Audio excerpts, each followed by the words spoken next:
Chapter 1 Transmigrated, but I'm still teaching English. It's very important to speak good English, use proper grammar and vocabulary. 10 parts of speech, 9 components, 8 sentence patterns. As long as you can master these, you have grasped the foundation of English. Now, let's revise. In the area surrounded by mountains, withered trees grew and poisonous vines wrapped around them. It was really a barren land. Birds did not go there, and beasts took detours when they saw the situation. A melodious sound of someone reading aloud came from the simple stone house surrounded by withered grass. A young man in plain clothes held a papyrus textbook in his hand and patiently taught his students. He had an outstanding appearance and a slender figure. Anyone who saw him at first glance would be stunned by his appearance. However, they will also feel it was not worth it for him, because the young man's white and turbid eyes could not see anything. But so what? Even without sight, there were still other senses like touch and sound. He could still teach the students. Fang Ping touched the smooth stone slab behind him with one hand,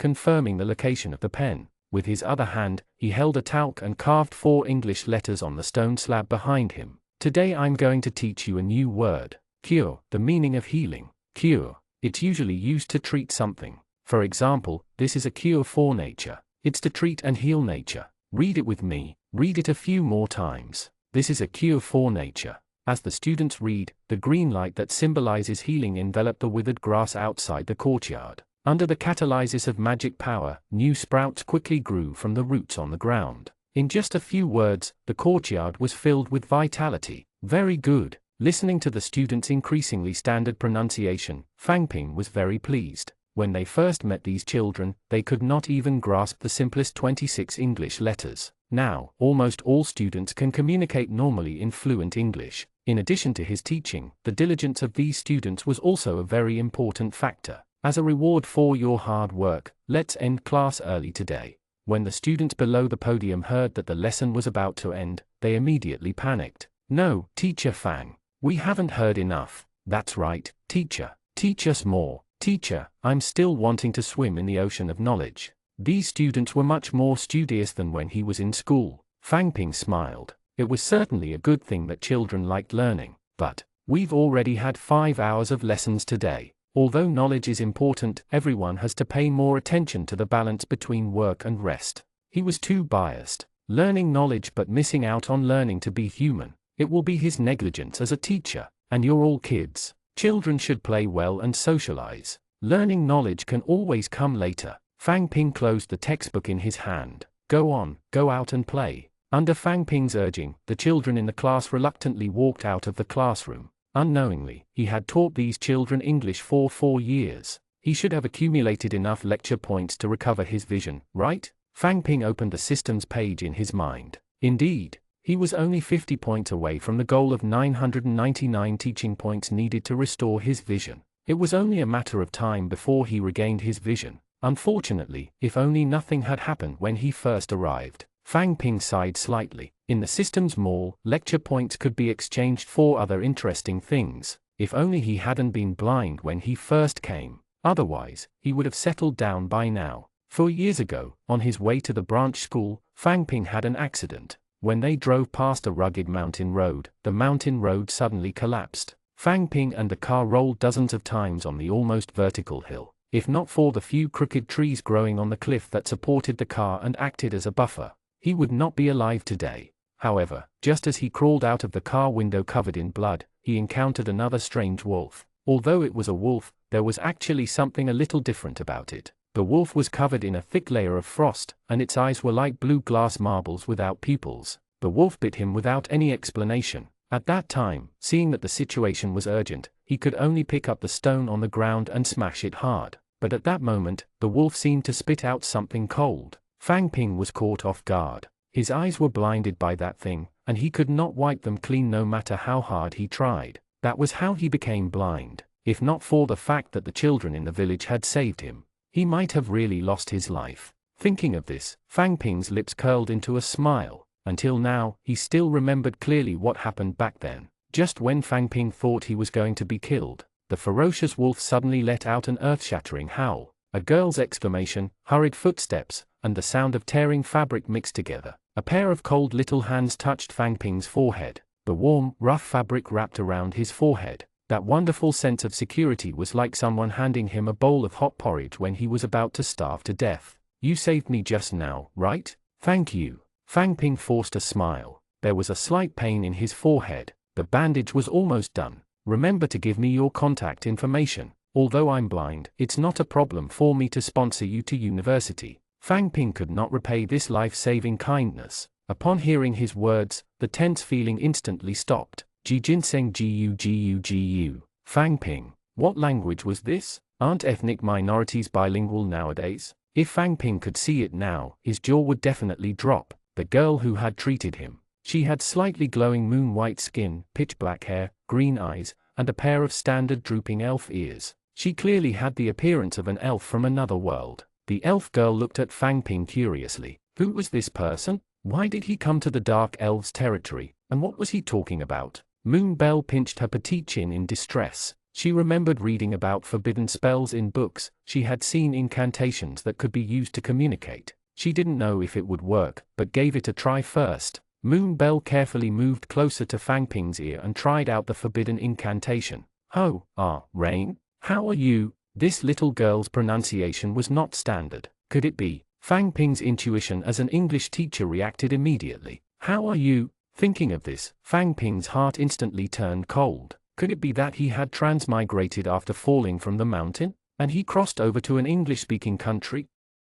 Chapter 2: Unlocking the Teaching System, Gaining Hope to See the Light Again. Forget it. It was also good that she could speak English. At least the two of them could communicate. Fang Ping gave a friendly smile and threw out a series of self-introductions. Thank you for saving my life. My name is Fang Ping. Someday, I hope I can repay you. I'm Fang Ping. Thank you for saving my life. I want to repay you. Hiss. Moon Bell gasped and looked at the man in front of her in horror. This man not only knew how to speak of forbidden spells that had long been lost, he could even recite the forbidden spell so smoothly. Moon Bell gurgled and swallowed. He was a human forbidden spellcaster. With this thought, Moon Bell immediately became vigilant. Humans and dark elves had always been enemies. Although she did not know why the man in front of her had appeared, but when he heard the dark elven language, he didn't show any hostility. On the contrary, he kept smiling. Perhaps, he was the kind of person who didn't hate dark elves. Moon Bell looked at Fang Ping hesitantly. There were also a few incantations used for communication on the incomplete page of the Forbidden Spell book. She wondered if it would work. Moon Bell slowly took a deep breath and mobilized all the magic power in her body. Fang Ping loudly chanted a forbidden incantation.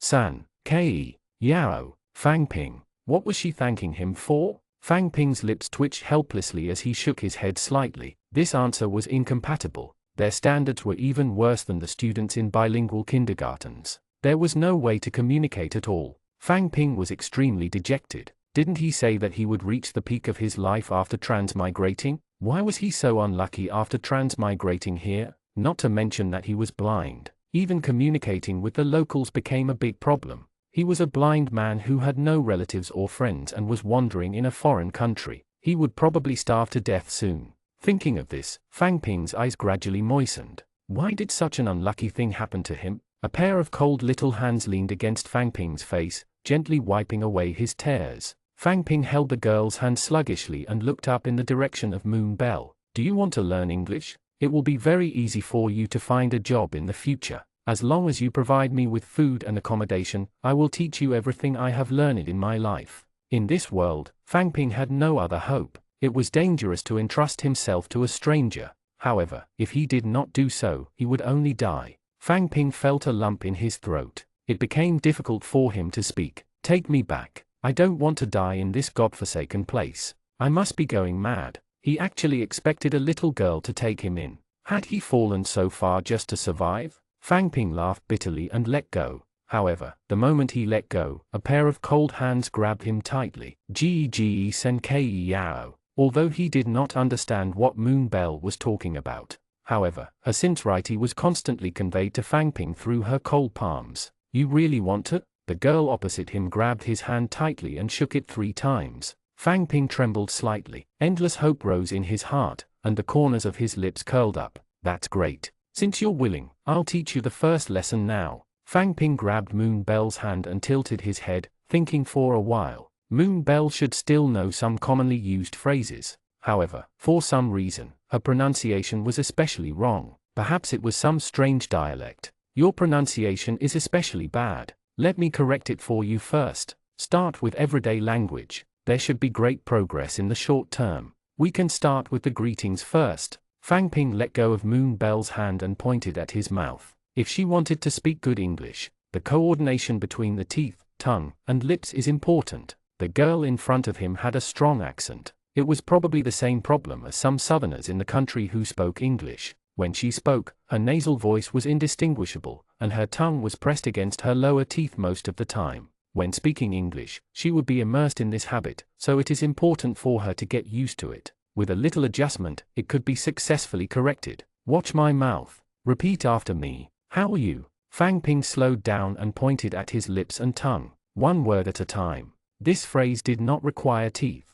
It only needed the combination of tongue and lips. She should be able to master it soon. Is he trying to teach me a forbidden spell? Moon Bell's heart pounded, and an indescribable sense of unreality welled up in her heart. That was a forbidden spell, so easily taught to a dark elf like me? In history, the originally powerful Dark Elven Empire was destroyed in an all-out war with humans. It was because a powerful forbidden spellcaster had suddenly appeared among the humans. With just a few words, the forbidden spellcaster summoned a meteorite to descend. Could she also have such powerful strength? Moon Bell looked at Fang Ping longingly, her gaze gradually becoming firm. The opportunity was right in front of him. As the princess of the Dark Elven Kingdom, she would never miss this opportunity. How are you?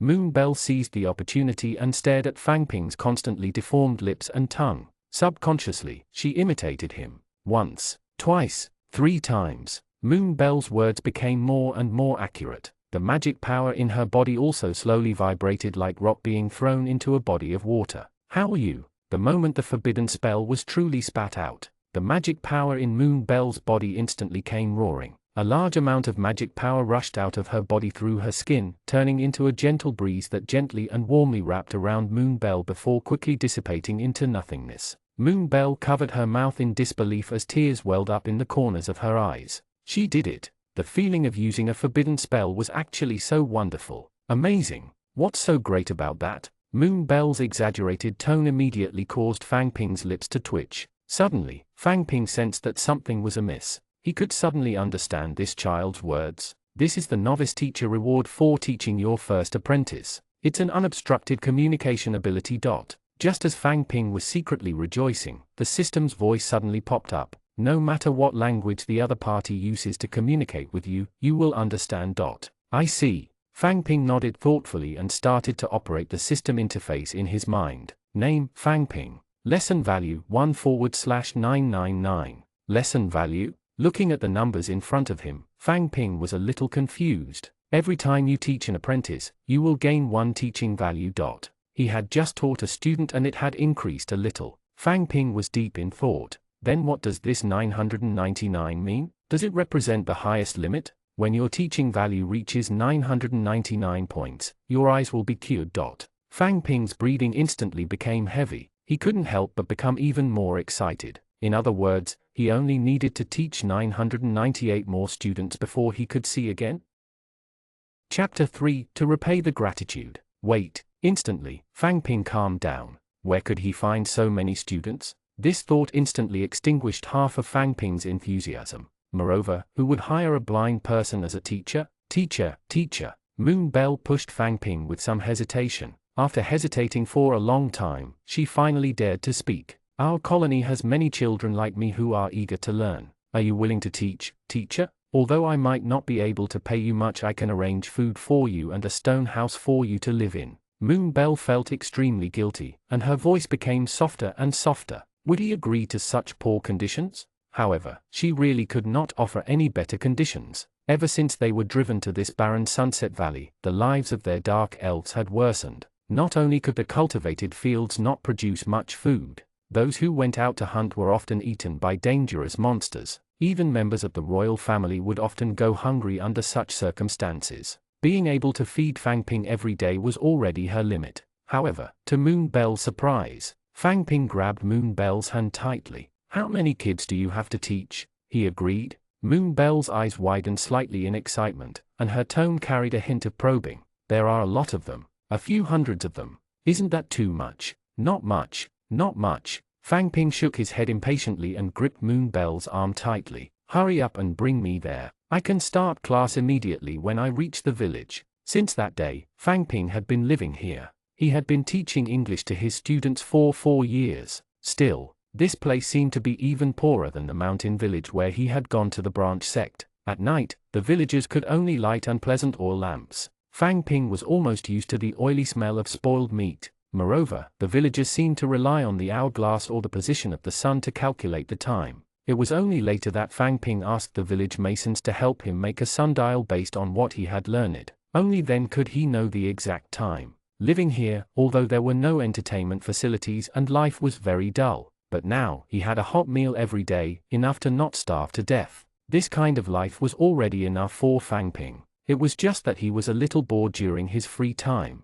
Teacher, I have a question for you. A beautiful female student with pigtails looked at Fang Ping admiringly while holding a papyrus scroll. Ai Ching, tell me, what did you not understand? Fang Ping immediately came back to his senses and sat up straight. As a qualified teacher, it was also very important to listen to the students' opinions in a timely manner. I want to know how to write the word nature. Did I repeat the letters in class? Yes, teacher. Ai Ching's face was red. Taking advantage of the opportunity given to her by the scroll, she quietly sat closer to Fang Ping. Naturally, Fang Ping had noticed this little thought. However, students still had to prioritize their studies. This kind of thing could be discussed in the future. He took the scroll with 26 English letters and spread it on the table. This scroll was specially made by the craftsman in the village that Fang Ping had asked. As he could not see, although he would still write some words on the stone slab at the back of the class, it was inevitable that it would be inaccurate. Sometimes, he would even end up stacking the letters together. In order for children to be able to read and write at the same time, alphabetical scrolls were made. The word nature is made up of 6 letters. I'll read out the letters. You can spell them one by one. All right, teacher. Ai Ching followed Fang Ping's finger technique and memorized the contents of the scroll word by word. The growing magic power followed Ai Ching's handwriting and spread on the papyrus scroll. The originally withered papyrus immediately turned green. A green seedling miraculously grew from the seed at the edge of the scroll. The spreading branches were firmly fixed to the edge. As expected of a forbidden spell, Ai Ching looked at the growing papyrus scroll in surprise. Just writing a portion of it on paper could have such a powerful effect. Perhaps, the production principle of the scroll was similar to this? Ai Ching suddenly had an idea. She would find an opportunity to test it out with her eldest sister later. That's how the word is spelled. Do you remember it now? Stroking the naturally grown paper, Ai Ching could not help but feel excited. Got it, teacher. I'll go outside and give it a try. Ai Ching happily hugged the paper in her arms and skipped out. Since you've learned it, go out and play. Fang Ping smiled in the direction where the footsteps disappeared and closed the scroll in front of him. It was time for him to rest. Stretching out his hand, Fang Ping felt around for the guide cane beside the table. He tapped the ground and made his way out. The moment he stepped on the grass, the softness of his feet stunned Fang Ping. It was already spring outside. Sister, sister. Ai Ching held the germinating papyrus in her arms and rushed into Moon Bell's arms. Moon Bell lost her balance and almost fell. She frowned slightly and sounded a little reproachful. Ai Ching, you're already of age. Why are you still so rash? Where have you learned royal etiquette? Sister, you're too old-fashioned. When you were my age, you weren't even as elegant as me. Ai Ching pouted unhappily, but she still handed the scroll in her hand to Moon Bell. This is? Moon Bell took the scroll that was still sprouting and looked at the words on it curiously. The handwriting contained a powerful natural magic, and it was this magic power that made the seed in the papyrus germinate again. This is the word teacher taught today. It has the power to revive nature. Ai Ching held her petite face and said to Moon Bell hopefully, look at this. Doesn't it look like the legendary forbidden spell scroll? This is far inferior to a forbidden spell scroll. Moon Bell smiled and stroked Ai Ching's fluffy hair. She put the papyrus aside. After leaving Moon Bell's hands, the papyrus immediately stopped growing. A true forbidden spell scroll doesn't require any magic power. Even ordinary people can easily use it. But this piece of paper you brought here, its growth in essence still depends on magic power. Ah, how could this be? I thought we had mastered the method to make scrolls. Seeing Ai Ching's dejected look, Moon Bell could not help but smile. What a silly sister. Under the guidance of their teacher, almost all the dark elves in the territory learned forbidden spells. Why would they need a scroll? Chapter 4 Moonbell's Revenge Plan / Intruder Attack. But if we have magic scrolls, we can trade with others. We can exchange them for a lot of money. Besides, hasn't sister been worrying about money recently? Moonbell hugged Ai Ching tightly, feeling helpless and amused. As her older sister, she was naturally gratified that her little sister had such a heart. But now, it was not the time for her to get involved in state affairs. You're still young. Just focus on learning magic from your mentor. I'll take care of the tribe. Moonbell reached out and gently stroked her sister's hair. Go out and play. Yeah. Ai Ching nodded happily, put down the book in her hand, and ran out. This child still doesn't think enough. Moonbell looked at Ai Ching's back and shook her head. She picked up the papyrus on the ground. How could a precious resource like a magic scroll be sold as a commodity, even if there were still 1 or 2 mags left in the human kingdom? Every year, the number of magic scrolls sold was limited to around 5. Mastering magic meant mastering power. Moonbell chuckled. The magic restriction ring on her hand turned into blue fireflies that filled the sky and dissipated in the air. The papyrus in her hand suddenly grew 100 times faster than before.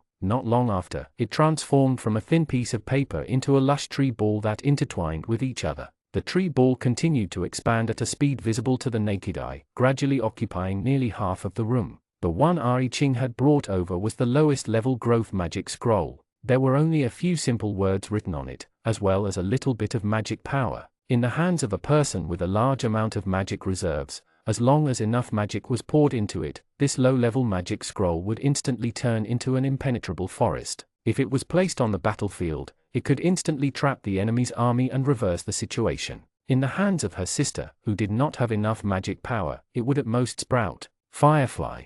Her red lips parted slightly, and her words were lawful. The tree ball that occupied half the room instantly turned into countless specks of fluorescent light. They spread their transparent wings and flew out of the window. However, her sister was right about one thing. It was time for her to think about how to earn money. Magical fireflies flew aimlessly across the dark elven kingdom. Moonbell's gaze followed these small fireflies as they roamed the kingdom. The firefly flew over the towering castle and steadily stopped on the green and white house made of stone. Before they could stop, the billowing smoke from the chimney chased the fireflies away. It was time to eat. Moonbell's thoughts unconsciously drifted back to the past. The year she brought teacher back. There was a famine, and every family barely had enough to eat. However, the most difficult time had passed. The fireflies danced in the air for a while, but they did not stay in the golden wheat field for long. A sharp wind blade slashed across, and the full wheat ears fell down. Firefly had no choice but to fly in another direction. The elf girl who used the wind blade had just become her teacher's disciple this year. Moonbell had seen her once or twice a few days ago. When they first met, she had not been able to use magic skillfully. She did not expect to be able to use it so quickly. Her teacher had taught him well. Fireflies flew past the bustling blacksmith shop, bypassed the harvested orchards and vegetable fields. They squeezed through the bustling trading square. Finally, they stopped beside a stone house with a water wheel. Propelled by the stream, the water wheel creaked rhythmically. The white-eyed young man lay on the soft lawn and told the children beside him fairy tales. Fireflies and the others seemed to especially like the peaceful atmosphere here. They landed on the roof where Fang Ping lived, meekly retracting the wings on their backs and listening in with the children. The teacher was still as relaxed as usual. Looking at Fang Ping, who took good care of the children, Moonbell's lips curled into a smile. Although there was not much money in the national treasury, at least the current situation of the residents was getting better and better. When teacher first arrived, the situation here was still very bad. There was no grain to grow on the land, no prey to hunt. There was also very little money in the treasury. Ever since teacher started teaching magic here, the dark elves had used the magic power in their bodies to turn this barren land into a fertile land. With the enhancement of the curse, the hunting went much smoother. Life was gradually getting on the right track. And all of this was given by teacher. It was her greatest fortune to have met him. If she hadn't been attracted by that strange sound that day and discovered him, the dark elves might have already perished. Thinking of this, Moonbell could not help but laugh bitterly. Her eyes burned with a blood feud with humans. The things that the human soldiers had done to the dark elves. She remembered everything clearly. They slaughtered most of the dark elves, burned the dark elves' food. Salt was sprinkled on the land they cultivated. Everywhere they went, they threw a lot of poison into their river. They would capture the old, weak, and children who could not resist, kill them for fun, and bury them all alive.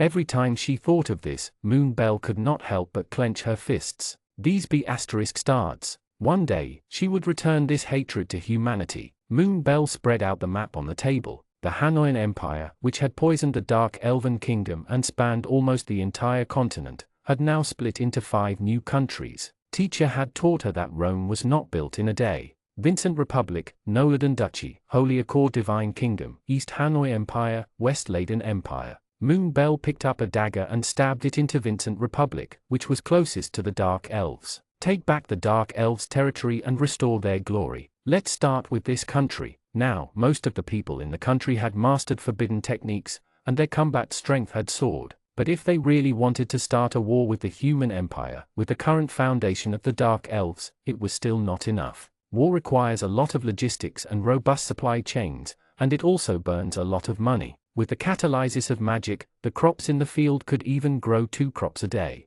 Moon Bell was naturally not worried about food. However, no matter how strong a forbidden spellcaster was, their bodies were still weak. It also took time to recite magic. She had to have a suitable set of equipment. However, ordinary metal was too cumbersome for a spellcaster. She had to spend a lot of money to buy a special tough metal from the Kingdom of Dwarfs. Moon Bell let out a long sigh and could not help but feel melancholic. But that special metal was expensive. 200 catis of special metal was even more expensive than 2 tons of gold. She really couldn't afford it. Furthermore, 200 catis of special metal could only be used to forge 100 pieces of mage equipment at most. There were more than 4,000 of them in the entire country. Where can I get so much money? Before she saved enough money, it was better to wait for the revenge plan. Should she try to do business with the dwarfs? However, what should she sell? Just as Moon Bell was thinking hard, the crystal ball on the table suddenly emitted a faint red light that symbolizes danger.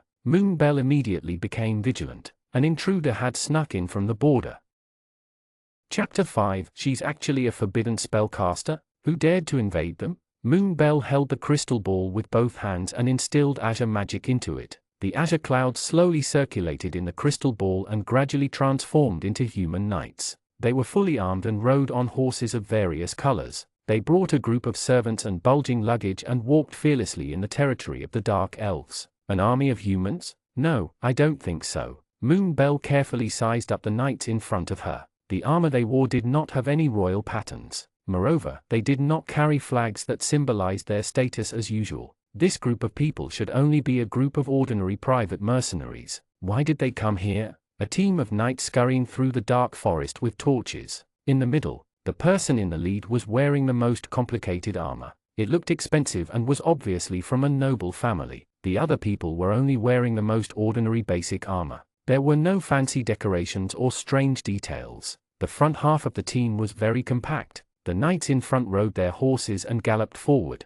As for the few marquises behind, they could only jog behind the horses and fall behind from time to time. They were a group of mercenaries. This time, they had received a commission from a noble to open up the mountain path between this land and the outside world, so that the nobles could reclaim some new fields to use as manors in this ownerless land. It was said that there used to be dark elves living on this land. However, it had been more than 100 years. They should have died long ago. The leading knight, Reed, smacked his lips. It was a pity to think about it. Although the dark elves were known to be evil, however, the entire race was rich in beauties. The proportion of women in the community is also very high. Back then, the Dark Elven Kingdom was known as the capital of beauties. He recalled the dark elf beauty's seductiveness described in the forbidden book he had read before. Reed was drooling. It was good to be a vassal race. Why did humans have to destroy their race? What a waste. If his clan hadn't been exterminated back then, his family would have arranged for at least 2 dark elven maids, worked during the day and did chores at night. Just as Reed's imagination was running wild, a piercing call interrupted his reverie. Keep up, you slobs. Don't keep the great Sir Reed waiting. Grim, don't worry about them. Let's go to the front and set up camp. Let them slowly rush over. Reed frowned and chased the person who shouted just now to the back of the team. He really did not know what the nobles who had issued the mission back then were thinking. He even asked them to bring a few servants who were drawing the map over. It was fine if he brought people, but he did not even give them all the horses. Now, he had to stop all the way and his progress was as slow as a snail. Let's set up camp here. Reed dismounted from his horse. The servants following him immediately took out their tents and other camping items and quickly set up camp. Many knights were the first to sit on the ground. They unbuckled their buckles and the heavy armor on their bodies fell to the ground with a clang. The knights behind him took off their heavy armor and sat around the bonfire to relax. Do you think there will be dark elves here? That was over 100 years ago. Living in a hellhole like this, they'd probably be extinct by now.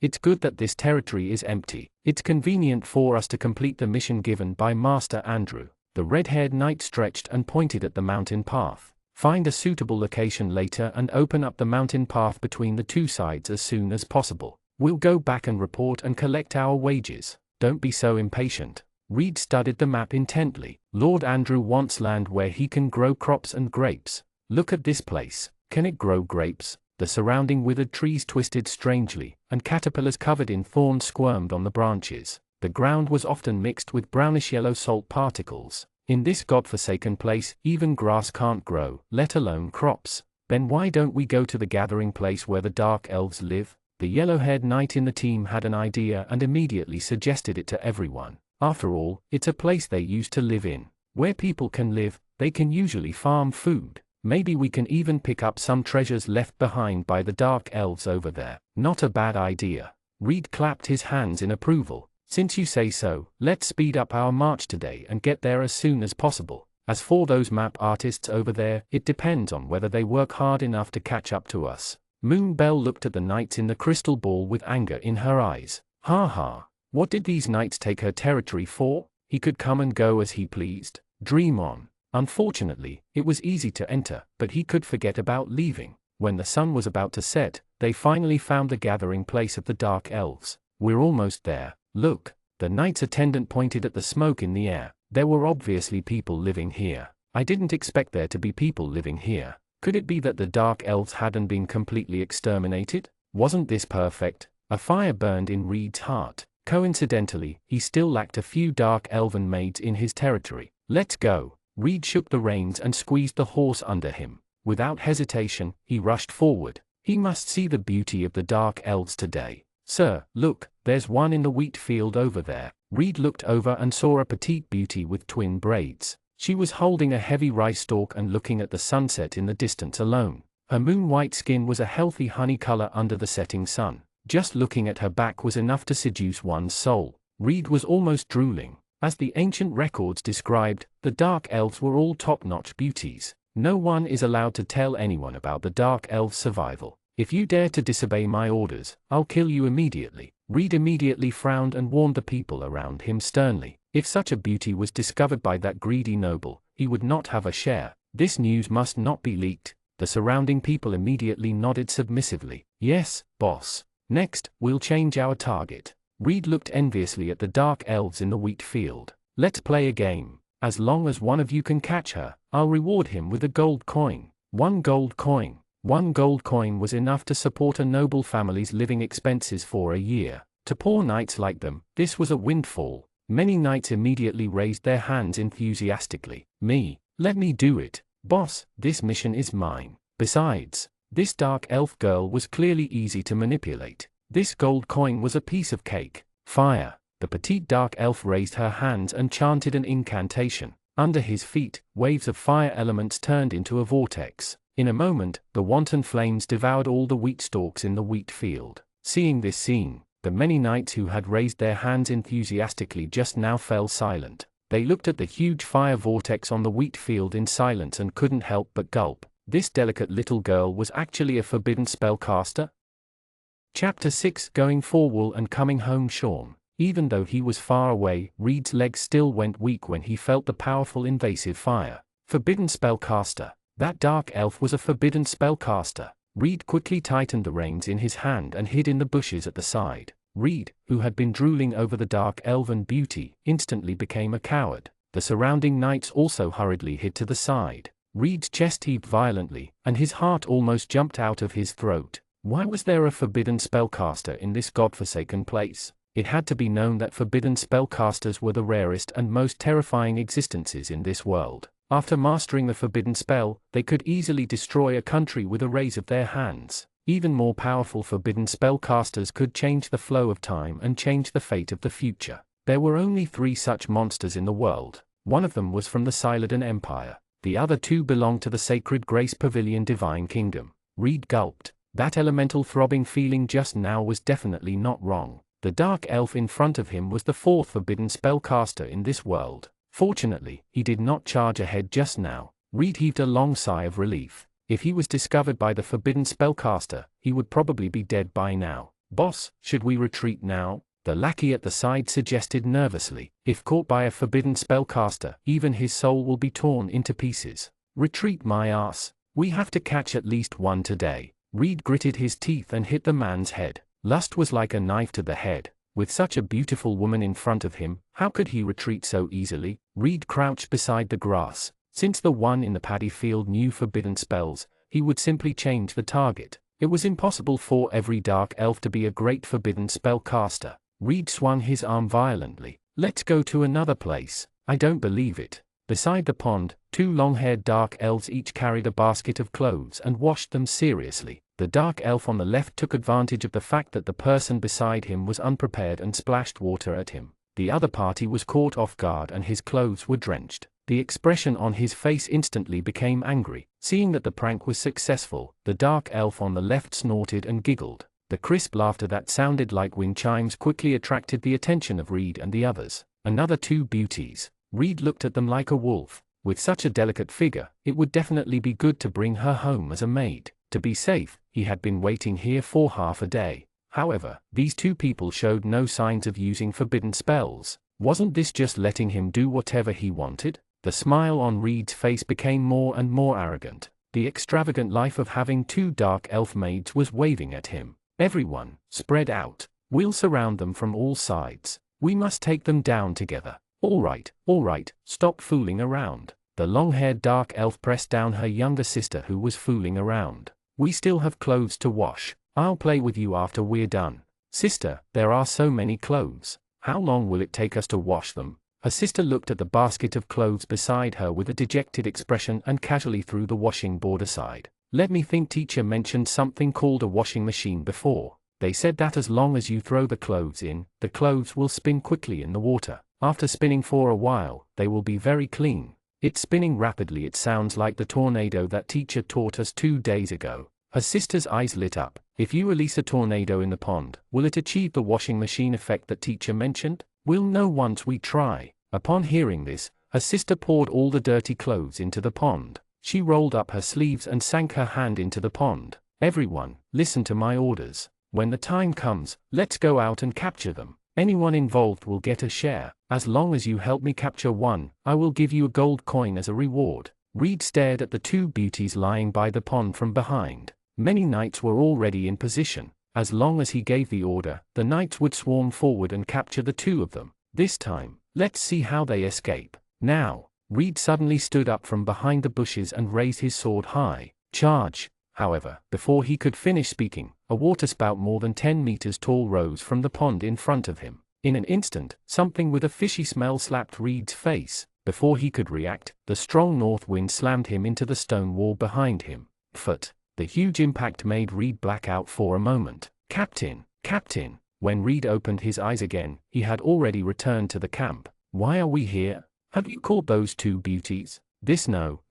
The knight in front of him looked ashamed. I was just about to get up and grab them when I was pushed against the tree behind me by some force and fainted. When I woke up, the 2 beauties were gone. A bunch of trash. Just as Reed was about to stand up and reprimand him, a sharp pain came from his chest. It was so painful that Reed gritted his teeth. Sir, don't move. You're injured and need to recuperate. Is there anything to eat? Bring it over. Reed wanted to show off, but every inch of his body hurt as if it was on fire. Yes, Captain. This is the fish I found on your face. Please enjoy it. After saying that, the knight directly stretched out a long strip of grilled fish respectfully. Reed was quite unhappy. He tried his best to raise his neck and open his mouth to bite. The fish was burnt and tasted bitter in his mouth. It was salty in one bite, and cold in another. The salt was not evenly sprinkled. However, he could not get up now, so he could only endure it for now. Captain, why don't we go back earlier? The surrounding people gathered in front of Reed. These people were all more or less injured like Reed. 2 of his arms were broken, and both of his arms were wrapped up like mummies. He couldn't fight anymore. If we encounter such a thing again, we'll be wiped out sooner or later. No way. Reed shook his head stubbornly and rejected them. Our mission hasn't been completed yet. How can we leave so easily? If he did not capture a little beauty, Reed's heart would really itch. A living peerless beauty was right in front of him. How could he not be tempted? But we've already encountered 3 forbidden spellcasters here. The man with the broken arm complained with a bitter face. What if there are other forbidden spellcasters here? What should we do then? Are you stupid? If not for the fact that he could not move at all, Reed would have jumped up and punched the person in front of him. The Dark Elves aren't in the wholesale business of forbidden spells. What are you afraid of? Let's go take a look tomorrow. I don't believe that we will keep encountering a forbidden spellcaster. Chapter 7: Knight Who Won't Give Up. However, the development of the matter had clearly exceeded Reed's expectations. Reed's expression was gloomy as he squatted in the grass. He looked at the Dark Elves laughing and playing in the distance, but he no longer had his previous ambition. How? Why? Why did almost all Dark Elves know forbidden spells? Reed's heart roared crazily. He had been waiting here for 3 whole days. In 3 days, he hadn't seen a single Dark Elf who didn't know how to use forbidden spells. Even when peeling an orange, the Dark Elves had to use forbidden spells to peel it. Was this how they used forbidden spells? Reed felt his worldview shatter. Captain, let's go back. The surrounding knights advised gently. That's right, Captain. This place is filled with forbidden spellcasters. We should leave quickly. If we stay any longer, we won't be able to keep our lives. If you want to leave, leave. Even if I die, I will catch a Dark Elf here. Reed pushed the knight aside roughly. In the face of beauty, he had completely lost his mind. TSK sister, why aren't these annoying fellows leaving? Ai Ching poked the crystal ball in boredom. This group of people had been wandering around their territory since 3 days ago. He was like a fly. How annoying. Ai Ching pursed her lips in dissatisfaction. She did not know why her sister did not agree with killing them all. It was clearly something that could be resolved with a spell, but sister always said to wait a little longer. Waiting for what? Sister. Her sister came in with a bowl of soup and shook her head helplessly. Her sister was still too busy with state affairs. The reason why she allowed these mercenaries to wander around the periphery of the Dark Elves' lives was that she hoped that they would spread the news as soon as they knew of the danger and attract the attention of all parties. Even if at that time, the Dark Elven Kingdom would be seen as a threat in the human kingdoms. However, driven by benefits, there would definitely be people willing to cooperate with them. However, there was one thing she did not expect. The leader of these mercenaries could not even walk. Moonbell had not expected such a thing to happen. She didn't expect the beauty of Dark Elves to be a soul-stirring poison to humans. If he was not careful, he would lose his mind,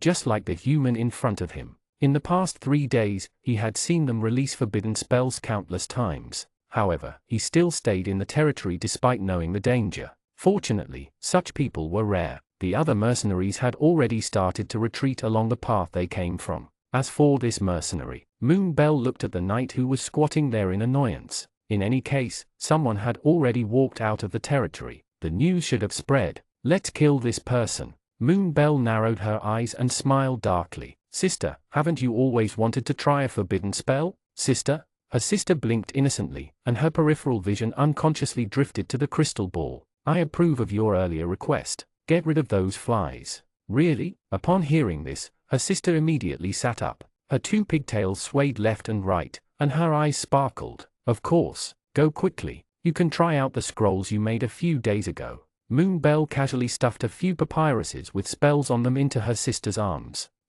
Sister, don't worry, leave it to me. With permission, Ai Ching ran downstairs excitedly. She wanted to eradicate the entire mercenary team and leave no one alive. Ai Ching, help me get some pepper. Fang Ping gripped the handle of the pot in his hand tightly and shouted toward the distance. But after a long time, there was no reply. Strange, you said you wanted to eat my cooking. Why did you disappear again? Fang Ping was slightly puzzled. He tried his best to distinguish the scene in front of him. In his 2nd year here, the eyeball seemed to have recovered a little. The entire world was still dark, but he could barely feel some light. Now, although it was still dark, he could roughly see the shape of the object. Round and square were also barely distinguishable. Fang Ping reached out and groped around the table. However, just by looking at the appearance, they would often recognize the seasoning bottle and the egg as the same thing. At this moment, he could roughly differentiate them after touching them. Teacher, my sister went out. Soft footsteps could be heard as the cold pepper shaker was shoved into Fang Ping's hands.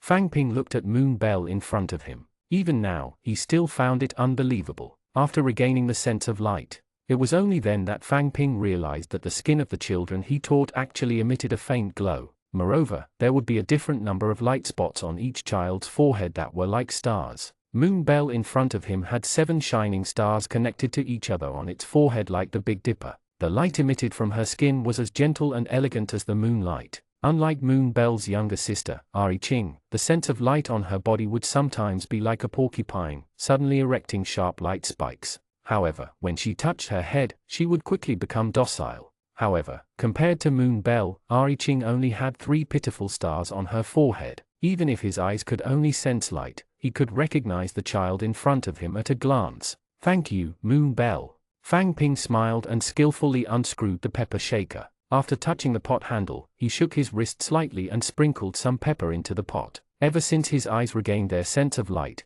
he had taken the initiative to ask to go to the kitchen to cook, although the children here were very active in taking care of him. However, the food cooked was really bad. Even though he had been eating for almost 2 to 3 years, Fang Ping still could not get used to it. Left with no choice, Fang Ping could only cook by himself. Teacher, do you want me to guide you from the side? Yes. Remind me when the vegetables are scattered. After a few more tries, Fang Ping gradually became more proficient. The ingredients he tried to make became more and more complicated. After all, this place had neither a phone nor a computer, nor any interesting entertainment. Cooking and lecturing, listening to students and resolving their troubles, was one of the few pleasures. For example, Ari Ching had been complaining to him from time to time for the past few days. There was a swarm of flies outside the house, big and annoying. Initially, he thought that he would feel better after the flies left in a few days. Unexpectedly, the fly stayed here at a fixed time every day and could not be chased away no matter what. Her sister kept saying that she wanted to wait a little longer. She was not in a hurry at all. Although Fang Ping did not know what fly was so intelligent, he still remembered a few ways to deal with it. The simplest way to save energy was to set up a tempting trap and wait for the fly to jump in. Of course, he could also take the initiative to attack and kill the fly. As for Ari Ching, there was a high chance that she would choose the second option. Thinking of her energetic and bold figure, Fang Ping's lips curled into a smile. It was good to get rid of those flies as soon as possible. Chapter 8, Mercenaries, Wiped Out. These motherfuckers. Reed spat fiercely in the direction that everyone had left. With just this bit of guts, they still wanted to hang out with him. When he returned, he would think of a way to replace them all. However, staying here was not a solution. Reed's eyes rolled. Perhaps he was still in the periphery of the territory. Those dark elves who knew forbidden spells were just guards in charge of patrolling. As long as he could go deeper into the territory. In the gloomy forest, many injured knights supported each other as they walked back to the camp. Captain, is he crazy? There are so many forbidden spellcasters in this godforsaken place, yet he still dares to stay here. The knight at the side covered his cast arm in pain and followed the horse with difficulty. Captain, you know what's wrong with you. You can't move when you see a woman. If you see a dark elf, don't even think about pulling him away. The red-haired knight's face darkened. As the only healthy person in the team, he was responsible for leading the group of disabled knights on his horse. He was naturally treated as the new leader. This commission is really unlucky. Not only did I not earn a single cent, but I even had to pay for the medical fees. Thinking of this, the red-haired knight cursed again. Damn it, the next time I work with this guy, I'm a dog. After we return to the camp, we'll pack up and leave. We don't care if that guy is dead or alive. Good. I agree. The surrounding knights also agreed. Since that's the case, brothers, let's speed up. The red-haired knight clamped his legs on the horse's belly and let go of the horse's reins. Let's hurry up and return to the camp to rest. Good. Under the encouragement of the red-haired knight, everyone in the team gritted their teeth and forced themselves to walk forward. You guys are too slow. A delicate figure appeared behind everyone. Ari Ching appeared behind the knights impatiently. She had been waiting in the camp for almost an hour. Why were these people only halfway there now? Oh no, there's an enemy. The red-haired knight immediately drew his sword and nervously stared at the dark elf that had suddenly appeared in front of him.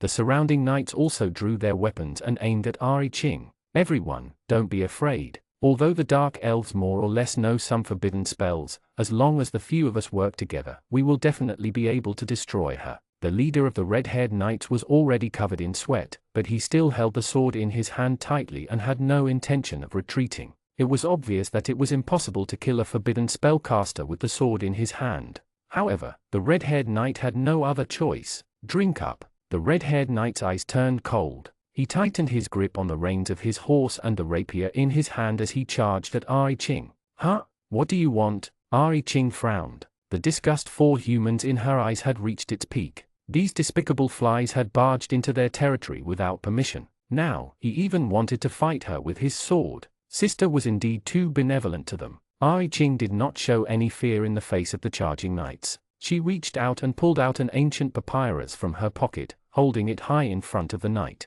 Although he didn't know what the dark elf in front of him was doing. However, a piece of paper could not stop his extremely sharp sword. Even forbidden spellcasters were mortals. She would still die after being stabbed hard enough. The red-haired knight lowered his body and lowered his center of gravity. He gripped the sword in his hand tightly and stabbed Ari Ching. However, just as the blade was about to touch Ari Ching's body, Ari Ching's fingers gently twisted on the paper. The seeds on the papyrus grew crazily under the intensification of magic power. A moment later, a sturdy wooden shield appeared in Ari Ching's hand. The red-haired knight was unable to dodge, and the sword in his hand was firmly embedded in the shield. What happened just now? The red-haired knight's eyes widened. The person in front of him clearly did not use a forbidden spell or chant an incantation. Where did the shield in his hand come from? Could it be that the paper in her hand was actually a forbidden spell scroll? The red-haired knight tightened his grip on the reins and backed away in fear. Impossible. Absolutely impossible. Forbidden spells could not be written. This was common sense that everyone tacitly acknowledged now. Almost all forbidden spellcasters passed down their incantations by word of mouth. Even the only person in the West-Laden Empire could only chant an incantation and not write it. Could it be these dark elves had mastered the true way to write forbidden spells? The red-haired knight felt as if he had fallen into an ice cave. His entire body turned cold. Surely not. That thing had been lost for tens of thousands of years. How could the dark elves know? These forbidden spell scrolls were definitely created by them by accident. Yawn. Ari Ching yawned nonchalantly and tossed the shield in her hand aside. Are you done? It's my turn now. Ari Ching giggled. She took out a few pieces of papyrus from her pocket and walked towards the people in front of her. She had long disliked these flies. With me around, don't even think about hurting them. Seeing that the situation was critical, the red-haired knight gritted his teeth and rode his horse resolutely. He used his body to ram into Ari Ching. However, the moment they approached, the red-haired man inexplicably felt that his speed seemed to have slowed down. A thick layer of frost had formed on his eyelashes. It was so cold. The knights who were injured looked at the red-haired knight who had turned into an ice sculpture in horror. Fear, amazement, numbness, all sorts of uneasiness spread through the crowd. Everyone kept retreating, the sword in their hands trembling. Stay back, stay back. No one wanted to end up like the red-haired knight. Why are you in such a hurry? I still have so many scrolls that I haven't tried yet. Ari Ching shook the various elemental scrolls in her hands and pounced on the crowd in front of her with a sinister smile. Ah! Terrifying screams sounded from the forest, startling a group of birds into flying into the distance. What the hell are these idiots doing? Reed, who had already stepped into the hinterland, frowned and looked at the camp in the distance. It was so noisy. HMPH, he must have encountered some wild beast. If they had followed him obediently back then, wouldn't he have been fine? There were many beauties following him. In fact, he might even be able to catch one and bring it back. Although beautiful women were good, but why was there a man here? Reed looked at Fang Ping, who was surrounded by many beauties, in disgust. Chapter 9, Extermination. Currently, Fang Ping is surrounded by many beautiful dark elves. The way he talked and laughed made Reed, who was hiding in the grass, burn with jealousy. He thought about how the man in front of him might be living in this race and interacting with every dark elf beauty. Reed was so jealous that he gritted his teeth. This kind of life should belong to him. It did not belong to this blind man whose eyes had turned white. Reed took out a crossbow from his bag. He pulled the bowstring taut and loaded the arrow in one go. If he could not live such a good life, this blind man could forget about living it. Reed narrowed his eyes and aimed at Fang Ping in the crowd, his finger silently on the trigger. An evil smile appeared on his lips. As long as he pulled the trigger, this this irksome man would completely disappear. Those beauties also belonged to him. HMPH, since you're blind, I'll let you enjoy it one last time. Reed's gaze was fixed on Fang Ping, his finger on the trigger. The fruit of victory was right in front of him, and there were no other men around to compete with him. Why was he in a hurry to pluck it? Sister, what's wrong with you? Even a fly has come to this place and you didn't notice it? Who was it? Reed blacked out and lost consciousness. Why is this fly here? Ai Ching frowned and poked the knight in front of her unhappily. She recognized this person. He was the one she hated the most among the flies in the territory these past few days. He always squatted behind the grass and stared at her sisters with a strange gaze. How could there be such an annoying human in the world? And just now, he even wanted to do something to teacher. Ai Ching's face darkened at the thought of what she had just seen. Annoying. She kicked the knight hard, and the yellow cloth bag rolled out from the gap between Reed's armor. Ai Ching narrowed her eyes. There was a red mark on the cloth bag with 2 swords crossed. Her sister seemed to have told her that this mark was exclusive to the nobles. However, it was written in the Empire's common language. She could not understand it. She would show it to her sister. She picked up the cloth bag on the ground and walked straight towards the crowd in the distance. Here's the word. Watch closely. Fang Ping fumbled with the alphabet, teaching his students in detail. Teacher is so awesome. What's so amazing about that? Study hard. One day, you'll be like me. Fang Ping chuckled, his expression modest. The students sitting around him all revealed looks of admiration. Since everyone is free today, I'll teach everyone a new word. Moon Bell, please help me turn the page. All right, teacher. Moon Bell enjoyed the seat beside Fang Ping alone. Under everyone's envious and jealous gazes, her lips unconsciously curled into a victorious smile. Not only was teacher capable, but his morals were also noble. Unfortunately, he was too popular with the other girls in the territory. Looking at the many sisters around her, Moon Bell's eyes revealed some dissatisfaction. However, teacher was such an outstanding forbidden spellcaster. Before he came here, there should be no lack of beautiful pursuers around him. She did not know how long she had to study before she could be worthy of him. Moon Bell adjusted her sitting position. Her face was red as she carefully approached Fang Ping, who did not notice anything. Since teacher couldn't see it, it shouldn't be a big deal to stick so close to it, right? The voice in her heart urged her to move closer to Fang Ping. It seemed like this was the first time she was so close to him. Moon Bell's ears were red as she glanced guiltily at Fang Ping, who was beside her. Moreover, teacher had no intention of letting her get up. Could it be that teacher had started to accept her? Sister, I'm back. Just as Moon Bell was letting her imagination run wild, Ai Ching threw herself onto Moon Bell with a tattered cloth bag. Ah! Moon Bell cried out in surprise as Ai Ching pushed her into Fang Ping's arms. I'm sorry, teacher. Sister, be careful. Moon Bell's entire face turned red. She quickly got up from Fang Ping's arms. I'm fine. You should be more careful. Fang Ping coughed lightly, trying hard to forget the soft touch he had just felt on his body. In the past few years, this little girl's figure had developed a little too quickly. He could not tell anything from the glowing ball in front of him. Teacher, I didn't do it on purpose just now. The thorny light with 3 stars on its head arrived in front of him. The light thorns all over its body drooped dispiritedly. It's okay. I'm not injured. Fang Ping stroked Ai Ching's head gently. Although Ai Ching's ball of light was like a hedgehog, it was a good child. Teacher, you're the best. The light spikes on Ai Ching's body perked up instantly. He could not help but chuckle. Does anyone have any questions? If not, I'll go back first. Fang Ping put away the teaching materials in his hand and looked at the light clusters gathered around him. During this period of time, as the teaching value increased, the system also activated a new function in the mall. He could take the opportunity to study it during his break. No, goodbye, teacher. Although the surrounding students were very reluctant, they still obediently scattered to the side.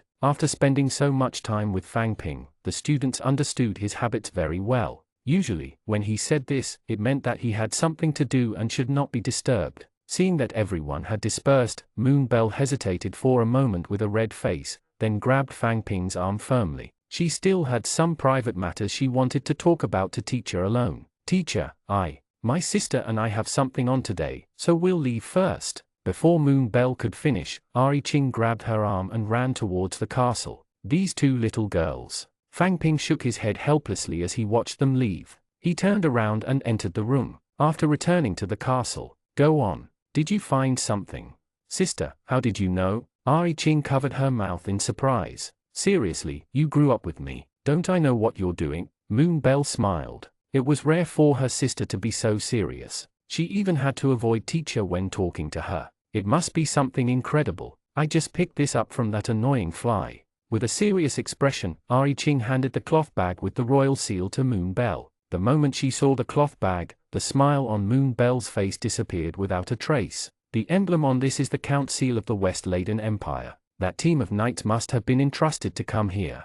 Moonbell opened the cloth bag. There were a few sealed noble documents and dispatch letters. There were also dozens of scattered West Empire gold coins. She only glanced at the contents of the letter a few times, and her anger surged uncontrollably. Kill all the dark elves in that land and take their territory for yourself. How could there be such a despicable and shameless person in the world? Magic power accompanied by emotional outbursts caused everything around her to shake uncontrollably. Ha ha! Moonbell gritted her teeth in hatred. The dark elves had developed here for so long, but they had never provoked humans. However, humans still wanted to exterminate them. Since that was the case, there was no need for her to hold back. A hint of viciousness flashed across Moonbell's eyes. Chapter 10 Read Who Escaped Death. As early as the second year that teacher came here, when half of the dark elves had mastered forbidden spells, Moonbell had thought of using this powerful force to attack humans on a large scale. Let them pay the price in blood for what they had done. However, teacher did not seem to think that this was the right thing to do. He seemed to think that the battle between the dark elves and humans was just a small fight between children because they had fought over candy. Thinking of this, Moonbell's ears drooped dejectedly. Perhaps it was true for a powerful forbidden spellcaster like teacher Fangping. Those powerhouses had long cast everything aside, and because of this, they had distanced themselves from all kinds of mundane matters. But no matter what teacher said made sense. Because of this, Moonbell temporarily put aside her thoughts of revenge and focused all her energy on improving the lives of the dark elves. But now, they could no longer let humans continue like this. Moonbell looked at the entrustment letter from the Count in her hand. In the future, more and more humans would dare to do this. If she did not retaliate, sooner or later, she would be treated as a pushover. It was time to prove herself to the outside world. Sister. Yes, sister. Ari Ching immediately stood upright. Go talk to the others. Tell them to reinforce the border defenses. Starting tomorrow, patrol the border in groups of 5. Moonbell lowered her eyes. The kingdom was likely to face the danger of an invasion from another race. Also, tell teacher that I have something to do during this period of time and can't go to class for the time being. Ai Ching nodded seriously. But since you're so familiar with teacher, can you invite him back for class? It's different this time. Moonbell smiled bitterly and reached out to stroke her sister's face. It'll probably be a long time. Ai Ching nodded as if she understood. Then I'll teach you after I come back from class. Then don't slack off in class again. Moonbell smiled and pinched Ai Ching's slightly puffed up cheeks. She took the initiative to hold her sister's hand. Let's go home. In the interrogation room, Reed slowly woke up amidst the noise. Your Majesty, it's this annoying fly. She's been staring at us. The long-haired elf sisters, who had been peeped at earlier, looked at the tied-up Reed in disgust. They wished they could skin him alive with their eyes. After we repelled them that day, we thought that these flies would return by themselves. We didn't expect them to follow us for so long. That's not all. Not only is he staring at us, but he also wants to hurt teacher. Ai Ching crossed her arms angrily. If I hadn't discovered it in time, teacher might have already. As soon as he said this, the dark elves present looked at Reed with anger. Say no more. Moonbell looked at Reed with disgust. Breaking into the territory and disturbing the lives of many sisters. At most, it was more disgusting. According to the dark elves' laws, they just had to cut off the third leg and throw it out. However, if he dared to hurt teacher, he would not be forgiven. Even if it was 1,000 cuts, it would be too easy for him. Punishment by burning on coals. As soon as Moonbell finished speaking, the doors in all directions of the interrogation room suddenly opened. A few hot braziers were brought over by the fully armed dark elves. Moonbell turned around, not wanting to take another look. You can do whatever you want with him. Whether you want to experiment with a forbidden spell on him or test a new weapon, I allow it. A cold voice sounded from the empty room. As long as you leave him alive and throw him outside the territory in the end. The dark elves picked up a piece of red-hot coal and walked towards Reed. Don't come over. Don't come over. Reed looked in horror at the dark elves who were gathering towards him with the piece of hot coal. The long-haired sisters directly burned the red-hot coal on Reed's chest. His face turned pale and he fainted. In an instant, pustules that looked like toads bulged on Reed's chest. The immense pain made his face turn pale and he fainted. But the dark elves had no intention of letting him go. Ai Ching narrowed her eyes as she picked up the scroll and shook it twice. A bucket of cold water was poured over his head. Reed, who had just fainted, woke up again. Please. After being scalded twice, Reed's face immediately lost its previous arrogance. Please let me go. I can give you all the wealth in my territory. Before he could finish speaking, the other dark elves pressed the hot coals on him again. Ah! Reed's screams echoed throughout the dark elven territory. Fang Ping frowned in the room. Why was there a man's scream outside? They were probably bandits from somewhere. He picked up the blind cane beside the table and closed the door.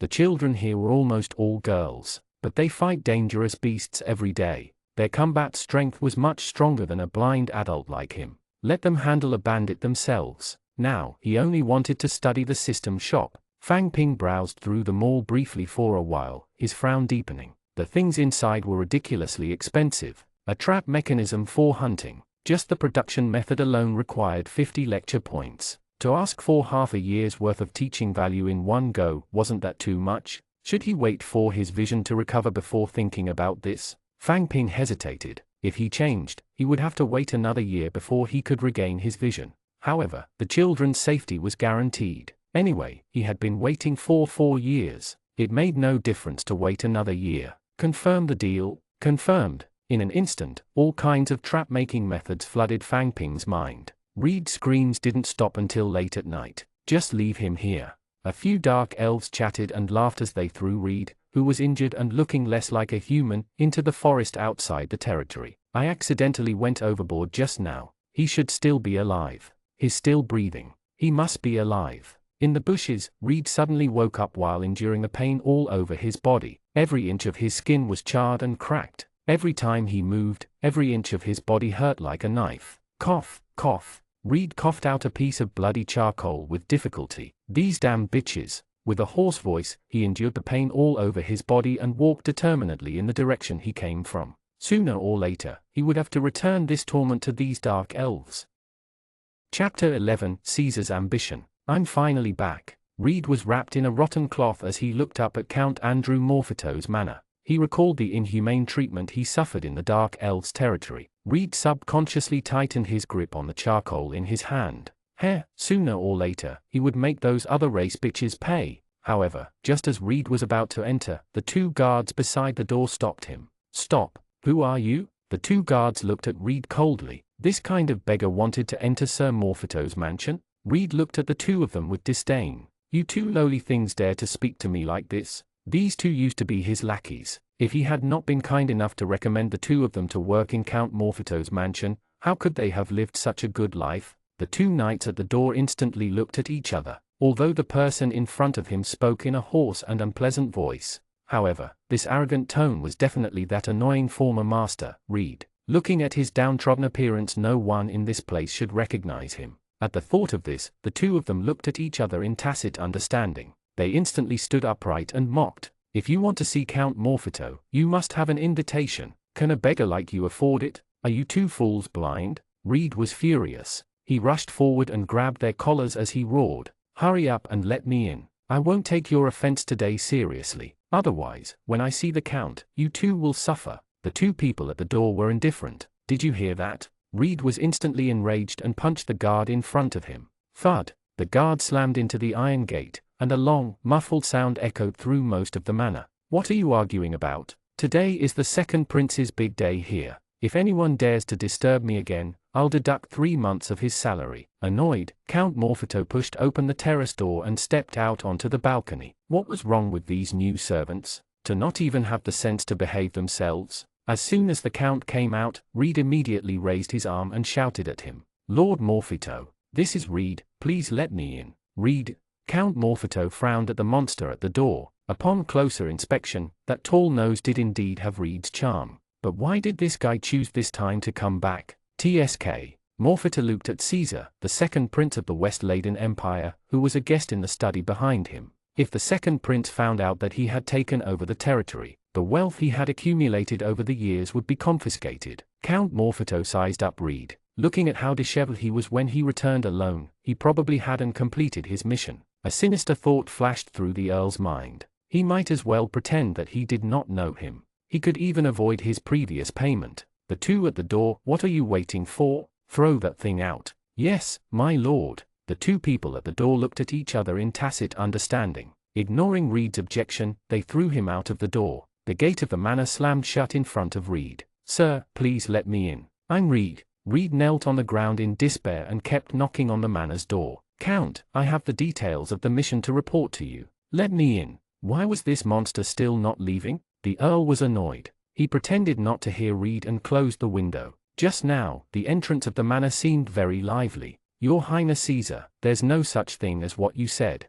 It's just that there's an annoying beggar at the entrance of the manor. I got someone to take him away. Count Morphetto smiled apologetically and looked respectfully at the second prince of the empire, Caesar. Fortunately, the second prince in front of him did not notice what he had sent Reed to do. Otherwise, with his swift and decisive personality, he would definitely think of a way to punish him. Caesar elegantly picked up the teacup in front of him and sipped it. Mr. Morphetto, have you thought about it over the past few days? Are you going to support me or my brother? Your Highness Caesar, you are as outstanding as your brother. Forgive me for not being able to choose. Looking at Caesar, whose face was gradually turning black, the Count sighed in his heart. He did not want to get involved in the struggle for the throne. If he helped the second prince usurp the throne and failed, would he still want his head in the future? Caesar smiled and drained his tea. He took the hat from his servant and smiled brightly. Then take it that I've disturbed you. I have something on today, so I'll leave first. However, I advise you to reconsider. After saying this, Caesar led the black-robed man out of the study. Take care. The Count heaved a long sigh of relief as he watched the second prince leave. As soon as they walked out of the manor, the black-robed man beside Caesar spoke. Your Highness, are you still worried about what happened just now? Teacher, I didn't expect you to see through it. Ever since you started learning forbidden spells from me, you can't hide your thoughts from me. It's just as Mr. Massey said. Caesar rubbed his furrowed brow and smiled bitterly. Count Morphetto's position has always been uncertain. The day before yesterday, he said that he wanted to choose my brother, and yesterday, he said that he wanted to rely on me. In the end, he said today that he won't participate in the battle. What a fence-sitter. Massey was silent for a moment. But you need his support, even if it's just for a while. We just need to find something to use against him and firmly hold him in our hands. We don't want him to support other princes. That's easy to say, but this old fox is watertight.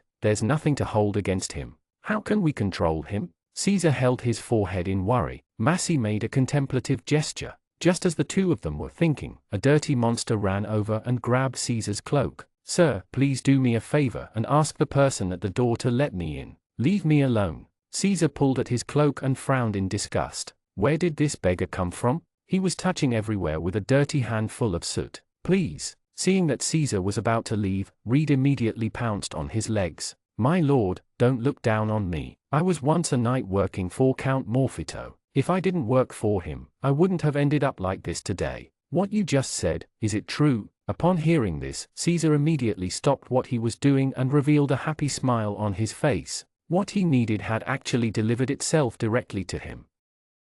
Chapter 12, Inexhaustible Fire Elemental Treasure. Get up first. Seeing that your injuries are quite serious, I'll get a healer to treat you later. The second prince glanced at the monster in front of him. No matter what, he could not associate it with the word knight. Since he had once worked for Count Morphetto, he probably had some dirt on him. Hopefully, the information he provided was useful enough. Caesar's eyes turned cold. If he dared to provide him with useless information, he would kill him later and throw him into the river to feed the fish. Caesar.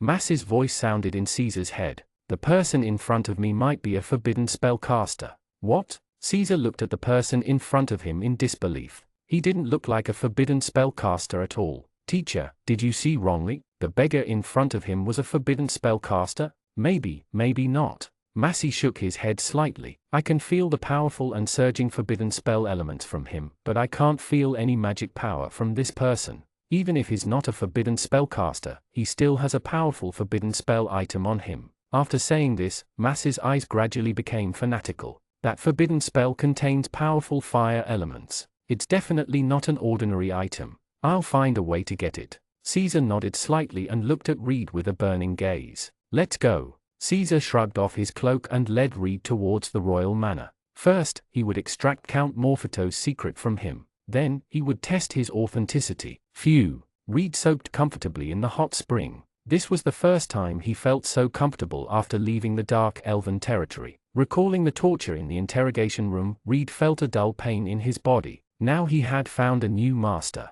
Moreover, he was the second prince of the empire. As long as he told them everything about the Dark Elves' territory, he would go along and say that he had experience to lead the way. Wouldn't it be easy to fight his way with a small team and enter the territory? "Sir Reed, Caesar wants to see you. He wants you to hurry up." "Coming." Reed picked up a towel, dried himself, changed his clothes, and went to the guest room. He pushed the door open. Caesar, who was sitting on the sofa, waved at him enthusiastically. "Baron Reed, come and sit beside me. Let's have a good chat about the things you did for Count Morphetto." "Of course, Your Highness." Reed quickly sat down beside Caesar. He would definitely not miss such a good opportunity. After this, he would be able to build a relationship with this noble prince in front of him. At that time, what was a mere Count Morphetto worth? He wouldn't let go of the Dark Elves and that damned Count. "Have some tea to moisten your throat before discussing this matter." Massey, the only forbidden spellcaster in the entire country, smiled and snapped his fingers. A ball of blue flames appeared in the air. Just by sitting by the fire, Reed felt as if his body wanted to bask in the sun.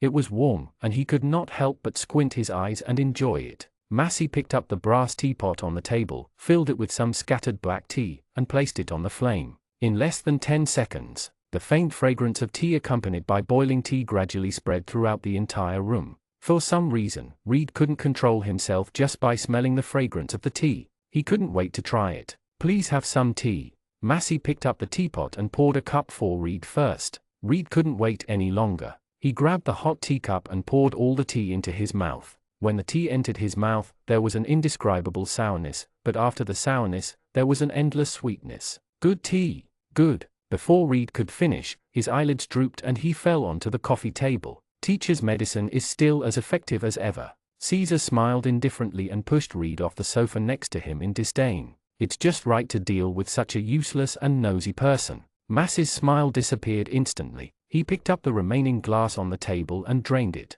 "This tea can only refresh a forbidden spellcaster like me, but if an ordinary person drinks it, they'll sleep for a long time." Caesar looked thoughtfully at Reed. It seems that the mana fluctuations on his body came from that piece of charcoal. Not bad. Massey untied Reed's waist pouch and opened it. The charcoal that contained powerful fire elements was inside. "This is it." The moment he touched the charcoal, the temperature around Massey rose rapidly with his emotions. "I've lived for almost 100 years, but this is the first time I've seen such pure materials for fire elements." Massey shook with excitement as he held the dirty piece of charcoal in his hand. "If I send this piece of charcoal to the distant divine kingdom, I can definitely make a calamity-grade forbidden scroll. Even if I don't make it into a scroll, I can use it to embed a staff or make a magic amplification ring to greatly increase the effect of the forbidden spell." "So powerful?" Caesar looked at his teacher in surprise. "That's right." Massey nodded affirmatively. "Take the fire I used to boil water. With the enhancement of this charcoal, that little fire can burn down the entire room. Do you remember the apprentices I trained? Most of them only know how to set fire like this. Other than setting fire, they can't learn any other spells. But if we could just give each of them one of these amplification rings, it'll be much more lethal. Even if we only know how to set fire, it's enough for us." Upon hearing this, Caesar's gaze became fanatical. "This charcoal is really a good thing. Unfortunately, there's only one piece." Thinking of this, Caesar suddenly felt that it was a pity. "Even if I really make it into an amplification ring, I reckon I can only make a dozen at most." "There's something you haven't considered." Massey smirked. He must have taken this charcoal from somewhere else. And there should be more fire elemental treasures there. "Teacher, what are you waiting for?" Caesar looked at Reed on the ground. "Hurry up and use the soul-searching technique on him. Search all the secrets he has hidden in his soul." Although the soul-searching technique could cause one's mind to be in a mess and one's memories to be chaotic, there was even a possibility of death. However, Caesar did not care about Reed's life at all. "Yes, Your Highness." Massey bent down and placed his hands on Reed's eyes and heart. He closed his eyes, and the scarab emerald pendant hanging on his chest slowly spread its wings. In an instant, Reed's memories flooded Massey's mind. From the first time he picked up the night sword to the moment he fell onto the coffee table with a bang. Most of the memories here were not used by His Highness Caesar. Massey raised his hand and slashed down, shattering most of Reed's memories. What was left was what they needed. Accept Count Morphetto's request, lead the team to the Forsaken Land, and Massey's brows were tightly knitted as his gaze paused on a frame, a dark elf that had long perished. Chapter 13, Sending the Vanguard Team. The Dark Elves had been driven into the most dangerous ravine on the day Massey was born. Unexpectedly, there were still some left behind. Looking at the captivating faces in Reed's memory, even Massey, who usually did not get close to women, had to admit it. Dark Elves were naturally synonymous with beauty, but Massey noticed it when he opened Reed's memory. Memories of the Dark Elves seemed to have been tampered with a little. Some parts of the memory had been forcefully erased. Fortunately, they only erased one part of the memory fragments, and it had nothing to do with the charcoal. But where did he get that charcoal with abundant elements? Massey's hands were sore after swiping through for so long. Reed's memory was still of peeping at various types of dark elf beauties. There were long hair, short hair, wavy hair, and flat hair. There were hundreds of them. Are you done? Veins stood out on Massey's forehead. This lecherous swine. Can't you look at something decent? He was furious and slammed the memory fragment in front of him.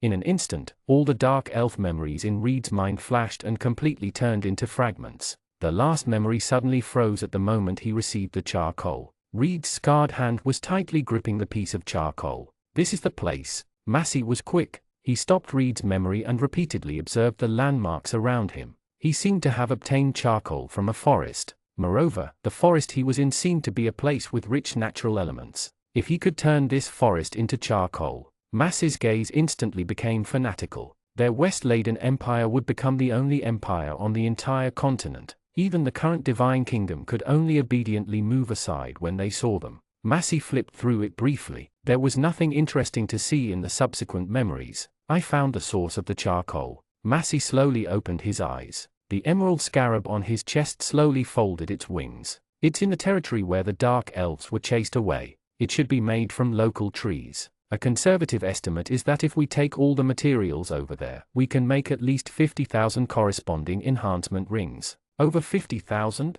Caesar's mouth was wide open in surprise, and the corners of his mouth subconsciously curled up, almost reaching his ears. With 50,000 enhancement rings, it was equivalent to turning a group of trash apprentices who could only release sparks into powerful forbidden spellcasters. At that time, he would see how his brother would compete with him for the throne. At the thought of his annoying brother, Caesar's face instantly darkened. The two of them were clearly evenly matched in terms of technical ability, knowledge, and governance. But it was because his brother was born a few days earlier than him. His father had made his brother the crown prince. How could he accept this? With so many forbidden spellcasters, who would need an army to fight? Who needed to go through so much trouble to seize the throne? With so many forbidden spellcasters, there was no need for him to say anything. The crown would be placed on his head. Have you found out anything about Count Morphetto? Yes. Massey nodded affirmatively. Although this old fox, Morphetto, is usually very cautious, he still revealed some flaws. With that, Massey kicked the unconscious Reed. This person is under Count Morphetto's orders to go to the Forsaken Land and develop a new manor. However, he seemed to have encountered something and ended up in such a miserable state. Looks like there are many dangerous beasts over there. But since it's a commission, there should be a commission document, right? Yes, it's still stamped with that old fox's seal. There's no mistake. Massey nodded affirmatively. However, according to what I saw in his memory, that document and related things should be with the Dark Elves now. Now, we just have to think of a way to get those documents and confirm the evidence of his violation. When the assets are confiscated, you will have contributed to this matter. 3/4 of this old fox's assets will be yours. Let's do it. Caesar leaned back on the sofa in satisfaction. In this way, the equipment and money needed to build an army were complete. The throne was firmly in his hands. Next, it was time to send an exploration team to explore the depths. Still, Caesar suddenly frowned and sat up on the sofa. I think I heard you say that there are dark elves there, right? Caesar frowned. Will it affect the people we sent out to explore? I don't think so. Massey relaxed to one side and made herself another cup of tea. There are only a few hundred dark elves in this person's memory, and they are almost all women. They are not a threat. That's good. Caesar closed his eyes and sank into the sofa, thinking quietly. Spread my message. Pick a group of people from the guards and let them investigate the environment there on our behalf. Bring some materials back and build a camp. Don't tell them our real purpose, just find a random reason to replace it." Massey nodded. "As you wish, Your Highness." In just a few hours, Caesar selected a group of elite knights from the guards. They were well trained and tall, and their armor shone brightly. Caesar's eyes were slightly red as he stood in front of everyone with a little girl in his arms. His words were filled with pity. "My fellow countrymen, just yesterday, one of our fellow knights unfortunately died in the Forsaken Land." Caesar hugged the little girl sadly and said to everyone, "When this child passed by the edge of the Forsaken Land, he was attacked by wild beasts. And that brave knight, in order to save her, chased a wild beast into the Forsaken Land. Although the child escaped, those despicable beasts in the Forsaken Land also killed him." Upon hearing this, everyone present revealed regretful expressions. Very good, the emotions were stirred. However, it was still a little short. The effect would be better if the child cried. Caesar stole a glance at the little girl and pinched her thigh hard when she was unprepared. "Cry faster." The child's eyes reddened from the pain and she immediately started sobbing. "It's all my fault, I shouldn't have gone there to play." "It's not your fault." Caesar acted like he was possessed by a drama queen and pretended to be heartbroken as he held the sobbing little girl in his arms to comfort her. This scene made the knights below the stage even more moved. "Now, pack up and set off. Remember your mission goal. Find those beasts and avenge your compatriots." Chapter 14, Entrapment Tactic. The next morning, the elite team composed of royal knights successfully arrived at the Forsaken Land. Their eyes were firm and their martial arts were powerful. Each of them was an elite warrior among humans. When they approached a cliff, the leading knight stopped. "All right, let's set up camp here." The leading knight, Ron, dismounted and came to the edge of the cliff to look from afar. He had thought that the Forsaken Land would be a very bad place. He did not expect this place to be so beautiful. At the edge of the cliff, there was a huge river rushing past, and beside it was a huge waterfall. There were also some wild fruit trees growing around, and there were many small animals on them. With water and food, it was a suitable place to set up camp. Ron took off his armor and stretched luxuriously. This time, His Highness Caesar had given them 3 missions. One was to build a base camp here so that the knights could come and clean up the beasts. The second was to get some special wood here to build a monument for the dead knight. The third was to eliminate all the wild beasts nearby. His Highness Caesar promised that as long as they brought the heads of the beasts as proof, each beast's head could be exchanged for 2 gold coins. What a good job. In the dark elven castle, why is there another bunch of flies? Ai Ching looked at the scene in the crystal ball and muttered unhappily. She had clearly killed all the flies from before. The last fly was also tortured badly by her and her sisters. But why were there new flies? Annoying humans, how annoying. Don't worry, everything is going according to plan.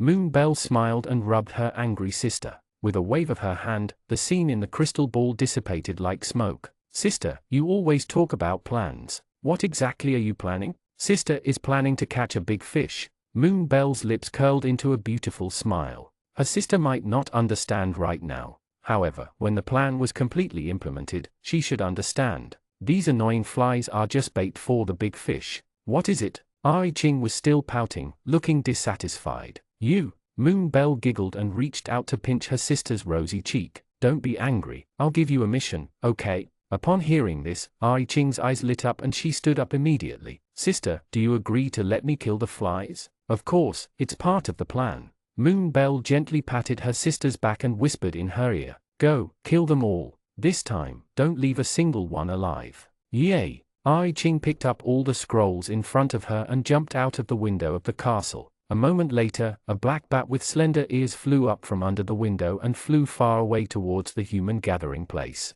"Sister, help me tell teacher that I'll be back for dinner later. Go on." Watching her sister's figure gradually disappear into the distance, Moonbell opened the crystal ball again to observe the situation in the territory. The knight who escaped must have spread the news to the outside world. There were not many new knights in this group. It was very likely that they were an advanced team in charge of reconnaissance. Moreover, they had the emblem of the royal family on them. It seemed that the news spread that night had attracted the attention of some important figures. But that wasn't enough. They had to attract more attention. Moonbell lazily leaned back in her chair, watching the knights in the crystal ball. With her sister's strength, it would only take her lunch to get rid of them. "I'm done. Come and eat." Fang Ping placed a plate of fried noodles on the table. Just as she was about to sit down, she suddenly frowned. One of the two people in front of him was missing. Where's Ari Ching? Did she go out to play again? Yeah. Moonbell nodded affirmatively. It's fine. I have some left in the kitchen. She can have it when your sister comes back. All right, teacher. By the way, have you been busy recently? Moonbell lowered her eyes and nodded slightly. The human empire had already begun to friction with the Dark Elven Kingdom. This Royal Knight squad was only a precursor to the start of the battle. The further she went, the more things she had to deal with. It was already not bad that she had the time to meet her teacher during this period of time. This is only the beginning. Things will get busier later. I see. Fang Ping ate his lunch leisurely. He did not expect Moonbell to be so busy recently. His first student seemed to have a high status in the village. She seemed to be the daughter of the village chief. However, the village chief seemed to have passed away very early. Ever since he first met Moonbell 4 years ago, she had been helping the village solve all kinds of problems. Although Moonbell was enthusiastic and had the temperament of a leader, but to put it bluntly, this place was just a small mountain village. She had such a talent for greater leadership. If she received focused nurturing on her skills, she would at least be a leader in the company or a leader of the country in the future. But if Moonbell stayed in this mountain village, in this life, she could only mediate between neighbors. Just like a phoenix trapped in a chicken coop, no matter how outstanding it was, it could only live like a chicken. Moonbell was a very sensible and capable child. The villagers also liked her very much, but she deserved better. It's been hard on you, but I think you're very proficient in English. There's no need for you to come to class often. Just be busy during this period. My level is high because you taught me well, teacher. Moonbell smiled, her cheeks slightly flushed. Without your guidance, I would never have improved so quickly. All right, among so many students, you're the easiest to teach. When you improve, you'll naturally improve much faster than others. After saying this, Fang Ping patted Moonbell's shoulder comfortingly. You're busy during this period of time, so just focus on your work. Don't neglect your usual practice. Just make sure your standard doesn't drop. Yeah. Fang Ping faced the ball of light in front of him and said very seriously, sooner or later, what I taught you will help you walk out of this mountain. When you see the vast world outside, you'll understand that this place is still too small. You can't fully use your strength. I look forward to that day. Thank you for your teachings, teacher. I will definitely not let you down. She did not expect her teacher to be so supportive of her. The last bit of worry in Moonbell's heart disappeared. Yes, just as teacher said, the Dark Elves would one day walk out of this forsaken land, and walk towards the wider world outside, and the Sylardan Empire was only the first step to the outside world. They also wanted to take down other human countries. It made all humans tremble when they heard of the Dark Elves' prestige. Chapter 15, Raiding the Knights. Howl, howl, howl. The injured frost wolves fled under the fierce attacks of the knights. Don't even think about leaving. The archer drew his bow and shot an arrow at the frost wolves in front of him. Each frost wolf in front of him could be sold for 2 gold coins. They could not be let off. Swish! Countless arrows flew past. The frost wolves, who had been insufferably arrogant just now, were covered in sharp arrows. Well done. Ron looked excitedly at the pile of wolf corpses in front of him. If he chopped off the heads of all the wolves, he would receive at least 20 gold coins from His Majesty Caesar. The attendant behind him immediately waved his knife and skillfully cut off the wolf's head before throwing it into the bag on the horse's back. Boss, I've already seen it. There are wolves in the distant mountain range. Let's go. Ron waved his arm, and the surrounding knights also mounted their horses. The frost wolf's blood dripped down the horse's fur onto the ground. Ai Ching gradually poked her head out of the forest in the distance. What are these flies doing? She looked doubtful at the blood on the floor. They did not circle around the sisters like the previous batch of flies. Instead, they chased these beasts relentlessly. But no matter what, a fly was still a fly. It was a target that should be eliminated. At the thought of this, Ai Ching followed the bloodstains on the ground and quietly followed the knights. Wherever the knights went, all the beasts were wiped out. Everywhere they passed, there were corpses with their heads cut off and their furs stripped off. Phew, sir, let's stop and rest for a while. We've collected enough materials here. The follower in charge of skinning the fur complained. After working for so long, he was so tired that his hands were cramping. However, this group of knights was killing more and more enthusiastically. All right, let's rest for a while. Ron waved his hand generously, and everyone dismounted and rested on the spot. He looked at the bulging package hanging on the horse's back. Everyone's faces were filled with satisfied smiles. Just the gold coins they could obtain from collecting beast heads on this trip were enough for them to buy the most luxurious residence in the capital. Second Prince Caesar is really generous. The knight sighed. Of course, I believe that if Prince Caesar has the chance to succeed the throne, our lives will definitely be better. It's not as simple as you think. Ron frowned and sighed. Don't forget that the old nobles in the country think that the surer prince is more outstanding. They disdain Caesar. HMPH, those people who collect land and rent for a living, how would they know the good of the second prince? If His Highness hadn't specially used his own vault to give us relief money, I might not have been able to live until now. In our hearts, His Highness Caesar is our future king. Many drunk knights raised their wine glasses and shouted at the sky from the bottom of their hearts. To His Majesty Caesar. Sigh, these people. As the most experienced knight in the crowd, Ron shook his head helplessly. How could the struggle for the throne depend on who was more outstanding among the two princes? It was just a matter of how powerful the forces behind them were. However, even he sincerely hoped for it. Caesar could become their king in the future. At this thought, Ron raised the wine glass in his hand and drank it in one gulp. To His Majesty Caesar. Everyone sat around the bonfire. Countless sparks danced in the air as they were summoned. Ron gulped down his beer. Everything in front of him became illusory. Unknowingly, countless dancing blue fireflies had appeared around him. These blue fireflies landed on the side of the wine glass. They looked very cute. The list was not a place for it. Ron smiled and reached out to flick Firefly, who was leaning against the cup. Bang! A small firefly in front of him suddenly exploded. A ball of silver blue flames instantly swallowed Ron. The dream just now immediately woke up. There's a fire. Get some water. The surrounding drunk knights were so frightened by the screams that they immediately woke up. The situation was urgent, and it was worth it to pick up a bucket of urine and pour it on Ron. The silver blue fire was instantly extinguished. Ron got up from the urine stain and wiped his face in shock. What happened just now? Ha ha ha ha ha. A tinkling laugh came from the distant dark forest. Alarm bells rang in Ron's head as he immediately drew the sword at his side. There was something in that forest. Who's there? Step forward. No answer came from the darkness. Only the ghostly laughter echoed in the forest. Everyone present immediately felt their blood run cold. Everyone listen up. Get close to me and form a circle. Ron quickly instructed everyone to get into battle formation. All the knights leaned their shoulders against each other and stared nervously into the darkness in the distance. Ai Ching sat on the tree and swung her smooth legs happily. She had no intention of going down. The fireflies just now were her sister's best fluorescent forbidden spell. She begged for a long time before her sister agreed and wrote it on the scroll. Its power was indeed not to be underestimated. At the thought of this, Ai Ching suddenly pouted. Unfortunately, if her sister did it herself, the power would definitely be much greater than hers. She could only release a dozen small fireflies with this scroll. However, if it was her sister, she could release at least a few hundred of them. In a matter of seconds, she could burn all these flies to death. At the thought of this, Ai Ching felt a vague sense of frustration.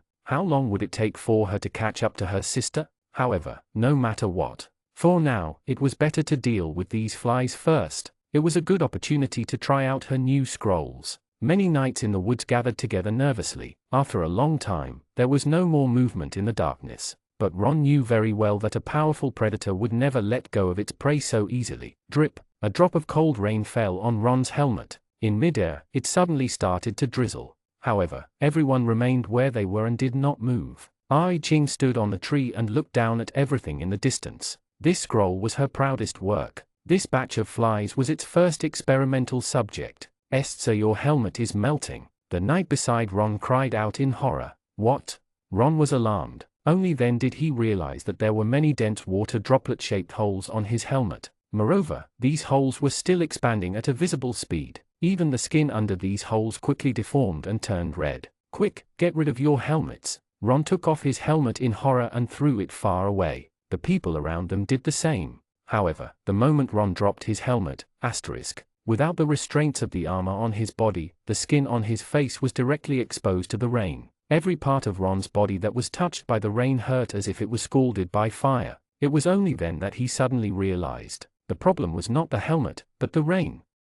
Chapter 16, Dwarf Invasion. Not good, sir. It's rainwater. This rainwater is poisonous. Everyone, quickly find a place to hide. However, before the knight could finish shouting, he suddenly collapsed. A pool of blood mixed with countless bits of hair and clothes flowed out of his armor. Endless fear spread in the crowd. The knights immediately panicked and hurriedly crawled into any place that could shelter them from the rain. But it was too late. Before the knights could take a few steps forward, their bodies lost their support and they collapsed unconsciously. Under the rain, their bodies quickly melted into a pool of dirty blood that flowed out from the gaps in their armor. No! Ron looked at the knights around him in despair, but his body was also melting rapidly. Clang! Ron's knees buckled and he suddenly fell to the ground, blood flowing out of the gaps in his armor. No, I don't want to die here. Ron raised his head in despair and dragged his half-melting body as he struggled to crawl towards the forest. As long as he could get to the forest that protected him from the rain, he would survive.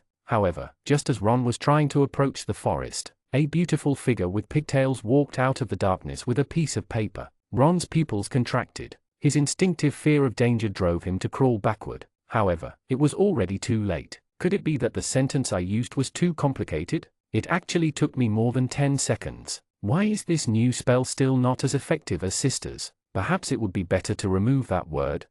There's still a fly alive? I Ching stepped on Ron's neck cleanly. There was a click. Ron's vision darkened and he completely lost consciousness. I Ching frowned and looked at the bloody mark on her foot with disgust. These flies were really disgusting. Her sister said that if these flies were instructed by someone, they should have documents on them. But there was nothing in their tent but a pile of stinking wolves' heads. She looked thoughtfully at another camp at the foot of the mountain. Could it be that these flies had left those documents where they were? Before long, Ari Ching arrived at the camp set up by the knights. After a while, she found what she needed. It was indeed here. Ari Ching looked at the document in her hand happily and quickly put it into her bag. She had to go back quickly and let her sister take a good look. She transformed into a tiny long-eared bat. Clutching the heavy bundle, she flapped her wings and flew into the castle. Moon Bell looked at the crystal ball solemnly. In the crystal ball, a group of bearded dwarfs were holding weapons and sneaking around the dark elven kingdom's borders. The swords and attire on their bodies showed that these dwarfs were mercenaries of the royal family. Moon Bell frowned. The magic in her body surged with her emotions, and the small ornaments on the table buzzed and vibrated. She had thought that the matter with the human kingdom was already troublesome enough. Unexpectedly, the dwarfs also wanted to sneak in and interfere. Did they really think that she was easy to bully? Sister, I got what you wanted. A small long-eared bat carried the bulging package with difficulty and flew straight to Moon Bell from the window. Thank you. Sister, go to the chair over there and change back. Moon Bell took the package from Ari Ching and examined it carefully. As expected, the people who had escaped earlier had attracted the attention of the upper echelons of the Siladan Empire. Although there was no seal on the letter, the paper itself was a scented paper that only members of the royal family could use. The ink used on it was also a special ink that had not faded for 1,000 years. Smells good. Smells like grapes. Ai Ching, who had returned to her human form, leaned over curiously and sniffed the paper carefully. That's why it's called scented paper. Moon Bell smiled at her sister.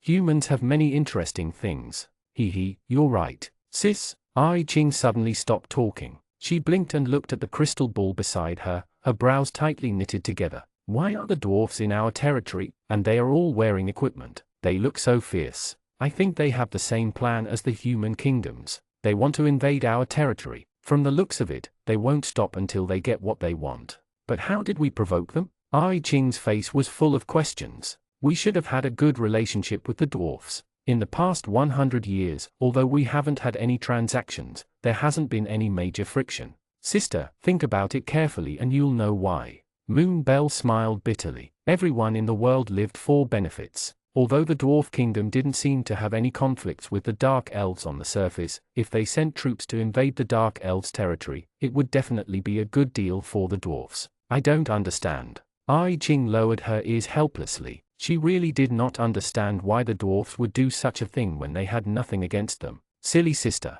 Moon Bell smiled helplessly. The territorial plains of the kingdom of dwarfs are scarce, and there are many mountains. They can only grow some sour grapes, and some have to be cut out to grow food. On the other hand, our territory is wide and spacious. Although there are many mountain terrains, compared to the kingdom of dwarfs, there is still an entire vast plain to live on. But all their dwarfs add up to only 200,000. That bit of space should be enough. Ai Ching scratched his head, still not quite understanding. Besides, there's not enough food. Can't they just cut out less grapes and add more food? You don't understand, sister.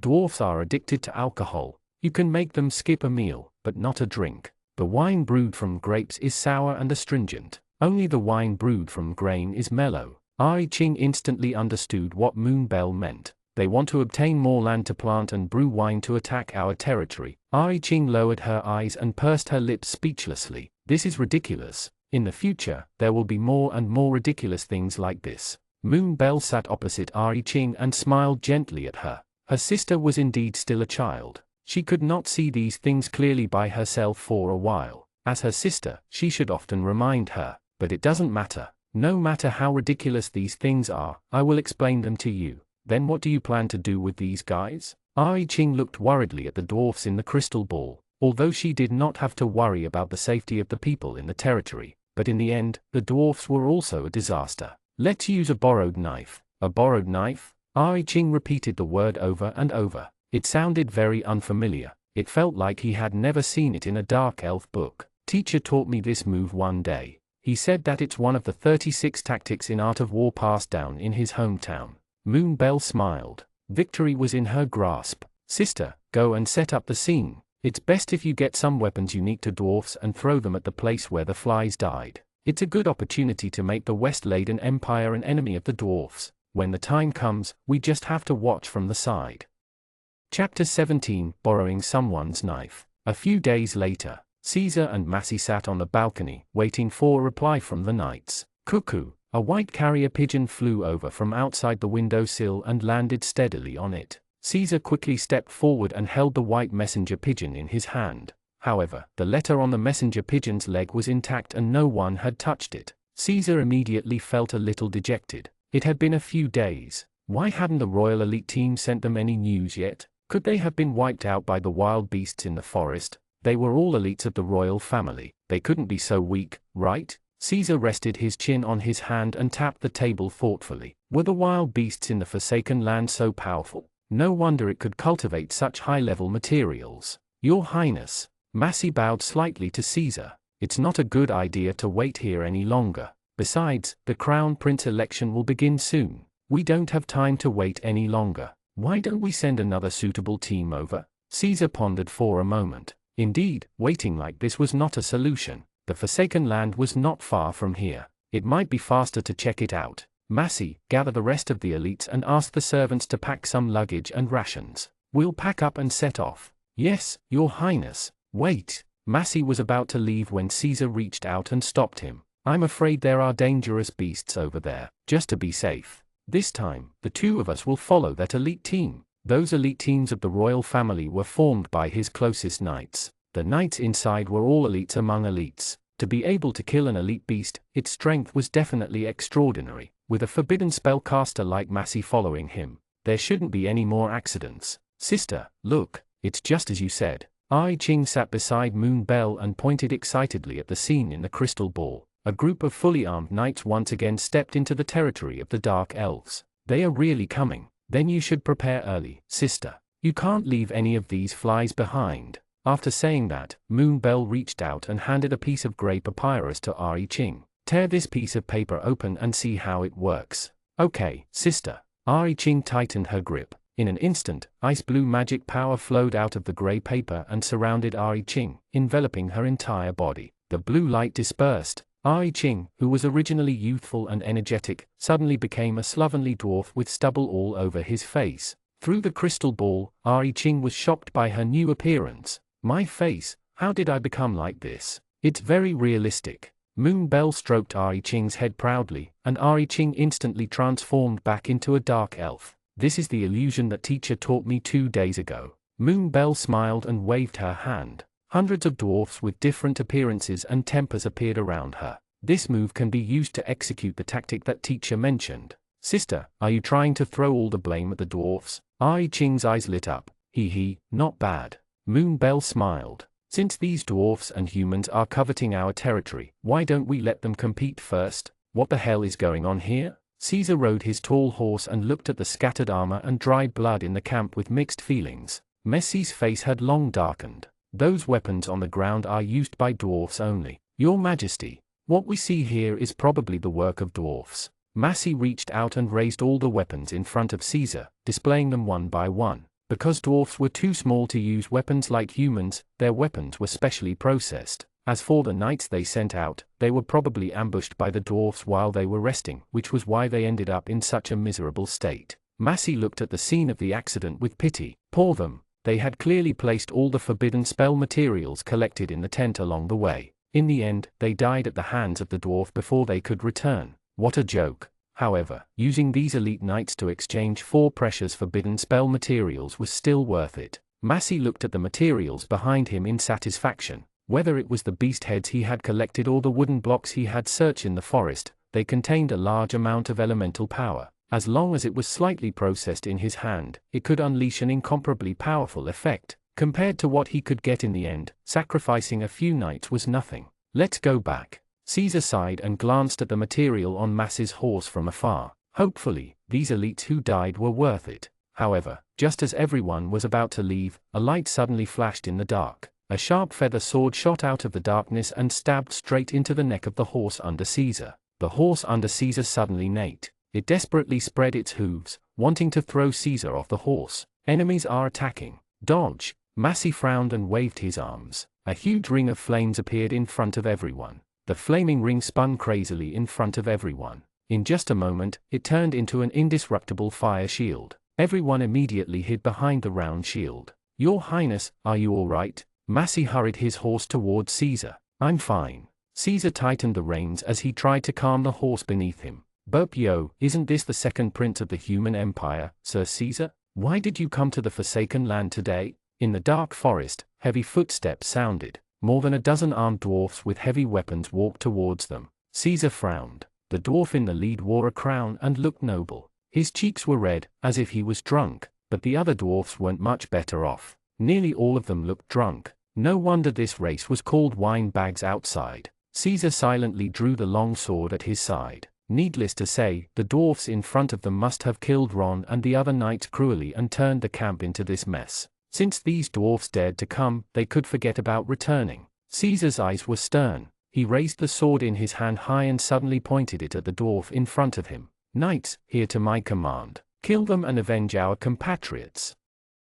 Chapter 18, Surround and Kill. Kill. Many knights felt their blood boiling. They raised the long swords in their hands and rushed towards the dwarf in front of them. The dwarfs were not to be outdone. They waved the sharp blades in their hands and circled around the group of knights in front of them. Sparks flew as the blades clashed. Just as everyone was fighting with all their might, Moonbell sat on a big tree at the side and swung her legs, admiring the scene below. Everything went more smoothly than she had expected. These dwarfs in front of him were actually the dark elves covered in an illusion. She thought that this would be seen through by the human forbidden spellcasters, and all his plans would fail. However, she did not expect that the forbidden spellcaster opposite her could not see through the disguise at all. Ha ha! Moonbell's lips curled into a calculating smile. What was even better was that the second prince of the human race, Caesar, had actually come here. As long as she killed him and spread the news, it would definitely cause a stir in the human kingdom. The feud between the kingdom of dwarfs and the kingdom of humans was bound to be formed.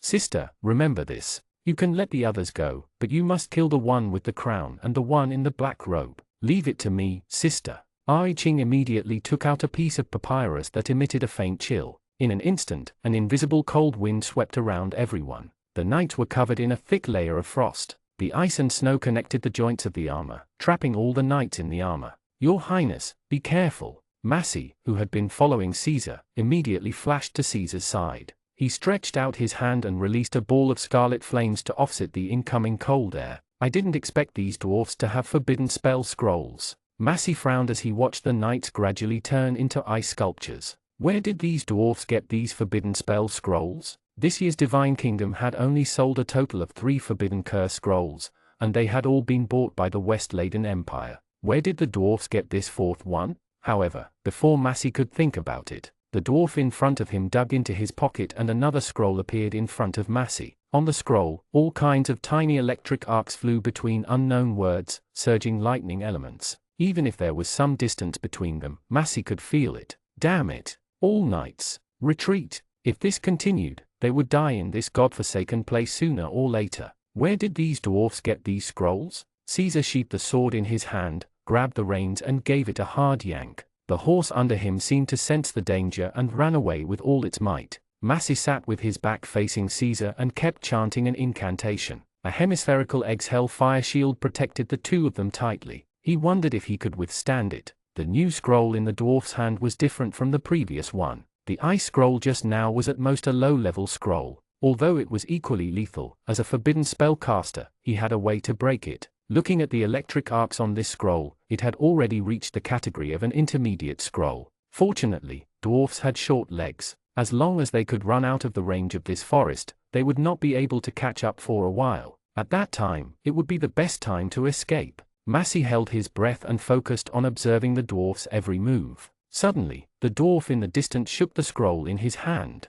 Hundreds of electric arcs instantly intertwined and transformed into a huge silver snake that rushed towards them with incomparably powerful explosive power. In the blink of an eye, the giant silver snake opened its bloody mouth and was about to swallow the two of them and the shield. No way! Massey frowned. His fire shield would definitely not be able to block this move. He could only quickly dodge. Your Highness, move aside quickly. Caesar pulled the reins and the horse instantly deviated from its original direction. Its body involuntarily tilted to the left. The silver snake turned into a thunderbolt and bit the shield. In an instant, the shield shattered. The lightning snake was about to bite down. Caesar gritted his teeth and squeezed the horse's stomach hard. The remaining horses immediately exerted all their strength and rushed out of the forest at the last moment. At this distance, the dwarfs should not be able to catch up to them for the time being. Let's call the remaining knights and leave this place. We'll take revenge on the dwarfs later. Caesar immediately made a decision. He rode his horse and ran to the temporary camp in the distance.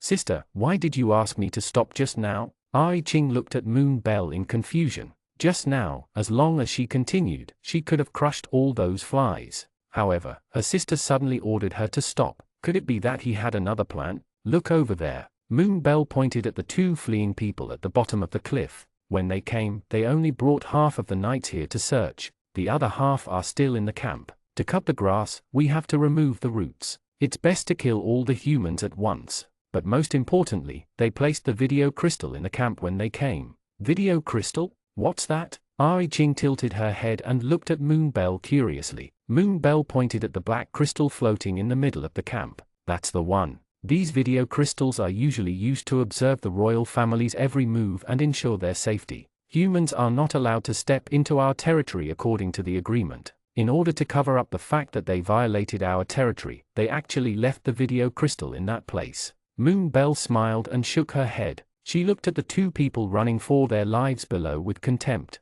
How stupid. However, the Dark Elves could also use the characteristics of the video crystal to transmit images and throw all the blame for killing them onto the dwarfs. Let's go, sister. Caesar led many knights and rushed back with all his might. Massey was on guard at the side. He held the video crystal and kept an eye on his surroundings. He did not know when the dwarfs had become so strong. Caesar frowned and waved the whip in his hand with all his might. When he returned, he had to report this news to his father and impose sanctions on the dwarfs. Many knights were running non-stop on the road. However, for some reason, they could not see the end even after running for a long time. No one dared to relax. They could only urge the remaining horses to run forward. Little did they know that they had already fallen into Moon Bell's trap. Countless blue fireflies spread their wings and flew around leisurely. Under the embellishment of fireflies, the pitch-black forest was as magical as the Milky Way. This wonderful scene made many of the tense knights relax. However, as a forbidden flame spellcaster, Massey could tell at a glance what these fireflies were.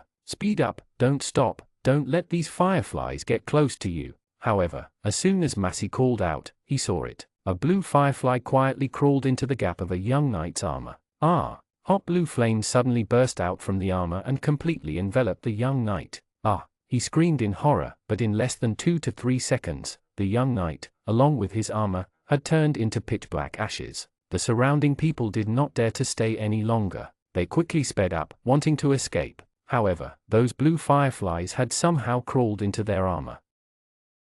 Chapter 19, Ultimate Humiliation. Caesar gripped the reins in his hand and ran forward with all his might. Teacher, that blue firefly is a product of a forbidden spell, right? Can you break it? It's too late. Massey shook his head regretfully, looking at the knights burning one after another in front of him. A deep sense of helplessness welled up in his heart. Your Highness Caesar, don't bother about them. Let's leave quickly. Staying alive is more important. If he had sensed the danger earlier, these knights would not have died in vain. But it was too late now. He could only save his own life first. Ha ha ha, where do you think you're going? The rough voice of the dwarf came from all over the mountains. Massey was shocked and looked around in panic. The surrounding forest was suddenly filled with dwarfs holding weapons. Massey looked around with a heavy expression. Even if he used a forbidden spell to clear a path in front of him, the surrounding dwarfs would immediately follow and fill the gap he had just created. They had nowhere to run. Caesar held the reins in his hand with a dark expression.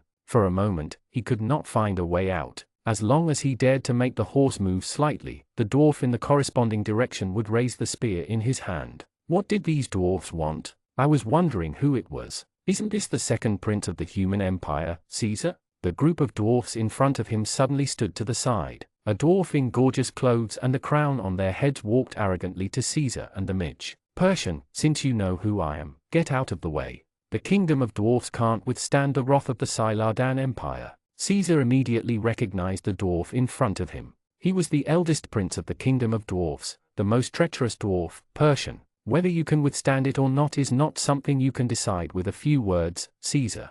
The leading dwarf prince smiled, drew his sword, and threatened. Do you want me to personally take your dog life, or do you want to kill yourself? It's your choice. Don't you dare. Massey tightened his grip on the video crystal in his hand and aimed it at the dwarf prince who was spouting nonsense. Just his words alone were enough to form a grudge between the two countries. However, it was said that this dwarf prince had always been timid, and there was a video crystal facing him. He probably wouldn't dare to do anything to them. I advise you to let us go quickly. Today's matter will be written off. Otherwise, don't blame us for being heartless. As he spoke, waves of heat emanated from Massey's body. The aura of a forbidden spellcaster was completely revealed. Do you really think you have the right to choose? The dwarf prince sneered and waved his hand. An invisible wind blade slashed across Massey's neck. Blood gushed out from the severed artery. Gulp.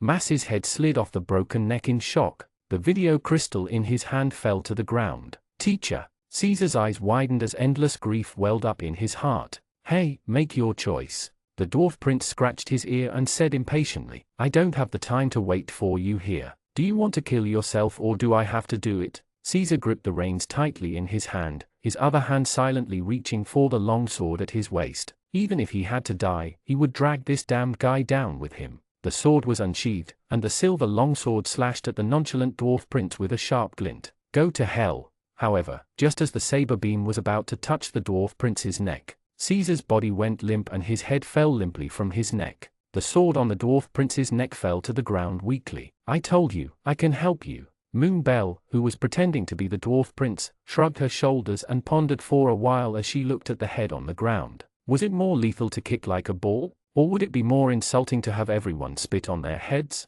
Moon Belle's lips curled into an evil smile. She might as well do both. At the thought of this, she picked up the two heads on the ground and threw them at the crowd in the distance. Little ones, come and play ball. Moon Belle picked up the video crystal and aimed it at the crowd that was throwing heads around in the distance. From this angle, the person on the other end of the video crystal should be able to see it, right? Moon Belle smiled playfully. The people on the other side were probably about to explode from anger. In the palace of the Silardan Empire. You cowards, remember this. The dwarf prince's voice came from the video crystal. He grabbed Caesar and Massey's deformed heads and spat on them. Then, he threw it aside in disdain. In the future, anyone who dares to invade our dwarf territory will end up like this. After saying this, the dwarf prince stepped on their heads and repeatedly crushed them. On the throne, the current king of the empire, Caesar's father, had a gloomy expression. His immense strength crushed the handle of the throne. Persian, how dare you? The king gritted his teeth and glared at the dwarf prince in front of him.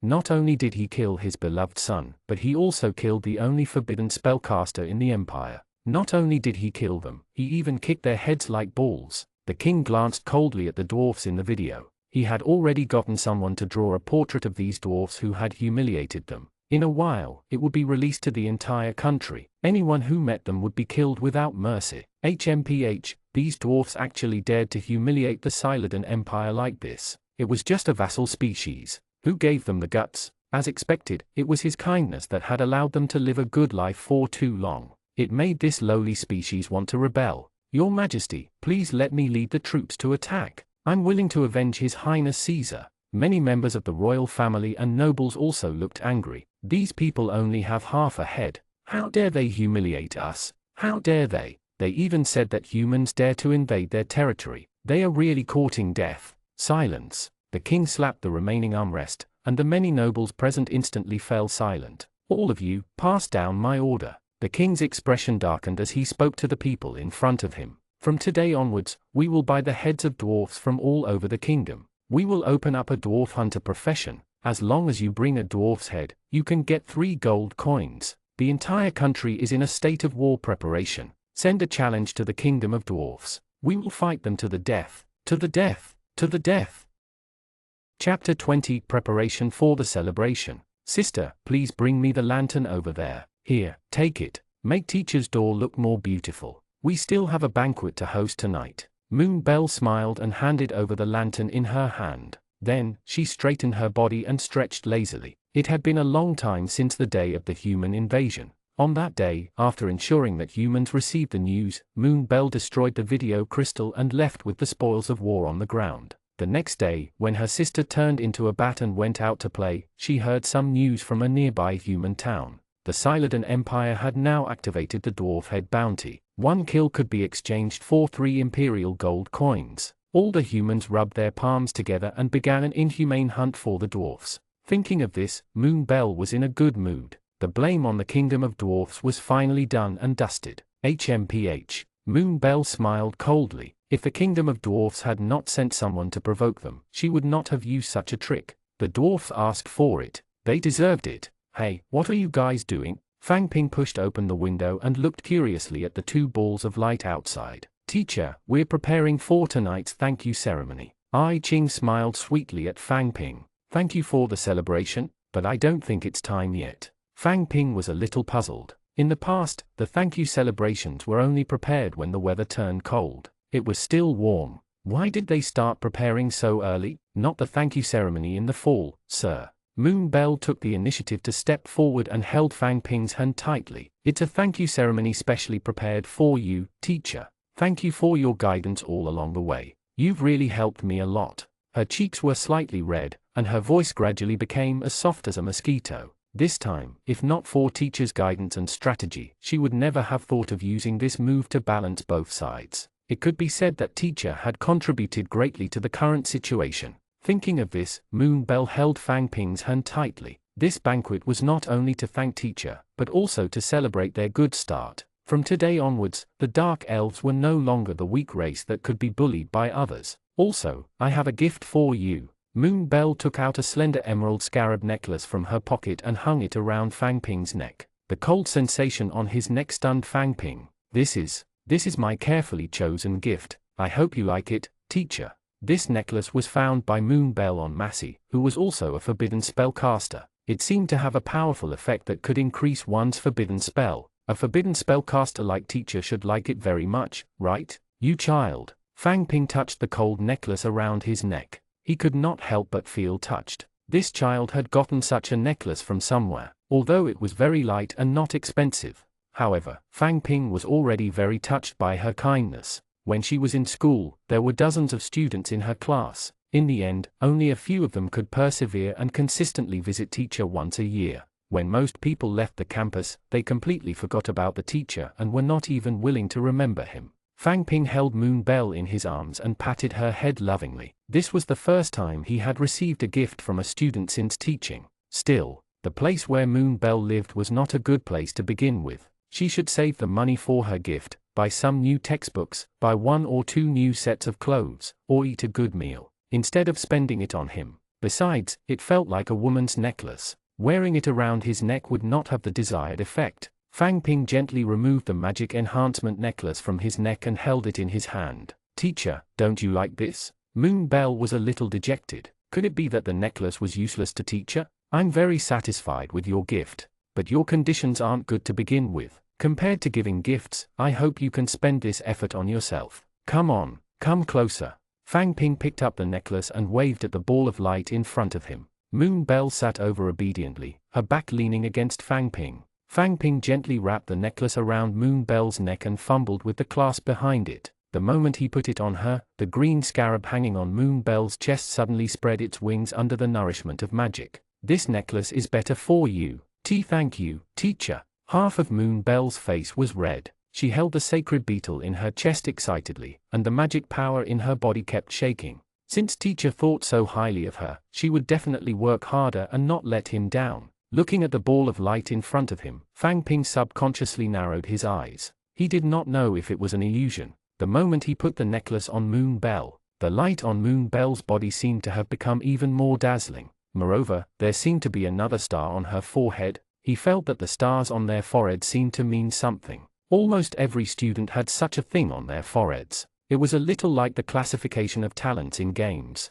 The more stars on one's forehead, the faster one would learn. Although it sounded a little ridiculous, the two sisters in front of him were the best evidence. Teacher, you're so biased. You only gave it to sister. If you don't give it to me, I want a gift too. Ai Ching turned into a depressed bat, sitting on the lantern and swaying. I'm so envious. Sister can have a gift. She wanted it too. Sister, I'll give you this gift on behalf of teacher.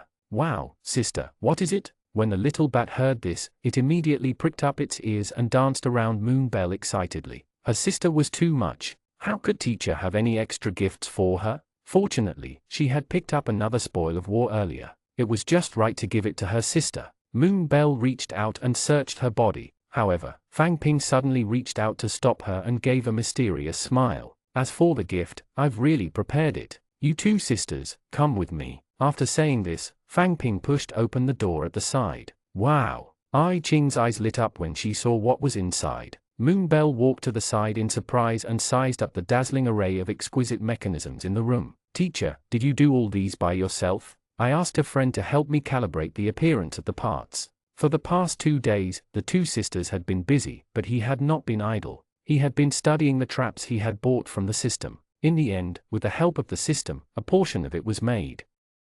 Chapter 21, Interlude at the Banquet. Teacher, are these traps for us? Ai Ching curiously stroked the poison arrow mechanism in front of her. But how do I use this thing? As long as it's placed in a hidden location, it will react when someone passes by. As he spoke, Fang Ping picked up the book on the table and threw it at the poison arrow mechanism. The moment the stone triggered the mechanism, a sharp poisonous arrow that was tempered with poison flew out from the interface and stabbed deeply into the book Fang Ping threw out. Ai Ching's eyes lit up. Amazing. Teacher must have spent a lot of time up there. Teacher, we've really troubled you. Looking at the trap in front of her, Moon Bell smiled. During this period, humans and dwarfs often appeared at the border. The members of the guards had always been under a lot of pressure. With the traps made by teacher, the burden on them would be relieved a lot. She had to quickly get someone to set up the traps made by him. Moon Bell's expression changed when she recalled what Ai Ching had heard. Currently, the streets and alleys of the West Laden Empire were filled with conscription orders.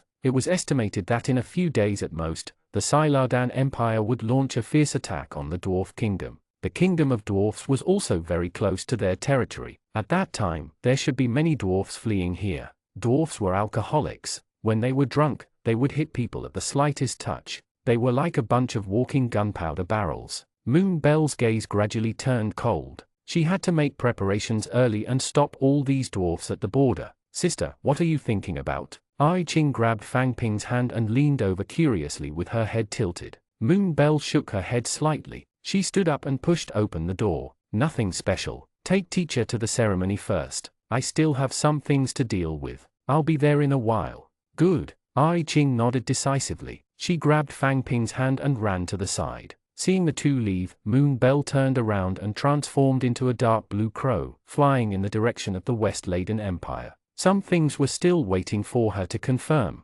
Teacher, let me tell you secretly, I prepared a great gift for you at the celebration. I've been making it for a long time. Really? Let me take a good guess. Fang Ping smiled. He had smelled the fragrance as soon as he arrived at the celebration. The strong sour grape smell was mixed with a mellow wheat fragrance and a hint of alcohol. It's a great cake, isn't it? The ball of light in front of him suddenly froze. It grabbed his hand slightly harder, as if it was uneasy. Ai Ching took out the scroll and looked around vigilantly. There are dwarfs here. She couldn't have remembered that smell wrongly. Burp, are you the leader here? The drunk dwarf let out a loud burp, raised half a piece of cake, and stuffed it into his mouth. Ai Ching grabbed Fang Ping's hand and stood coldly at the side. She had seen these people's faces in her sister's crystal ball. It was the dwarfs who had invaded their territory back then. They still hadn't left. Ai Ching furrowed her brows, killing intent radiating from her body. If you don't answer burp, I'll take it that you are. The dwarf prince, whose cheeks were red, drunkenly picked up the heavy hammer next to him and spoke in thick dwarf language, pointing at Ai Ching's nose. From today onwards, your land and your people belong to our great ale burp. It belongs to His Majesty. I advise you to be sensible and give up resisting. Otherwise don't blame me for being ruthless with the hammer in my hand. After saying this, the dwarf prince raised his heavy hammer and smashed the wooden table beside him into pieces. See, if you dare to disobey it's this table's burp. Ai Ching's face darkened. She did not want to talk nonsense with the dwarf in front of her. However, just as she was about to tear open the scroll in her hand, Fang Ping blocked her way. Teacher, Ai Ching, seize the opportunity and run home. Lock the door and windows. Don't open the door unless I shout for you. Without any hesitation, Fang Ping shielded Ai Ching behind him. Teacher, Ai Ching felt a surge of warmth in her heart as she looked at Fang Ping, who stood in front of her and did not retreat in the face of so many ferocious dwarfs. Seriously, teacher clearly couldn't see, but he still forced himself like this. She couldn't disappoint her teacher either. At the thought of this, Ai Ching's gaze turned sharp. Since these dwarfs dared to come, they could forget about leaving. Fang Ping's Adam's apple bobbed up and down uneasily. The clothes on his back were drenched in cold sweat. With him standing in front of these drunkards, Ai Ching should have returned safely, right? What's so good about bullying children? You drunkards, come at me. Hearing Fang Ping's words, the dwarfs burst into loud laughter. What a joke.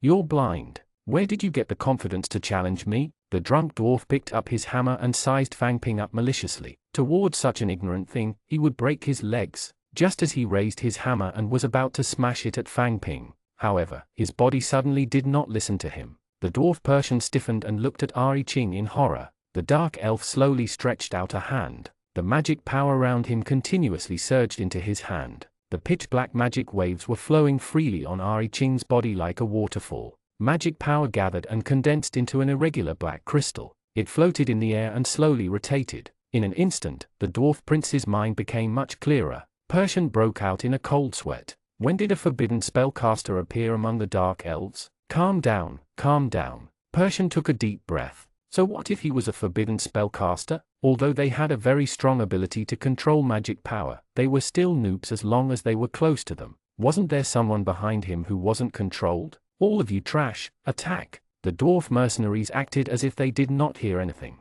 They took a gulp of wine and walked drunkenly to the forest at the side. They were just more reckless. He was not stupid enough to challenge a forbidden spellcaster for a few gold coins. Hey, come back here. The dwarf prince gritted his teeth angrily and looked at the fleeing mercenaries. Later, when he came out of this trap, he would see how he would deal with those deserters. However, Ai Ching had no intention of letting him go. Crack! The dwarf prince's expression was ferocious as he kept struggling. With every turn of the black crystal, the pain on his body intensified.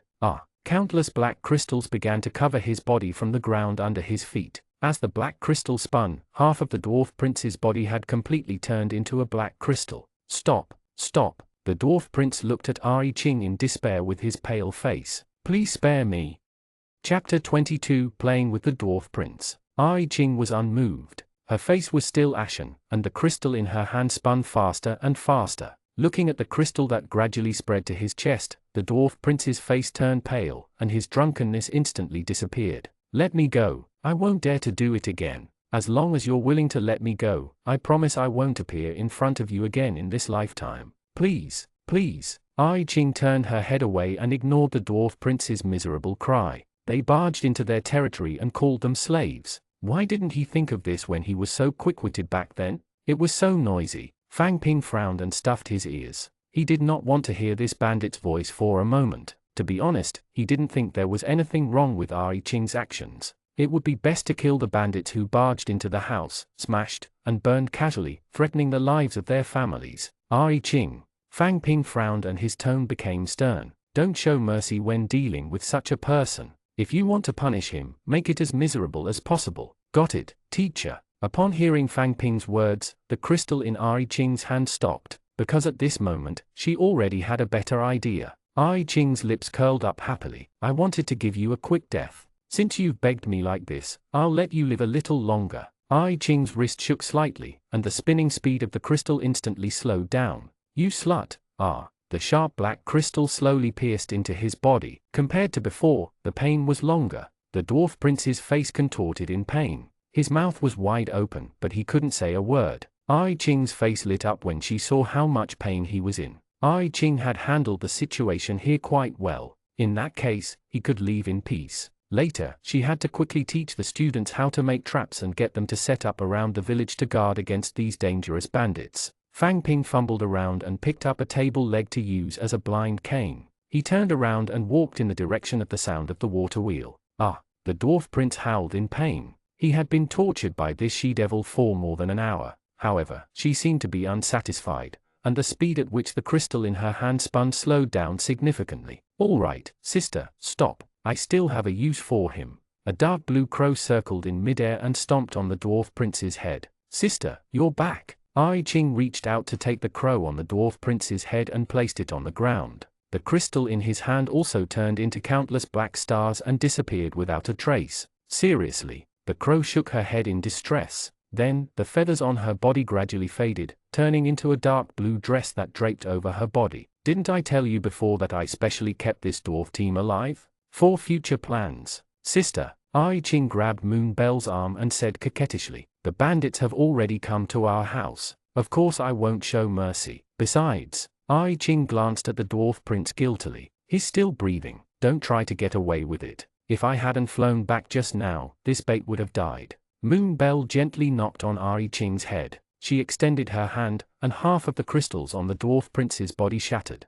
Then tell me, what's the plan? Ai Qing pursed her lips. Her sister was always so mysterious and didn't make things clear. Moon Bell smiled and turned her head to look at the dwarf prince who had fallen to the ground. The dwarf prince looked nervously at the two sisters in front of him. What were these two demons trying to do? Moon Bell gently parted her red lips. I went to the kingdom of dwarfs today. The atmosphere there is already very tense. I reckon it won't be long before an all-out war against the dwarfs begins. She narrowed her eyes and examined the dwarf prince in front of her. Persian, how are you going to lead a bunch of drunks into this war? What the hell are you talking about? The dwarf prince frowned, obviously not believing Moon Bell's words. The Siladan Empire and the Kingdom of Dwarfs were usually not in conflict with each other, and there was occasional trade between them. How could they fight? Hee, don't you remember? Moon Bell took the initiative to approach Persian and reached out to undo the crystallization on his body. Don't you remember? 2 days ago, you chopped off the heads of Second Prince Caesar and forbidden spellcaster Massey as a ball to kick.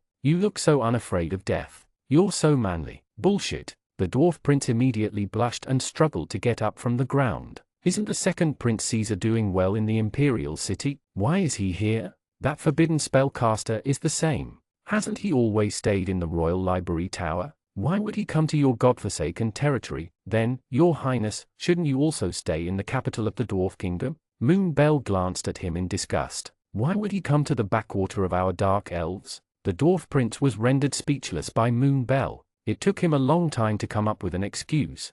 I'm here to find something. I'm here to find. HMPH, I don't have time to listen to your lies. Moon Bell interrupted him without hesitation and took her sister's hand. Before she left, she went to the Kingdom of Dwarfs for a tour. Humans were much faster than Moon Bell thought. Their army was already at the border, waiting for the commander's order to attack the city. This time, the Siladan Empire seemed to pay special attention to this battle. All the soldiers gathered their morale and prepared to attack the dwarf city and kill them all. Although it was cruel, it was also a good opportunity for the Dark Elves to rise. The first step to rise was to eat the big cake of the Kingdom of Dwarfs. I'm only here to tell you one thing. An army of 100,000 humans is already waiting at the border of the Dwarf Kingdom. They are well equipped, have sufficient logistics, and are full of killing intent towards the dwarfs. It's all thanks to the dwarf head exchange order issued by the kingdom. Your Highness, if you don't go back, I'm afraid you won't be able to see other dwarfs for the rest of your life. Don't you dare lie to me, bitch! The dwarf prince roared, picked up the heavy hammer beside him, and rushed towards Moon Bell. I don't have to lie to you. Moon Bell shrugged her shoulders and disappeared with Ai Qing in a flash. B*TCH, where are you hiding? Let me give you a suggestion about the human army. Moon Bell, who had hidden herself, looked at the dwarf prince who was bouncing around teasingly. As long as you admit your mistake now and kneel on the ground and bark like a dog, I will help you survive this crisis. Well, do you want to think about it?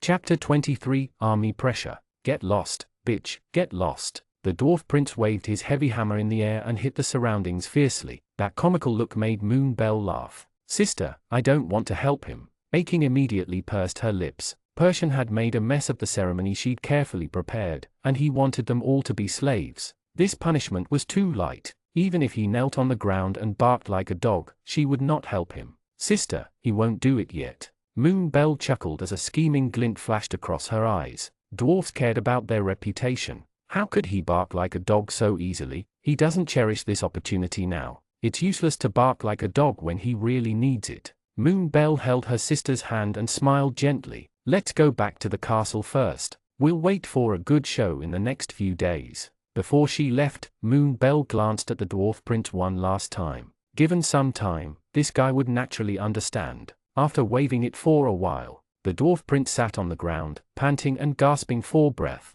Where did those two damn dark elves go? There were also those useless people under him. He did not know where they had gone to have fun. They were usually the most enthusiastic when it came to eating, but when called for work, they became lazy. A bunch of useless good-for-nothings. Persian threw the heavy hammer in his hand to the ground. That dark elf had actually lied to him, saying that he had taken the heads of the human prince and forbidden spellcaster and kicked them like balls. How is that possible? He had been wandering around this godforsaken place for 2 weeks, but he had not seen a single human. When he found those two dark elves, he would definitely beat them up. The dwarf prince's expression darkened as he picked up the heavy hammer from the ground. Your Highness, something bad has happened. The dwarf subordinate who had just escaped carried a white messenger pigeon and hurriedly ran to the prince. This is bad. The king wants you to go back quickly. The human kingdom is already approaching. What? Show me the pigeon in your hand. The dwarf prince snatched the messenger pigeon from his subordinate's hand,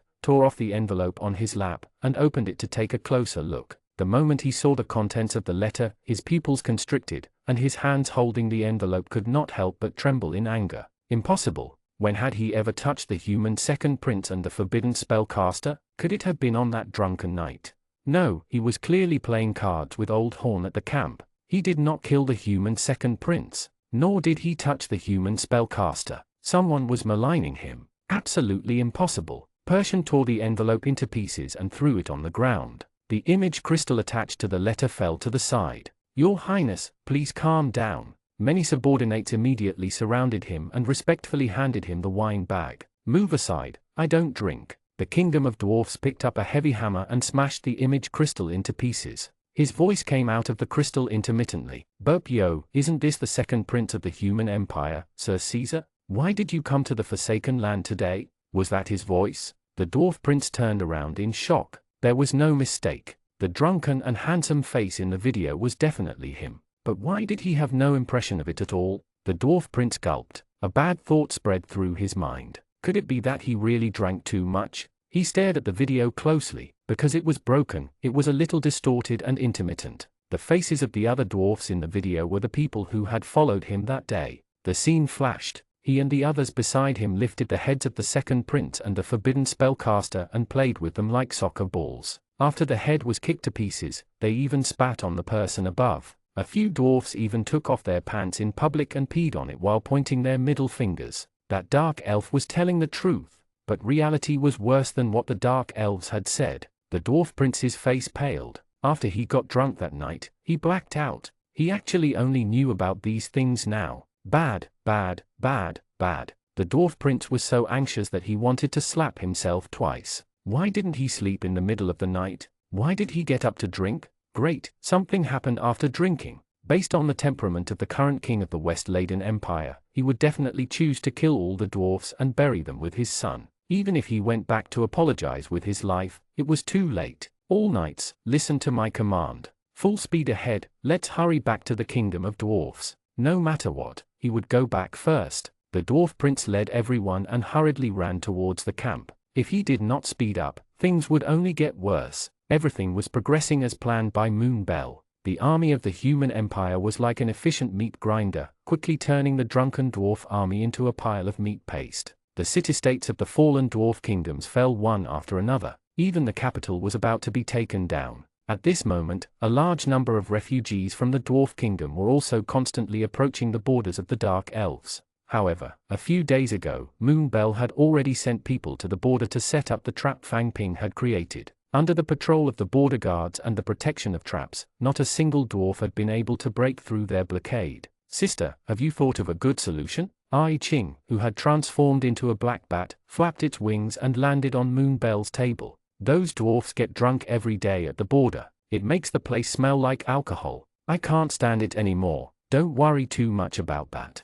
They won't be able to drink for more than a few days. Moonbell smiled. For the past few days, she had been using the crystal ball to observe the movement of the dwarfs. Their food supply was decreasing. Most of the dwarfs were so hungry that they dug out the bark and leaves beside them to eat. Some even started to eat the soil on the ground. However, it was not the time to accept them yet. Moonbell reached out and played with the crystal ball. Have you spoken to the Sisters of the Guard about quantitative feeding? Yes, sister. Ai Ching nodded firmly. We'll do as you ask. Every day, we'll distribute some food to the dwarfs outside to increase their favorability towards us. Very good. The situation of the dwarfs is not urgent enough. Let's continue like this for now. We'll attack when the key figures appear.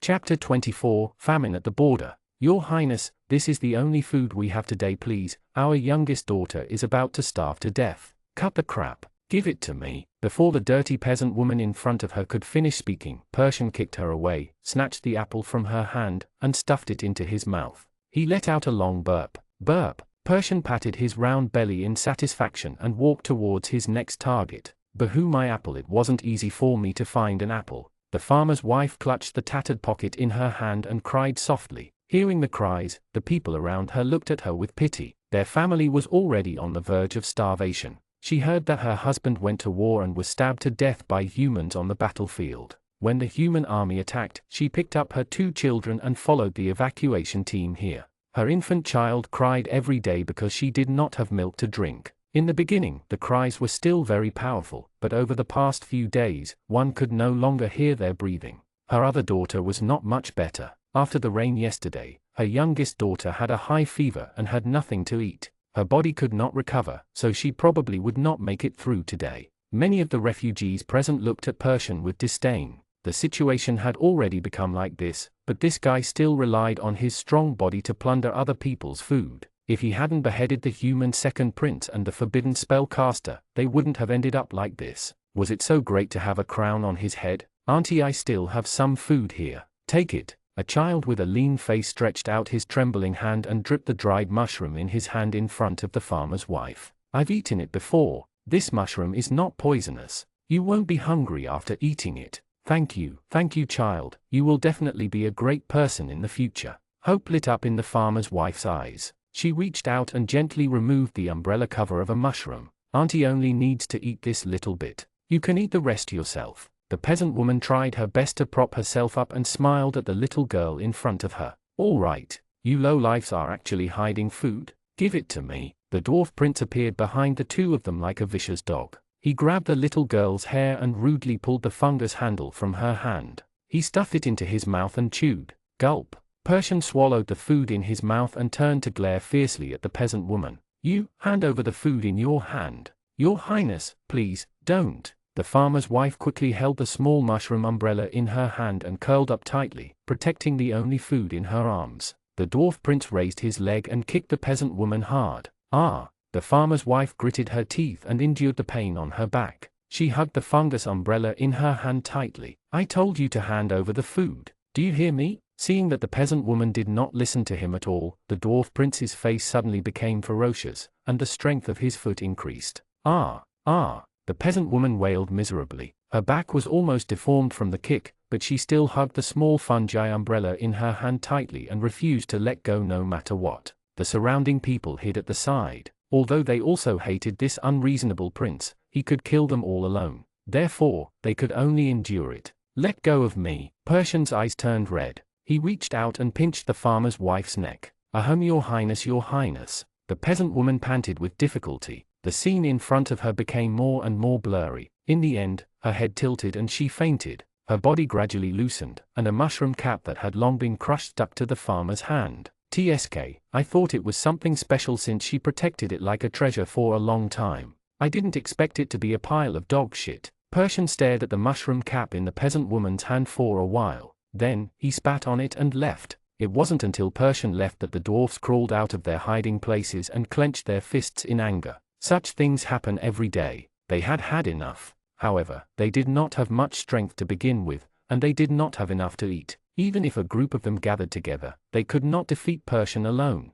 Damn it, if I could eat my fill, I would definitely go up and beat that guy up. A scrawny dwarf waved his fist and pointed at Persian's back. Sigh, let's not talk about you. How could we not want to? An old man wiped the wounds and loot on the farmer's wife's body and lowered his head with a bitter smile. We can't even eat our fill now, let alone take revenge. If only the gods would give us a meal. The little girl who had been thrown to the side covered the wound on her head and staggered over. The rice smells so good. The farmer's wife slowly woke up under the care of the old man. Old man, do you smell food? Sigh. The old man looked at the peasant woman in his arms and shook his head. Had she been beaten silly just now? How could there be food in the wilderness? Suddenly, the skinny young man frowned and sniffed his surroundings. I think I smell a fragrance. Do you smell it? The old man frowned. Why did everyone say that they smelled the fragrance of food? Look, someone is cooking over there. The little girl pointed in the direction of the border. On the other side of the border, a human and several dark elves were setting up a huge stove.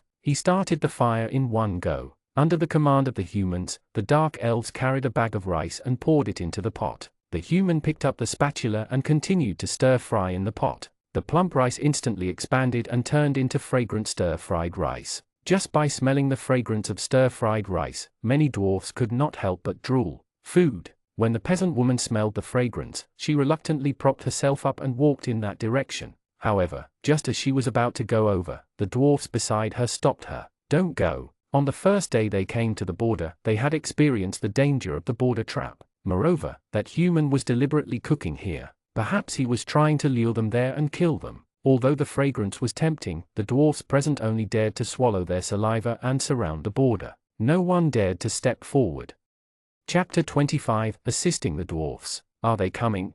Fang Ping did not stop stir-frying the rice in his hand. He took a bowl from the side, scooped up a pot of rice, and put it in. After hearing from Ari Ching that there were hundreds of people who had been forced to migrate here due to the war, Fang Ping decided to help them out a little. At least let them have a few full meals. The amount of food that Moon Bell had promised them was really too little. Of course, Fang Ping could completely understand Moon Bell's feelings. After all, it was not too much to be vigilant when a group of strangers came to their door. Ai Ching also volunteered to help Fang Ping pack up a large amount of ingredients. They here, teacher. But they don't seem to dare to come over. They just sit at the side and watch.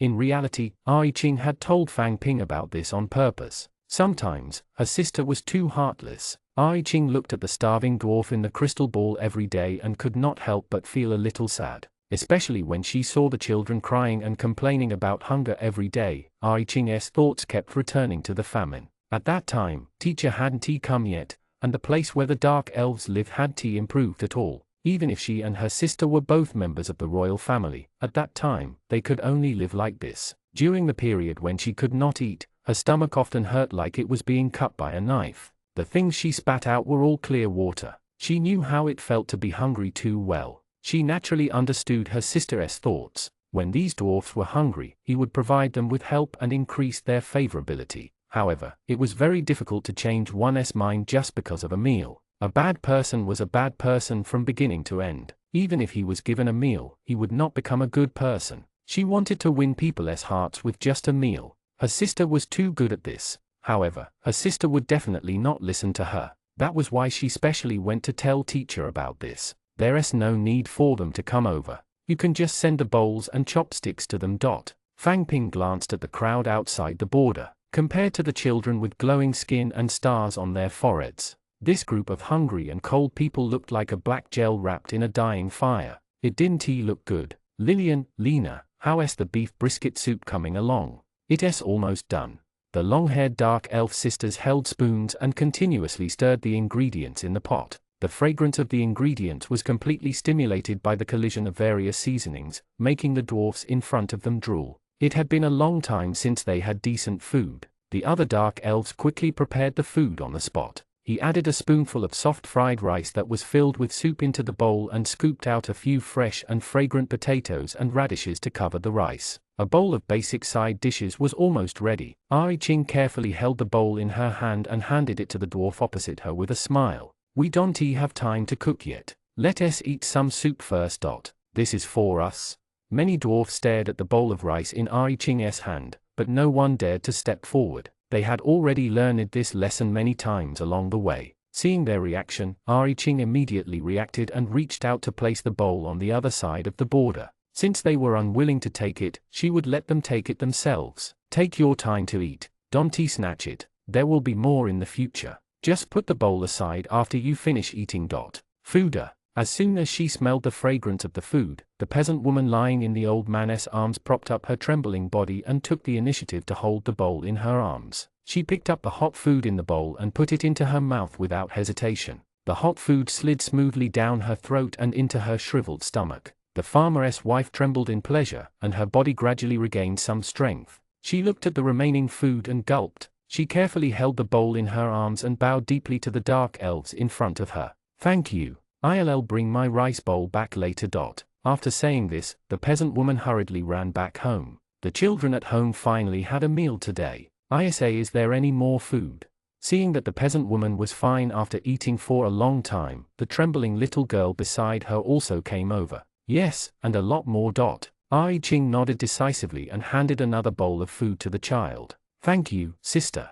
The moment she received the rice bowl, the child buried her head into the rice bowl without hesitation and ate heartily. Perhaps it was because she was famished, but she ate uncleanly. As she ate, the food in her bowl kept leaking out along the edge of the bowl. Fresh and fragrant rice soup dripped onto the mud. "What a waste!" The surrounding dwarfs looked at the rice soup dripping on the ground with burning eyes. After enduring for so long, they couldn't take it anymore. They reached out to the little girl's bowl and took the vegetable soup that flowed out to lick it. "Don't snatch it, don't snatch it. Everyone has a share." Seeing them like this, Ari Ching quickly picked up more food that she had prepared and sent them out of the border. The skinny young man, the powerless old man, and even more dwarfs gathered around Ari Ching. They took bowls of food from her and wolfed them down. "Thank you, thank you." These dwarfs would always express their sincere gratitude to Ari Ching when they returned the evening to her. Ari Ching smiled. Perhaps most of the dwarfs were not as bad as she thought. "Ai Ching, go get some more ingredients.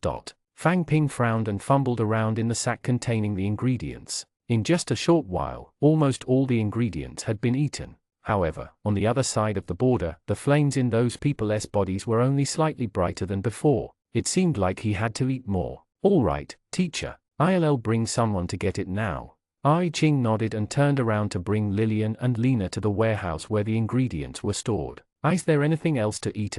The dwarf girl carefully placed the bowl in her hand in front of Fang Ping. She was not full yet, and her stomach was still empty. "Let me see. Fang Ping picked up the spoon at the side and slowly swirled it around the bottom of the pot. "There is still some soup. I'll scoop it all for you.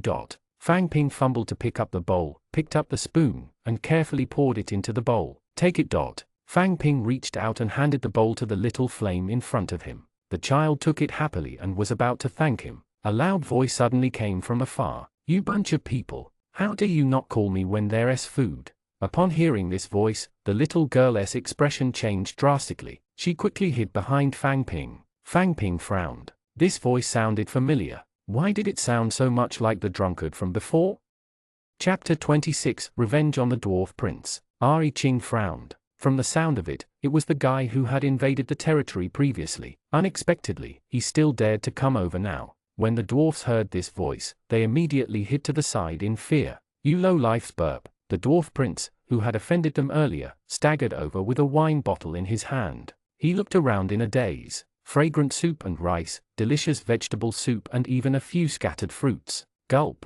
The dwarf prince swallowed greedily. After wandering here for so many days, he finally encountered something that could really be called food. However, before eating, he had to teach these lowly people a lesson they'd never forget. Next time, they would continue to offer him food. The dwarf prince's gaze lingered on the little girl behind Fang Ping. "It's her." He pulled out the heavy hammer by his side and spat fiercely at the child. "How do you not offer food? Are you tired of living? Huh? My lord, I know I was wrong. I'll definitely offer you food next time." The little girl hid behind Fang Ping, shivering. "Recognize your mistake? What do you know about your mistake?" The dwarf prince viciously raised his hammer. "This group of lowly commoners hid their food from him today. Tomorrow, they'll dare to revolt collectively. He had to nip this in the bud. I can't let this brat off today. Help!" The little girl hugged Fang Ping's thigh tightly, her body trembling in fear. Even if Fang Ping was blind, he could feel her fear. Fang Ping reached out and patted the little girl's back comfortingly. "It's fine.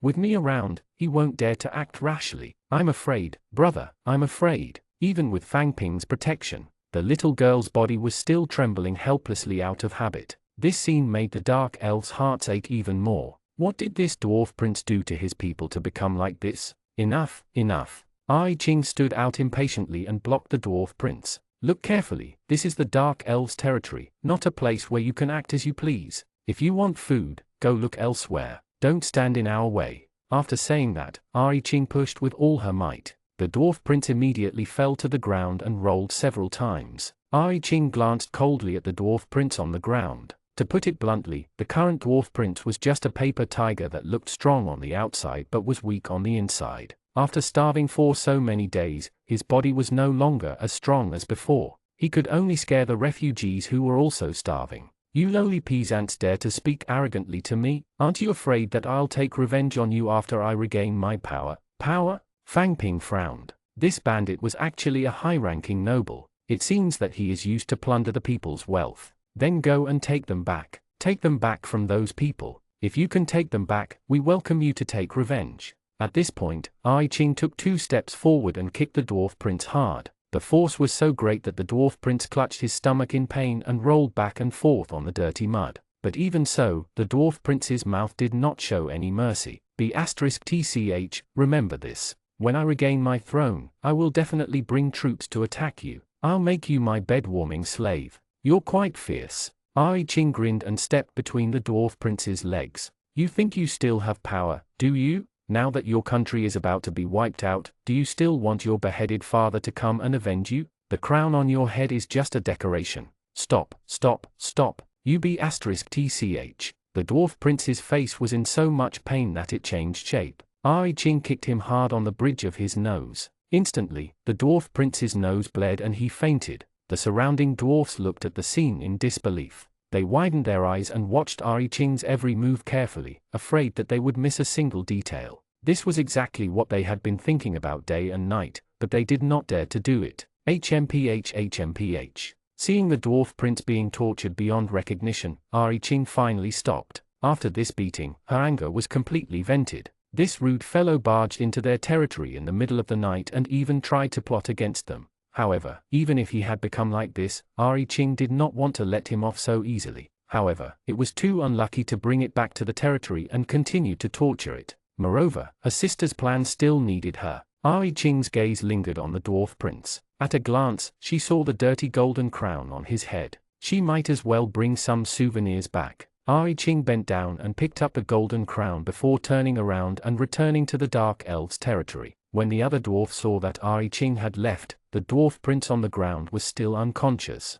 They mustered their courage and stepped forward to touch him with their toes. Normally, the dwarf prince would have jumped up from the ground, pressed the person who offended him to the ground, and strangled him to death. But now, no matter how they attacked him, the dwarf prince lay on the ground like a piece of rotten meat without any reaction. The expressions on the dwarfs' faces gradually changed from fear to anger. The long-suppressed dissatisfaction finally erupted at this moment. "Everyone, come quickly. Damn Persian, he has already fainted. Vengeance is ours today." The crowd began to spontaneously shout to the surroundings. All the dwarfs around gathered here. The dwarfs looked at their prince with hatred. "Finally, I've waited for this day." The farmer's wife, whose apple had been snatched away, picked up her dress and stomped hard on the dwarf prince's stomach. Foot. In an instant, the dwarf prince spat out a pool of foul-smelling mixture. If not for the fact that the dwarf prince had nothing better to do and provoked humans, how could they have ended up like this? Moreover, in the base, even during the escape, the dwarf prince never did anything.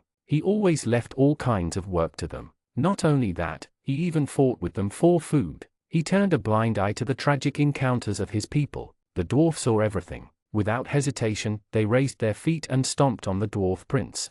Chapter 27 Human Raid. Fang Ping looked calmly into the distance. From the sound of it, the local hooligan seemed to have been dealt with. The child who had leaned against him just now did not seem so nervous anymore. Fang Ping reached out and ruffled the child's hair. "Do you want anything else to eat? Is there anything else to eat?" Fang Ping nodded gently. "Yes, there are many." Lillian and Lena stuffed the food into the child's hands and patted her little head. "Eat slowly." Thank you, sister and brother." As soon as she received the food, the little girl immediately ate heartily. "It's been hard on these kids." Ari Ching sighed. She had to endure the hardships of war at such a young age. "That's right." Fang Ping stroked the little girl's head. He did not know how long the war in their hometown would last. "It should be soon. I heard from the other side that it's almost over." Ai Ching thought about what her sister had said before. The human army had already taken down the entire kingdom of dwarfs. All the dwarf armies had been annihilated.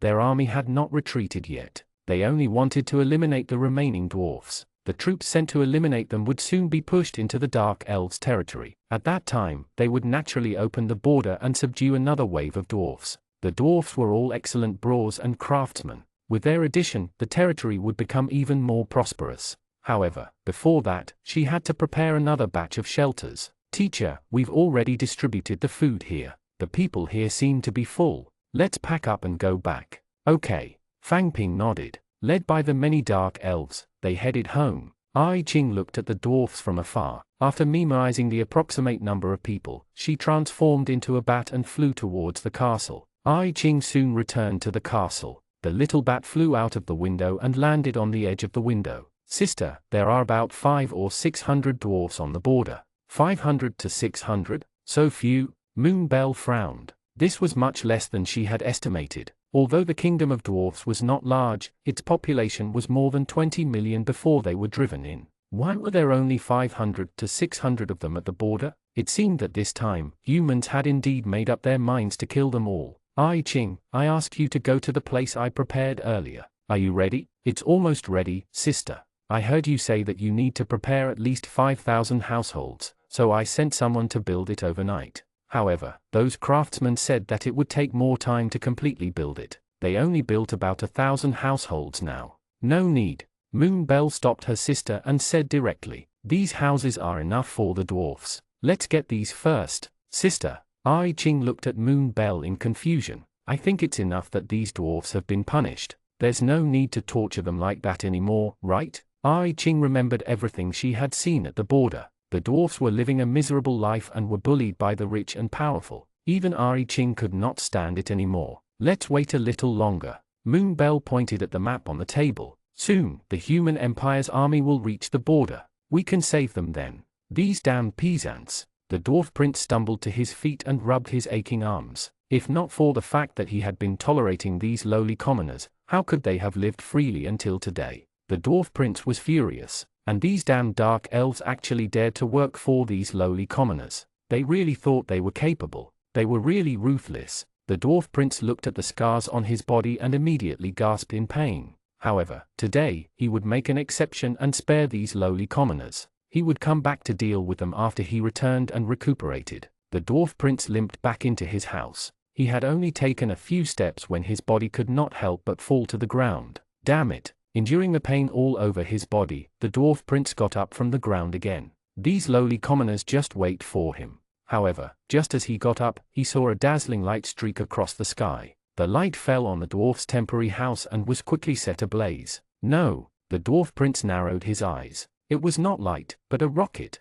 The human army had caught up. The dwarf prince's pupils constricted. He immediately forced himself to run towards the shack not far away. This rocket was only the beginning. There would be more rockets later. The dwarf prince did not dare to look back and ran forward with all his might. Swish! Countless rockets shot over from afar. It landed on the simple shack where the dwarfs lived. Soon, all the dwarf shacks were ignited. Fire! Fire! The crackling sounds of burning and the waves of heat quickly woke up the dwarfs sleeping in the shacks. They scrambled out of the shack. However, the human army outside was already waiting for them to come out. "Sir, what should we do with these dwarfs?" The soldier moved closer to the general and asked. What else can we do? Kill them all and exchange their heads for gold coins. Yes, General. Hearing this, the soldiers rushed towards the dwarfs. The humans are here. Everyone, run. The skinny and tall dwarf looked at the human in front of him in horror. He hurriedly grabbed the belongings around him and fled towards the wilderness. Haha, you want to escape? The general immediately held his bow and tightened the bowstring. He narrowed his eyes and stared at the dwarfs fleeing back. He let go, and a sharp arrow went straight for the dwarf's back. Swoosh! The arrow cut through the air and rushed towards the dwarf's back. Huff! Huff! The tall and thin dwarf gritted his teeth and ran towards the wilderness with much difficulty. As long as he could quickly run to the wilderness and get there, he would be able to dodge this human attack. The dwarf gritted his teeth and fled. Finally, the dwarf was pleasantly surprised, but just as he relaxed, a sharp pain came from his back. The dwarf's eyelids sank, and his consciousness became blurry. His knees buckled and he fell to the ground. The general rode on his tall horse and looked at the many dwarfs in front of him who could not escape in time. He smiled smugly. Anyone else who wants to escape will end up like him. Chapter 28, Betraying the Dwarf Prince. Many dwarfs looked at this scene in horror. At this moment, they were already surrounded by the human army. Behind them was the border of the Dark Elves' territory. There was no other way to retreat. Do you have any last words? The human general rode his tall horse to the front of the dwarfs and smiled proudly. With these dwarfs, he could at least exchange them for a few thousand gold coins. In the current empire, the dwarfs were worth more than just their heads. Dwarf war drums made from their skin sounded very loud and were also priceless. Dwarf bones could also be sold as decorations. If there's any last words, hurry up and say it now. Otherwise, when you reach hell, you won't be able to say anything. At this point, the warriors around the general drew their swords. The sword shone with a cold light, scaring the dwarf so much that they huddled together and trembled. Don't come over. The skinny dwarf child shivered in the crowd. You think you have a choice? The general laughed heartily. The surrounding soldiers also laughed cruelly. Since you hope that we won't kill you, why did your prince kill our prince back then?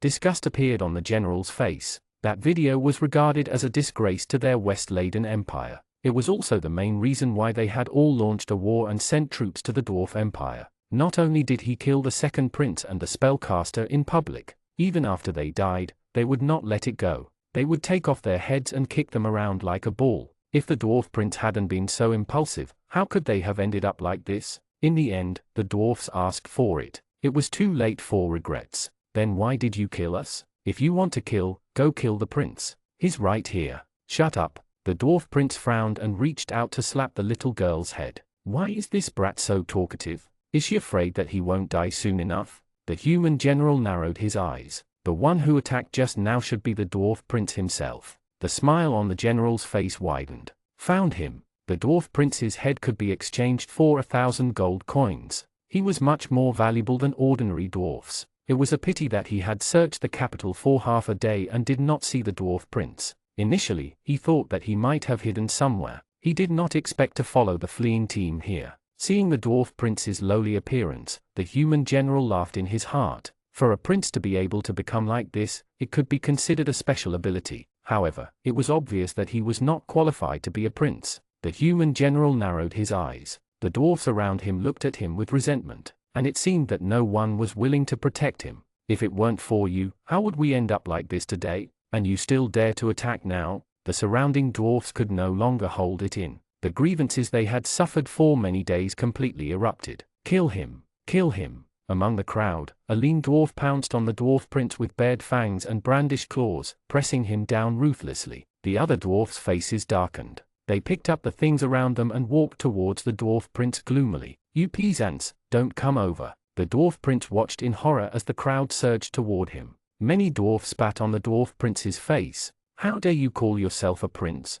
If we had known that things would be so difficult now, we wouldn't have brought you here back then. Get out of the way. The peasant woman raised the leg of the stool in her hand high and smashed it viciously on the dwarf prince's head. The dwarf prince rolled his eyes and fainted. Let me do the next one. The other dwarf raised the stone in his hand and knocked it on the dwarf prince's head without hesitation. A part of the dwarf prince's head suddenly caved in, and blood flowed out of the wound continuously. The general stood at the side with interest and observed everything in front of him. Sir, should we do it now? The human soldier tightened his grip on his sword. Seeing this group of dwarfs in front of them, the general stopped them and did not allow them to attack. How annoying. Watch from the side. It's not time yet. Before they could attack, the dwarfs actually started fighting among themselves. These dwarfs will soon perish on their own. We don't have to do so much. Just wait to collect the corpses. The general rubbed his chin and looked at the dwarf prince on the ground, whose aura was getting weaker and weaker.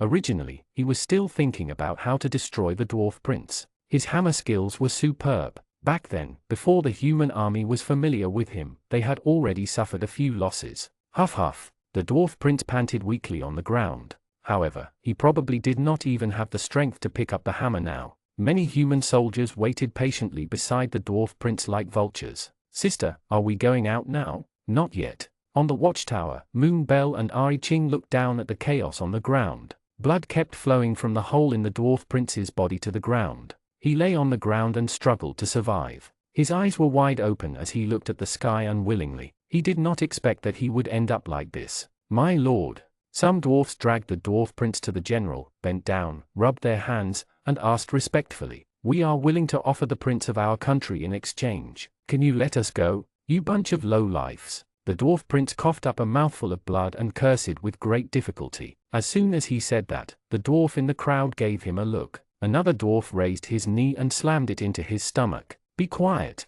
Exchange your prince's life for yours? The human general rubbed his chin and sized up the dwarfs in front of him. He had a plan. He nodded decisively. I agree. Go put your prince in the car. Thank you, sir. Thank you, sir. The dwarfs present were overjoyed. They did not expect such a burden to become their chance to survive. It could be considered as using waste. They quickly dragged the dwarf prince to the car over there. Lowlife, you lowlifes. The dwarf prince struggled desperately in the crowd's grip. Behave yourself. The surrounding dwarfs knocked on the dwarf prince's head at the same time. Chapter 29: The Encirclement of the Human Army. The dwarf prince completely fainted. 3, 2, 1, push. It took every ounce of strength the dwarfs had to work together to throw the dwarf prince onto the trailer. The dwarf in the lead leaned on his cane and nodded and bowed to the human general. Sir, look, we've already done as you asked. Very well. The human general waved his hand at the dwarfs. You can go now. After saying this, the general turned to look at his subordinates behind him. All troops, listen up. Retreat immediately. The general waved the reins in his hand, and the horse under him immediately turned around. The others in the army also turned around. Seeing the human army leave, the dwarfs heaved a sigh of relief. Sister, do you think humans will keep their promises? Ai Ching frowned and looked at the army that was about to leave. The human general's gaze looked strange. It doesn't look like he would not let them go so easily. How is that possible, sister? Moon Bell covered her mouth and laughed. With such powerful benefits, humans will definitely not let the dwarfs off.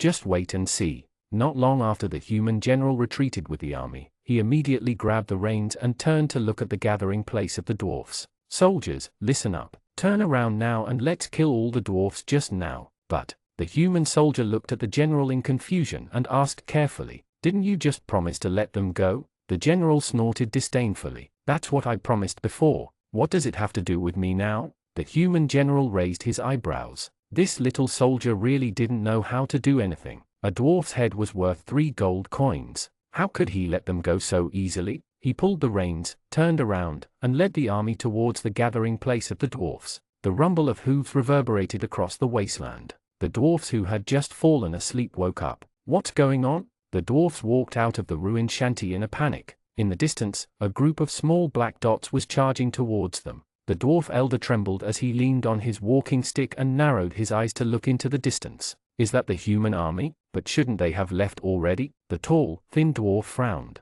We just handed the prince over to them. Why are they back now? Don't think too much about it. The dwarf elder slapped the tall and thin dwarf hard. Go inform the others to pack up their belongings and run now. Yes, elder. Get up. The human army is here. As soon as the dwarf called out, the other dwarfs in the other shacks were called out. They quickly grabbed their most precious items and fled towards the forest in the distance. The general frowned. Trying to escape? No way. Archers, fire. In an instant, the archers behind the general drew their bows and narked arrows. In just an instant, the arrows shot towards the fleeing dwarfs in the distance. Swish, swish, swish. Before the dwarfs could escape, they were covered in arrows and fell to the ground. Who else dares to escape will end up like them. When the remaining dwarfs saw their companions end up like this, they did not dare to escape even more. They each hid in a small corner of the shack, their bodies trembling in fear. "Let's go, all of you, go up one by one and cut down all their shacks. Kill the dwarfs if you see them." "Yes, sir." The surrounding human soldiers immediately stepped forward and waved the swords in their hands. In just a few moves, they cut the branch shed that the dwarfs had painstakingly built into pieces. "Please, please don't kill me." The young dwarf looked at them in fear and covered himself with a tattered blanket. "I'm willing to be your slave for the rest of my life." Before he could finish speaking, the human soldier beside him waved his sword impatiently. The dwarf's head instantly fell to the ground. "We don't need a nasty dwarf slave." The soldier's eyes gleamed with greed. A dwarf's head could be exchanged for 3 gold coins. They had joined the army for so many years, but the money they had saved up was not even 3 gold coins. This was really a good deal. "Help, help." The peasant woman hugged her child and cowered in her shack. The screams of the dwarfs came from around her, making her even more afraid. However, she had nowhere to run. Almost all the people who escaped were eliminated by the archers of the human army. The peasant woman's heart was in a mess. She could only hide in the pit that she had dug in advance with her children. As long as they didn't make a sound, those humans shouldn't be able to sense them. "Mom, I'm so thirsty." The little girl in the hole breathed with difficulty. Although she had eaten something today, she was still rather dispirited. "Shh, be quiet. When they leave, I'll find something for you to eat." The woman rocked the swaddled child as she comforted the other little girl. Hopefully, the loud noise just now would not wake up the swaddled child. Rip. The human soldiers tore through the layer of bark covering the shed. "Come and check this room to see if there's anyone inside. Don't let them go." "Yes, sir." The soldier walked into the shack to take a closer look. There doesn't seem to be anyone here. There was no sign of anyone on the bed or anywhere else. That's impossible. Those dwarfs basically stay in their camps at night, and no one just ran out of this shack. There must be someone here. One of the soldiers walked to the side of the bed and reached under the tattered blanket. Moreover, there's still warmth in this blanket. They must have just hidden. "You, check that water tank over there. You, check that bamboo basket over there." "Yes, sir." The 2 soldiers immediately nodded and went in the direction he requested. The soldier waved the sword in his hand and slashed everything in his sight. The pottery bowl fell to the ground with a clang. The child in the farmer's wife's arms opened his black eyes and looked outside in panic. "Boo-hoo." The child opened his mouth wide and was about to cry. The farmer's wife immediately covered the child's mouth nervously and pressed him tightly against her chest, swaying slightly. "Baby, be good.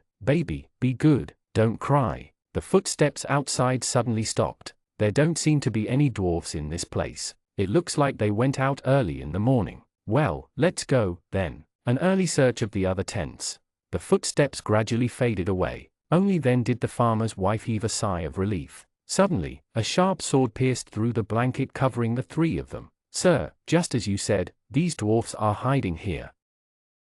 Chapter 30: Capturing Human Soldiers. The soldiers looked at the dwarf in front of them excitedly. The peasant woman hugged the child in her arms tightly and looked at the 2 soldiers in panic. "What happened? Didn't they leave just now?" "See, I told you, there are children here, and there's more than one. HMPH, to think that your ears are so sharp." That child's voice was just a little loud. "If not for you, we would have missed out on a lot of good things. Let me see, there are more than just these 2. There should be a small one in the hole just now. I'm rich, I'm rich." The farmer's wife hugged the child tightly in her arms in panic and curled up tightly at the side. The soldiers were even more excited when they saw this. They took the initiative to step forward and push the farmer's wife. "Hey, do you understand me? Hurry up and hand over the brat in your arms. If you take the initiative to hand it over, the 2 of us might be able to let you live a little longer. Dream on." The peasant woman held the child tightly in her arms and looked at the soldiers in disgust. The soldiers looked at each other and laughed in unison. "Arya, why does everyone who has a child always have this reaction? Who knows? In any case, they can't stop us from doing what we want." The soldier suddenly pulled out the sword at his waist and skillfully picked up the child in the farmer's wife's arms. Whoa whoa. As soon as the child left the woman's arms, he started crying in panic. "My child!" The farmer's wife pounced forward, wanting to carry the child back. However, the other 2 soldiers did not give her a chance at all. They kicked the peasant woman against the wall. "Please stop." The peasant woman looked at the 2 soldiers with teary eyes. "Sigh, do you think a child's head is worth 3 gold coins? I don't know. It should be worth it." Anyway, I think it's better to kill the younger one than the older one. It's more convenient to bring a few more heads out." With that, the soldier with the child laughed and threw the child to another person. "You're done. Let's get rid of it as soon as possible and kill the other two big ones. My children, my lords, please let them go." The peasant woman looked at the human soldiers in front of her in panic. She endured the pain in her body and knelt in front of the two of them. "Please." Ha ha ha ha ha. The soldiers burst into violent laughter. Letting this dwarf's child go was equivalent to letting money slip from their hands for nothing. Only a fool would do such a thing. "Don't worry, it's not just your children. We won't let any other children go. We won't let you off either. But don't be too sad." The soldier smiled viciously and pulled out the sword at his waist. "We'll send the baby down first. You'll be down soon after the baby. All right, stop talking so much nonsense with that woman." The human soldier slammed the table beside him and placed the crying baby on it. "Come on, let's go." "Okay." The soldier stood in front of the table and raised his sword high. "No." The peasant woman pounced on the soldier's leg and hugged his thigh tightly. "Get lost." The soldier kicked the peasant woman away impatiently. "Get lost. It's not your turn yet. Let go of my baby." The farmer's wife pounced on him again in despair, but the soldier at the side mercilessly kicked her hard. "Be quiet. I told you it'll be your turn soon. My child." The peasant woman sobbed in despair and closed her eyes. "Stop." An illusory voice floated over from afar. The soldier who raised his sword immediately stopped what he was doing. He looked around hesitantly. "Did you hear anything just now?" "I think so." The other soldier nodded. "But who cares? Hurry up and cut it down so that we can end work early." "You're right." The soldier raised the sword in his hand again. However, just as he swung his sword at the baby on the table, boom! In an instant, a bolt of lightning struck down from the roof of the shed. Before the other soldiers could react, the soldier who had just raised his sword turned into a piece of charred charcoal and fell to the ground with a thud. "What's going on?" The other two soldiers watched in panic. The shattered charcoal on the ground quickly hid behind a cover. "Weird." One of the soldiers frowned unconsciously. "The weather tonight is clearly very good. Why would there be thunder on the ground? Who knows? The weather here is very strange. Let's quickly deal with these dwarfs and leave early." The other soldier nodded and drew his sword. Just as he was about to slash it, a second bolt of lightning suddenly struck down from the sky. Boom! He looked at his companion, who had already turned into charcoal and emitted a faint smell. The only remaining soldier gulped uneasily. "Didn't I just say that? Could it be that the illusory voice appeared again?" "Stop! Didn't you hear me? What the hell was that?" The soldier's Adam's apple bobbed up and down slowly, and his hand dropped from the hilt of his sword. Fortunately, he was a little slow just now, otherwise, he would have ended up like the other two. "All humans, listen to my orders. Hurry up and gather." Hearing the general's voice, the soldier hesitated for a while before deciding to leave first. Initially, he wanted to deal with the three people in the room first before leaving. It seemed that he could only deal with them when he returned the next time. The soldier sized up the three dwarfs in the room and said fiercely, "The three of you, listen up. No one is allowed to step out of this shack until I return. Otherwise, I'll make your deaths even worse." After saying that, the soldier pulled open the curtain of the house and walked out. However, as soon as he stepped outside, all the strength in his body seemed to have been drained, and he fell limply to the ground. What happened? Before he could think about it, a few beauties that glow like moonlight appeared in front of him. So beautiful. For a moment, the soldier was in a daze as he stared at them. The dark elf sisters looked at the soldier on the ground in disgust and kicked him hard. Why did these humans always look at them so strangely? "Your Majesty, we've caught the last one." "Well done." Moonbell raised her eyes and looked coldly at the tied-up human soldiers in front of her. "More than 300 people are all here." A ferocious glint flashed across Moonbell's eyes. She would not let any of these humans off. "After hanging them up, the rest of you go and call out all the dwarfs in this shack. The rest of you, follow me." "Yes, Your Majesty."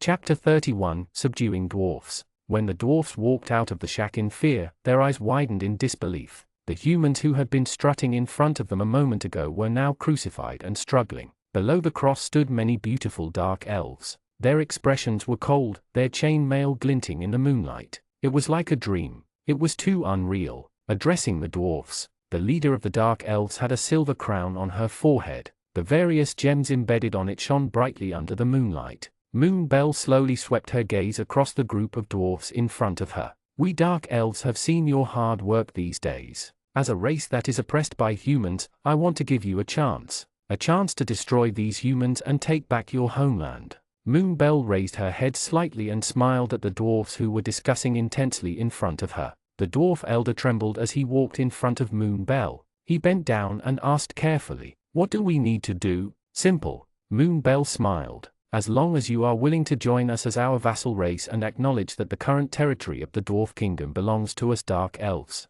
we'll help you take back your hometown and drive all humans away. We are willing to join the Dark Elf Kingdom." As soon as Moonbell spoke, many dwarfs who had received help knelt down. They really did not want to live like that anymore. Second-class citizens, so be it. Very well. Moonbell smiled at them. "Sister, Lena, bring these dwarfs to the gathering place we prepared. Who else wants to join us?" You're taking advantage of the situation." The dwarf elder waved his walking stick angrily and walked out of the crowd. As expected, when he heard the first sentence, he felt that something was wrong. Everything was as he had expected. How could there be a free lunch in the world? As a vassal race, no matter what they did, they were inferior to the natives of this country. Even being a bandit is much better than being a second-class citizen. "Old man, don't think that way," Moonbell said with a smile. "The kingdom of dwarfs was already extinct. You dwarfs have no one to rely on. Moreover, once you step into human territory, you will face the risk of losing your head.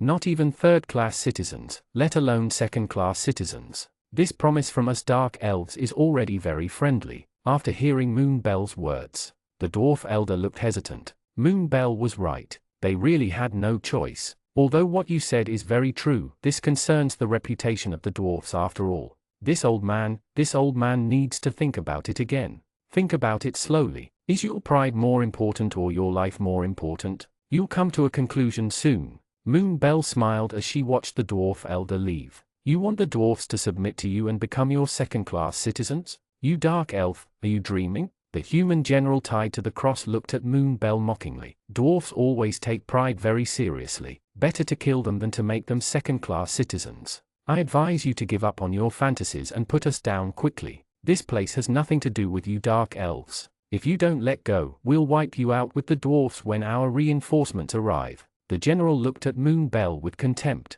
In any case, it would be easier to kill the Dark Elves than the dwarfs. However, it would be a pity to kill such a beauty. The general cleared his throat. "We can casually kill those dwarfs, but for beautiful beauties like you, we can consider giving you a way out. Are you done?" Moonbell looked coldly at the human in front of her and snapped her fingers. **tip**. A dazzling electric arc streaked across the sky. A bolt of lightning struck the human general. The dwarfs present were dumbfounded as they looked at the general who had been struck into charcoal. This dark elf was a forbidden spellcaster. You refuse to take it when I'm being nice." The general, who had been charred by the lightning, spoke with difficulty and said fiercely to Moonbell, "So what if you're a forbidden spellcaster? When our hundreds of thousands of reinforcements arrive, I will personally kill all of you Dark Elves." "Cut the crap." Moonbell snapped her fingers coldly. In an instant, the second bolt of lightning struck the general.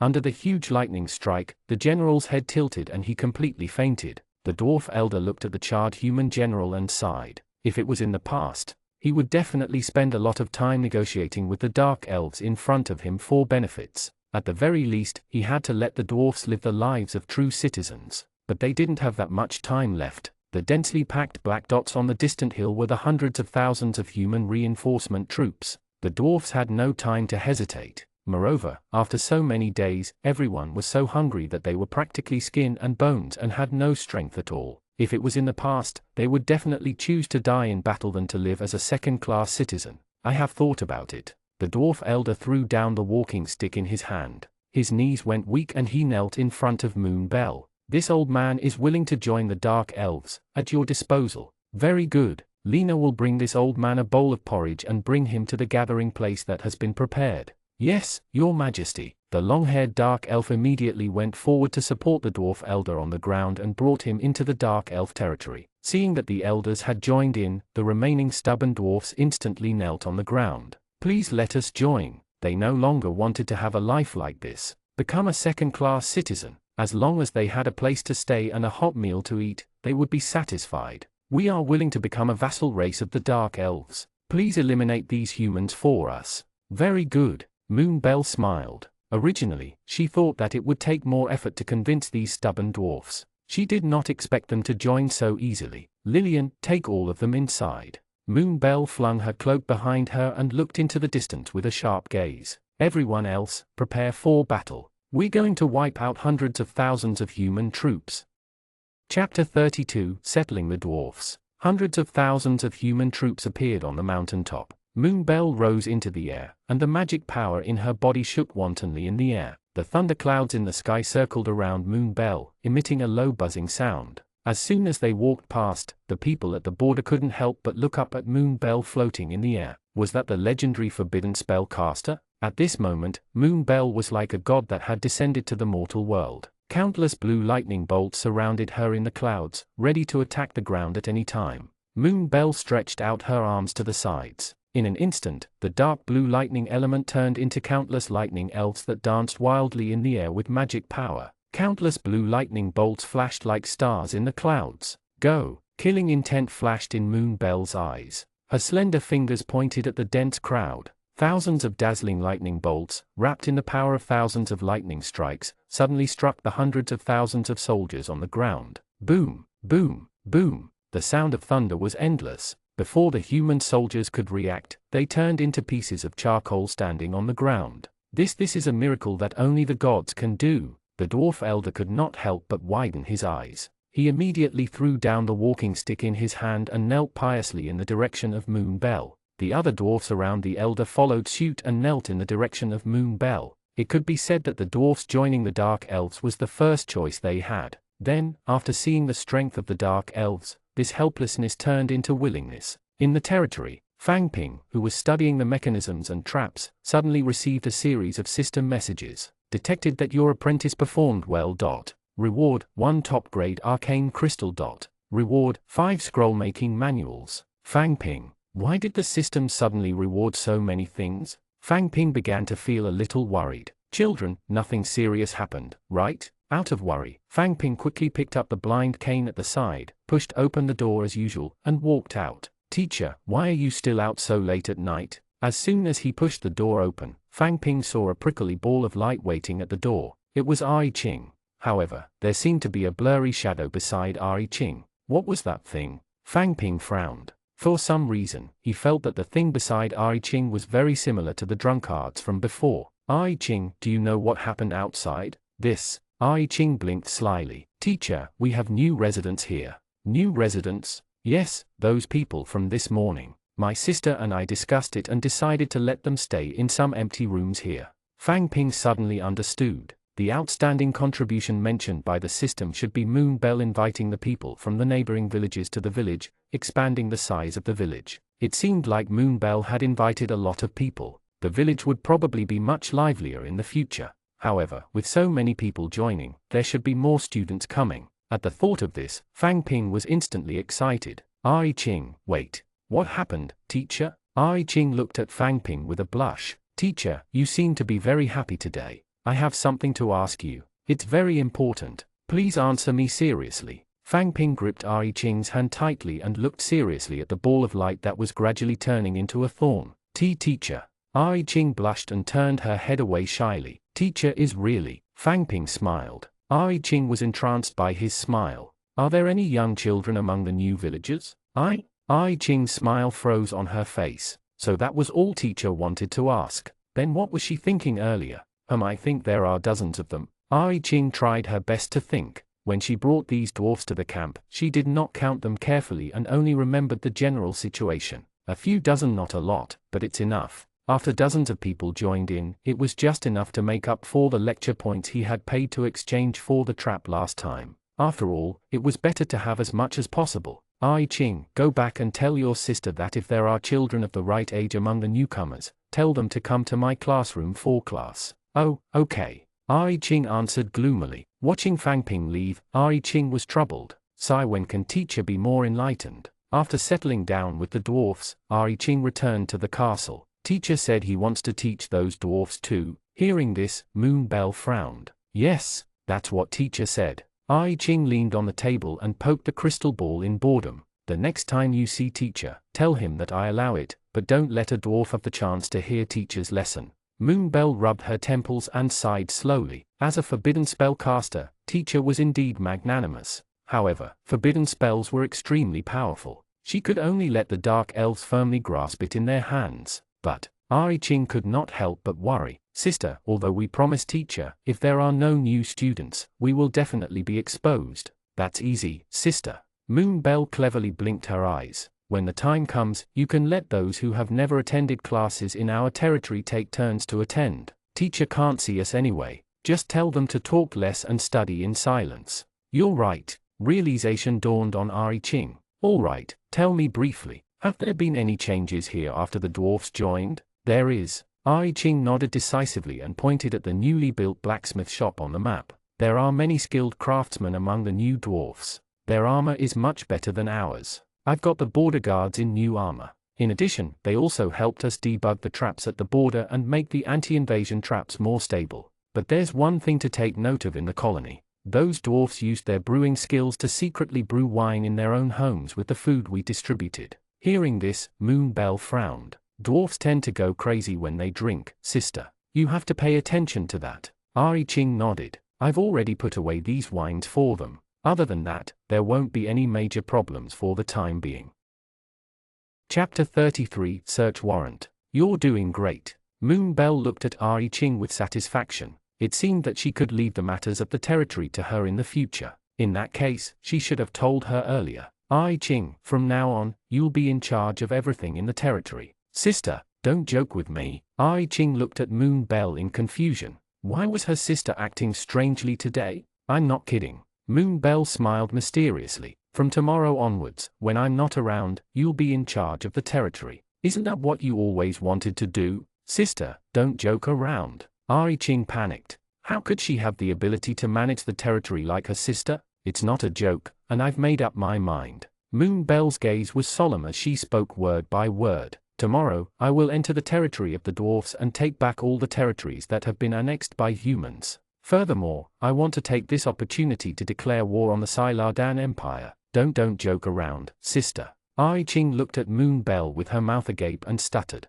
I'm not kidding. Moonbell shook her head, the determination on her face obvious. I've already sent Lena and the others out to gather information, and I'm leaving tomorrow. Moonbell lowered her eyes and held her sister's hand tightly. Once I leave, everyone in the territory will have to rely on you to take care of them. You have to take the lead. But sister, I've never managed a territory before. Don't you think it's too hasty? Ari Ching bit her lower lip and held Moonbell's hand reluctantly. She had never paid much attention to such matters since she was young. Could she really do the mission that sister had given her? Ari Ching, I believe you can do it. Moonbell smiled and pinched Ari Ching's face, completely dispelling Ari Ching's doubts. You've been by my side for so many years. When I was managing the territory, you were also watching from the side. You should know more or less. At this point, Moonbell handed the crystal ball beside her to her sister. If there's anything you don't understand about managing the territory, just shout it out to me through this crystal ball.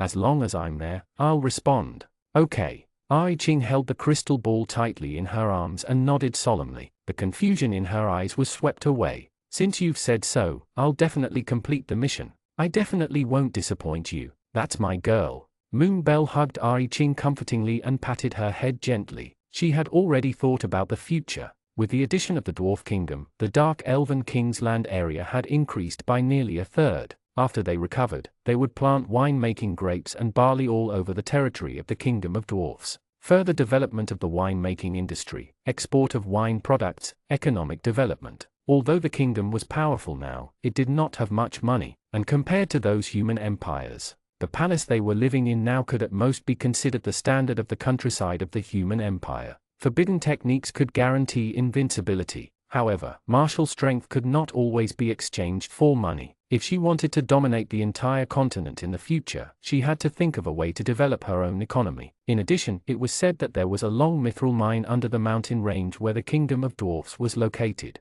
This special ore could be used to forge equipment that was most suitable for forbidden spellcasters. A qualified secret silver set equipment was enough to sell for an astronomical price on the market. There was another reason why the Siladan Empire was willing to spend time and effort to destroy all the dwarfs and occupy their land. Moonbell frowned. She had to get there as soon as possible. The humans had already conquered the entire kingdom of dwarfs. It was only a matter of time before they discovered and mined that mineral vein. Moonbell came back to her senses and looked at her reluctant sister in front of her with a gentle smile. "Ai Ching, help me tell teacher. Just tell him I'm going on a trip tomorrow. It might be weeks before I come back." "Okay." Ai Ching nodded. She turned into a bat and flew toward Fang Ping's residence in the distance. Moonbell walked to the window and calmly looked at the moon hanging high in the sky. After leaving, she probably wouldn't be able to see such beautiful moonlight for a while. Thinking about it, she felt a little reluctant. However, today's departure was for the future development of the Dark Elven Empire. When she completely subdued the kingdom of dwarfs, her future development plans would definitely go smoother. At this moment, within the Siladen Empire. How is this possible? Shura looked at the envelope in his hand in disbelief. According to the information at the front, the hundreds of thousands of troops they sent out to destroy the kingdom of dwarfs were completely wiped out. Hundreds of thousands of soldiers turned into charcoal and stood on the plains of the kingdom of dwarfs. From their expressions, they didn't even suffer much pain before they died. What was even stranger was that the hundreds of thousands of troops had become like this almost instantly. Everyone was killed at the same time and at the same place. Even if the kingdom's most powerful sword saint was invited, it was impossible for him to achieve such an effect, unless there was a forbidden spellcaster involved in this war. Shura rubbed his temples. Uneasiness flashed in his eyes. Could it be that there was a forbidden spellcaster among the dwarfs? The moment this thought appeared in his mind, Shura laughed. No, that was impossible. Dwarfs were one of the stupidest races. They usually spoke with a thick accent. It was better to give them a hammer to forge equipment than to let them learn forbidden spells. Could it be that the two forbidden spellcasters from the Divine Kingdom were helping the dwarfs? It was not completely impossible. After all, the Divine Kingdom had been coveting the mithril vein under the Dwarf Kingdom for a long time. But, Shura frowned. The two great forbidden spellcasters of the Divine Kingdom. One was a forbidden spell that specializes in healing and light attributes. The other was a water element and storm forbidden spell. This charcoal looked like it was caused by a lightning element forbidden spell or a fire element forbidden spell. No matter how they looked at it, it had nothing to do with them.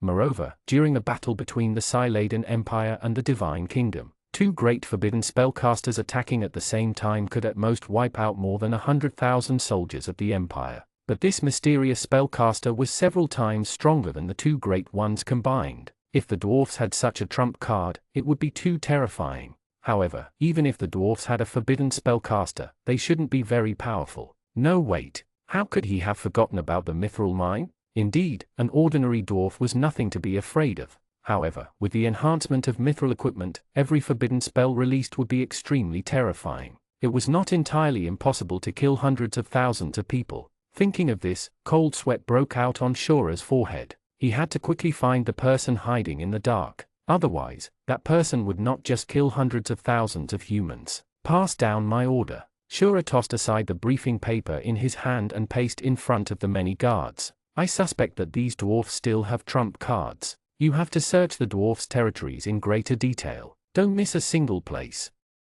Chapter 34, Dwarf King's Crown. Teacher, if you follow us here, are you really all right? I can handle such a small matter alone. I'm mainly worried about your safety. Fang Ping leaned against the side of the carriage and looked at the three balls of light in front of him. His consciousness gradually faded. I'm a little sleepy. I'll sleep for a while. Yeah, sure. Moonbell looked worriedly at Fang Ping, who was gradually falling asleep. Originally, according to her plan, teacher should have stayed in the Dark Elven Kingdom. However, when the teacher heard that she was leaving for another place, she volunteered to go with her to ensure her safety. Teacher. Moonbell sighed silently. Although she understood how teacher was worried about his students, the kingdom of dwarfs was very busy, and she did not have that much time to take care of teacher's daily life. For the past few days, teacher had been taking care of himself. Every time she thought of this, Moonbell felt a little guilty. However, teacher always told her to focus on her work and not to care about him. If she had known that teacher would work so hard, he would have left quietly. Anyway, her sister had a crystal ball in her hand, and her voice could be heard in front of teacher. She could also hide it. However, they would soon reach the capital of the kingdom of dwarfs. Moonbell frowned. When the time came, she would find a place to stay and let him rest well. Moonbell lifted the curtain and looked outside. At this moment, it was not an exaggeration to call the kingdom of dwarfs hell on earth. An unbearable rancid smell filled the surroundings. Both the ground and the walls were covered in dried blood and chopped up dwarf corpses. Large thumb-sized flies were recklessly partying in the city. How terrible!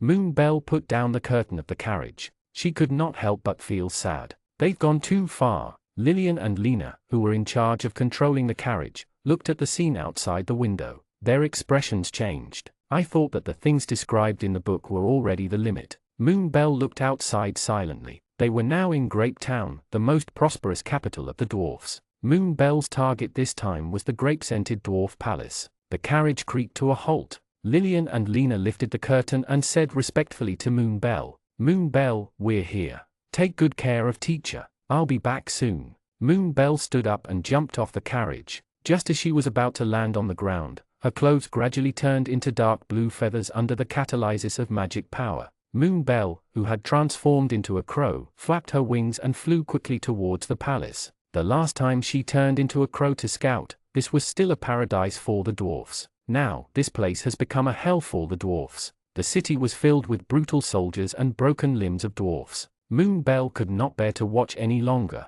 She flapped her wings and flew towards the top floor of the palace. If he wanted to obtain the command of the dwarfs, she had to obtain the Dwarf King's golden crown. It was said that when the crown was made, a forbidden spellcaster was hired to inject a special incantation into the crown. The person with this crown could command most dwarfs. The crown was still in the Dwarf King's palace. Moon Belle flapped her wings and accelerated toward the palace. A few slender figures flashed through the palace windows. Their target was also between the thrones on the highest level of the palace. That was where the crown was. Moon Belle narrowed her eyes and sped up. She had to take down that special crown before those humans. Between the thrones. These dwarfs look poor on the surface, but they are actually extremely rich. Shura looked around. Almost every part of the ceiling was embedded with diamonds. Many of the items were made of pure gold. There were cabinets, candlesticks, chairs, and even the huge throne behind the Dwarf King's corpse. TSK, these are all pure gold. Shura's attendants curiously touched here and there. These attendants had never seen so much gold in their lives. They had never seen anyone use gold so extravagantly. "All right, stop dawdling." Shura coldly glanced at his subordinates. "Hurry up and get the things. Pack up all the things made of gold." "Yes, sir." Damn it, they were one step ahead. Moon Belle flew to the windowsill and looked down at everyone. The human soldiers were holding sacks and stuffing everything made of gold into them. Fortunately, the dwarf crown she needed was still firmly on the Dwarf King's head. "Your Highness, should we take this too?" The human soldiers respectfully presented the crown of the Dwarf King to Shura. "This is the Dwarf King's crown." Shura carefully sized up the golden crown. The entire crown looked extremely heavy. It would probably cost at least 2 cattis of gold to forge this crown. Unfortunately, many of the gems embedded in the crown had been taken away by someone. Otherwise, this crown would definitely be even more valuable. "I'll take this crown." Shura reached out and easily held the crown in his hand. The moment he touched the crown, his expression changed. Something was wrong. There was something wrong with this crown. Everything made of gold was very heavy. However, this crown was as light as paper in his hand. Shura was curious and gently tossed the crown up. The crown was thrown into the sky above the palace and slowly landed in Shura's hand. His face instantly darkened. How could a crown made of real gold be so light? Someone must have swapped the real crown. "Everyone, come out immediately." Shura threw the crown in his hand to the ground with a dark expression. The golden crown bounced twice on the ground and gently slid into the distance. "How are you going to explain this?" "Huh?" This frightened the surrounding servants so much that they knelt on the ground. "Your Highness Shura, please calm down. Someone must have swapped this crown when we weren't around. Speak, who is it?" The attendants broke out in cold sweat and lowered their heads even more. We don't know." "You don't?" Shura snorted. "When I first occupied this city, I had already sent people to seal this palace. You're the first batch of people to come in. How can you not know?" Moon Belle stood on the windowsill and looked down at everything. She tried her best to hold back her laughter. It seemed that there had been a small misunderstanding between them. The Dwarf King's crown was genuine, except items that had been cast with forbidden spells had such special characteristics. It seemed that His Highness Shura didn't know much about forbidden spells. Chapter 35, The Eldest Prince is Courting Death. "Since you don't know where the real crown went, get out now and get it back." Aye. Shura's servants immediately rolled out of the palace. "Ha ha." Moonbell narrowed her eyes and smiled at the chaotic crowd below. However, this did not matter, as long as that crown could be in her hands. The crow's pupils suddenly turned white, and the lights in the entire palace instantly went out. Endless darkness engulfed the entire palace. Who is it? Shura gripped the sword at his side and looked around warily. He had learned forbidden spells from Massey when he was young. Although he did not master them, he could still feel the fluctuations of magic power. Shura frowned. It was exactly as he had guessed. There was a forbidden spellcaster hidden in the kingdom of dwarfs. Beads of sweat appeared on Shura's forehead. With the destructive power of that forbidden spellcaster, it would be a piece of cake for him to kill them. Shura swallowed nervously. If he had known earlier, he would have come back later to loot the spoils of war. Your Highness, you don't have to be so nervous. An illusory voice came from afar. Moonbell's crow form silently descended to the ground and turned back into a glowing moon-white beauty. Soft footsteps sounded beside Shura. After all, I'm only here to get some things I need. Moonbell bent down to pick up the crown and casually put it on her wrist. You think I don't know what the hell you're up to, despicable dwarf? Shura suddenly drew his sword and said sternly, if you really just came to get something, would you do this? His heart was beating rapidly in his chest. His breathing and heartbeat inevitably sped up. Dwarf ha ha. Moonbell covered her mouth and laughed softly. This smile made Shura even more nervous. Your Highness, with all due respect, do you think I'm as stupid as a dwarf? After saying that, Moonbell tiptoed around Shura's back and tapped it lightly. Don't touch me. Shura's body trembled, and he immediately swung his sword behind him. Clang! The exquisite candlestick was cut in half by Shura and fell to the ground in a mess. Don't be nervous. I'm just teasing you. Moonbell giggled evilly. Cut the crap. Today, it's either you or me who will die today. Hearing the laughter, Shura moved and stabbed forward without hesitation. Rip! The curtains beside the window cracked open. You missed. Moonbell stood by the curtains and chuckled. Your Highness Shura, why must you be so hostile toward me? Why don't the two of us sit down and have a good chat? You killed hundreds of thousands of people in our empire, and you dare to say that there's no hostility? Hurry up and attack. I know how strong you are. If you want to kill me, be straightforward. There was a long silence in the darkness. If you say so. Moonbell looked at Shura with pity. After living for so long, this was the first time she had seen such a ruthless attitude. She had planned to take the crown away and tease him a little before leaving. But since he asked, she had no reason to let him go. The nails on Moonbell's hand flashed with a silver-blue cold light. The firefly's transparent membrane wings flapped slightly on Moonbell's nails. One less enemy meant one less danger. I was planning to kill all the humans in the kingdom of dwarfs. Since your Highness has said so, let's start with you. In the blink of an eye, countless blue fireflies lit up beside Moonbell. The moon-white, pointy-eared beauty narrowed her eyes slightly and inadvertently tied up her long hair. The moment he saw Moonbell's appearance, Shura's sword fell to the ground. Clang! You are a dark elf.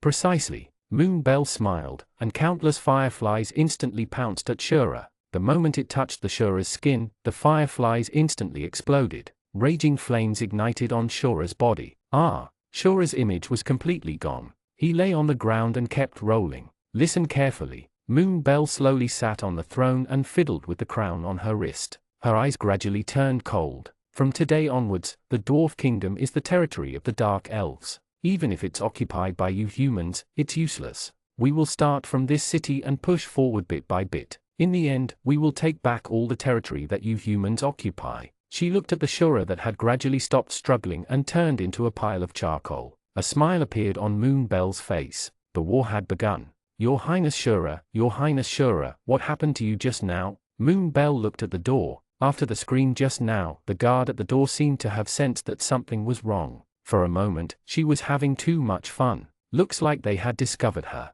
Moonbell chuckled. Her entire body was covered in dark blue feathers. In the blink of an eye, a dark blue crow flew out of the palace window with a crown in its mouth. What's going on? Why hasn't His Highness Shura made a sound? I don't know. The guard at the door banged on the door in a panic. Your Highness Shura, are you still inside? If you are, answer me. He was clearly fine just now. Why was there suddenly no sound? Get out of the way. A burly human guard carried a battering ram and slammed it against the palace door. Thud. Boom. Dawn. The door of the palace suddenly opened. The sunlight outside the house naturally penetrated through the door. Endless darkness turned into black spots of light and silently fused into the environment. A strong smell of burning came from inside the palace. "Sure, Your Highness." The 3 guards immediately noticed the black figure lying on the ground. "Your Highness, sure." One of the guards suddenly realized that something was wrong. He quickly rushed forward and tried to carry His Highness in a panic. However, the moment his hands touched Shura, crack, Prince Shura, who had already been roasted into charcoal, instantly split into 3 parts in his hand. Thump thump. Shura's head rolled on the ground 2 or 3 times before finally stopping. His last terrified face was forever fixed on charcoal. The guard who was the first to hug him instantly retreated in fear and fell to the ground. "Oh no, something happened to His Highness Shura." "What?" The other 2 guards quickly rushed forward. When they saw the body, they gasped. This death look is exactly the same as the hundreds of thousands of troops in the wasteland. Quickly report this to His Majesty." Chapter 36, Wrongly Considered a God. Not long after, in the Sileden Empire, the king gripped the note in his hand tightly. His entire face flushed red. He slammed the handle of the throne, and in an instant, the officials below the throne knelt down. "What are you all doing?" The king angrily threw the report in his hand in front of everyone. "All of you guards, tell me how Shura died." "Your Majesty, we don't know." The few guards present lowered their heads, not daring to look up. If they dared to say what happened that day, the king would definitely skin them alive. The king frowned. "When the master dies, none of you personal servants will have a good time. Men, drag them out and dismember them." Without another word, the surrounding guards immediately surrounded the few guards. "Your Majesty, Your Majesty." The guards gripped the floor in horror. "We really don't know. Please spare us." The king closed his eyes, not wanting to listen to the few people in front of him anymore. Caesar and Shura, both of whom were his good sons, had died at the hands of the damned dwarfs. Even if he killed 100, 1,000, or even 10,000 dwarfs, he would not be able to ease this pain. Send another new order. Kill all the dwarfs in the empire. Hang the corpses on the city wall. "Yes, sir." The subordinates below dispersed one after another. A thin figure walked towards him against the crowd. "Your Majesty." The thin figure with the crown slowly bowed to the king. "Child, you're here." The king looked down at his 3rd son. "That's right. I was dealing with government affairs outside the palace when I suddenly heard the news of brother's death. I rushed over." Mika's eyes reddened as she solemnly half-knelt on the ground. "Father, please listen to me. Let me take over my brother's job in the kingdom of dwarfs." "No way." The king rejected him decisively. "You're the only heir left in our country. Our empire can't afford any more accidents." He was already over 50 years old, and he only had 3 sons. If another one died, the future of the kingdom would be left without a successor. "Father, please agree. I can't just watch my brothers die for no reason. I want to find out who killed him and bring him back to the kingdom for trial." Mika's gaze was like a torch, and the determination in his eyes could not be shaken. Sigh. The old king sighed and nodded at the same time. "Go ahead. Bring your personal guards. Remember, your life is more important." "Thank you for your agreeing, father." Mika bowed again in front of the old king, turned around, and left the palace. The moment he turned his back, a triumphant smile appeared on his face. Finally, after those 2 bastards died, he finally had a chance to take over. He had thought that he was still far from the throne. He had never thought that the most capable Shura would be killed. He was definitely the heir to the throne now. Let's see who can compete with him now. Mika happily pushed open the door of the palace and walked towards the military camp set up by the royal family. When he took down the kingdom of dwarfs and found out who killed his brother, it would be equivalent to making a great contribution. At that time, what reason would the ministers have to not support him? Under the command of Moon Bell, the cleanup plan of the humans in Grape Town was carried out in an orderly manner. In just a week, all the human guards in the city had been wiped out. The surviving dwarfs were also relocated to various production jobs. Still, Lord Oracle, our work here is ready. We can begin the coronation ceremony for you immediately. A dwarf in exquisite clothes held a tray with a scepter and knelt respectfully in front of Moon Bell. "Thank you." Moon Bell suppressed a smile and reached out to take the dwarf's solemn scepter. Perhaps it was the special effect of the dwarf crown. When she saved them, they seemed to have misunderstood her. It was as if she was an oracle sent by the dwarf gods to save them. Moreover, they were fighting to support her as the new king. Although it was exactly what she wanted, it seemed that these dwarfs were influenced by the crown and treated her as if a special kind of dwarf. Moon Bell's lips twitched helplessly. Consider it a small side effect of the crown. Long live the oracle! Long live the oracle! Cheers came from outside the window. Moon Belle stuck her head out the window. A group of surviving dwarfs was gathered under the window. They stood excitedly under the window with flowers in their hands. Lord Oracle, we're here today to thank you for saving us. That's right. If not for your help, we would have been killed by those damned humans. A week ago, the human army had completely taken over the city. The surviving dwarfs were forced to live a life of hiding. But just 2 days ago, when the dwarfs were at their most desperate, suddenly, a moon-white dwarf who could use magic appeared. Not only did she easily kill all these damn humans, but she also promised to protect them in the future. From that day on, many dwarfs living in the city recognized this oracle as the new ruler. However, there was another incredible human who followed the oracle out of the sacred carriage. The human's eyes turned white. At first glance, he looked like an ordinary blind human. But how could the person who got off the sacred carriage be ordinary? As soon as he opened his mouth, he fluently spat out a series of forbidden incantations. The dwarfs who saw him at that time were so frightened that they knelt on the ground. They thought that the gods were going to give them divine punishment and completely destroy them. However, after a long time, there was no divine punishment. The tall dwarf was so peaceful. When he looked at the crowd, his gaze was gentle. In addition, the oracle was respectful to him. It reminded many dwarfs of the ancient gods of magic engraved in the murals. Although he did not know why the oracle would serve the gods of magic, but there was no doubt that the oracle had saved them. It's them again.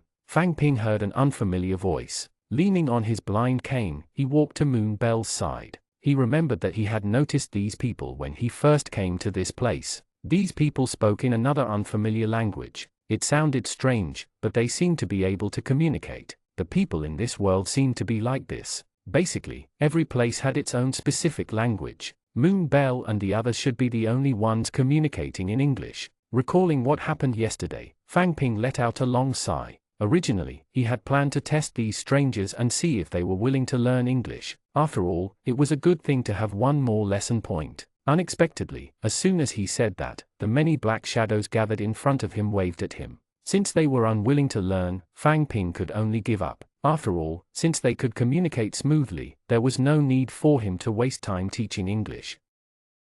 Chapter 37, Fully Prepared. Of course, that was because Fang Ping did not know what the dwarfs were thinking. In this world, one had to pay the price of reciprocity to ask for the gods' help or bestow something. For example, if they offered a cow or sheep as sacrifice to the gods would give them a light rain. Generally speaking, the more one offered, the more one would obtain. The moment Fang Ping, a god, opened his mouth, not only did he not ask for any tribute for saving them just now, he even wanted to teach them the legendary forbidden curse incantation. How could the dwarfs accept their gratitude? Naturally, they rejected Fang Ping. However, this also deepened Fang Ping's desire to nurture his own students. After all, no matter how many students there were, only the few who studied the best could stand out. Thinking of this, Fang Ping patted Moon Belle's shoulder meaningfully. I'll teach you more in the future. If you have the chance, you must come and study hard. All right, teacher, I'll get back to work first. Moon Belle smiled and turned to walk out of the house. She still had a coronation to settle today. Not long after, the human army should arrive. After all, she had specially let a few little rats go back to the human kingdom to inform them. Moon Belle smiled at the human army not far away. It was time to close the net. Your Highness, we're about to reach Great Town. Very good. All troops, listen up and set up camp here. The prince held a small telescope and looked into the dwarf city-state from afar. In just a week, some order had been restored. It seemed that the people who occupied that city-state were not ordinary. He would not be like his rash second brother, Caesar, who would pick up his sword and charge at the enemy whenever he saw them. It was better to observe first. As soon as the prince gave the order, the surrounding soldiers began to move. Next, all of you will look for me here. If you see anything abnormal, you must inform me in time. Your Highness, with all due respect. A general rode his horse to the prince's side and said humbly, there are only a few hundred dwarfs left in this city. With 1,000,000 troops behind us, if we charge in on horseback, we can flatten them.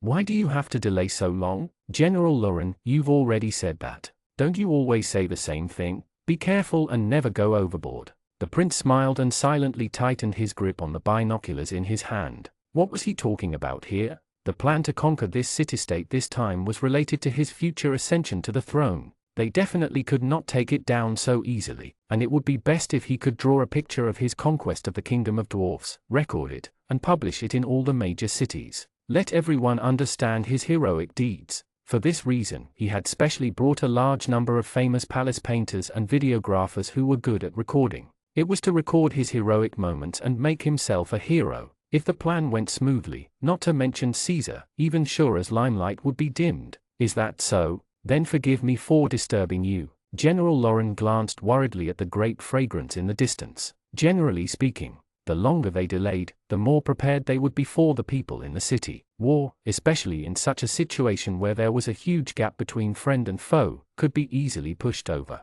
However, since the disparity was so great, as long as the other party did not cause any trouble, they could usually win easily. But for some reason, the general's heart could not calm down for a long time. Perhaps he was just thinking too much. Teacher, are you going to press this blue switch? No, red. Fang Ping turned the glowing cube in his hand around. The ball of light in front of him moved, and the square in his hand trembled. I got it. Thank you, teacher. Lillian reached out to take the cube from Fang Ping's hand and threw it directly into the huge pit Lena had dug. The moment the device was thrown out, a transparent hemispherical blue membrane spread out from the ground and enveloped the entire city. The three-dimensional exhale defensive device has been deployed.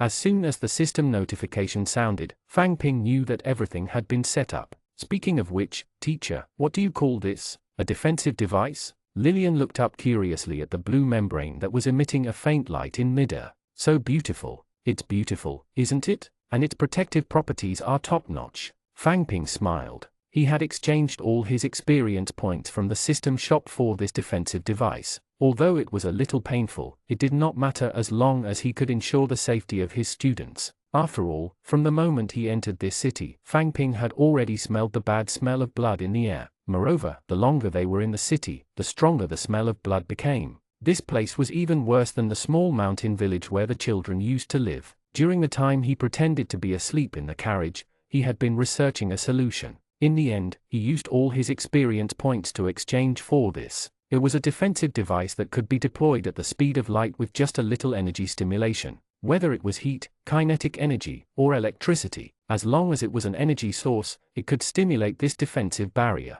Before putting it in again, Fang Ping had already asked Moon Bell to charge the place. Now, as long as Moon Bell was willing, she could open and close the protective shield at any time. This way, the children's safety would be guaranteed. Thinking of this, Fang Ping's lips curled into a smile. Moon Bell looked at the transparent frame in front of her and immediately felt that it was unbelievable. There was a dark slot in the middle of the frame. Moon Bell stretched out her finger and gently poked the slot. A blue ripple instantly appeared at the location of Moon Bell. As she slid back and forth on the slot, the protective shield set up by Teacher outside the window also darkened and became lighter. Teacher is really amazing. Moon Bell looked approvingly at the safeguards outside the house. Unexpectedly, when they could only retain the power of the forbidden spell on paper, Teacher was actually able to seal the forbidden spell in a sealed iron box. Moreover, he could actually use it at will. Moon Bell looked at the usage window in front of her in a daze. Was this unique effect also achieved by using forbidden spells? It could even control the strength of the protective shield in this way. She had already tested it just now. The lighter the color, the weaker the protective shield. Conversely, it was higher. With this, even if the humans in the distance chose to ambush them while they were sleeping, Moon Bell would not be worried at all. Chapter 38, Pretending to be Weak First. Chapter 38, Pretend to be Weak First. Your Highness Mika, we've already investigated. The scout knelt at Mika's feet and reported seriously. There are about 400 dwarfs in that city. Other than that, the ones in the city are all old and weak. They basically have no power to resist us. I got it. The general beside Mika nodded and suggested to Mika. Your Highness Mika, I think we should attack them directly in the current situation. General Loren shot Mika a disgruntled look. He had given this suggestion at least a week ago. It was only now that he was willing to send troops. He was really speechless. Fortunately, the dwarfs in the city did not leave during the days when they did not send out their troops. At that time, if all the dwarfs in the city ran away in the next few days, his trip would be lonely. After hearing the suggestion, Mika threw away the teacup in his hand and nodded in satisfaction. Since General Loren has said so, let's get ready. Mika waved his hand and instantly called the guard who was serving him over. I ask you to prepare it. How's it going? Reporting to Lord Mika. The guard nodded and bowed. We've already gotten the cameraman controlling the crystal and the palace painters to prepare on a tall building nearby. At this point, he pointed to the watchtower around Grape Town. They are all waiting on the 2 more distant watchtowers. I'm just waiting for the first moment of you charging into that town. I'll immediately turn on the camera and broadcast your heroic bearing to the kingdom in real time. The palace painters are already mixing the paint. When you bravely kill the enemy in the town, the mags will use their skills to outline the scene of you killing the enemy in the oil painting. Very well. Mika nodded in satisfaction. That was exactly what he wanted to hear. General Lauren grabbed the military flag in his hand tightly and glanced at him even more disdainfully. It was so annoying to have so many fancy things. All right, since all the necessary preparations have been made, General, raise the flag. Lauren straightened his arms and waved the flag in his hand. Many soldiers who were resting immediately perked up when they saw the flag and sat up straight on their horses. All troops, listen up. Loud shouts echoed throughout the entire army. Mika turned away, flicking his cloak behind. Get on your horses and head straight for Grape Town. Charge. After saying this, Mika took the lead and pulled the reins in his hand, squeezing the stomach of the horse under him. Huff! The horse neighed and raised its front hooves to sprint forward. It was so smug. Looking at the Grape Town close at hand, Mika felt secretly pleased. When his 2 brothers were still around, his light had always been suppressed by them and could not be released. Now, it was time for him, this dusty pearl, to see the sun again. The dark mass of human troops flooded the entire hillside. Moon Bell stood on the watchtower near the town and watched everything from afar. My queen, I've roughly estimated that the human army here is at least 1 million people, including the size behind. Lillian stood beside Moon Bell and frowned, looking worriedly at the human army in the distance. All right, don't think too much. Lillian's twin sister, Lena, grinned and poked her arm. It's just 1 million. What's there to worry about? Lillian, don't forget that we're forbidden spellcasters. Lena, even if we are forbidden spellcasters, we won't be able to deal with so many people at the same time. Lillian frowned. Furthermore, the incantations that teacher taught us are almost all destructive forbidden spells. We're not like Sister Ari Ching. The spells we use are very weak. I'm afraid that if I use too much strength like last time, I'll accidentally create another water spout. All right, don't look so sad. Moon Bell walked to the middle of the 2. Although there are more than 1 million humans, haven't we already hidden all the dwarfs in Grape Town in advance? As you say, Your Majesty. Speaking of this, Lillian's brows gradually relaxed. Besides, you don't have to worry about your forbidden spell being too powerful. Moon Bell straightened her arm and pointed at the 1 million-strong army in the distance. This is the time when we need a powerful forbidden spell. Don't be afraid. When the time comes, let go and do your best. Yeah. Lillian's face lit up with a satisfied smile. Wait a minute. Your Majesty, you said that before we attack, we have to let the humans attack first. You said that you have to pretend to be weak in front of them, right? Moon Bell nodded and pointed to a line at the border. Do you remember the device I sent you to bury? Of course I remember. That's a device personally made by teacher. At the mention of Fang Ping, admiration appeared on the 2 sisters' faces. That's right. We have to use that device first to pretend that we're weak. At this point, Moon Bell opened the interface in her mind. She moved the horizontal bar on the panel slightly. In an instant, a pale-colored protective shield appeared outside the city. This is the weakest strength I've determined after constant adjustments. Moon Bell smiled as she looked at the army that was still rushing over. As long as they put in a little effort, they can easily break it. So crispy. Lillian frowned at the protective shield. This kind, if I poke it a little, it will break like a bubble. Yes, but only for you. Moon Bell nodded. If I were a human, I would have bumped into it a little. This bit of force should be enough to break this protective barrier. Moon Bell looked down at the approaching human cavalry. Come on, stop. As a general, Lauren immediately realized that something was wrong with the town in front of him. Just now, there was no light color around the town, but it suddenly appeared just now. Could it be that this was some protective barrier? Lauren frowned and backed away, leading his horse. He had to be more vigilant. General Lauren, what are you doing? When Mika saw Lauren stop, he immediately made the army stop. Your Highness, didn't you see? The general raised his eyebrows and pointed at the protective shield in front of him. There's a protective shield here. We'd better be careful. Be careful of what? It's just something like a soap bubble. Are you afraid, General? Mika looked at the protective shield in front of him in disdain. This protective shield looked like a soap bubble. Moreover, it did not emit any magical aura. It would probably open after a collision. What was there to be afraid of?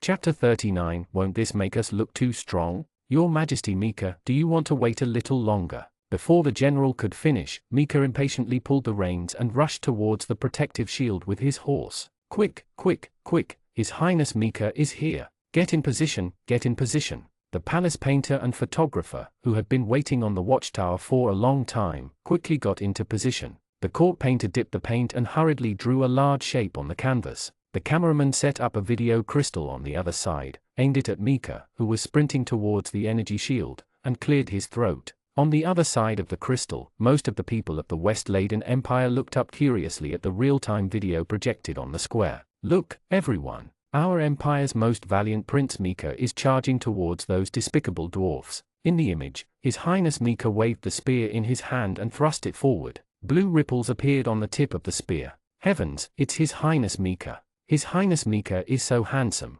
Charge, Your Highness Mika! Destroy these damned dwarfs and avenge His Highness Caesar! The blue ripples on the tip of Mika's spear. This is the martial arts technique that has long been famous in the West-Laden Empire, the water ripple spear. With the enhancement of martial techniques, His Highness Mika's spear is incomparably sharp. It will definitely be able to easily break through the enemy's fragile protective barrier. Many humans looked at their Mika expectantly. Ha! Mika roared angrily, lowered his body, and rushed towards the protective barrier in front. He carries the aura of 1,000 men. He suddenly broke through. Thud! However, before the cameraman could finish speaking, Mika crashed into the colorful protective shield with his horse. The moment they collided, Mika was stunned. The army behind him was stunned. The many humans who had just been ignited by the photographer's eye were also stunned. F***ck, I drew the wrong one just now. The painter on the tall building quickly added a few strokes to change the embarrassing scene that he had recorded just now.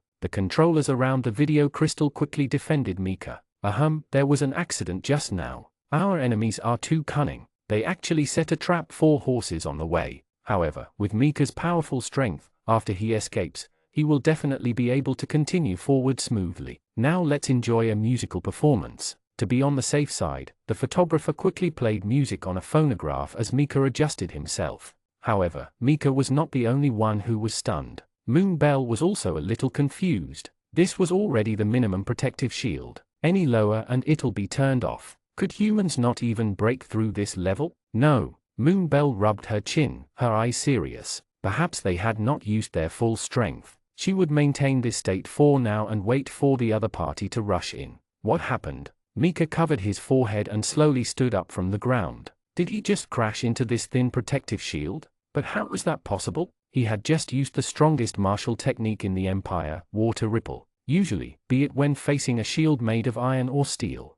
he could easily break through the shield. However, it was useless against this defense. It was definitely not enough. Mika immediately held his breath and focused. Blue water ripples appeared on the gun in his hand again. If he used more strength, this protective shield might be broken. That must be it. Ha! Mika let out a furious roar as he raised the blue spear tip and stabbed forward. The cameraman on the watchtower was immediately ready. He quickly aimed the camera at Mika. My people, our Mika will once again launch a fierce charge. The citizens of many empires watched Mika's actions expectantly. Mika picked up a beautiful spear and used all his strength to raise the tip of the spear above his head and smash it fiercely at the protective shield. The blue water ripples collided fiercely with the protective shield, causing a blue wave of light to appear on the protective shield. Ha! Mika mustered all his strength and pushed against the protective shield. Aqua blue ripples surged even more intensely. Mika is using all his strength to attack this fragile protective shield.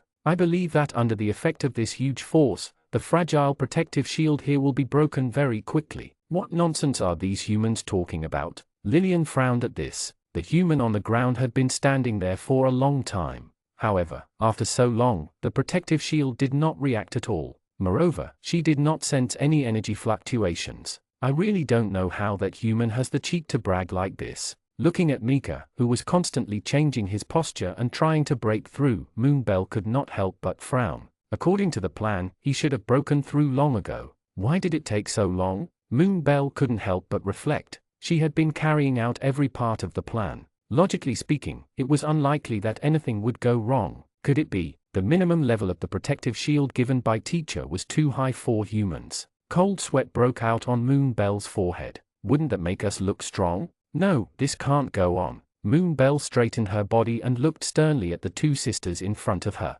This way, how could she carry out the strategy of pretending to be weak that she had prepared in advance? The two of you, get ready, find an opportunity to retract the defensive barrier. We have to make that human below think that he did it himself. Yes, Moonbell. Moonbell nodded. After you're done, call out the dwarf phantom that you've prepared in advance. Make this human think that you've killed many people and perform very well. Do you understand? Understood. Lillian and Lena nodded decisively. Okay, in that case, let's begin. Moonbell stared at the protective shield in front of her. The two sisters immediately turned into a pair of magpies and flew down from the watchtower, scattering seeds in the city. When the seed landed on the ground, it instantly sprouted and grew, condensing into dwarfs of various forms. Milady, we are ready. Okay. Moonbell retracted her hand. In an instant, the soap bubble-like defensive barrier shattered in front of Mika. Phew. Mika panted with difficulty. He had finally broken through this defensive barrier. If it persisted, he would not know what to do. Everyone, the protective shield has been broken. Charge with me now. Mika flung his cloak and pointed the tip of his spear at the grape town. Eliminate all the dwarfs inside. Chapter 40, Assassination of the Third Prince. Charge. General Lauren kept waving the flag in his hand on horseback. At the place where the red flag was displayed, soldiers gathered. Kill all the dwarfs. Hundreds of thousands of troops surged into the streets of Grape Town like a tide. They raised their swords and killed all the dwarfs in their sights. The city that the Dark Elves had painstakingly cleaned up was once again covered in a layer of sticky blood. TSK, humans are so cruel. Lillian looked down on the humans below. Humans are cruel to themselves, let alone other races. Lena fearlessly looked down at the scene below, silently unsheathing the sharp blade at her waist. Milady, can we attack now? Moonbell shook her head. You guys go prepare up there. You can come down after I give you the signal. After saying this, she smiled slightly. The cloak on her body turned into countless dark blue feathers that enveloped her entire body. A dark blue crow flew out of the watchtower and headed for the central square where the humans were gathered. On the grape-scented square, in the middle of the square, there were dwarf heads that had been cut off and piled up like a small mountain.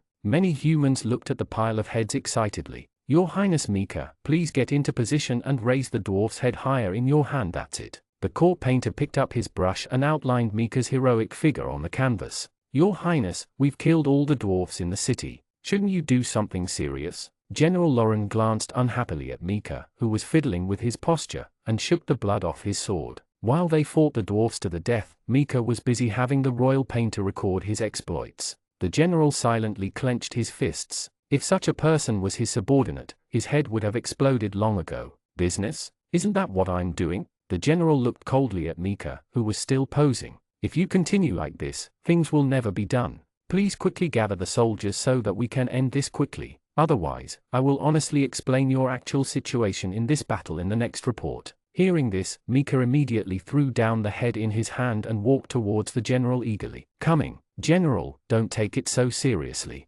Mika adjusted his cloak and spoke to him casually. Now get everyone over here.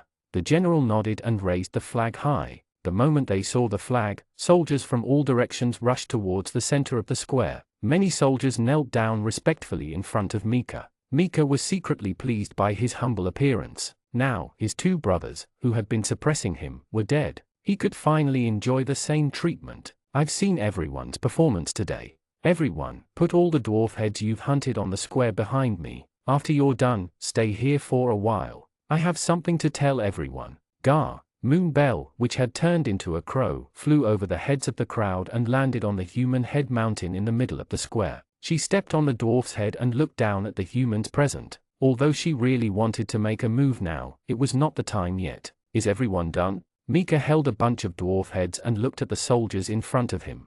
Your Highness, we've already finished streaming. Very good, then I have good news to announce to you. The head in my hand is the last dwarf head left in this country. Mika looked at the expectant crowd below the stage with tears in his eyes. He raised his head in his hand high. In other words, we have successfully exterminated the dwarfs. What my brothers couldn't do. I did it. Mika looked up into the air, his voice choked. Sure, Caesar, my brothers, do you see what I did for you? I led the army to personally flatten the dwarfs who killed you. Your spirits in heaven can rest in peace. In the future, you don't have to visit me in my dreams so often. I'll take care of the matters on the ground in the future. The more Mika spoke, the more emotional he became.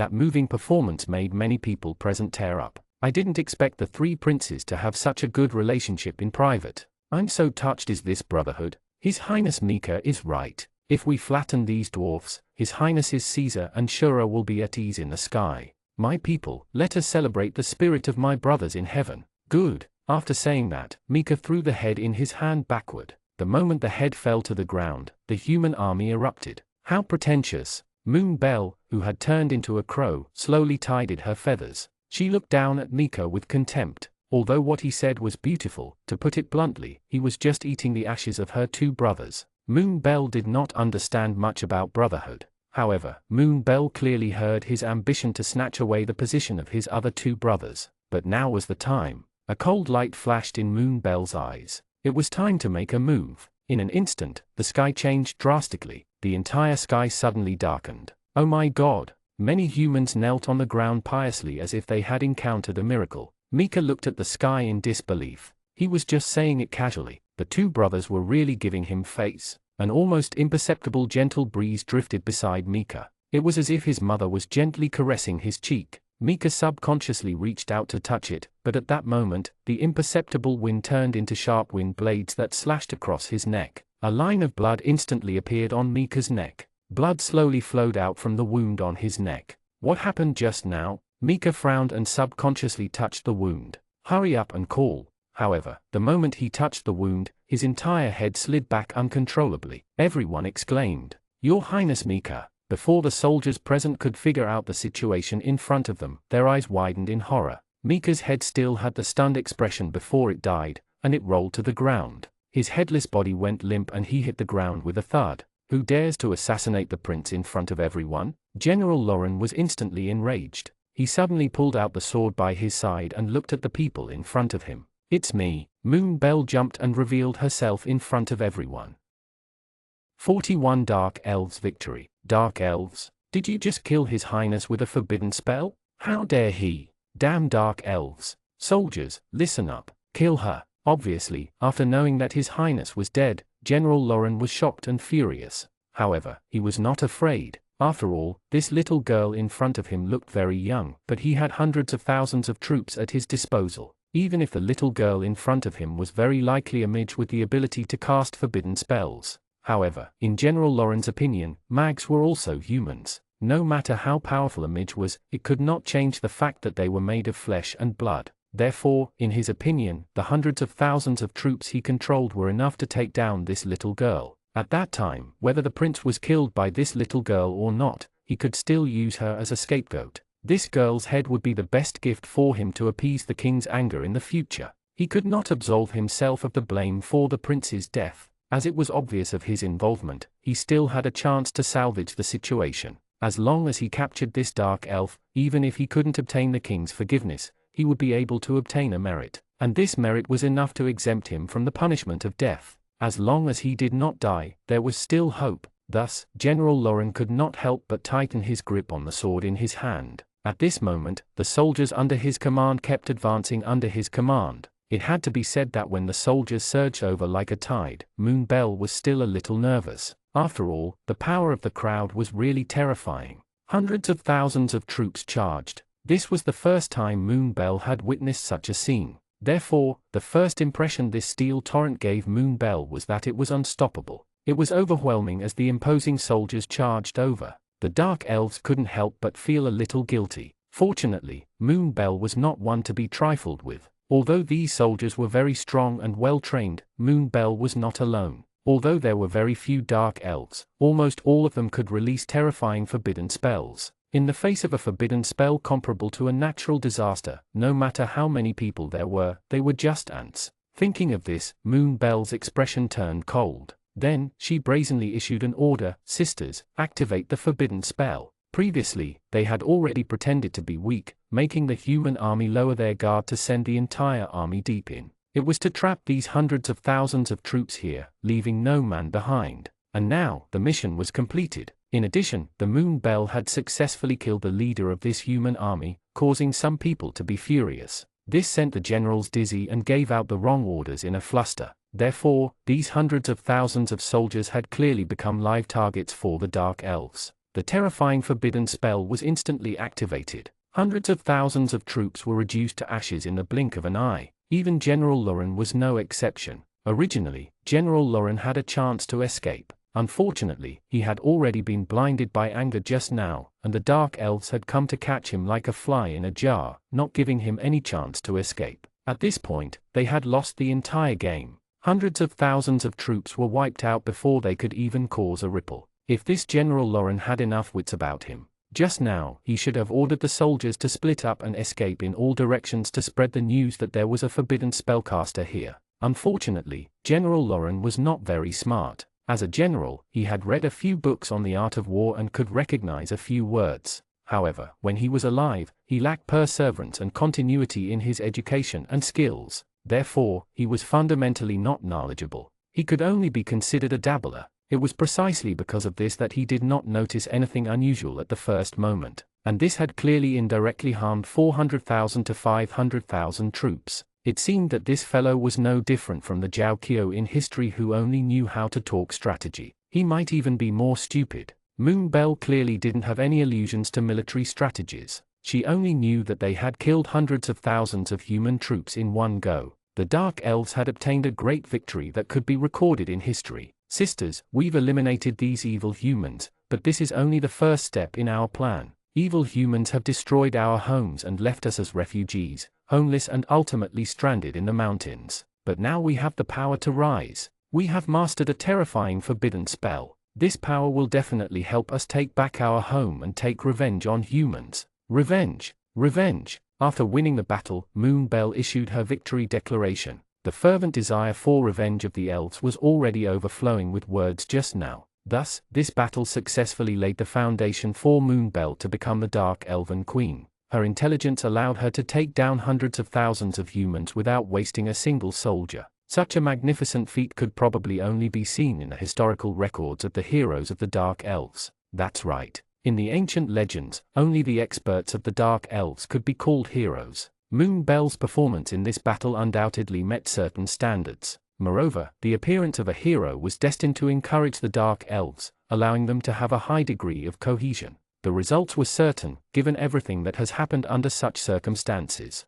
Moon Bell was crowned a hero. In private, some people had already called her the Moon Queen. It had to be said that war was often a catalyst for growth. Or rather, war would force some people to grow, and Moon Bell of the Dark Elves had gradually grown in this war. They had already engraved the power of forbidden spells in their hearts. Under such circumstances, Fang Ping's importance was self-evident. Therefore, Moon Bell had gone through a lot of trouble to protect Fang Ping after returning. In the eyes of some Dark Elves, it was impossible for humans to break through the Dark Elves' camp and charge over. Even so, Moon Bell was still a little worried. After all, Fang Ping was a human. Even if this human was kind-hearted, good at being a teacher, and there was no racial barrier in his heart. Yet in Moon Bell's opinion, this was the most terrifying. In Moon Bell's opinion, if a human child asked Fang Ping for guidance on forbidden spells, Fang Ping would definitely not be stingy with his teachings. This would allow humans to master forbidden spells too. The huge advantage of the Dark Elves would also completely disappear because of this.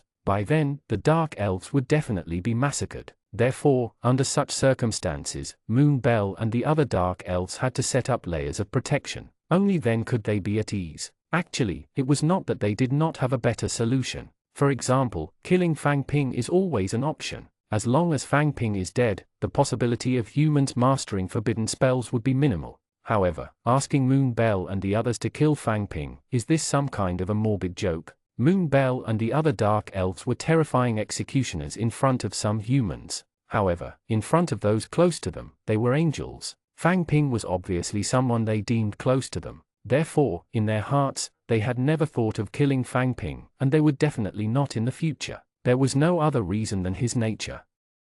42 Fang Ping's suggestion. At this moment, Fang Ping, who was teaching, did not know that he had unknowingly become the greatest threat to the Dark Elves. Teaching in peace and regaining his sight was Fang Ping's greatest desire. As for fighting and killing, not to mention that he was blind now, even if he wasn't, it was very difficult for him to get involved in such matters. Thus, the day that seemed calm but was actually filled with turmoil, passed just like that. The Dark Elves won by using forbidden spells, but they were also controlled by forbidden spells. More importantly, there were only 2 or 3 dark elves now. The total number of their clansmen was less than 500. Among them, the old, weak, women, and children made up of about half of the population. A small population was the greatest disadvantage of the dark elves. This disadvantage made it impossible for them to make up their minds to capture the Sileden Empire. After all, other than ordinary soldiers, the Empire also had a powerful forbidden spellcaster behind it, even if they were rare and far inferior to the current Dark Elves.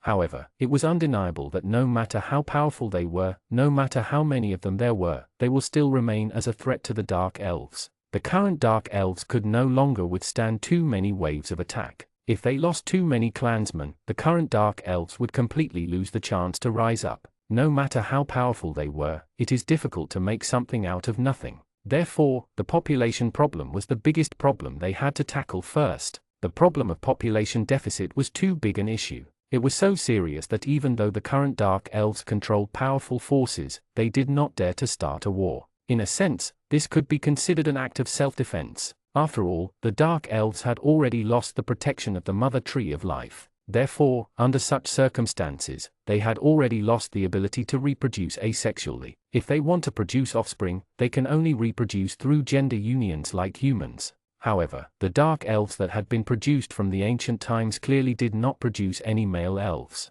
Therefore, compared to the forest elves that were still active on the continent, their numbers were undoubtedly fewer. Moreover, every once in a while, they would lose a clansman forever. Although this situation had already improved through intermarriage with the forest elves. But to be honest, this could only alleviate some of the problems. If they wanted to completely resolve the predicament of the Dark Elves, they had to find another way. Under such circumstances, Moon Bell, who had a long-term vision, clearly planned to let Fang Ping solve this problem. After all, in the eyes of most people, Fang Ping was a famous wise man. Among the many Dark Elves, he was the most knowledgeable existence. He was also the strongest existence in everyone's eyes. Although Fang Ping was blind, his speech and knowledge were extraordinary. It was precisely because of this that Moon Bell asked him for guidance. Otherwise, no matter how powerful Fang Ping's forbidden spell was, Moon Bell would not be desperate. Teacher, how should we resolve the plight of the Dark Elves? The Dark Elves had already lost the Mother Tree of Life. The Forest Elves have won themselves. However, their relationship with us is not very bad. I don't wish to snatch it by force. Moreover, even if we want to attack, we might not be able to defeat them. Therefore, the most important question now is how do we strengthen the Dark Elves? Moon Bell was in a dilemma now. In the beginning of it all, she asked Fang Ping for help. At this moment, Fang Ping smiled and said calmly, the decline of the Dark Elves is inevitable. However, this did not mean that there was no turning point. Finding the Forest Elves to combine was only a temporary measure. This method could not strengthen your race, but it might not be impossible to find a human to marry. Although humans had a very strong assimilation ability, the assimilation ability of the Dark Elves was not very weak. As long as you can tame a group of human slaves and use them to strengthen your race, as long as the civilization and bloodline of the Dark Elves can successfully be passed down, a few hundred years later, these humans will recognize the Dark Elves were in a sense a continuation of the Dark Elven civilization.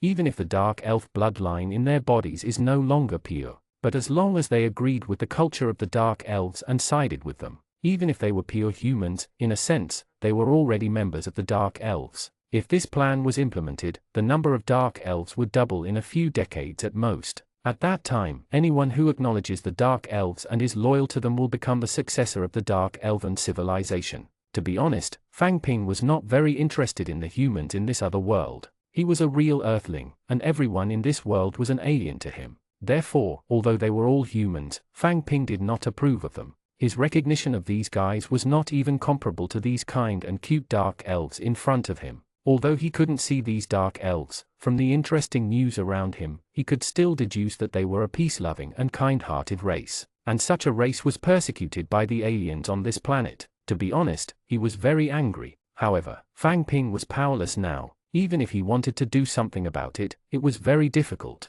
Therefore, he could only teach seriously and help the Dark Elves rise. Without a doubt, this was a very difficult matter. It was undoubtedly extremely difficult for a small race with less than 500 in population to survive in this chaotic world, be it survive the oppression of humans or the bullying of other races. These were the difficulties of the Dark Elves not being able to rise in the short term. Fortunately, Fang Ping's teachings allowed the Dark Elves to control the power to protect themselves, and this finally allowed the Dark Elves to successfully catch their breath. Under such circumstances, be it humans or other races, they were nothing in their eyes. Perhaps they would not attack humans in the short term. However, it was undeniable that they already had such thoughts in their hearts. This also meant that the Dark Elves had already begun their resistance. The unfairness of fate almost crushed them, but Fang Ping's appearance filled them with hope. What a group of cute fellows. Fang Ping liked these Dark Elves very much. Therefore, when these Dark Elves were in trouble, he could be said to be helping them wholeheartedly. For example, the greatest problem of the Dark Elves was already in front of them. As for how to solve this problem, Fang Ping had clearly given his best suggestion. He had obviously tried and done his best. 43 Dark Elves Rising Plan, Bloodline System. That's impossible. The blood of the Dark Elves can't be tainted by human blood. Moon Bell's words were very powerful, and Fang Ping understood that this was not her intention. The young lady's trembling voice had already betrayed her. According to the current situation, the Dark Elves can last at most another 1,000 years. 1,000 years later will be the end of the Dark Elves. Therefore, the best solution now is to split up the culture of the Dark Elves. This will help to assimilate and annex humans. After all, in the current world, humans were the mainstream. The Dark Elves could only welcome the glory of the Dark Elves by annexing and absorbing humans. Otherwise, even if you could break through the human capital and defeat the human army now, you would definitely not be able to sustain such results for long. It was easy to fight, but difficult to defend. Don't you understand this logic? Fang Ping stroked Moon Bell's long hair gently. With a smile on his face, he looked like a kind elder. But,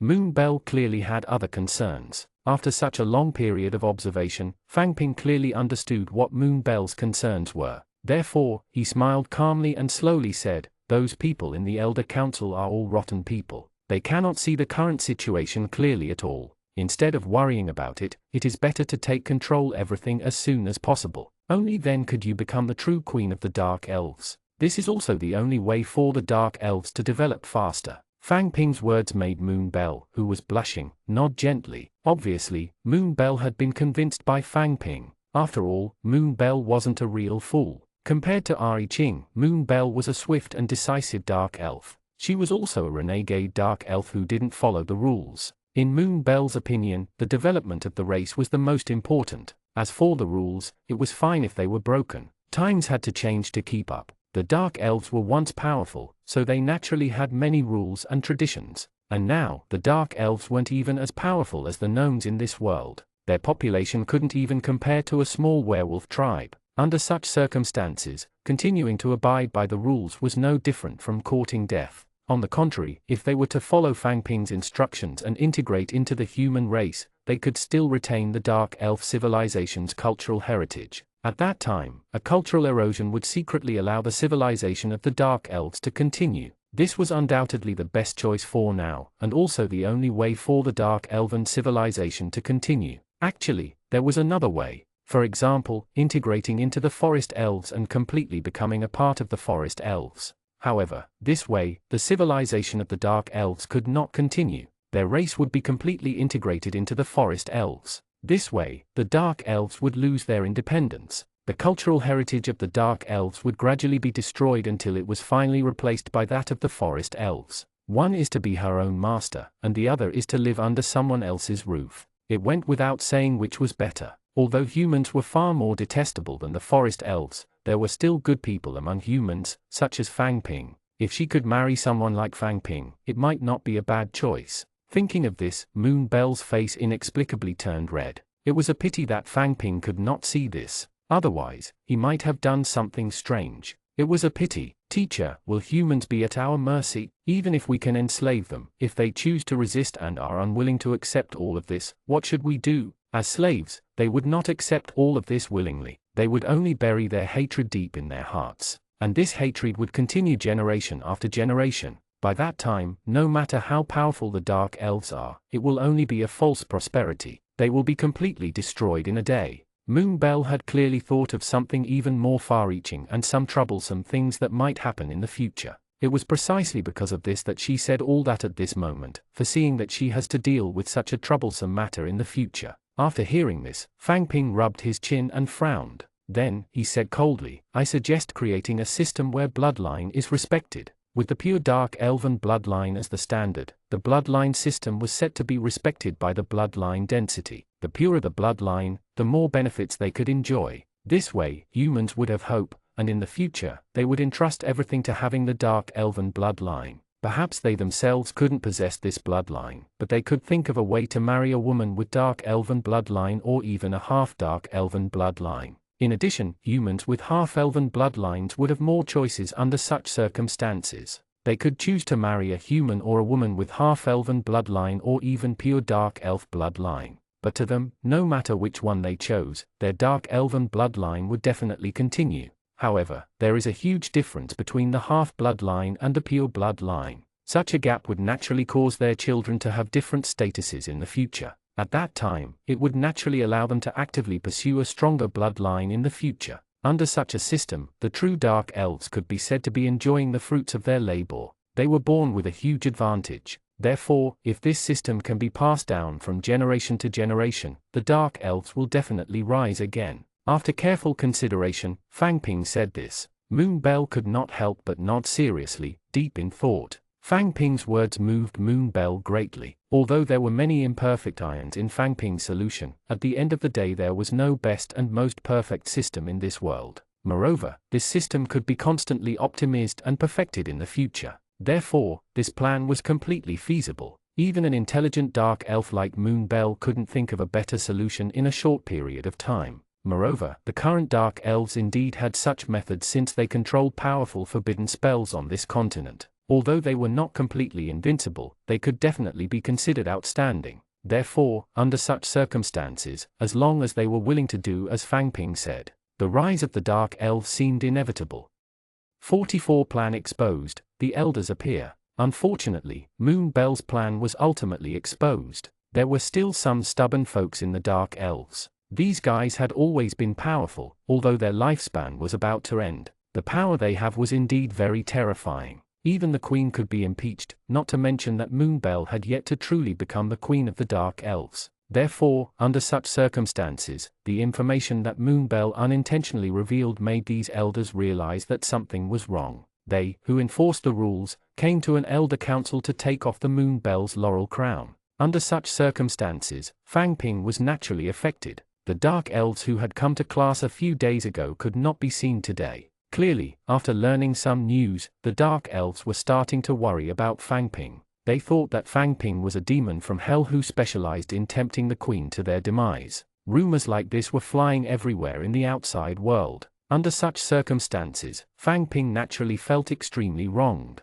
However, there was nothing he could do. In a sense, he had indeed tempted the queen. Yet, this kind of depravity was definitely not considered bad in his eyes. He felt that this kind of depravity should be called enlightenment. All along, what Fang Ping wanted to do was to enlighten the dark elves and help them develop a beautiful and brighter future, even if he also had some selfish motives, such as wanting to cure his eyes. However, it was undeniable that no matter how selfish he was, he would not deliberately harm the interests of the dark elves, let alone let the dark elven queen. After all, they were in the same boat now. Under such circumstances, if anything happened to the dark elves, Fang Ping would naturally not have an easy time either. Therefore, in this situation, he only expressed some views and opinions that were in line with the current situation. Unfortunately, even so, Fang Ping had already been demonized. Although his notoriety couldn't stop a 3-year-old child from crying, it was definitely enough to make most dark elves tremble in fear. I just wants to live peacefully, but trouble won't stop looking for me. It seemed that the dark elves were about to welcome a turmoil, and this chaos was started from within.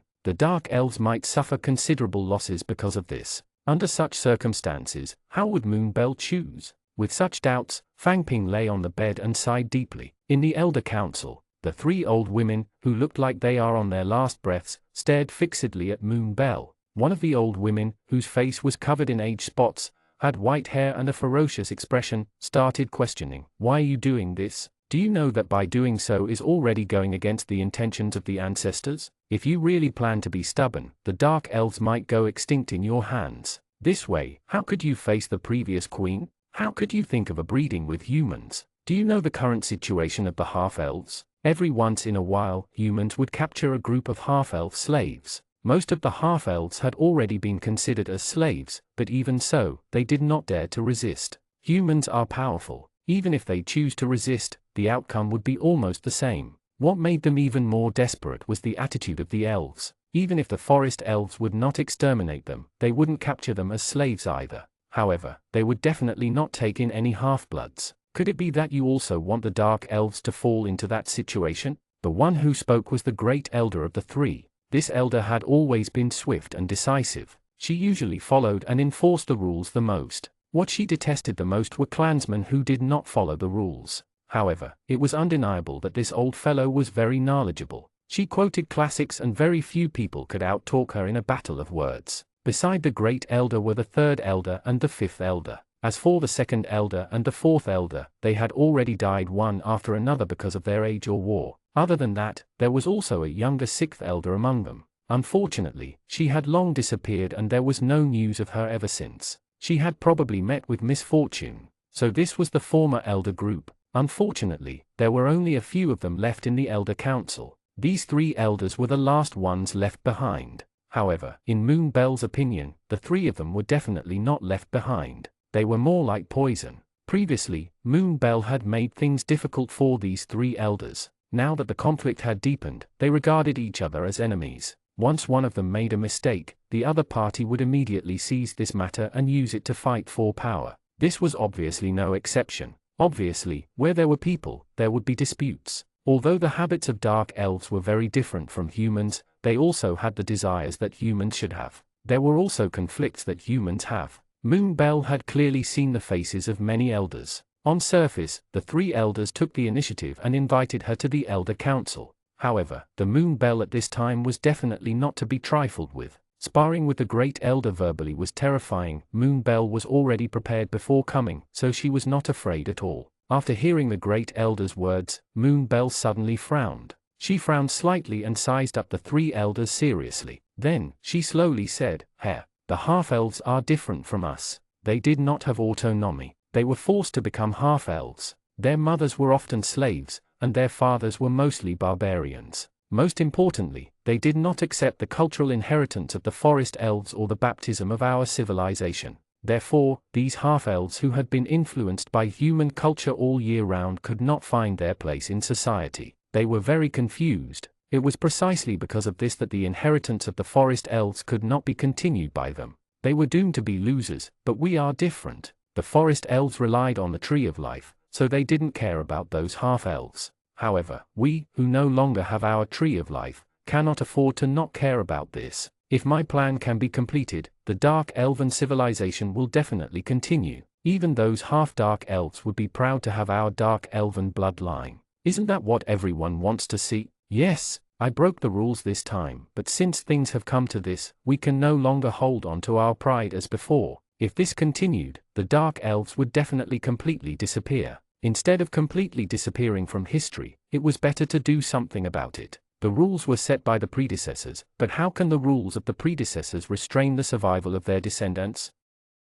45 Compromise of the Elders. At this point, Moonbell knocked hard on the table with her right hand. Then, she suddenly stood up and looked straight at the three elders. She was heroic and said angrily, "The three elders brought me here without distinguishing between right and wrong and kept saying that I broke the rules. Wasn't this rule set by the queens previously? Since they can set the rules, it's not too much for me, the current queen, to change these rules according to the times, right? Could it be that only they were considered queens? Am I not the queen now? Also, the three of you took advantage of your seniority and bullied your clansmen for so many years. It would have been fine if you had done anything over the years, but I watched as you fell deeper and deeper into the abyss of desire. Power has long corroded your hearts. You keep saying that it's for the dark elves. But what kind of dark elves are you? Have you ever thought about the future? Nothing. At least, I've never seen it in all these years. As for before, if you insist on bringing up those old matters, pretend I didn't say anything.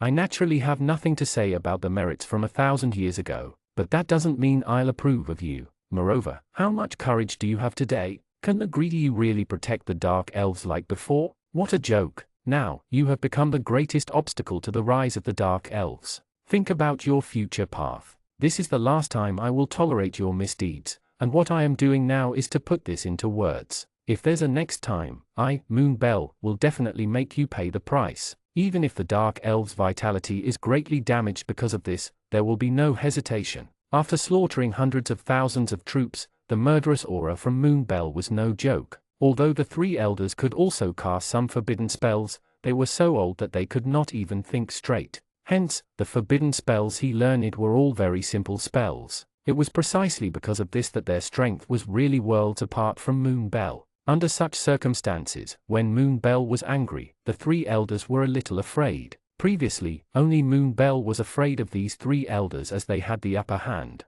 How could the three elders be afraid of Moon Bell now? However, such a thing has happened. As the saying went, with a sharp weapon, one's killing intent would arise. These words could not be more appropriate here. Previously, Moon Bell had a weak expression. Without control of the forbidden spell, she could only listen to the three elders. But it was different now. The Moon Bell was definitely one of the strongest among the Dark Elf forbidden spellcasters. It was precisely because of this that after controlling such a powerful force, Moon Bell was naturally unwilling to be the little bird, trembling in fear, from the past. Facing the angry Moon Bell, the three elders could not help but be speechless. Perhaps they still had the strength to retaliate, but the Great Elder had clearly seen the killing intent in Moon Bell's eyes. Under such circumstances, in order not to attract trouble, the Great Elder could only smile and say frankly, "My apologies. We were negligent. I didn't expect your Majesty to have such awareness. Looks like we're really old." Hearing the Great Elder's words, the second elder was in disbelief.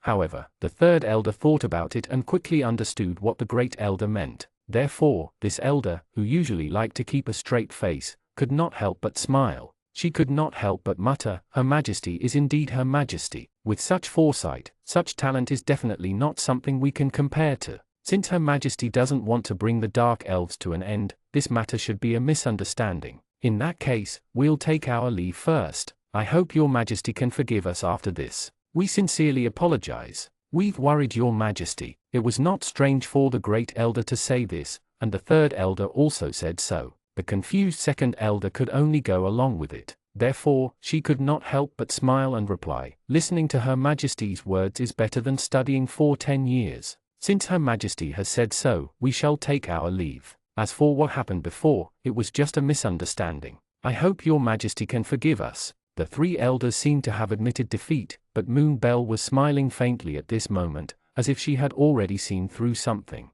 But in the end, she did not say anything. While she kept silent, she still did something. She turned her body to the side and made way. Although she did not say it, her meaning was obvious. Obviously, Moon Bell wanted them to get lost. The three elders did not take it seriously. Moreover, they did not dare to clash with Moon Bell at this time, even though the three elders held a certain amount of power. However, they were certain that the power controlled by the Moon Bell definitely far exceeded theirs. After all, the three elders did not have many forbidden spellcasters who learned forbidden spells from Fang Ping on their side, and Moon Bell controlled a terrifying forbidden spell. Most importantly, the Dark Elves who learned forbidden spells from Fang Ping were basically those who had a good relationship with Moon Bell. This also meant that Moon Bell actually had the most support from the forbidden spellcasters in the Dark Elves. Coupled with the fact that she was a powerful forbidden spellcaster, how could the three elders dare to flare up under such circumstances? As the saying went, as long as there is a will, there is a way. It will be wise for them to pick their battles.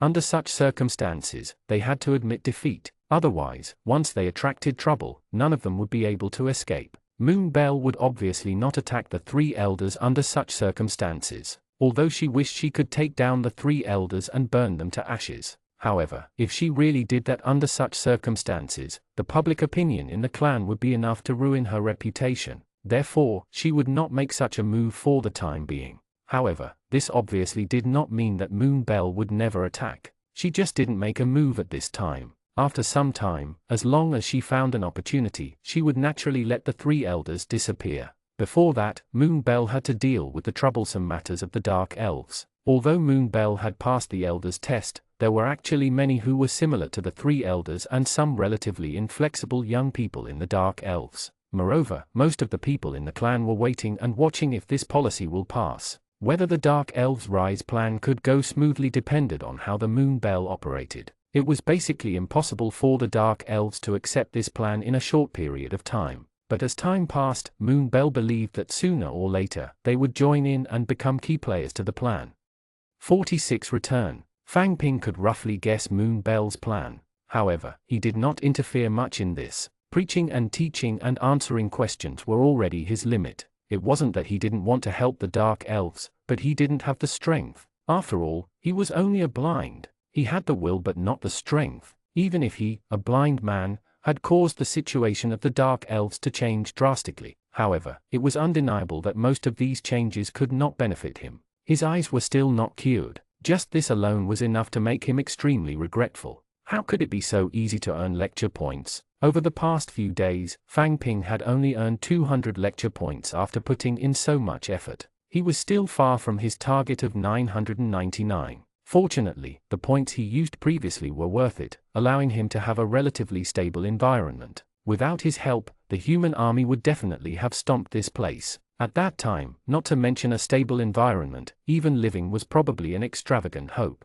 Those humans might not care if he was also a human. Fortunately, most of the problems had been resolved. Fang Ping finally had time to teach his students in peace. But who was in class now? The three elders were famous. Before they give permission, the Dark Elves obviously did not dare to come to Fang Ping's place to learn. In his boredom, Fang Ping could only stare at the air and think about his future carefully. Although he had understood many things over the past few days, he had not seen it with his own eyes. Therefore, many things were just his guess. Even so, Fang Ping's imagination had been running wild these days. Today, just as Fang Ping was deep in his daydreaming, the Dark Elves chattering and frolicking reached his ears. Hearing this, Fang Ping smiled slightly and muttered to himself, "I didn't expect Moonbell to succeed." As expected, it seemed that the three elders did not have a good time. That made sense. Moonbell's current close friends basically all controlled forbidden spells. They were all powerful forbidden spellcasters. As for the three elders, they had long been a thing of the past. Even if they controlled a portion of the forbidden spells and a portion of the forbidden spellcasters, they were far inferior to Moonbell, who was like a rising sun in the sky.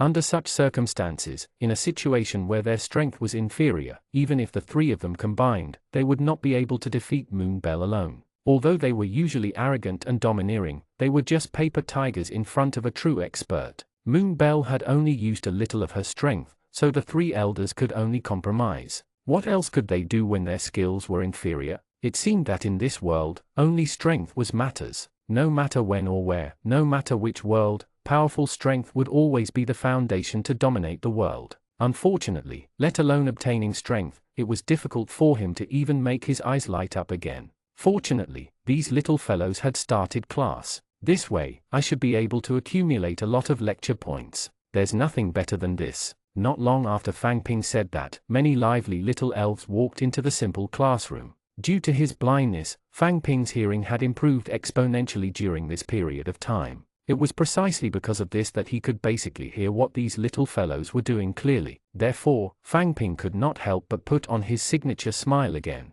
At the same time, Moonbell was thinking about how to implement the plan. Although Moonbell had convinced most of her clansmen, there were still many Dark Elves who didn't agree with Moonbell. Fortunately, they only made up the minority, and not all of these Dark Elves were enemies with the Moonbell. In fact, most of them were Moonbell's good friends, and most of them had mastered forbidden spells. Obviously, these were all proud and arrogant people, and most of these experts were unwilling to marry those lowly human slaves. However, this clearly did not mean that they did not like humans. In fact, these proud and arrogant people already had a blurry figure in their hearts, and this figure was Fang Ping. With Fang Ping as a benchmark, these forbidden spellcasters clearly had a higher standard for choosing partners. At the very least, in their opinion, their future husband's own condition should be at least 1/10 of Fang Ping's. Their strength could not be weaker than their own, at least at the same level. Obviously, such high standards made it difficult for many forbidden spellcasters to find a suitable partner.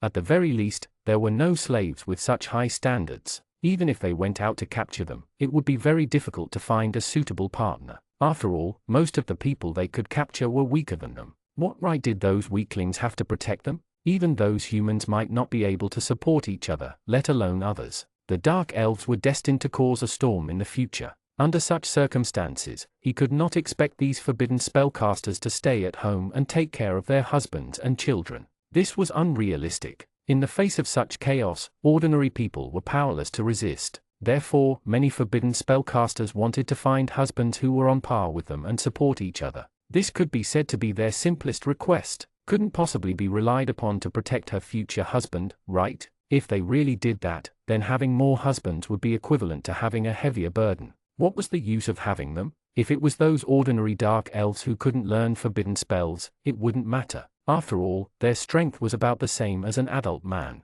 It was not a big deal to find an ordinary person or slave to marry. However, these forbidden spellcasters were different. In the future, they would be the main combat power of the dark elves. They could not afford to suffer any losses. Once the above-mentioned situation occurred, these forbidden spellcasters might be exposed. At that time, the dark elves might be destroyed. Most importantly, Fang Ping was still alive, and he seemed to be single. If the plan was successfully implemented, Fang Ping was obviously the best choice. Moreover, as forbidden spellcasters, the most important thing was that they had many opportunities to interact with Fang Ping now. It was precisely because of this that Fang Ping was the best choice for most dark elf forbidden spellcasters. Unfortunately, Fang Ping did not know this. If he could understand this, the dark elves might become his greatest help in the future. However, Fang Ping was now blind and could not distinguish many things. Under such circumstances, he could only teach seriously like before. Fortunately, even if he did this, he would be able to obtain quite a lot of benefits.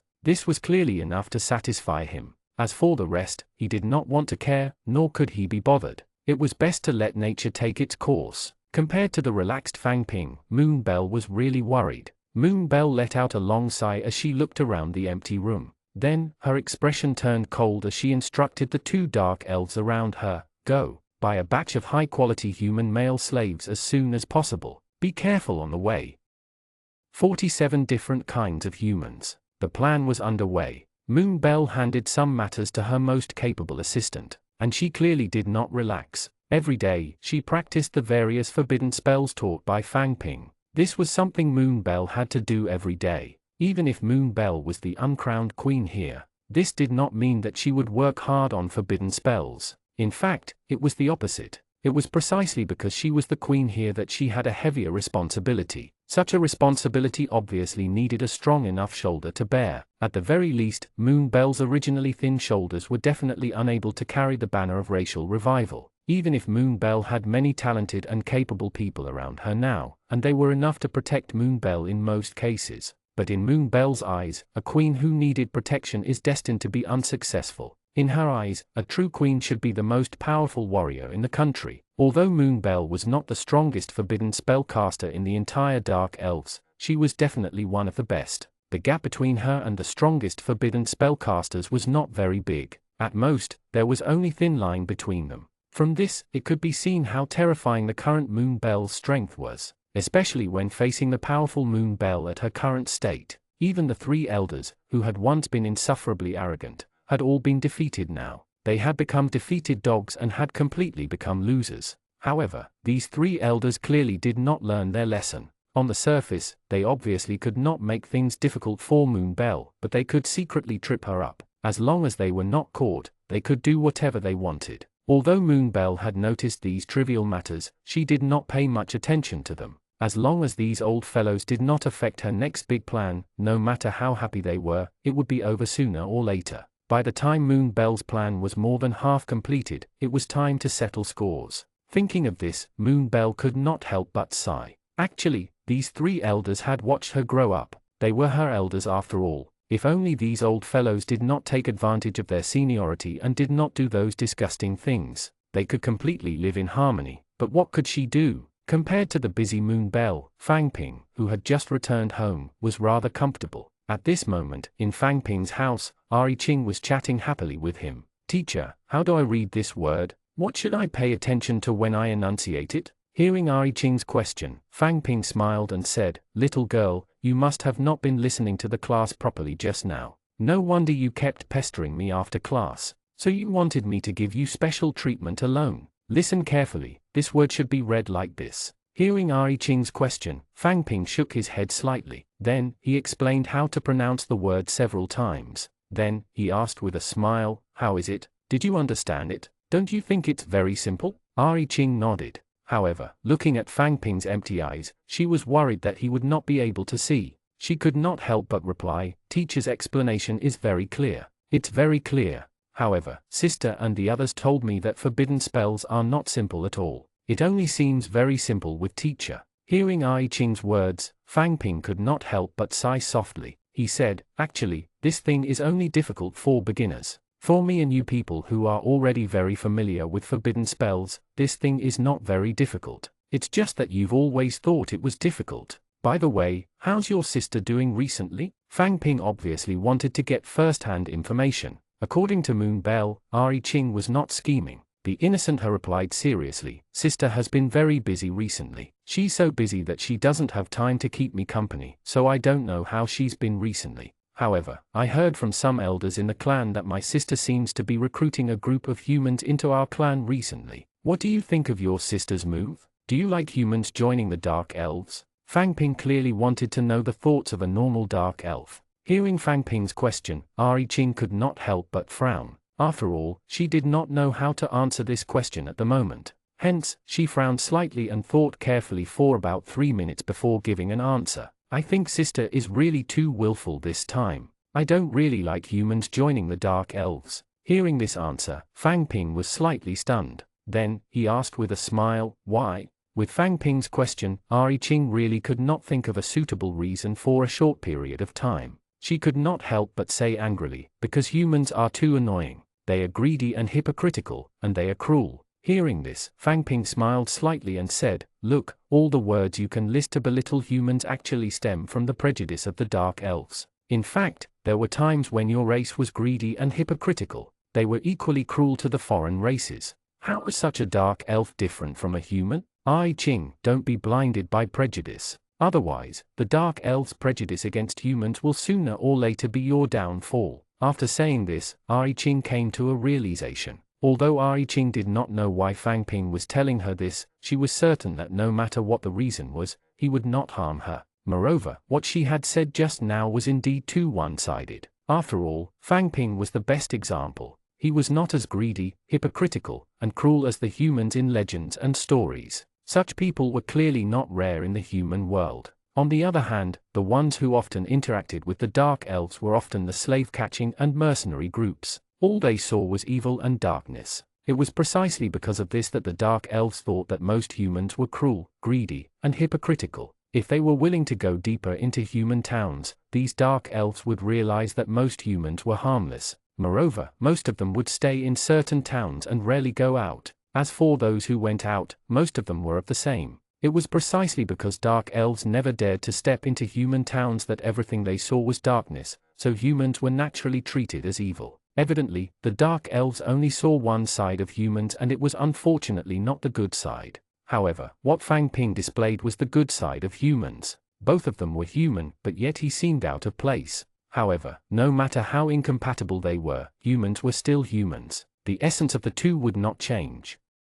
48. The enraged Xyladen 6, Count Eagle is out. The difference between Fang Ping and some humans had obviously made Ai Qing somewhat understand Moon Bell. However, even though she understood, Ai Qing still found it difficult to accept. And this will obviously take time and plenty of time to accept. And did the Dark Elves really have enough time? Xyladen Empire. The enraged Xyladen 6 smashed his beloved crystal bottle. "Damn it, a group of trash. You can't absolve yourselves of the blame for the third prince's matter. Count Eagle, I heard that your Eagle Knights are extremely powerful, but now it seems that they are only so-so. More than 500 Eagle Knights and the third prince had all died. Didn't you say that the Eagle Knights were invincible? One had to know that the third prince controlled hundreds of thousands of troops, and it was guarded by the so-called invincible Eagle Knights. Even so, they all died in battle. The 500 Eagle Knights did not even cause a ripple. Trash. Your Majesty, calm down. There's something fishy about this matter. Please forgive me, Your Majesty." The Count Eagle, who was obese and weighed more than 200 kilograms, hurriedly stood up and begged for mercy. After all, under such circumstances, if he did not complain about being wronged, he would probably not have the chance to do so later.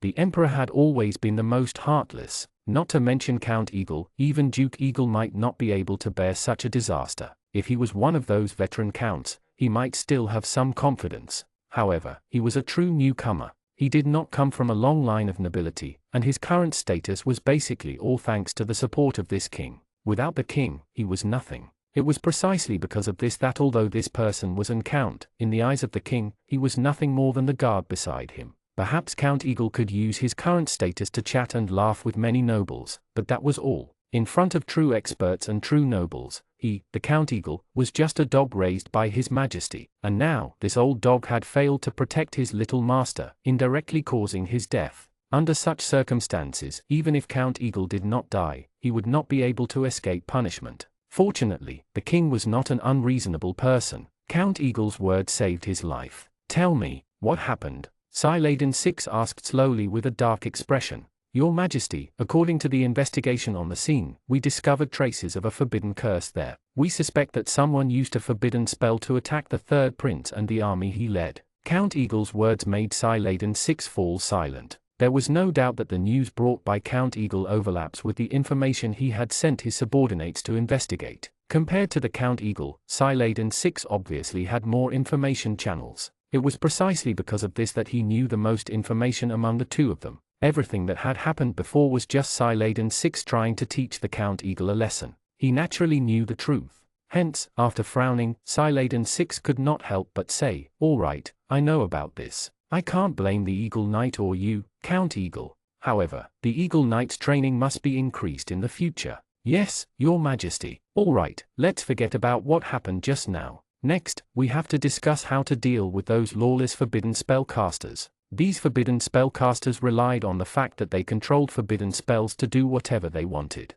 They clearly did not take us seriously. This was a provocation to the Saladin Empire. "Count, from today onwards, the mission of conquest of the forbidden spellcasters is yours. This time, you are allowed to use all the members of the Eagle Knights. In addition, I'll privately transfer 5 forbidden spellcasters to you this time. I hope you can use their power appropriately and well. They are all national treasures. Lose any one of them, you would lose your head. You have to try your best to ensure their survival. Other than that, try your best to capture those unfamiliar Magikians alive. If you really could not capture them alive, then kill him on the spot, leave no way out." These forbidden spellcasters were very terrifying. Their vitality was abnormally powerful. Therefore, when you attack, you have to be fast. Don't give them any room to resist. "Yes, thank you, Your Majesty. Go, don't disappoint me. I hope I can see the heads of these evil thieves in 3 months. Saying this, Saladin VI stared at the Count Eagle at this moment. He looked exceptionally terrifying with a faint smile. Even someone as powerful as Count Eagle could not help but take out a handkerchief from his body and gently wipe the cold sweat that kept flowing out of his body. It was obvious that the closer you are to someone of power, the closer you are to losing your life. At this moment, Saladin VI clearly had the ferocity of a tiger. In front of this ferocious might, humans were clearly incomparably small. Even the Count Eagle could not help but lower his noble head. Count Eagle kept moving, although he had already made some symbolic disguises. However, this obviously could not be hidden from Count Eagle's arch-rival, Count Lion. The two counts, Eagle and Lion, were new earls. Most importantly, they were deeply favored by the people above. It was precisely because of this that the two of them often fought for favor and often caused each other trouble and mocked each other. And this time was obviously no exception. Count Eagle clearly wanted to do something, and Count Lion had no clue what Count Eagle's next move is. However, they already understood that following the other party clearly had a certain chance of achieving their goal. Therefore, it could be said that Count Lion had sent a large number of spies this time. He wanted to use this opportunity to keep a close eye on Count Eagle. But what kind of person was Count Eagle? He was also a cunning person himself. The next day, this fellow visited the Count Lion and vaguely pointed out that this was a mission sent by the higher-ups. Therefore, no matter how unwilling Count Lion was, he could only accept the truth helplessly. "It seems that His Majesty dotes on Count Eagle more. I shouldn't have a share in this matter. What a pity." However, this mission did not seem to be simple. This old man, Count Eagle, might die this time. Forget it, who cares? If he wants to monopolize the credit, there's nothing I can do. I can only wish him a safe trip. Count Lion had clearly seen through something wrong with this mission. But in this case, it was obviously impossible for him to remind his competitors. Therefore, Count Eagle embarked on his journey with anticipation under Count Lion's malicious speculation. And this journey was destined to be long and winding. 49 apprentice spellcaster and official spellcaster. Time flowed like water, always passing by unknowingly. In a month, the Dark Elves had undergone a tremendous change. The integration of some human slaves made this place even more lively. Compared to those cruel slave traders, ordinary slaves were naturally docile and obedient. In addition, most of the Dark Elves were kind and benevolent, so during this period of time, the many beauties of the Dark Elves were like goddesses in the eyes of many slaves. Therefore, there was no doubt that a large number of slaves had been completely transformed into experienced bootlickers of the Dark Elves during this period of time. As for how many experienced bootlickers could successfully win the beauty, that would depend on their efforts. This was a good start. In the next great fusion, a good start was obviously very important. Although racial integration took a long time, as long as there was no reproductive isolation between humans and Dark Elves, they would sooner or later integrate into it. However, this clearly required a long time, and what the Dark Elves lacked the most now was time. Fortunately, the Dark Elves did not lack guardians. At this moment, there were more than 100 spellcasters in the village. Moreover, if the current situation continued to develop, the number of spellcasters would only increase. This clearly made the many Dark Elves feel a little more at ease. They were now confident in protecting their home. Moonbell was very haggard now. For more than a month, Moonbell had worked hard to appease her people, but fortunately, the results were positive. At the very least, humans and Dark Elves could be considered to be living in peace. But Moonbell understood that this was only temporary. There would definitely be conflicts between humans and Dark Elves in the future. The fusion of the two races is definitely not as easy as she had imagined. Moreover, Moonbell's priorities lie with the Dark Elves. There would definitely be more friction than expected during this period, but Moonbell could not do anything. This was the best way to strengthen the Dark Elves. Other than this method, Moonbell really could not think of any other way for the time being. Under such circumstances, as long as there was a way to strengthen the Dark Elves, she'll try. No matter how ridiculous it was, Moonbell would probably do it. However, there was only one way. It was precisely because of this that Moonbell had suffered during this period of time and was not doing well. Fortunately, as time passed, the Dark Elves' acceptance of this plan had undoubtedly increased by more than half. Time was the best medicine. Moonbell believed that as time passed, the Dark Elves would completely acknowledge and accept everything. However, before that, Moonbell had to deal with some minor details. Fortunately, she had done a good job recently, but Moonbell felt that she could do better. Unfortunately, God did not give her much time. A human army was advancing towards them. Moonbell had clearly received the news long ago. Back when they destroyed the human army, they had already expected that there would be pursuers in the future. And now, as expected, after all, they had killed a prince. That king would definitely not let the matter rest. The human army was clearly sent by the king to surround and kill them. The situation was critical. Under such circumstances, even Moonbell could not help but frown. Clearly, the humans had come prepared this time. They must have prepared some methods to deal with the spellcaster. At least that was what Moonbell thought. Under such circumstances, even if the Dark Elves had a large number of spellcasters, they might not be their match. Spellcasters were also made of flesh and blood. They were not invincible. Using a spellcaster to fight against a spellcaster was clearly a common trick of humans. Although most human kingdoms were deserts for spellcasters, every country would more or less nurture some spellcasters on their own. This was the case for the Siladen Empire, even though it was rumored that there was only one spellcaster in the empire. However, which empire did not have some trump cards up their sleeves? Obviously, they would not let others know about these trump cards. Normally, the Siladen Empire would only push out one Massey. It made him the most popular spellcaster on the stage and gave him great honor, making him a live target that attracted the attention of countless people. Under such circumstances, if the enemy could not hold back and attack them, they would clearly dealt with a heavy blow. At that time, the outcome would naturally be self-evident.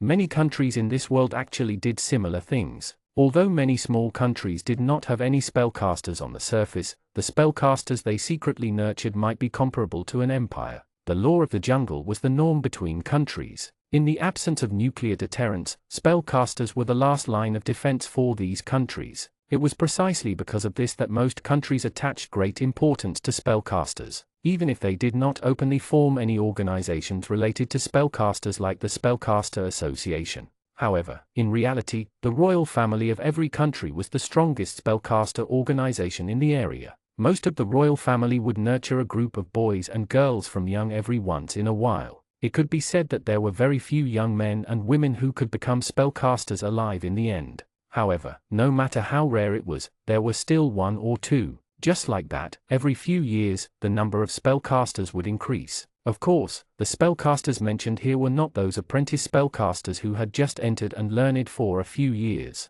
Instead, they were spellcasters who could really use powerful curses. And such a spellcaster was called a beginner spellcaster. Ordinary apprentice spellcasters could not cast any spells. These spellcasters needed to constantly learn curse control techniques. When they completely mastered one of the curses, they would become beginner spellcasters. If they could not control it, they would be devoured by the curse. Then, there was a high chance that they would die on the spot. Those who taught spells were not as attentive as Fang Ping. Therefore, if the pronunciation of those apprentice spellcasters was not standard, the probability of casualties was very high. But the Dark Elves clearly didn't have such worries. It was precisely because of this that the production of spellcasters here was extremely high. On average, a Dark Elf would become a beginner spellcaster every few days. The transition period for apprentice spellcasters might only last a few days here. Some might even only take a few hours. Because of this, Fang Ping's days had been very comfortable recently. 50 Meeting, Escape. Recently, more and more Dark Elves had come to Fang Ping's place to learn spells. Seeing this scene, Fang Ping could not help but frown. He muttered, "A storm is coming. This is bad." At this moment, Fang Ping seemed to smell the scent of war. However, without knowing the reason, he could only teach seriously at this moment. Apart from that, he could not do anything else, which made him rather depressed. "I'm a cripple now. I can't do anything even if I want to. I wonder when I can recover?" Forget it. No matter what happens, they should be able to resolve it. There's no need for me to worry about it now. Being able to teach them English was better than anything else. In any case, we are already in the same boat. As long as the Dark Elves don't fall, my place is the safest place. They will protect me. Fang Ping knew his position in the Dark Elves very well. It was precisely because of this that he could only smile in the end when it came to his own safety. He had considered this question before, but after thinking about it for a long time, he realized that it was useless no matter what he did now. Many Dark Elves wouldn't easily give up on him. In that case, there was no need for him to worry about this. At the very least, before the Dark Elves were completely destroyed, Fang Ping did not have to worry about this at all. Compared to Fang Ping's casualness, Moon Bell was a little anxious. The humans have clearly come up with a countermeasure to attack with 300,000 troops this time. They want to use 300,000 troops to destroy us. Elsa, what do you think we should do now? Moon Bell slowly turned around and asked the female captain of the guards beside her. Elsa was one of the most skilled Dark Elves in close combat. It was precisely because of this that Moon Bell had transferred her to her side to prevent from being flustered when she needs capable help in the future. Elsa was clearly loyal to the Queen, and her loyalty was enough to please any ruler. Under such circumstances, she naturally would not casually deal with the Queen's question. After hesitating for a moment, she said, "I'm willing to fight for Her Majesty. Greedy humans will definitely be punished." Hearing Elsa's words, Moon Bell smiled and said, "Don't underestimate these humans. They should know something, such as the fact that we have a spellcaster. Even so, even if they knew that we had a spellcaster, they still dared to attack us. It was obvious that they had the means to deal with one. Although I didn't know what kind of method it was to give them the confidence to come back here. However, I am certain that if we let our guard down this time, we would definitely have to take losses. And I don't want that." Every Dark Elf warrior was incomparably precious. Any Dark Elf's injuries were enough to make me heartbroken, so we had to go all out this time. We had to annihilate them all before they caused damage. Are you confident, Elsa? Moon Bell's words made Elsa's blood boil with rage for humans. Hence, the heroic Elsa knelt down and replied, "I'm confident that I can kill all those humans." Very good. The Dark Elves will definitely rise. Humans are just mantises trying to stop us. It is time to teach them a lesson. At this moment, they are probably still immersed in the glory of humanity's victory. Obviously, Moon Bell had already made up her mind to kill her way out and return the blue skies that once belonged to the Dark Elves. There would definitely be many obstacles if she wanted to do this, but humans had already come knocking on her door. Moon Bell could not ignore them, right? Under such circumstances, many of the Dark Elf spellcasters moved out in full force, vowing to annihilate the other party and kill them all. It had to be said that the Dark Elves were very fast. Early the next morning, the two races met. The Dark Elves had mobilized more than 200 people this time, and more than half of them were spellcasters. Although most of them were basic spellcasters, and some of them had just become basic spellcasters recently, they could only use 1 or 2 spells. However, it was undeniable that as long as they could use curses, they were clearly above ordinary people. Every official spellcaster, even the weakest among them, could easily destroy an army of tens of thousands. With so many spellcasters, it was obvious that they were enough to conquer the entire Psi-laden empire, especially when there was an intermediate spellcaster among these spellcasters who was even stronger than ordinary beginner spellcasters. These intermediate spellcasters had mastered more than 9 powerful spells. Only such a terrifying existence could be called an intermediate spellcaster. Although there were only 20 ultimate spellcasters in the Dark Elves, more than half of them had just stepped into the intermediate level. However, it was undeniable that the power it controlled far exceeded that of a beginner spellcaster. Even if they were both ordinary spells, the spells cast by an intermediate spellcaster were obviously more stable and stronger. The Dark Elves had so many spellcasters, but the humans only had 2 basic spellcasters. They were intermediate spellcasters. The difference was huge. Under such circumstances, even an ultimate spellcaster like Massey could not help but have the thought of leaving this place. Without a doubt, in Massey's eyes, the humans had no chance of winning this time. Even if they had a Knight Legion that could easily kill ordinary basic spellcasters, the outcome was destined to be tragic. Although they had only met once. However, in such a simple meeting, both sides had already figured out the other party's strength. Therefore, under such circumstances, when the human spellcasters saw that the situation was not good, they naturally seized the opportunity to escape. In the blink of an eye, he had completely disappeared without a trace. As for the remaining Count Eagle and Eagle Knights, they will become necessary sacrifices in this war. However, the soldiers obviously would not sit still and wait for death. Neither would Count Eagle or the Eagle Knights. Even though the gap between the two sides in this battle was huge, Count Eagle still did not understand why the many spellcasters around him had left this place. However, the Dark Elf who had killed the third prince was eager to make a contribution here. He was already too lazy to think or consider about this. In a daze, he led his army and charged at the Dark Elves. This time, the Eagle Knights finally bared their sharp fangs. 51 The destruction of the Eagle Knights and the 600,000 soldiers. More than 3,000 Eagle Knights were armed to the teeth. Armored, they had no weaknesses at all. Even most of their war horses were wrapped in iron armor. In addition, each of these Eagle Knights controlled an eagle that belonged to them alone. It was obvious that the Eagle Knights were the elite troops secretly nurtured and developed by the Psi-laden Empire. The cost of nurturing the entire Eagle Knight Legion was no less than the cost of nurturing a spellcaster. It might even be higher, but no matter how much it cost, nurturing such a knighthood was worth it in the eyes of most rulers. Compared to those disobedient spellcasters, the knights were a power that could be truly controlled by those rulers. Moreover, this power was no less useful on the battlefield than any basic spellcaster. The Eagle Knights could do anything that a beginner spellcaster could do on the battlefield. They might even do it better and more efficiently. If they encountered some beginner spellcasters who were alone, the Eagle Knights could even easily take them down. But this time, the Eagle Knights had clearly hit a snag. There were more than 100 spellcasters. This force was enough to overthrow the entire Psi-laden Empire. This was definitely not a force that the Eagle Knights could resist. Even if the Eagle Knights had also displayed extremely terrifying strength under such circumstances, and they had even seriously injured a beginner spellcaster. But it was precisely because of this that these fellows suffered the most frenzied counterattack. A total of more than 10 beginner spellcasters and 2 intermediate spellcasters poured all the spells they controlled here. Under such circumstances, the Eagle Count could not help but let out a terrified roar. No, the will of the Dark Elves obviously wouldn't be reversed with the Count's fear. Under such circumstances, under the terrified gazes of many humans and the terrified roar of Count Eagle, a rain of fire fell from the sky. The high temperature of thousands of degrees directly turned these tin cans into cans of human flesh. At this moment, all kinds of fragrances of meat filled the sky. Under such circumstances, as long as someone could take a closer look, they would discover that the fragrance originated from many dead people.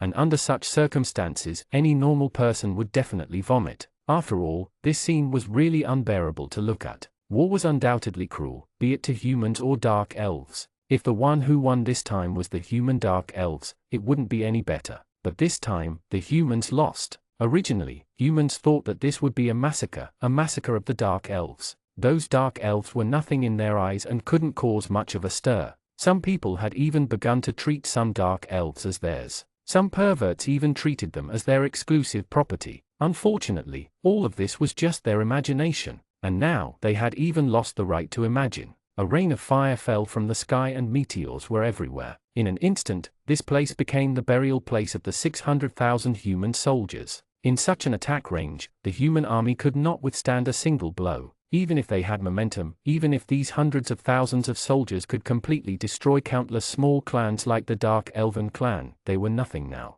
The hundreds of thousands of troops encountered a real tough opponent. In front of true experts, numbers did not mean much. The human spellcaster hiding in the dark was the most important. Unfortunately, these spellcasters would not come out for the time being. When they learned some inside information about the Dark Elves, they resolutely gave up on that side and embarked on the path of escape. These human were each more cunning than the other. If they were asked to take advantage of the situation and ask for benefits, they would run and beg faster than the other. However, once they were asked to do something, they would not reject. But if they were asked to risk their lives, they would run faster than anyone. Especially in such a situation where they could not win, they could completely choose to escape immediately. As for the human army that had suffered greatly because of their departure, what did that have to do with them? They had never cared about such trivial matters. No matter how many humans there were, they were still humans. Death was nothing in their eyes. Even if hundreds of thousands of people died, it was just numbers in their eyes. Protecting themselves was often the most important to them. Other than themselves, they could kill anything. As for those soldiers, if they could be saved, these spellcasters would naturally think of ways to protect them. However, in that situation just now, it was clearly impossible to do anything. If they insisted on protecting those soldiers, they would be stupid to risk their own lives at their expense. There was no place for fools in the world of spells. Most spellcasters were very rational. It was precisely because of this that these spellcasters were clearly the problem in the hearts of many Dark Elf spellcasters. Even though the human army had been dealt with, the Dark Elves could be said to be heavily guarded at this moment, even more so than before. Spellcasters hiding in the dark were the most terrifying. These guys might be waiting for an opportunity to cast curses at all times. In the current environment, these human spellcasters only needed a stronger spell to wipe out the Dark Elves. Most spellcasters had high attack and low defense. In terms of attack power, most spellcasters had already maxed out their attack points. They could easily destroy an army of tens of thousands of people, but in fact, they also have great weaknesses. Although the best spellcasters knew some defensive spells, there were only a few geniuses who could master such spells. Most spellcasters clearly did not have the ability to protect themselves. It was precisely because of this that if a human spellcaster really chose to sneak attack the Dark Elves' headquarters, they might not be able to withstand it. At that time, it would definitely suffer shocking losses. Fortunately, many human spellcasters were clearly shocked. Facing the powerful lineup of more than 100 spellcasters, they ultimately did not make up their minds to break into the enemy's camp. In the end, they did not have the guts to enter the tiger's den. This kind of performance was indeed worthy of being a spellcaster. It was different from those knights who charge up a mountain knowing that there was a tiger there. Spellcasters were mostly rational. It was precisely because of this that they rarely went to the extreme. Unless they were really forced into a corner, they liked to plan before taking action under most circumstances and use their power to suppress others. Just like before, unfortunately, these human spellcasters were still too smart. 52 feigned death to escape. Damn it. These little girls are really ruthless. All 600,000 soldiers died here. How are we going to answer to the king and the others? Although these human spellcasters did not care much about human lives, the king did. If the king found out about this, even spellcasters like them would have to bear the consequences. Although the king rarely interfered in their matters, as long as the other party is involved, it was not a small matter for them. Although their status as spellcasters might not be crippled because of this, they would definitely be punished. Therefore, under such circumstances, the human spellcasters began to think of a countermeasure. Is there a need to explain? Just tell the truth. Not to mention 600,000 troops, even if we had 6 million troops, we wouldn't be able to charge in. With so many spellcasters guarding there, numbers were meaningless to those spellcasters. Moreover, we don't have enough spellcasters. We won't be of much use. If you really want us to attack, it's just throwing an egg on a rock. We won't be able to return. On the other hand, what we're doing now can be considered to have retained our strength. At the very least, it's enough to intimidate these dark elves for a short period of time and let them live a little more peacefully. Massey had clearly seen many storms. The other two beginner spellcasters beside him were very anxious. However, Massey was not anxious at all as he explained everything. Hearing Massey's words, the other two beginner spellcasters could not help but heave a sigh of relief. After all, to them, everything they had done previously really made them a little afraid, hesitant. Previously, these two even had the thought of rushing back to save him. Fortunately, Massey managed to persuade the two childish spellcasters to come back. Massey, who had been struggling in the secular world, was clearly an old fox. This old fellow had always been the king's special pet. Sometimes, even the king was unwilling to offend him. It was also because of this that Massey felt that they would not be punished when they returned. Even if he was punished, it would only be a symbolic punishment. It would not be too heavy. Obviously, even if Massey is not the king's confidant, he had an inkling or two about the king's thought process. This old man could basically understand what the king was thinking under most circumstances. It was precisely because of this that the other two spellcasters finally calmed down after Massey spoke. Seeing this, Massey shook his head and said again, "The most important thing now is how to deal with those 100 dark elf spellcasters. As for the rest, it was not a big deal. Even if they lost hundreds of thousands of troops, the king would not punish them severely. After all, over 100 spellcasters is no laughing matter." The power of a spellcaster was incomparably huge. His Majesty should understand us. However, understanding was one thing. The most important thing now was how to deal with those dark elves. Otherwise, it doesn't matter how much we ask for His Majesty to understand us and the situation. He would probably still send us out to be enemies with those dark elves. After all, only we can defeat those dark elves now. But you also know that we're not their match at all. Currently, there were only 8 spellcasters in the palace, and most of them are beginner spellcasters like you. Only one of them was an intermediate spellcaster like me, and the other party's strength is 10 times stronger than ours. With all due respect, we are destined to lose this battle. Then what should we do? We can't just sit around and wait for death, right? At this moment, one of the younger spellcasters spoke up. He was considered a genius among human spellcasters. This guy had become a spellcaster at the age of 20. In a sense, he was like a genius on Earth who had entered university at the age of 10.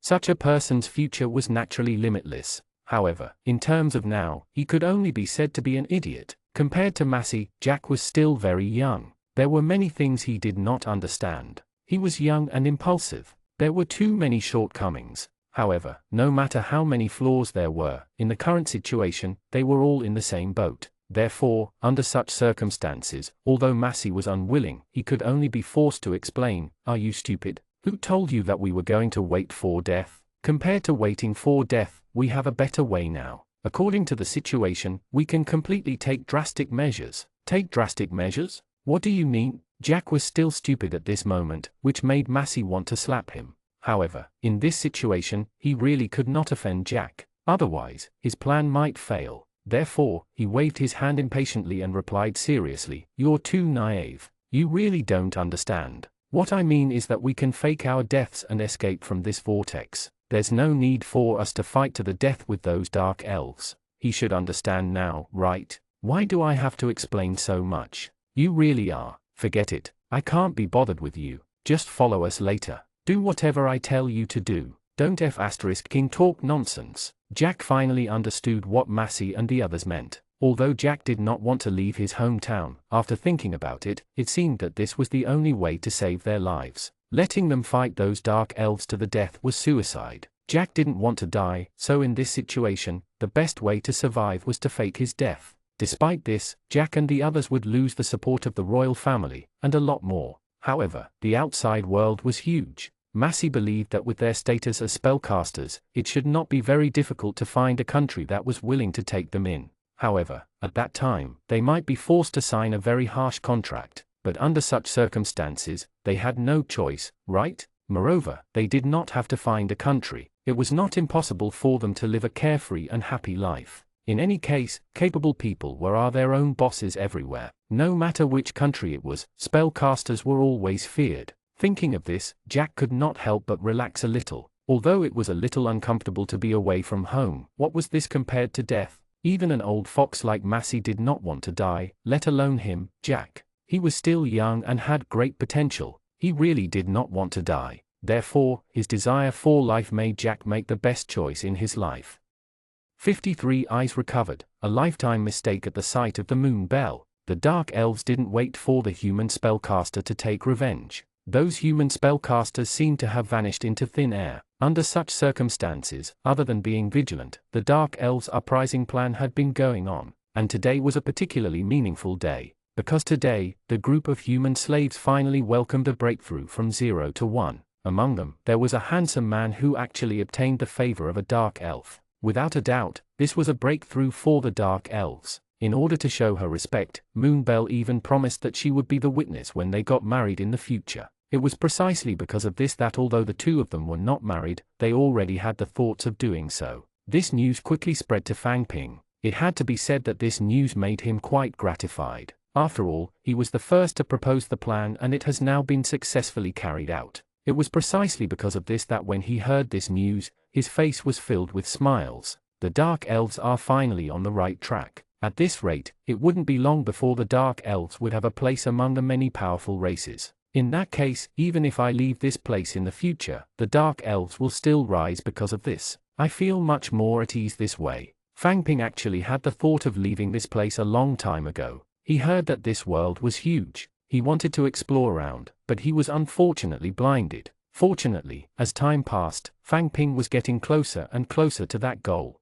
Otherwise, Fang Ping might really given up hope. After knowing that they could still see again, no one would be willing to let themselves remain immersed in the dark world. Fang Ping was no exception. In this safe and comfortable environment, Fang Ping had obviously made up his mind to accumulate enough points as soon as possible. Although Fang Ping knew that teaching value could be exchanged for other things. However, under such circumstances, the most important thing was to restore his vision. He could skip out on everything else now. Under such circumstances, time passed quickly. This year was Fang Ping's 5th year with the Dark Elves. Although the current Fang Ping could not be said to be very strong, he was definitely not thin and weak. During these years, although the Dark Elves encountered challenges, they had also managed to develop many spellcasters. Thus, under such circumstances, even if there was a small problem, the Dark Elven spellcasters would quickly deal with it. Be it humans or other races, they were mostly unable to threaten the current Dark Elves. Thanks to this development, Fang Ping had a relatively stable and safe living environment.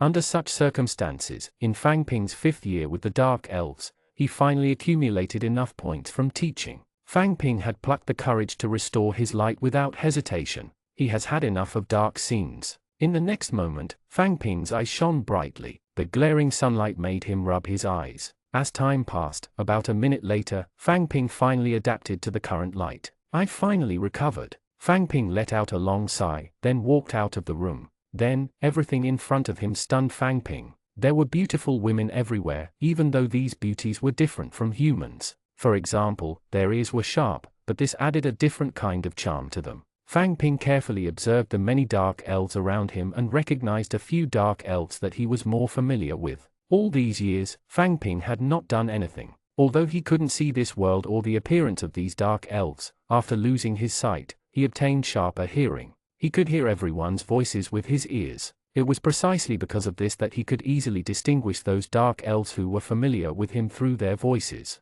This obviously included Moon Bell and Ari Ching. There were also some other dark elves, such as Ilsa and Lilith. These were all outstanding spellcasters. Most of them had very strong learning abilities. As a teacher, who wouldn't like a few good students with excellent character and studies? Of course, other than that, there were also a few naughty students who did not study well. Fang Ping remembered them. Looking at these beautiful figures, Fang Ping could not help but feel much better. Teacher, have your eyes recovered? A certain elf-surprised word suddenly came from behind Fang Ping. Although Fang Ping did not turn around, he could tell from the tone that this was one of the students he valued the most, Moon Bell. Even though Moon Bell was the queen of the Dark Elves, this queen was clearly not a peaceful person. Even though she was already a great spellcaster, she still wanted to obtain more powerful techniques from Fang Ping. In Fang Ping's opinion, this was a sign of ambition. It was precisely because of this that Fang Ping still liked Moon Bell very much. Who would not like a good student who was willing to work hard?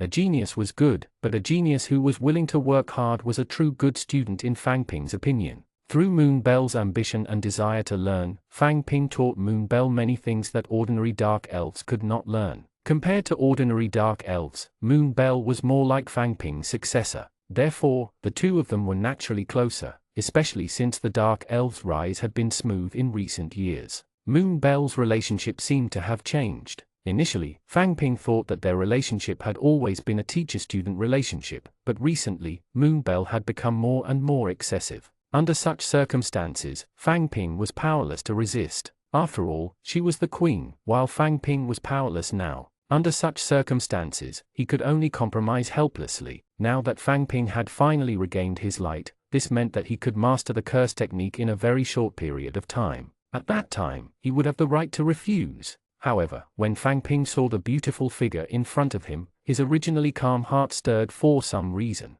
For some reason, his initial rejection had disappeared without a trace. Perhaps this is the so-called lust. I have to say that as the Dark Elven Queen, Moon Belle really has a different kind of beauty. This kind of beauty is enough to make any man go crazy. At this moment, Fang Ping could not help but cut off some of his previous thoughts. Originally, Fang Ping had planned to reject Moon Belle completely and then take a trip. But now, Fang Ping was clearly wasting his life at the sight of Moon Belle. 54. The understanding Moon Belle. Looking at Moon Belle's figure, Fang Ping could not help but feel a little dazed. She's beautiful. Upon hearing Fang Ping's words, Moon Belle could not help but be overjoyed. She looked both shy and timid. Her little appearance was really mesmerizing. This made Fang Ping even more obsessed. He could not help but breathe at this moment. He was so rash that he even held her in his arms. He only wanted to experience the feeling of having someone. And now, he did have her. Moon Belle could completely resist under such circumstances, but Moon Belle liked Fang Ping to begin with. How could she bear to resist under such circumstances? Without a doubt, the matter between Fang Ping and Moon Belle was settled just like that. A man wooing a woman is like moving mountains, and a woman wooing a man is as easy as breathing. Before his eyes regained their clarity, Fang Ping was naturally not in the mood to consider these things. He was focused on his career, but after his eyes regained clarity, love was also very important to him. Moreover, he liked Moon Belle to begin with,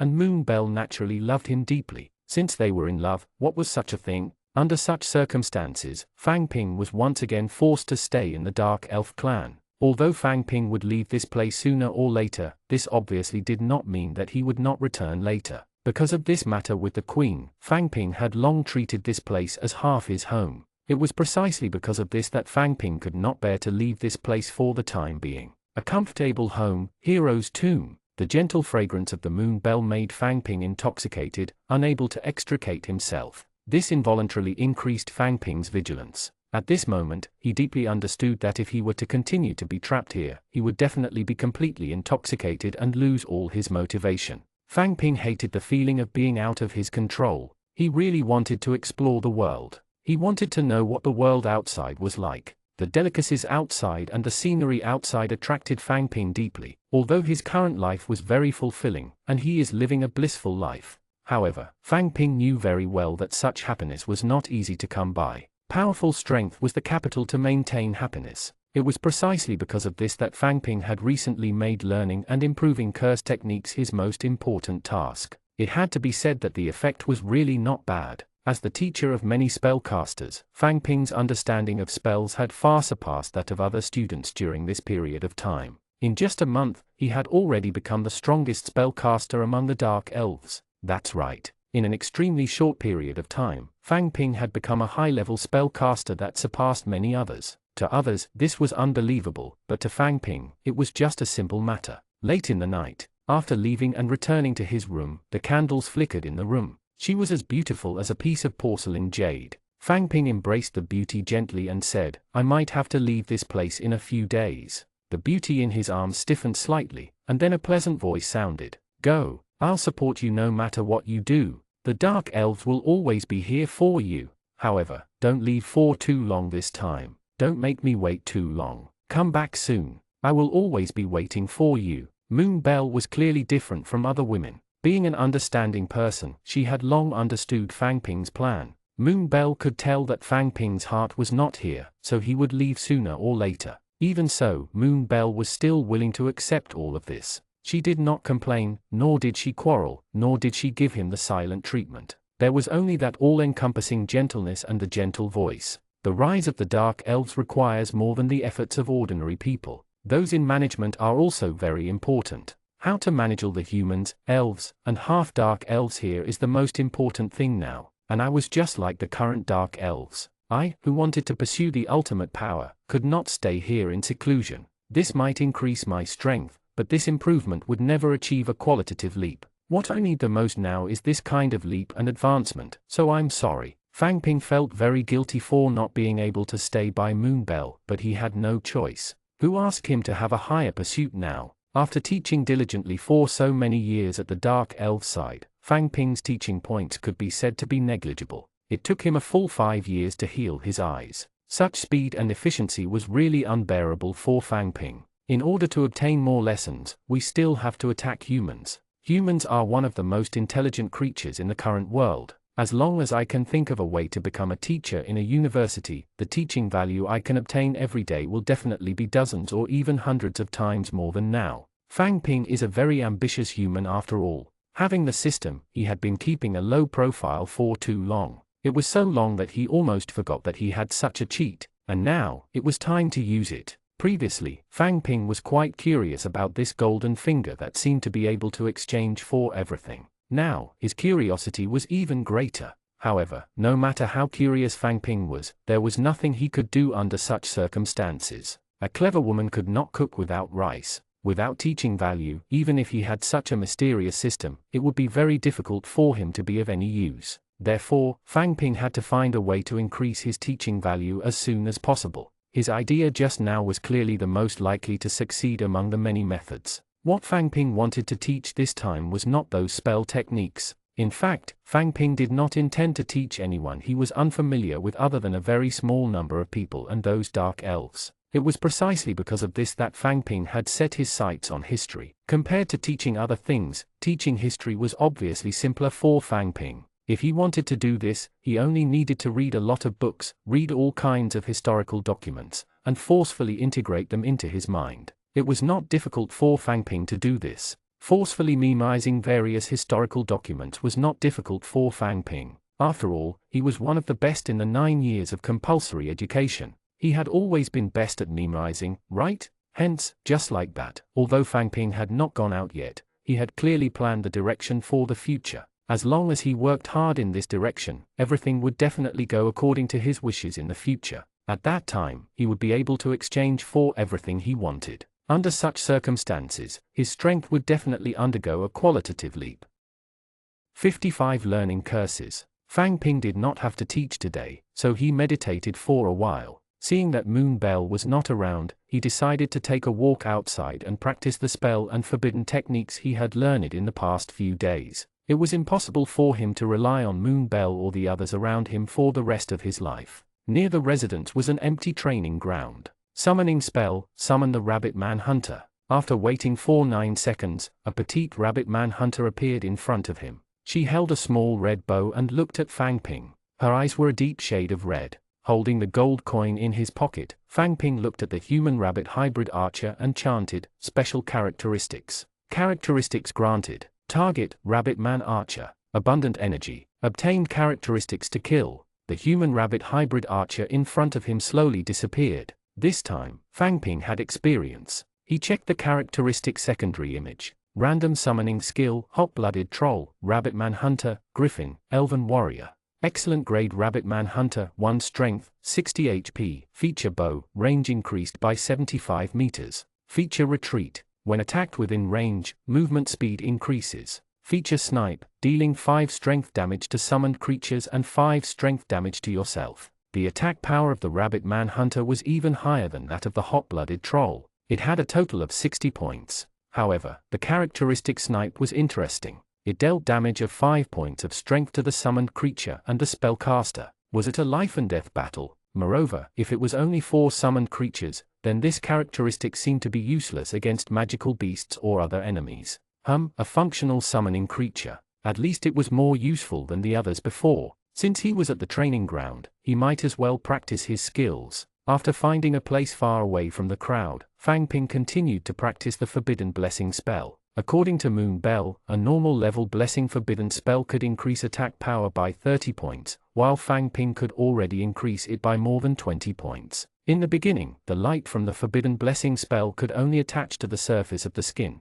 Now, most of the light rays had entered the body. Fang Ping could clearly feel that after using the forbidden blessing spell, his physical fitness had improved by more than a little. His skin was tougher, his bones were denser, and his heart and lungs function had clearly improved. He was not tired from running nor from exercising. Other than not increasing his strength, he had improved in all aspects. However, on second thought, if the others had a basic attack power of 20 to 30, wouldn't they experience this every day? Could he still be considered human? He did not think too much and continued to understand his skills. In another 6 days, his energy would reach 1000. Hopefully, at that time, the blessing forbidden spell would also be upgraded to excellent grade. Fang Ping sat in Moon Bell's room, reading while waiting for her family to arrive. Moon Bell had been busy coexisting peacefully with the elves and humans. After taking a sip of the flower tea brewed by Moon Bell, Fang Ping actually did not know how to appreciate the taste of the tea. He only felt that it smelled fragrant yet was tasteless.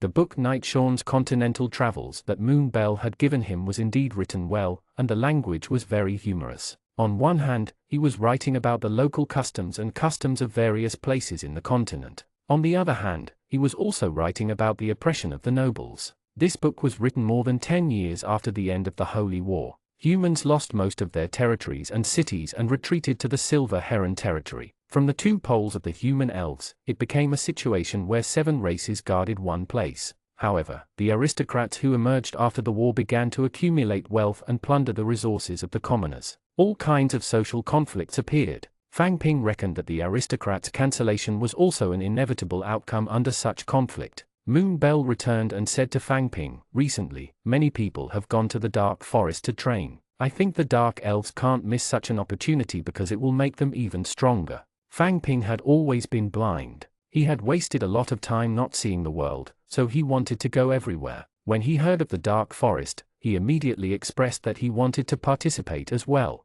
"But you don't have much strength. Isn't it dangerous?" Moon Bell said in surprise. "I've already learned many spells. I should have no problem protecting myself." Moon Bell thought for a moment and said, "I know that this place can't keep you. Since you want to go out and train, go. I hope you can come back." Fang Ping had given her too much. Gradually, she treated him as her support. "Oh, you're my beloved. I have to come back." As he spoke, he hugged Moon Bell in his arms. Moon Bell blushed. This was what she had always wanted. As she had to govern the country, she could not follow Fang Ping. Hence, she sent her most capable elf warriors to follow Fang Ping to the dark forest. "The first order is to head to the dark forest," Moon Bell said to Endre, one of the soldiers. Endre followed the arrangements and led Fang Ping slowly towards the dark forest. It's said that the descendants of the ancient giant lizards live in the depths of the dark forest. That place has become the graveyard of countless adventurers. "Endre, then why are we going this time?"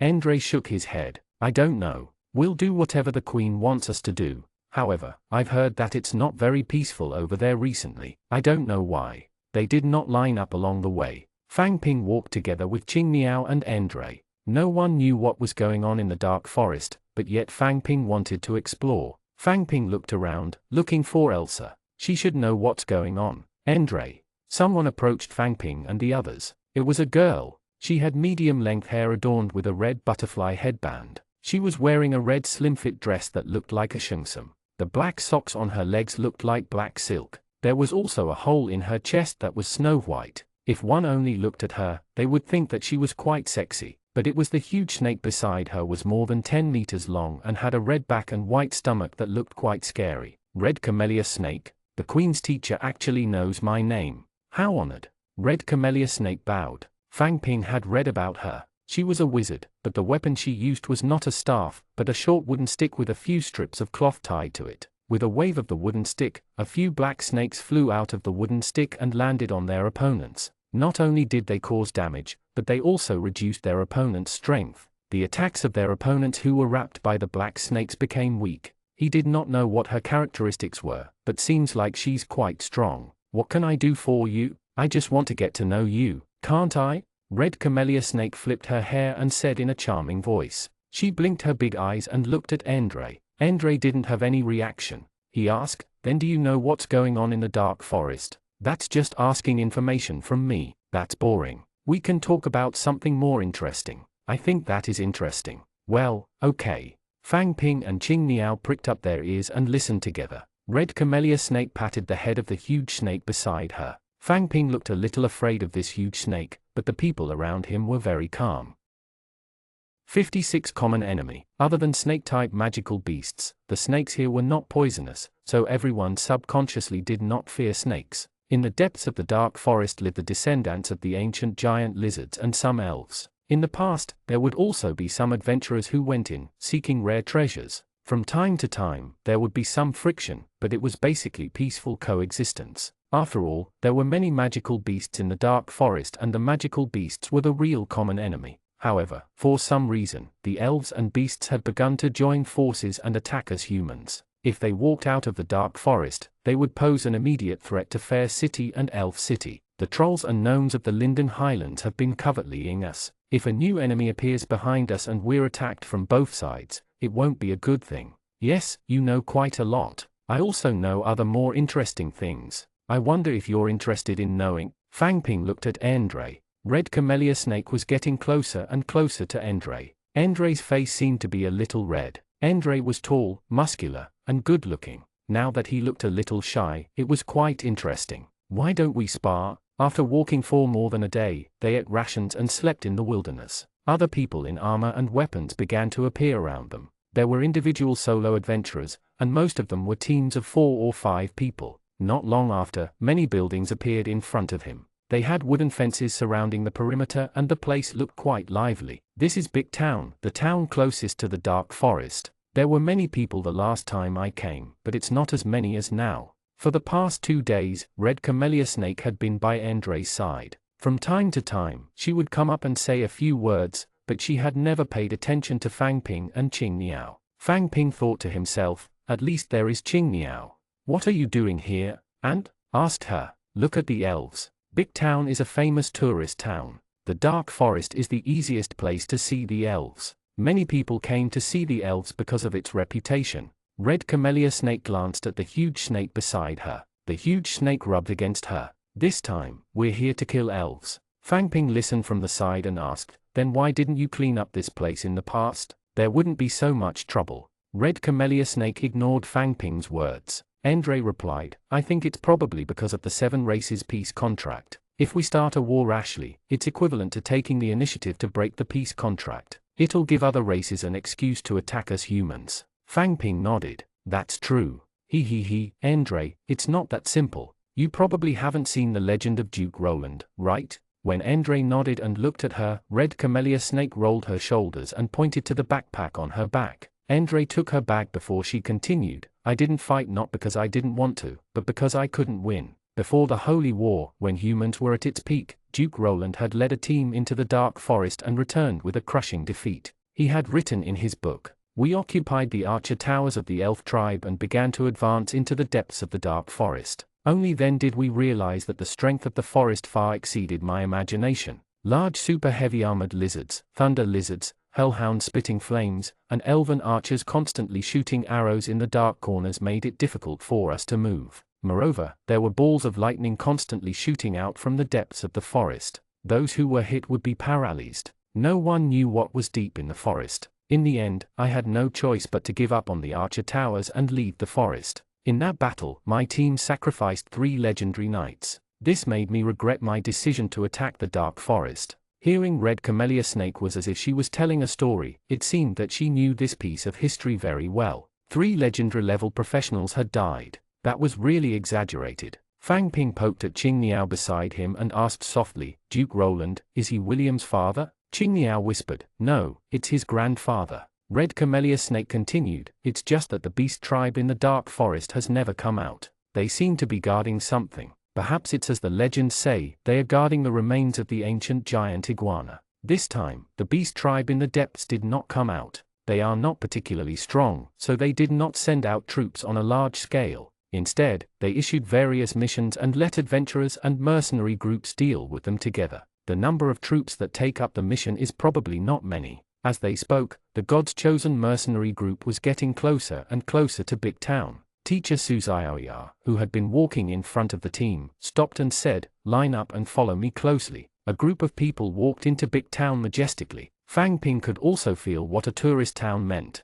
The houses along the way basically had the signboard of an inn. There were also many delicacies and exotic fruits being sold. There were many people on the streets. They were also wearing armor and holding weapons. They looked around like they had just arrived in this town. He followed Teacher Su's IOER to the entrance of a large restaurant. There was a sign hanging at the door that said fruit wine was for sale. The group walked in. There were many tables inside, and only a few people were drinking and eating. It was 4 in the afternoon, not mealtime, but Fang Ping still felt a little hungry when he smelled it. Someone came up and said something to Teacher Su. Then, he walked back to the counter and took out a pile of keys. It looked like they had already been reserved. Teacher Su's IOER took the key and turned around to say to everyone, "I'm staying in room 201, and Captain Sean is staying in room 202. The two of you will share a room. Make your own arrangements. Other than the hotel, you have to report to me when you go out. Let me remind you, remember to take good care of the things.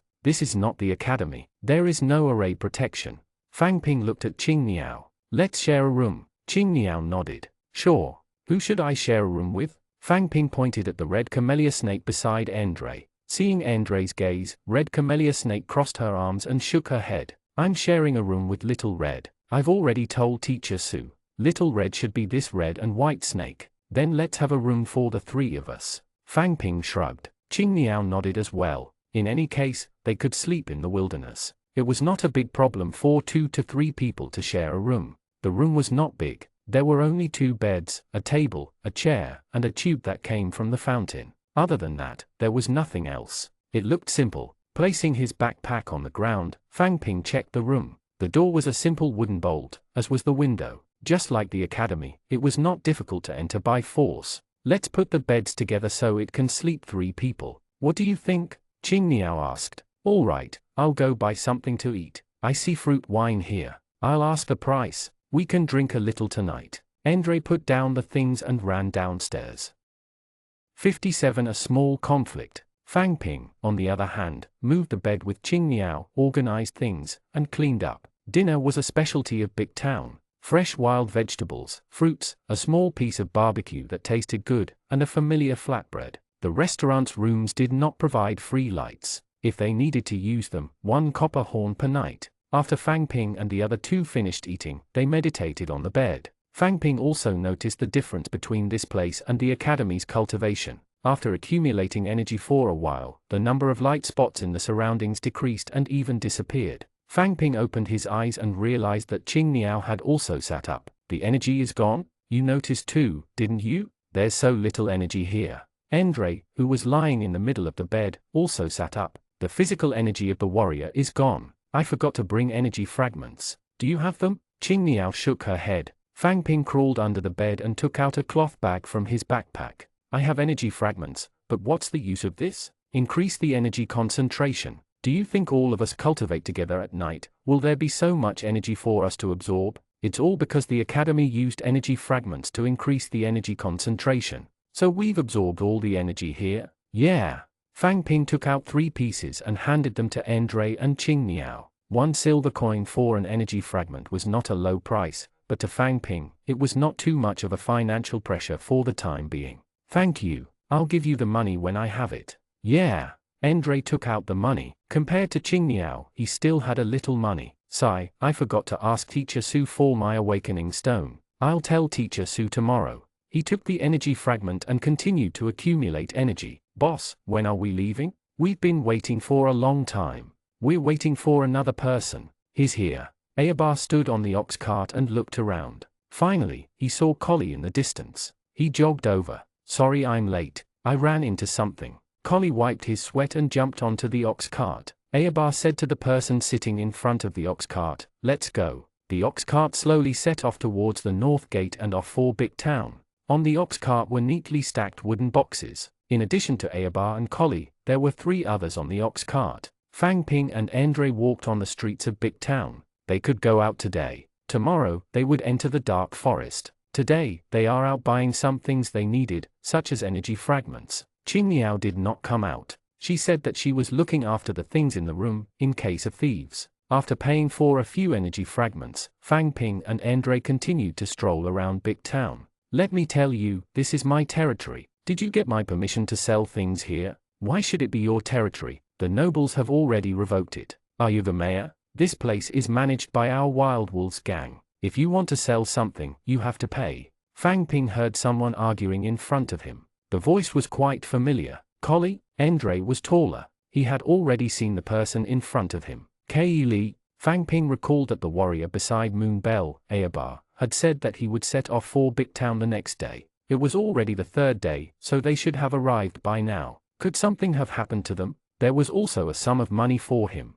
He followed Andre and walked over quickly. He found 3 or 4 burly men surrounding an ox cart. There were large signs on the cart selling troll contract materials. The people on the cart were really Ayabar and Collie. Ayabar, Collie, are you all right? Fang Ping and Andre walked over. When Ayabar and Collie saw who it was, they were also a little surprised. Teacher Fang Ping, why are you here? Fang Ping, Andre? The person beside him knocked on the ox cart with a large saber. Pay up quickly, or don't blame me for not being nice. Andre rotated his wrist and walked to the ox cart. Do it. I haven't fought in a few days. My hands are itching. Healing. Fang Ping cast a healing spell on a person who was moaning on the ground. Andre really fought 5 people alone and defeated all 5 of them. Aio, you wait. Our Wild Wolf gang won't let you off. Aio. Andre kicked him again and said, call for help. Just the few of you are not enough for me to fight. Let me tell you, my name is Andre.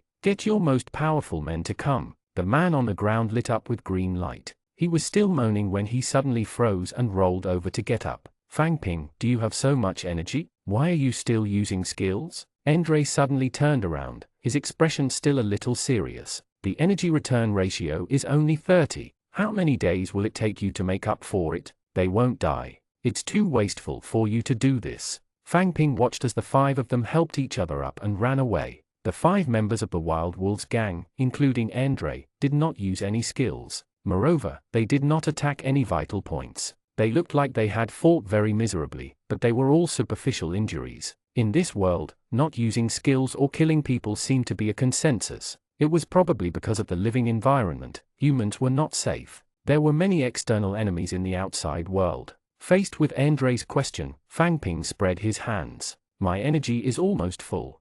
So soon? Andre was stunned and did not know what to say. Ayabar also jumped down from the ox cart. Ayabar asked, Teacher Fang Ping, why are you guys here? We're going into the dark forest. What happened to you guys? Ayabar pointed at the wooden box on the ox cart. I originally planned to sell the troll contract materials to the merchants here, so we went back. I didn't expect their prices to be ridiculously low. Collie and I decided to sell ourselves here. And then the wild wolves came after you? Yes. Ayabar nodded. Although we know that we should pay, their price is too high. How much? 10 silver dragons. Isn't this too expensive? That's nearly 30,000 copper coins. That's right, but if you chase them away now, I don't know what will happen later. If it really doesn't work, we can only sell them to the merchants here at a cheaper price. It's fine, Andre said. It was just a warm-up. I'll wait for them to come. You can continue selling it. Ayabar and Fang Ping looked at each other and nodded. In any case, he would not die since Andre was quite good at fighting. There was only one word to pay attention to in street fights: ruthless. Body, skills, and even weapons were useless. As long as you were ruthless, others would be afraid of you. Not only was Andre tall and strong, but he was also ruthless. Even when he was beaten, his expression did not change. He even had a faint smile on his face, as if he was enjoying being beaten. It was a little terrifying. The fight was over, and the crowd watching the show slowly dispersed. Ayabar climbed back onto the ox cart and shouted, all kinds of troll contract materials are necessary for adventures in the dark forest. They can resist hidden arrows and break heavy armor. Buy them quickly. 58 bullied. There were still some people who came to ask about the price. Collie's role was to look for goods in the wooden box and wrap them in cloth. Really, this is the lowest price. You can ask elsewhere. I won't lie to you. We're all students of the Silver Heron Academy. We're also here to earn some living expenses. Are you students? That's right. All of us are. Alright, then I want a superior grade troll warrior contract material and a summoning skill crystal. Okay.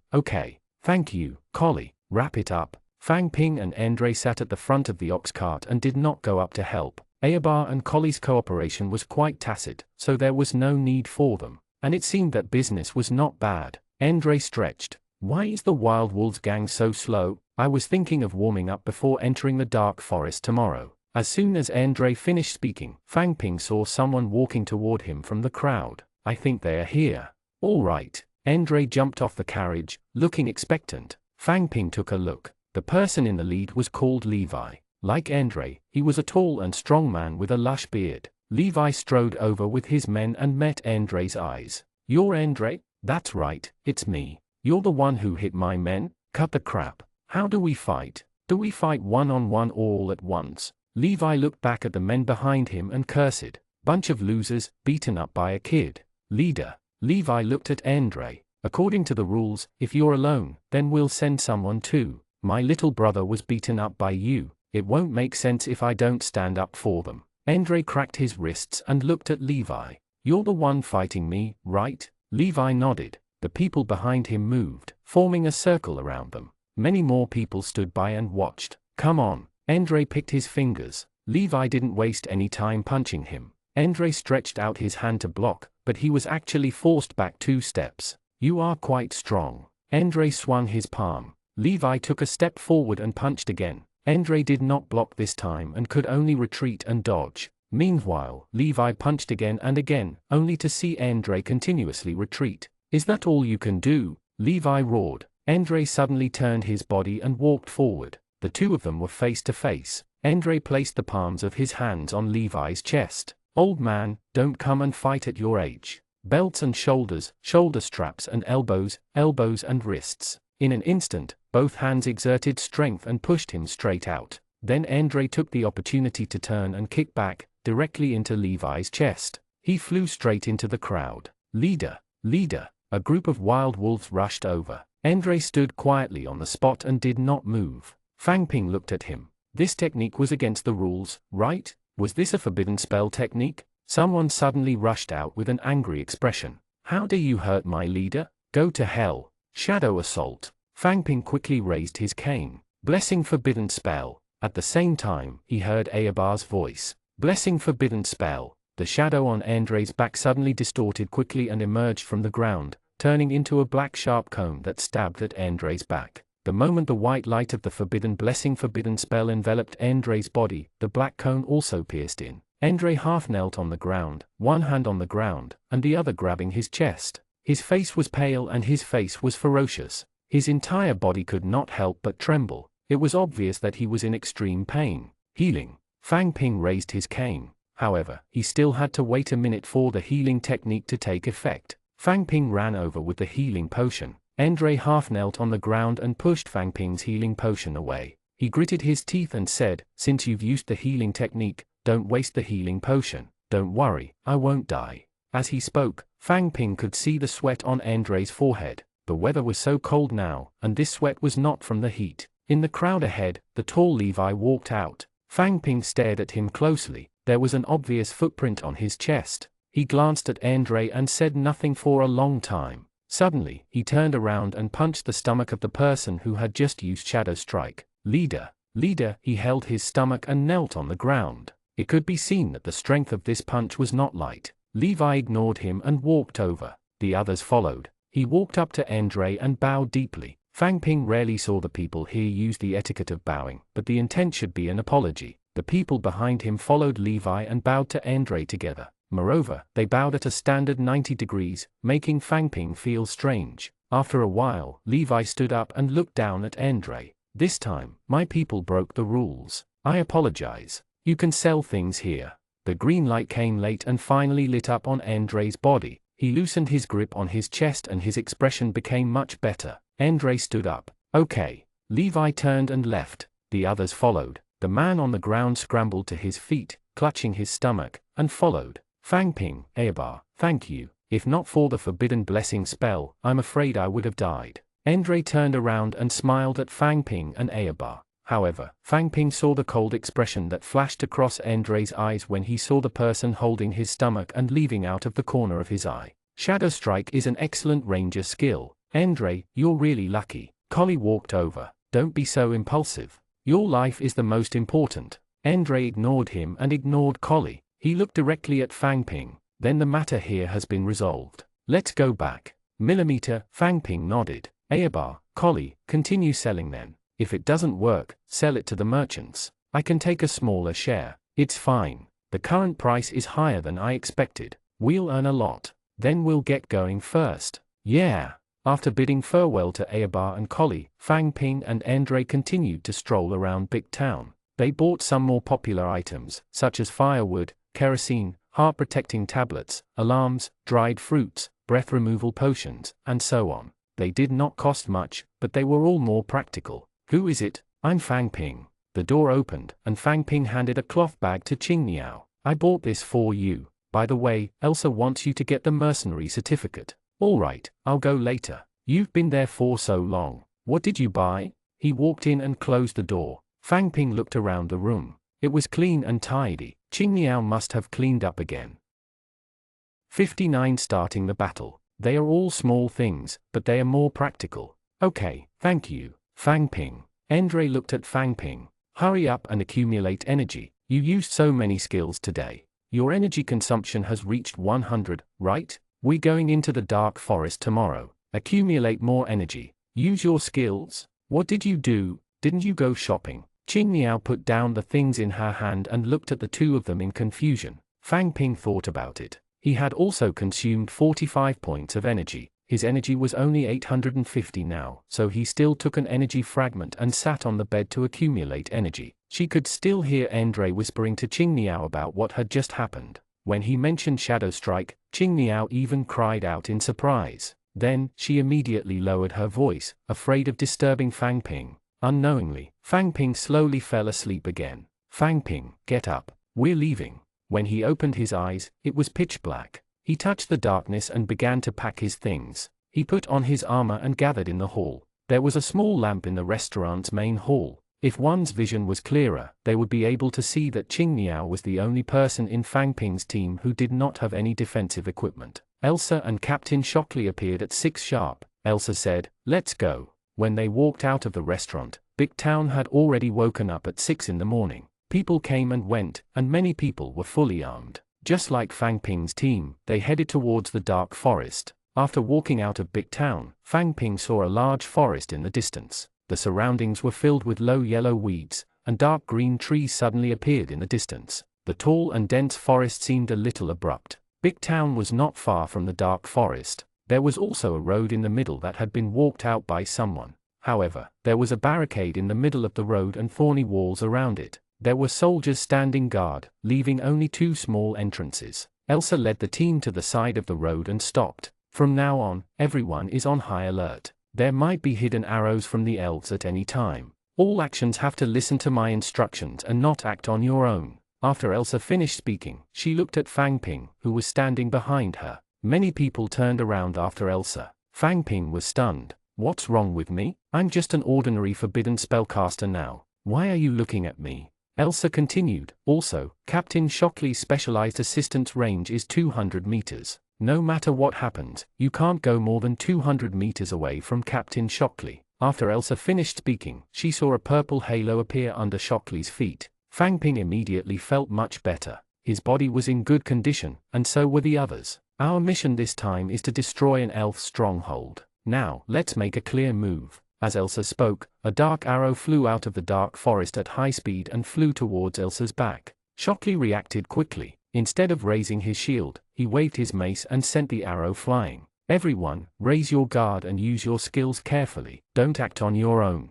We'll make a clear movement gesture. Everyone, watch carefully. Elsa repeated herself. The arrows didn't affect her at all. Fang Ping looked at Elsa's hand gesture. It was actually similar to when he was in the first team of the razor-sharp squad. He raised his left hand and clenched his fist. He was on guard and kept quiet. He waved his palm forward. It was forward. Sticking out a thumb was a retreat. Fang Ping glanced at Elsa. She was also listening intently. In the forest, another 3 to 4 arrows were shot one after another. They were not high-angle arrows that could be easily dodged. The arrows were fast, accurate, and powerful. And most importantly, they were quite threatening. The arrows were knocked away one by Captain Shockley. One could see the arrows embedded in the ground. Most of the shaft were buried deep in the ground, showing how powerful they were. Fang Ping now knew why he had said to be careful of hidden arrows. This bow and arrow could probably pierce through Fang Ping's body. 5 forbidden spellcasters in the team. Remember, no matter what, you have to leave 100 points of energy. Listen to my instructions and use the blessing forbidden spell, understand?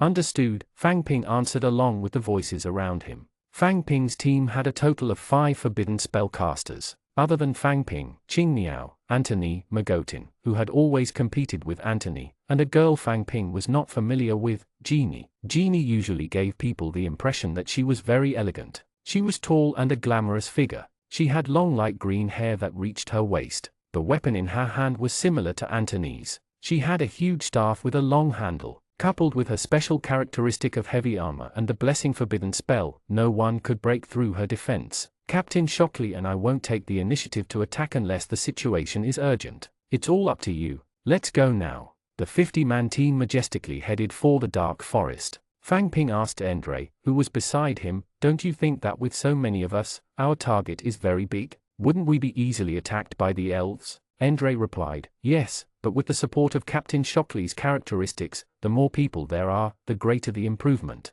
As he slowly approached the dark forest, Fang Ping could feel the warmth brought by this forest. The temperature of the forest was higher than the wilderness outside. Elsa and Shockley stood on the left side of the team, with a few shield warriors in front. A few more arrows shot over. Fang Ping saw that the warrior in front wanted to use his shield to block them, but the shield was pierced through. His tail was stuck in the shield and swayed continuously, almost hitting him. "Run forward. Dodge." Elsa waved her hand in the direction of the arrows. Fang Ping ran with the people in front of him. Under the influence of Captain Shockley's special protection, it was not difficult for him to run even with a bag on his back. The dark forest was filled with tall trees, and there were no bushes under the trees. It was all low grass, so it was not difficult to run. Moreover, because the trees were too tall, the canopy blocked all light, making the entire forest seem very dark. Fang Ping continued to use the characteristics in front of him. Characteristics failed. Target, heavy-armored lizard, not the target.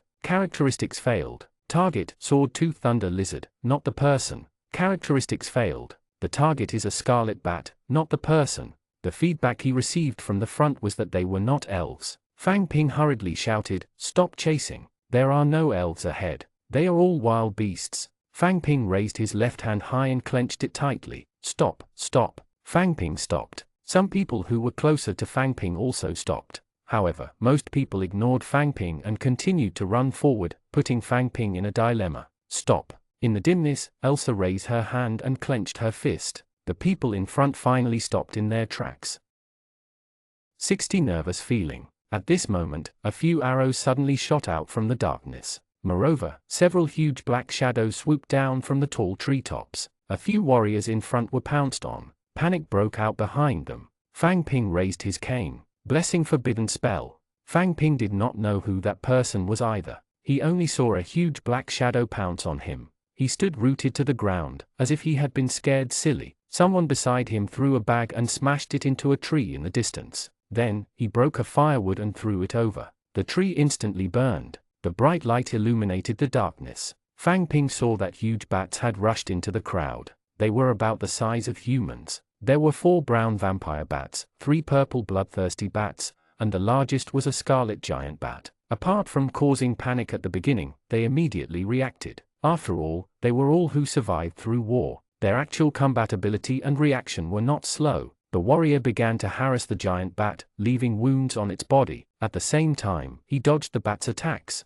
Once he did not dodge in time and was scratched or bitten by the bat's claws, the bat's body would light up with green light and the injuries on its body would quickly heal. Characteristic lifesteal. The ranger raised his bow at the back, but because the crowd was dense, he was afraid to attack. Fang Ping looked into the depths of the forest, which was still dark. There were other things there. He glanced at Elsa. She and Captain Shockley stood at the back and didn't move. The flames burning on the tree trunk slowly shrank and the surroundings gradually darkened. And there was a rustling sound. Something was approaching. Fang Ping continued to use special abilities. A large group of lizards was approaching, and behind them were elves. What was Elsa doing? Was she just going to let them fight the bats? None of them had used any skills, so the damage they dealt was too low. Even if 30 people surrounded the 8 bats, they could not kill them. Fang Ping understood. The skill consumption ratio was 30 points. Usually, one would not be willing to use skills easily, but the lizards and elves were coming.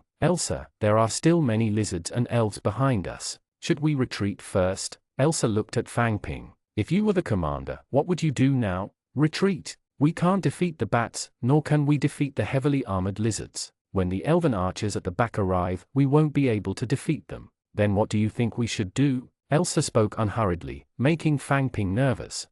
Fang Ping thought about it and did not know what to do. In front of us are the lizards, behind us are the elves. There are bats in the air, and their individual strength is inferior to the other party. No matter how I think about it, I can't defeat them. What if our strengths are the same? How will you command? After Elsa finished speaking, a red halo lit up under her feet, which was very similar to Captain Shockley's. Captain Shockley's specialty was Reinforcement 4, which increased 40 HP. It made people feel energetic and not tired from carrying things and running. When Elsa's halo lit up, Fang Ping felt a surge of strength in his body. Special characteristic assist. Everyone, increase your strength by 1 point. Next, Fang Ping will be in command. Many people turned to look at Fang Ping. Fang Ping was also stunned. Why was he the one commanding? Because you're the freest. Elsa seemed to know what Fang Ping was thinking. Fang Ping looked around. It was true. Other than him, everyone else had actual combat ability. They had all rushed up to fight.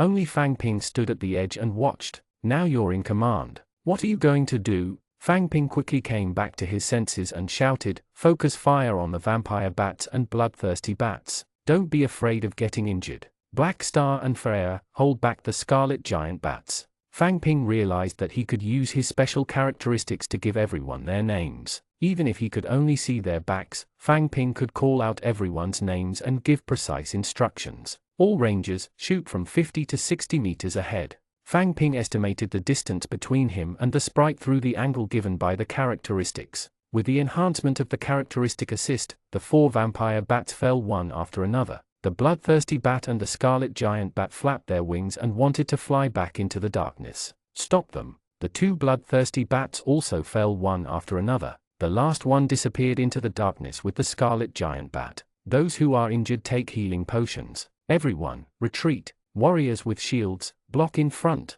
Fang Ping continued to use characteristics on his surroundings. Stacy, get down. Before Stacy, who was shooting arrows into the darkness, could react, a 1.5 meter long, relatively small dark green poison bat flew out and bit her shoulder. Stacy, a warrior who was drinking healing potion, saw this scene and rushed over with his sword. The poison bat flapped its wings and prepared to fly into the darkness. Instant strike. Another ranger beside him shot an arrow and nailed the poison bat to the tree trunk. Die. The long sword slashed down and cut the poison bat in half. Stacy's entire body turned green. She looked like she had been poisoned. She raised her head and drank a bottle of healing potion, sweating profusely. However, Fang Ping did not have the time to care about her. It was fine as long as she did not die. The lizards had already appeared in the fire with slow steps. There were more than 10 heavy armored lizards with brown scales and thick armor on their heads. There were 3 to 4 green-skinned, stone-armored lizards with spikes all over their backs. There were also 3 to 4 adult thunder lizards with brown appearances and mouths filled with white lightning.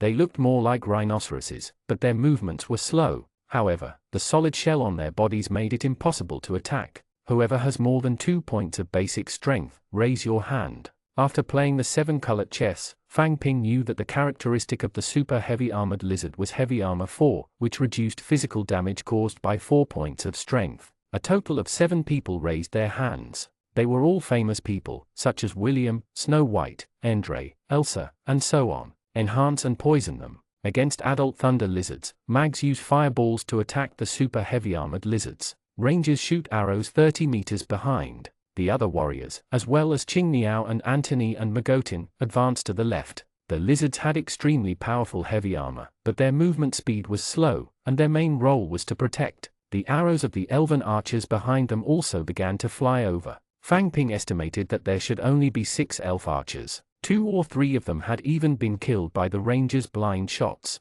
The arrows now were sparse and could not pose a threat. Fang Ping's team's attack power was above 60 points now, and the sprite archers, who only had 10 to 20 points of attack power, looked exceptionally weak. The 16 warriors and the 3 melee forbidden spellcasters began to move to the left. Although they did not know what was on the left, they did not object.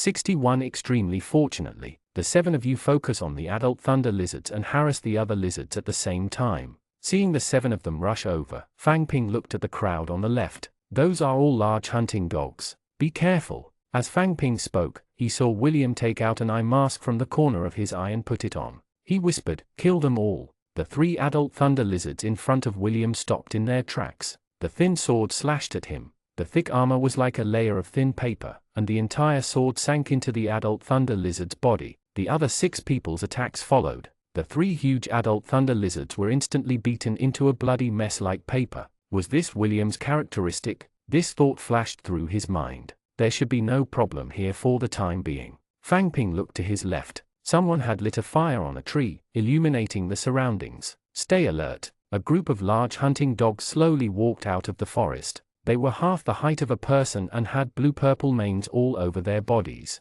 Their heads were lowered and their mouths were half open, revealing sharp teeth as they growled. Fang Ping was a little glad that he had read Knight Sean's Travels on the Continent. It introduced the characteristics of many races. Beasts were different from humans. They did not need awakening stones to awaken their characteristics. The same race would have the same characteristics through growth. The number of large hunting dogs far exceeded Fang Ping's estimation. There were more than 30 of them, but they only growled on the spot and did not attack. Large hunting dogs had the characteristics of running and counter-attacking. They were far stronger than humans, but it was strange why they did not attack. Characteristic run increases movement speed by 50%. Characteristic counterattack: when attacked, counterattack the attacker. Fang Ping glanced at the heavy-armored lizards. They were also spewing air and making whooshing sounds. They did not move again. Fang Ping raised his left hand and clenched it into a fist. Stop. Retreat. Maintain vigilance. Their reactions were strange. What was going on? The rest of Fang Ping's team noticed the beast's abnormality. They stopped attacking and confronted the beast. On the other hand, Fang Ping continued to use special ability enhancement towards the depths of the forest. Characteristics failed. Target elf longbowman Mendez, not himself. Name: 3. This was the first time that the characteristic had given him a name that was not human. What was going on? Was this elf special? Fang Ping looked at Elsa, who was not far away. She and Commander Shockley continued to stand where they were without any special performance. Seeing them like this, Fang Ping was relieved. At least it meant that there would be no threat. Fang Ping glanced at Stacy. The green color on her body had faded. It seemed that the poison did not last long. Other than her pale face, she could already stand up and hold the bow. It should not affect her much. Varoo. The large hunting dog let out a low growl and retreated to both sides. A figure walked out of the darkness. The dim firelight shone on his body. The most eye-catching thing was his long red hair and long ears. He did not care about the adult thunder lizard that had fallen and the poisoners but that had been cut in half. He looked past the beasts and people to Captain Shockley, who had been standing at the edge. Smiling, he said, "Shockley, you're here." They knew each other. Everyone's gaze was focused on Captain Shockley and the red-haired elf. Fang Ping also looked at Mendez. He seemed quite powerful. These beasts seemed to listen to his commands. Captain Shockley also said, "Traitor Mendez, I didn't expect you to still be alive after so many years." "Ha ha ha, of course I'm not dead. Look, these elves and beasts are all under my command. The soldiers under me are much stronger than these children you brought along." "Ha ha ha." Mendez laughed arrogantly, and his laughter echoed throughout the entire dark forest. Whether it was Fang Ping's team, the lizards, or the hounds, they all stood quietly where they were. Shockley said, "They are all future elites. What's the use of your soldiers? The dark forest has always kept to itself for protection. They never take the initiative to attack outside world." "Ha ha ha. So what? As long as I'm here, don't even think about entering the dark forest." Mendez, who was still smiling, suddenly had a ferocious expression. "You killed me back then. Now, I want humans to pay the price." Fang Ping was stunned when he heard Mendez's words. "Kill him? Then what are you now? You betrayed the humans first, Mendez." Shockley looked at him, his voice firm, still unhurried. "I'm not." Mendez roared. "I'm doing this for humanity. You're the ones who killed me. I was forced." Shockley shook his head. "I should have killed you back then. I shouldn't have left you in Canaan." Canaan? Fang Ping heard a familiar word. This word was the name of the place he had just come from. "Ha ha ha ha." Mendez looked up and laughed maniacally. He glared at Shockley, his eyes bulging. "You didn't expect this, did you? I actually survived. Not only did I not die, but I didn't fuse into those monsters. I did it. I did it. Mendes swept his gaze across Fang Ping's team, a strange smile on his face.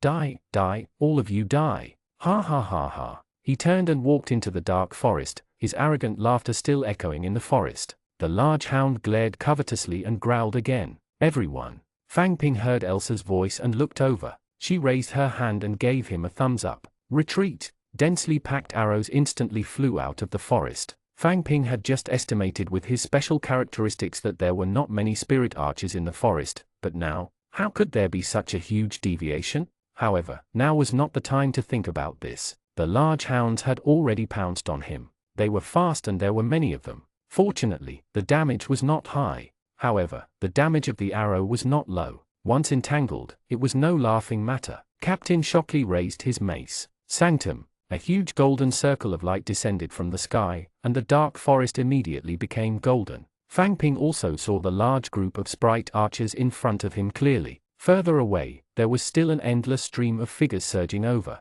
Retreat! Someone shouted again. The warriors in front also saw the elven archers. They could not care less about being attacked by the large hunting dogs and turned to run. Fang Ping cast a forbidden blessing spell on himself. He did not run. He raised his staff and prepared to use the forbidden blessing spell on those in danger. However, Fang Ping had overestimated himself. He suddenly realized that many arrows were shooting at him. Instant strike. One of the arrows was even faster and hit Fang Ping's back. Fang Ping fell to the ground. With the protection of the blessing forbidden spell, it did not cause much damage. Instead, several arrows flew over from above. Retreat! Why are you standing there? Someone shouted at him.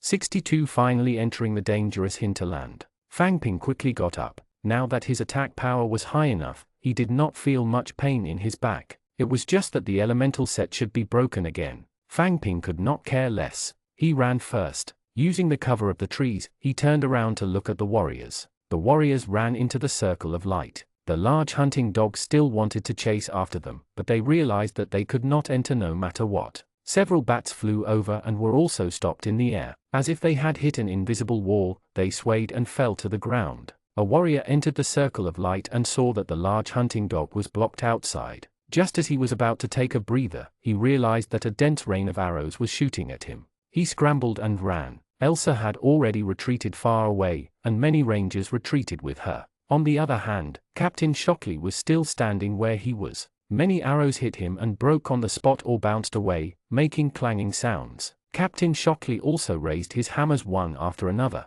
Anyone who looked at him would have a green light on their body and a portion of their injuries would recover. This should be to prevent someone from being instantly killed. Most of Fang Ping's team retreated 100 meters away. Even the elf archers could not shoot. Fang Ping looked outside the circle of light. More and more wild beasts and elves had gathered. Captain Shockley was still standing on the spot. His body was also covered in a golden light. It was a forbidden blessing spell. He could not withstand the attacks of so many elven archers. Fang Ping could only see his back. He was facing the direction Mendes had left in just now. He did not know what kind of story there was between them. Captain Shockley had just mentioned Canaan and said that Mendes had betrayed humanity. However, the characteristic hint was that Mendes was an elf, and he looked like an elf. Mendes had said that he had been killed and that he was dead. What did that mean? And what did he mean by the failure of the fusion? Fang Ping recalled that when he first came to this world, everyone around him was abnormal. At that time, he had been in low spirits, so Fang Ping did not think too much about it.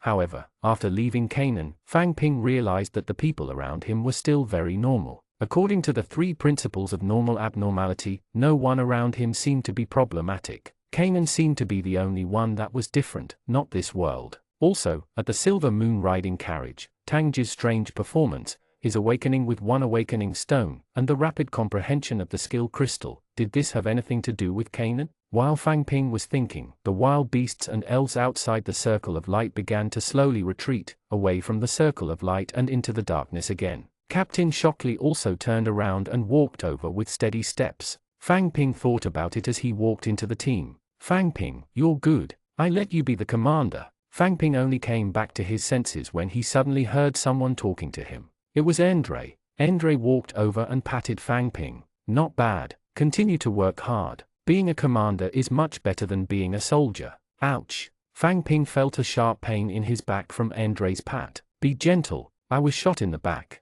An arrow was still stuck straight into Fang Ping's back. Fang Ping now knew the disadvantage of having high attack power. Small wounds would be ignored. Andre helped Fang Ping put down his backpack and grabbed the arrow. Bear with it. Did you pull it out? I pulled it out. Andre extended the arrowhead in front of Fang Ping. There were still red blood stains on it. Fang Ping felt as if his back had been pricked by a needle. He tried his best to reach out and touch his back. The bleeding had already stopped. Having a high attack power is wonderful. Tell me, how are you going to thank me? Fang Ping saw someone walking over. It was quite familiar. That's right, it was the person who had just used instant strike on him. If it wasn't for my instant strike, you would probably have died from all those arrows just now. I spent 30 energy points to save you. He raised his chin and looked at Fang Ping. Fang Ping took a look. His name was Shaw Bao. However, he had indeed saved him. Fang Ping bowed and said, "Thank you. I heard that you." Chabelle was about to say something when Elsa interrupted him.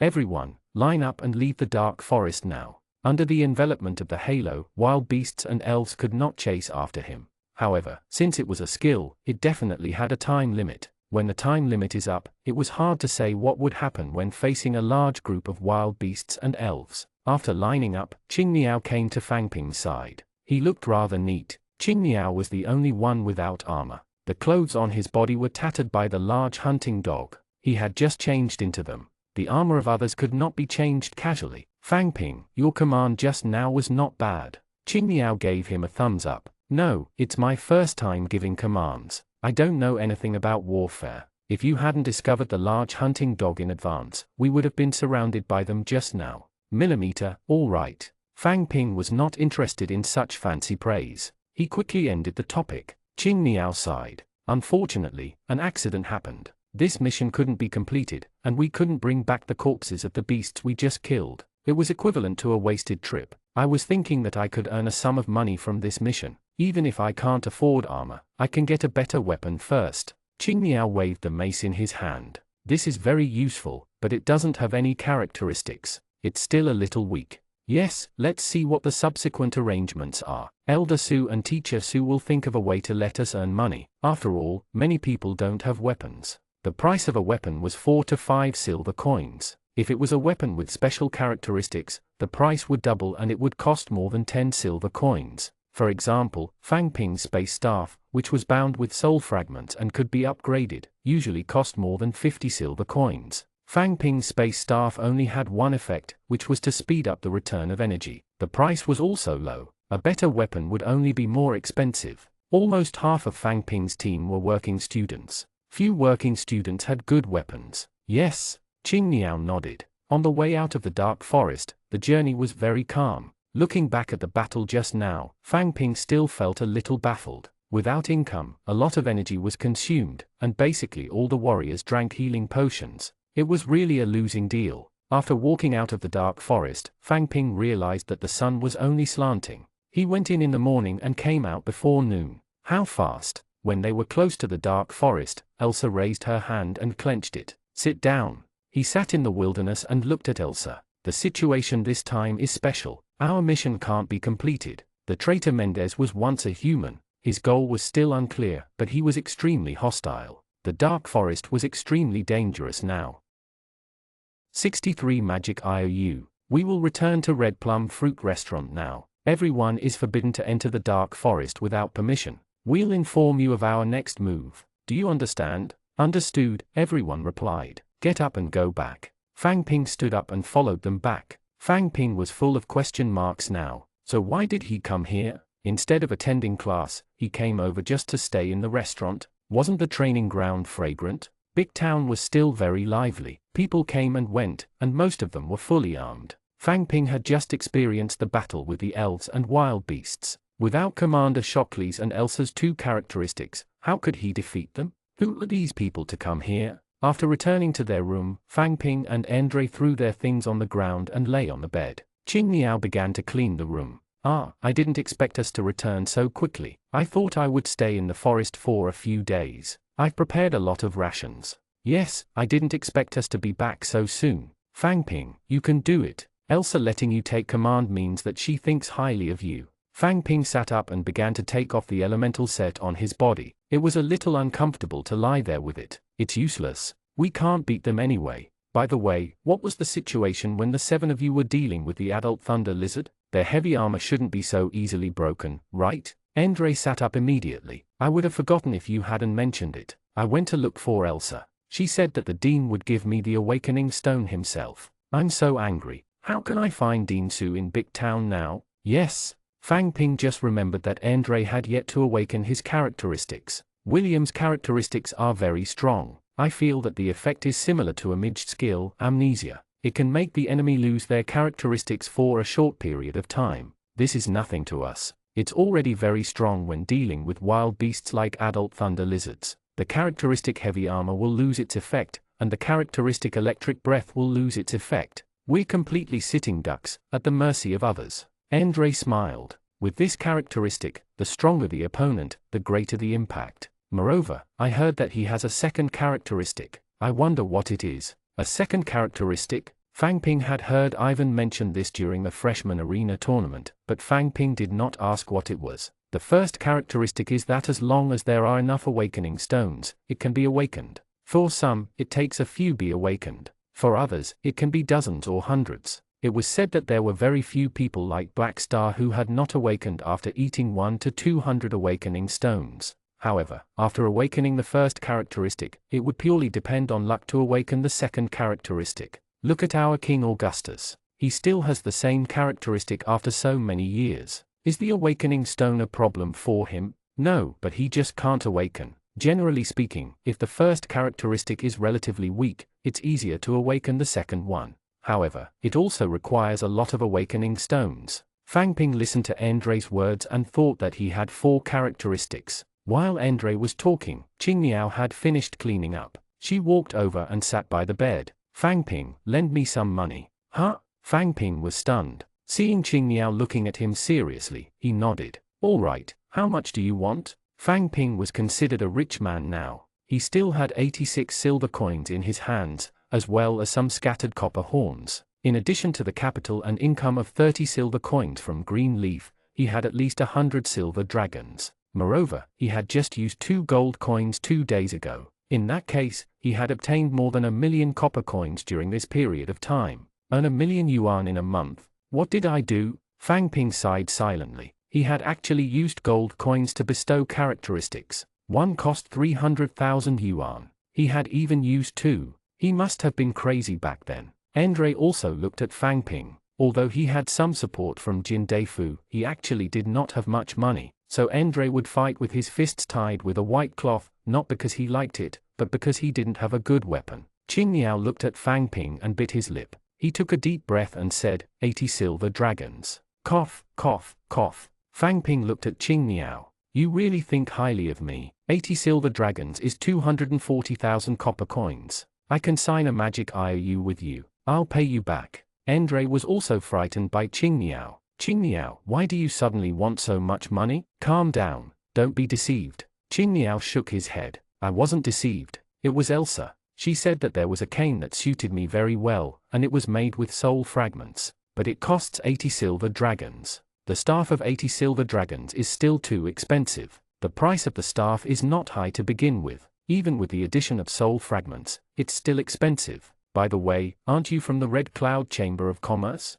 Aren't you going to borrow from them? Andre asked. Qingniao shook his head. Usher from the Red Cloud Chamber of Commerce. He didn't even join Fang Ping's team. I entered by myself. Do you think the commerce will still support me? Andre glanced at Fang Ping. Speaking of which, Fang Ping, you're also here to study with me. The 2 of you are really not doing your job. Qingniao looked at Fang Ping. Fang Ping, do you have money to lend me? I don't know who else I can borrow this money from. Do you have it? Fang Ping took a deep breath. I do have 80 silver dragons, but this sum of money is not a small sum. I know it's a lot of money. I'll definitely return it to you. I can give you a higher interest. I'll return you 10 silver coins every year. What do you think? Andre pushed Qingniao's shoulder. Qingniao, are you crazy? Do you know how much this is? I believe I can still make it. I can take on hunting missions. As long as I kill a few more magical beasts, I can quickly earn the 80 silver coins. Fang Ping had participated in hunting missions before, so he knew the dangers involved.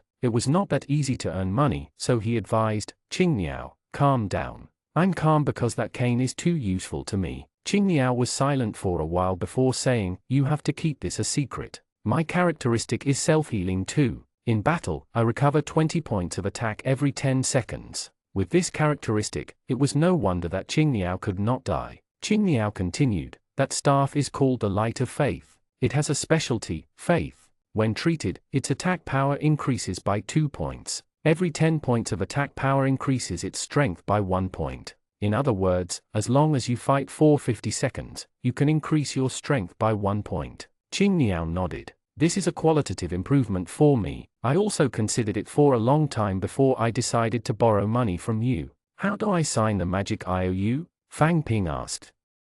64 simple IOU. Really? Thank you. I'll apply for an exit permit from Elsa to go out now and buy one. Qingniao jumped excitedly. It's not like I'm giving it away for free. Why are you so excited? Fang Ping looked at Qingniao and ran out excitedly. It was rare for Fang Ping to see him so happy, even when he was awakening. Andre lay down on the bed again. You're so rich. I'll be like you. Not long after, Qingniao ran back with a piece of paper and a pen in his hand. It was the same as what Fang Ping had seen at Tangji's place. Qingniao laid on the bed and wrote. Fang Ping opened his backpack and counted out 80 silver coins. Fang Ping, take a look. Is this okay? He took the IOU from Qingniao. The content was very simple. It was to borrow 80 silver coins from Fang Ping. The interest of 10 silver coins per year would be repaid in 3 years at the latest. Fang Ping passed the money to Qingniao and asked, what will happen if you breach the contract? I won't break the contract. I'll pay you back.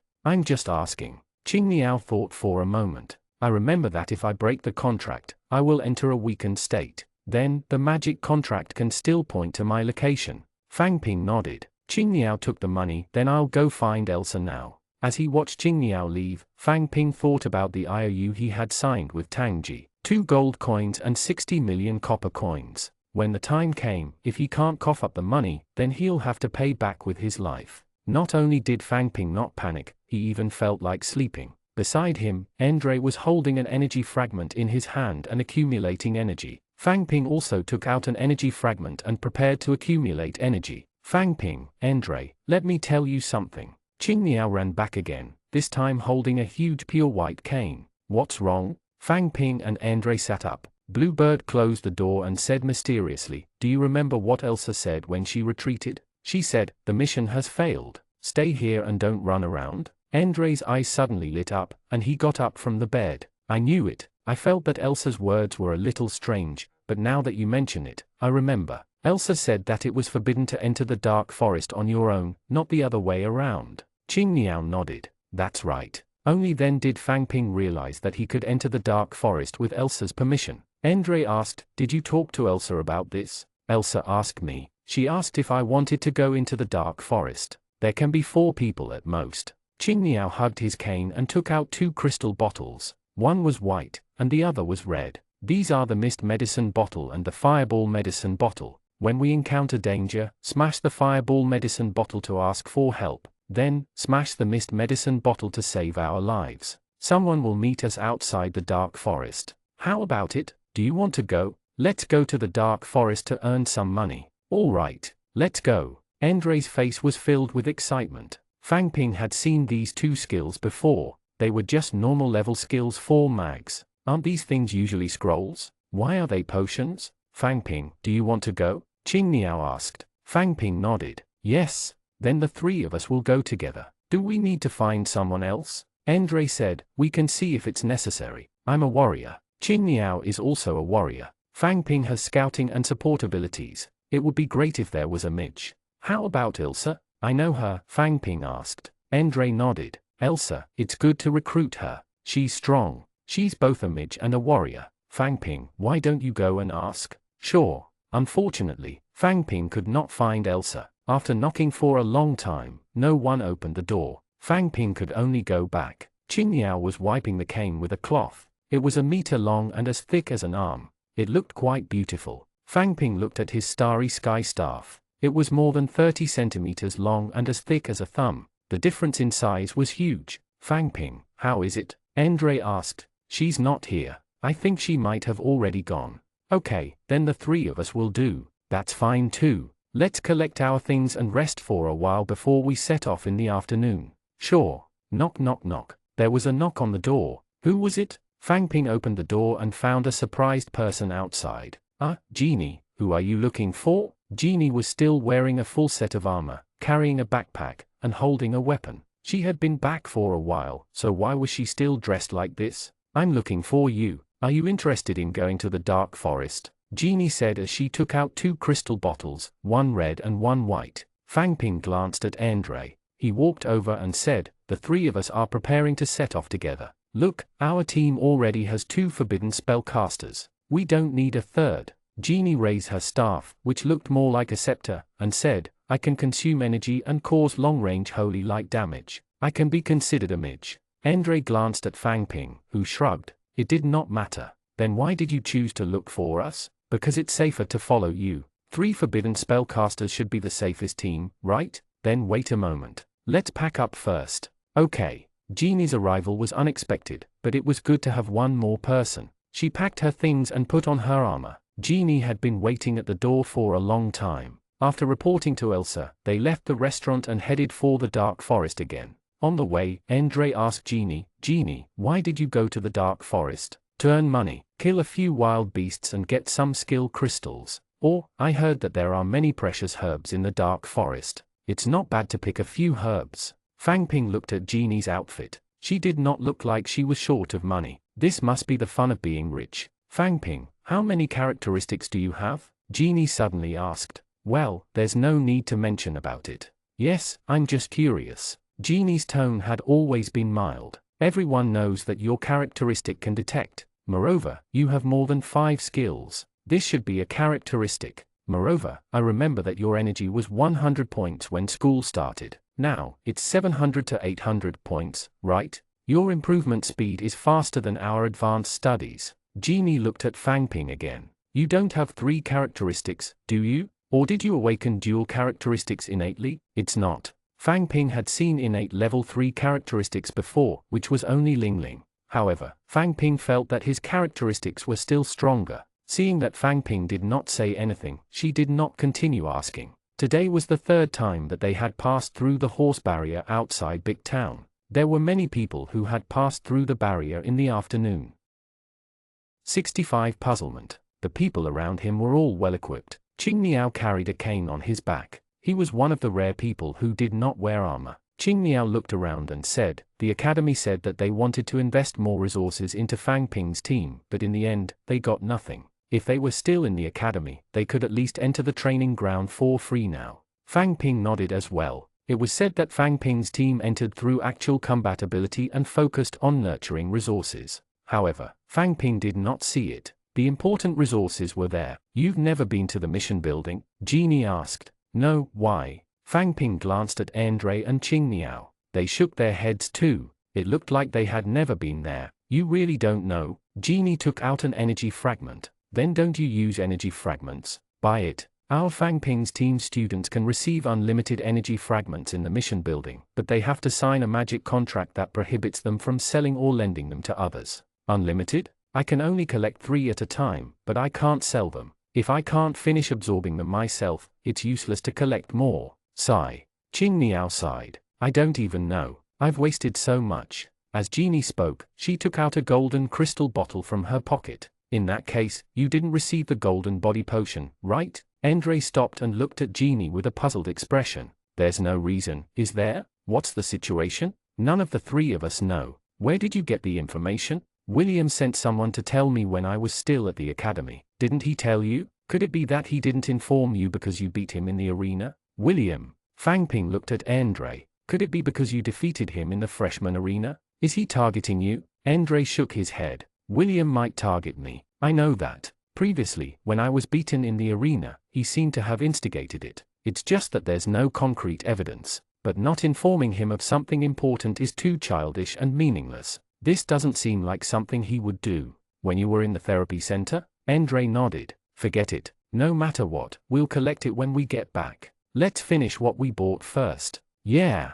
He continued to advance toward the dark forest. This time, without Commander Shockley's special characteristics to assist him, Fang Ping was worried that he would be killed instantly by the elves' hidden arrows. Not far from Fang Ping's group of 200 to 300 meters away, there was another team, also 4 people, advancing toward the dark forest. Suddenly, the wasteland covered in withered grass churned. Among the 4 people in the distance, the 2 people walking in front were sent flying into the air. The 2 people behind him reacted and quickly retreated. One of them was a forbidden spellcaster. He raised his staff and one of them was enveloped in a white halo. It was a forbidden blessing spell. What's the situation?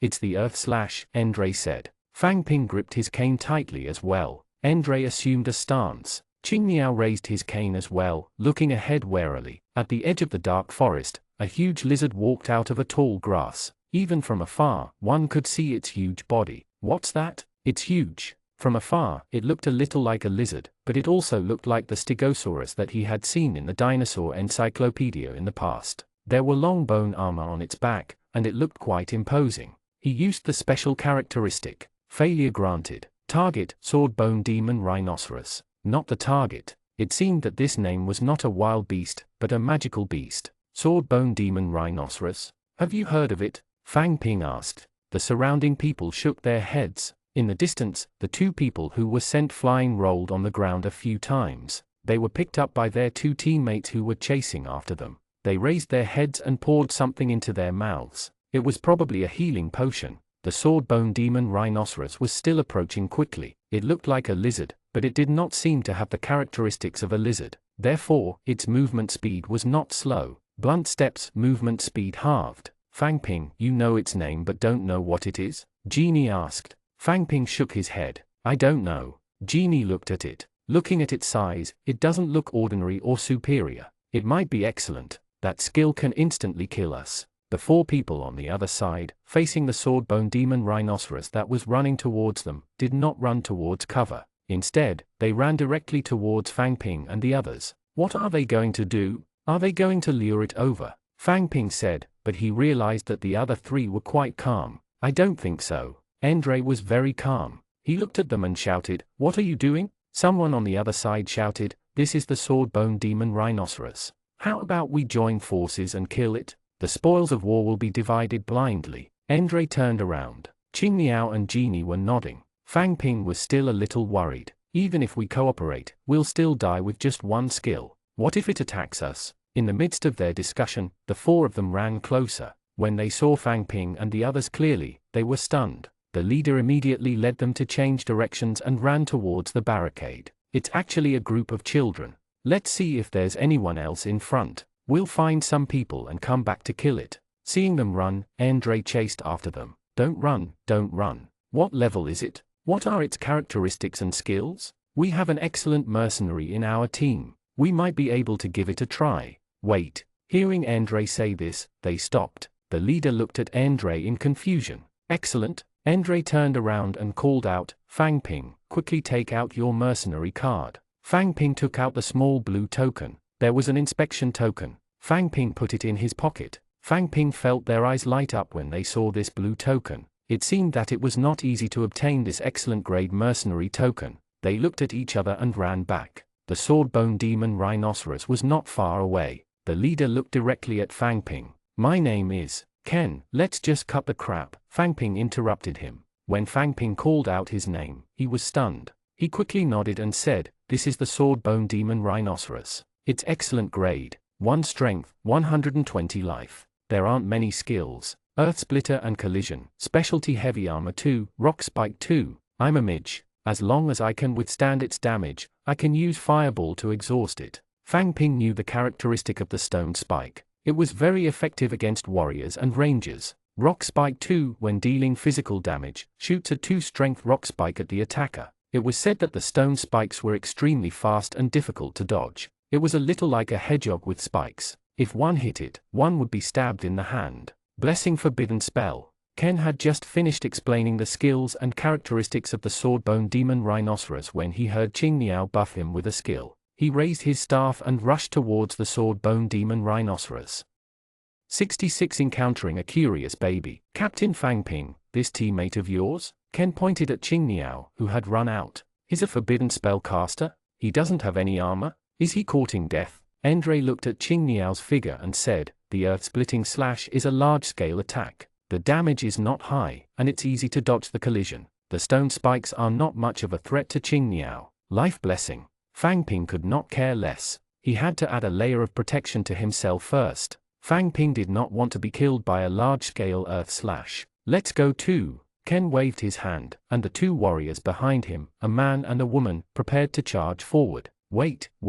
Endre held out his hand to stop them. Endre, what are you doing? This sword-bone demon rhinoceros has a special heavy armor. Qing Niao can't break its defense. Genie looked at Endre, puzzled by his actions. Ken also motioned for his teammates to stop. Captain Fang Ping, what do you think? Let's watch it for a while. Just as Fang Ping and the others were talking, Qing Niao threw his backpack on the ground, raised the Light of Faith cross, and charged at the sword-bone demon rhinoceros. The sword-bone demon rhinoceros was about 2 meters tall and 5 meters long. There were bones of varying sizes on its back. The big ones were half a meter tall, and the small ones were only the size of a palm. Its entire body was covered in thick bone armor. Qing Niao raised the cross of Light of Faith and smashed it on its head, making a muffled sound, but it did not react. The sword-bone demon rhinoceros had a long horn on its head. It lowered its head and pointed the horn straight ahead, stabbing at Qing Niao. Qing Niao did not dodge. It allowed the sharp horn to pierce into its left shoulder.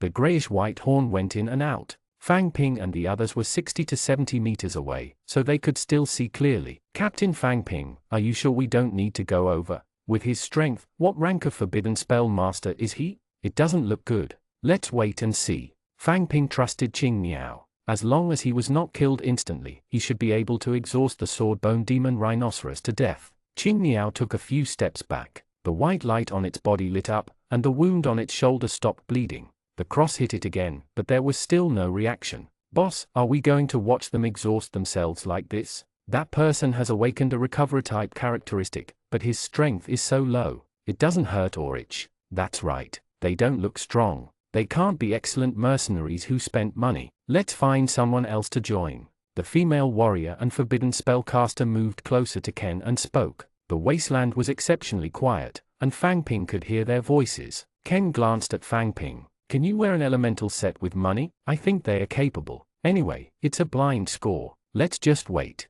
Fang Ping did not know what blind points they were talking about. He just continued to look at Qing Niao, ready to use the Forbidden Blessing spell at any time to prevent him from being killed instantly. The battle had already lasted for more than a minute. Qing Niao's body lit up with white light several times. For Qing Niao, the longer the battle lasted, the more advantage he has. The ground churned, and Qing Niao was sent flying into the air. The sword-bone demon rhinoceros was also a little angry at this little bug. It lowered its head and collided with Qing Niao. Qing Niao couldn't dodge in the air. It was about to hit the two skills, Earth Splitter and Collision. Fang Ping quickly raised the cross. Bless the forbidden spell. Blessing forbidden spell. Blessing forbidden spell. 3 layers of golden light appeared on Qing Niao's body. The sword-bone demon rhinoceros's head hit Qing Niao, and the light membrane shattered. Qing Niao rolled a few times before getting up from the ground. It did not seem to be dead. Fang Ping glanced at Genie. She put the cross down. On the other side, Fang Ping did not expect that the forbidden spellcaster behind Ken would also use the blessing forbidden spell on Qing Niao.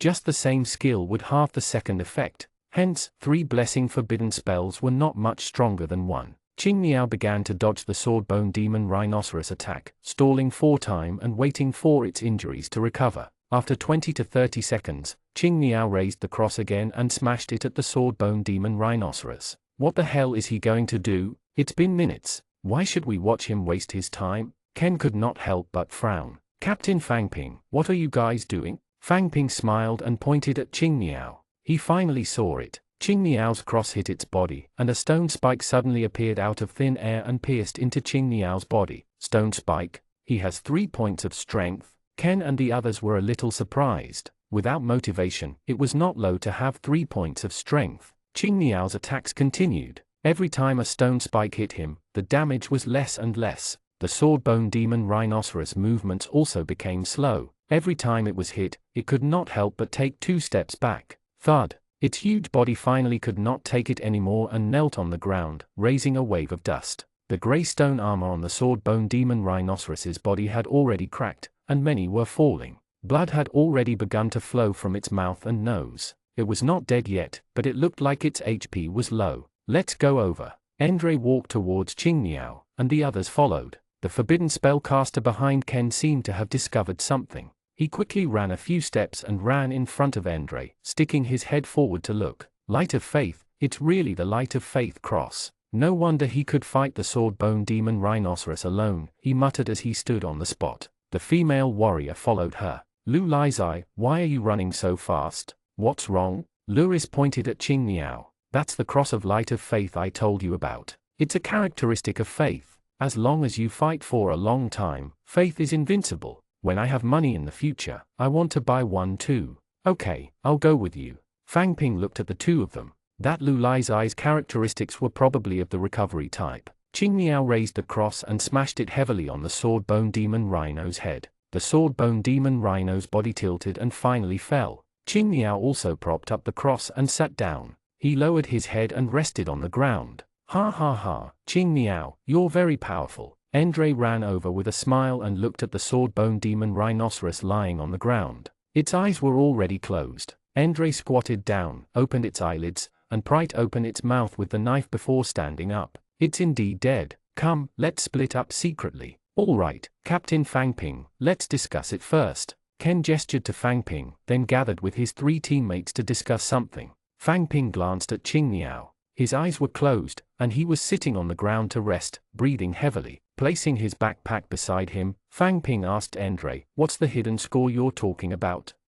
67 Strange Elf. When many people complete a mission together, and there's only one spoil of war, how should we distribute it? Endre pointed at the huge sword-bone demon rhinoceros on the ground. It's unrealistic to sell it immediately and split the money, so it's usually a secret split. We'll make a joint bid. The person who makes the highest bid will obtain the spoils of war. Then, we'll pay half the price to the other party. Genie looked at Qingniao. Then it was all killed by Qingniao alone this time. Aren't they just sitting back and enjoying the fruits of his labor? Why should they take half? Endre smiled. Without their information and without knowing its skills and characteristics, Qingniao wouldn't dare to fight head-on. That's how the secret score is. It's 50 to 50. Sometimes, it can be earned, and sometimes it can be lost. However, no matter what, the benefits will be taken by us humans. It doesn't matter. Fang Ping was a little puzzled. Then will there be people who keep earning and are unwilling to suffer losses? There might be, then no one will want to be his teammate. Moreover, if he obtains more resources and becomes stronger, he will also have to bear more responsibility. Fang Ping felt that Endre's statement was too idealistic. Was this a theory of kindness? Or was it because of the social atmosphere here? Endre looked around at them. How much do you think we should bid? Fang Ping and Genie shook their heads. Qingniao opened his eyes, looking much better. He shook his head too. Endre, what do you think? Do you think we should go into the dark forest or go back? Fang Ping asked. How do you ask this question? If we want to go back, we can ask for a lower price because we have to find a way to transport it back. If we want to enter the dark forest, we have to ask for a higher price. Of course, the travel expenses are split equally. Fang Ping had no concept of these things. He said, I'm fine with anything. It's up to you guys. If you go back, you can collect the energy fragments and the golden body potion. If you don't go back, you can directly enter the dark forest. It depends on you. Genie also expressed her thoughts. Qingniao didn't say anything and looked at Endre. All right, then let's bid the median price and see how much they offer. Endre counted on his fingers. The corpses of excellent level magical beasts usually cost 30,000 copper coins. There might be skill crystals. Based on the value of half of them, 4,500 copper coins, let's bid 35,000 copper coins. What do you think? Ken seemed to have finished his discussion. He held a piece of paper in his hand and waited for Fang Ping's results. Endre also took out a card from his backpack, wrote the price, and walked towards Ken. Then the two of them opened the paper in their hands at the same time. 35,000 coppers were written on the paper in Endre's hand, and 41,000 coppers on the paper in Ken's. Endre smiled at Ken. Your price is higher. It's yours. Ken put the note away. We've already earned it. Consider the toll 1,000 coppers. Is that okay? Sure. Ken opened his backpack and took out a cloth bag. Then, he began to count the money. Finally, he glanced at Fang Ping, then handed a stack of silver coins and bronze horns to Endre. 20,000 copper coins, 6 silver dragons, and 20 copper horns. Count them. Okay. Andre counted the money and nodded. That's right. It's yours. He waved at Fang Ping and the other two. Let's go. Then, Andre handed all the money to Qingniao. Qingniao, how do we split the money? Tell me. If it was Fang Ping, they would probably split it evenly. The four of them would each get 5,000 yuan. However, the people here were more pragmatic. Qingniao didn't say that. I'll take half. 3 silver dragons and 10 bronze horns. Fang Ping and Genie each had a silver dragon and 5 bronze horns. The remaining silver dragon is for Andre. There was no problem with the distribution. Fang Ping was very satisfied with earning a silver dragon today. Looking back at the fallen sword bone rhinoceros, he wondered if they had obtained the skill crystal. Without thinking too much, he continued walking towards the dark forest. The sun had already begun to set. As for whether it was in the west, Fang Ping did not know. Walking into the dark forest, the surroundings instantly darkened. He did not know what the dark forest was like at night. Andre, where should we go? The last time we came in, we encountered the army of elves and beasts led by the traitor Mendez. I sensed their location last time. They seem to have come from there. Let's not go over there this time. Let's explore in the opposite direction. They are so strong and there are many of them. They even hate us humans. Won't they come and surround us? Ha ha ha, Fang Ping, you're too funny. Fang Ping heard Andre laughing softly. What did he say wrong this time? They are not the masters of the dark forest. Do you really think that elves and beasts can control the dark forest? There are countless magical beasts in the dark forest. It's already not bad that they can survive in the dark forest. Hearing Andre's words, Fang Ping finally understood why he had come to the dark forest to train. Elves and wild beasts were one thing, but magical beasts were also targets for training. That's right. That's why many advanced students plan to find trouble with the elves and magical beasts. I heard that there are scouting missions. Really? I didn't even know. Andre still hoped to join the army. Most of the advanced students also hoped to join the army. With the aristocrats removed, the military held the real power. Continuing forward, Fang Ping continued to use his special characteristics to scan his surroundings. In an environment where the field of vision was less than 10 meters, reconnaissance was very important. Failure granted. Target, elven archer, not the person. He discovered the elf. Fang Ping quickly grabbed Andre's backpack in front of him. Qingniao and Genie also stopped behind him. He checked his surroundings again and realized that there was no one else around. There's an elf archer in front. He's alone, Fang Ping said softly. All right, elf archer, right? He probably didn't expect that he had already been exposed. Fang Ping, give me a location. I'll deal with him. You guys come back later. The elven archer was very strong when he shot arrows in the dark. His strength was very high. However, his health points were only 10. He believed that Andre could deal with him. He kept using the special characteristics and watched as Andre and the elf archer approached. Then, only Andre was left. Let's go. Andre took care of him. He walked over and found Andre squatting on the ground. He broke a piece of firewood and looked at the corpse of the elf archer on the ground with the weak light of the fire. Andre, what are you doing? Come and take a look. Andre waved his hand without looking up. Fang Ping walked over and took a look. He almost vomited. The elf's slender body, beautiful and exquisite clothes, and 2 pointed ears proved his identity as an elf. 68 puzzled. However, its furry face was like a bat's face forced onto an elf. It looked especially ugly and out of place. Genie and Qingniao's reactions were the same as Fang Ping's. They were also extremely disgusted. Andre moved the firewood down and realized that his hands were also 2 furry and sharp back claws. He stood so still that if he hadn't broken his neck, his heart wouldn't have stopped beating. I could hardly tell he was an elf. Fang Ping recalled that when Commander Shockley was talking to the traitor Mendez, they had mentioned the fusion soldier. This strange elf archer, could he be the fusion soldier they were talking about? Will this be a fusion soldier? Genie asked first. It's possible, Andre said. He set the firewood aside and began to fumble with his possessions. After a moment, he shook his head. He didn't have anything on him. No money, no weapons. He wasn't carrying anything except this outfit. It's too strange. Do you think he was a failed product of the fusion and was abandoned here? It's possible. Andre blew out the firewood, returning the surroundings to darkness. Let him return to the forest. After a small interlude, the group continued to walk in, but they did not encounter a new target. After finding a big tree, Andre climbed up the trunk. The trees here were all straight up and down. They only branched 5 to 6 meters away from the ground. There was a cracking sound, and many branches and leaves fell. Come up. This place is quite spacious. It's too dangerous to rest on the ground. We'll sleep on the tree. The branches here were relatively wide, so it was not an impossible feat. Help me. I can't climb up. Wait, I'll let the rope down and pull you up. Andre and Qingniao were pulling the rope. Fang Ping stood on a branch and looked around. Nothing. There was nothing around. There were no humans, elves, beasts, or magical beasts. No matter which direction he used the special characteristics in, there was no feedback. Didn't Andre say that magical beasts were rampant in the dark forest? Why was the surroundings so quiet? Other than the strange elf archer, there was nothing else around.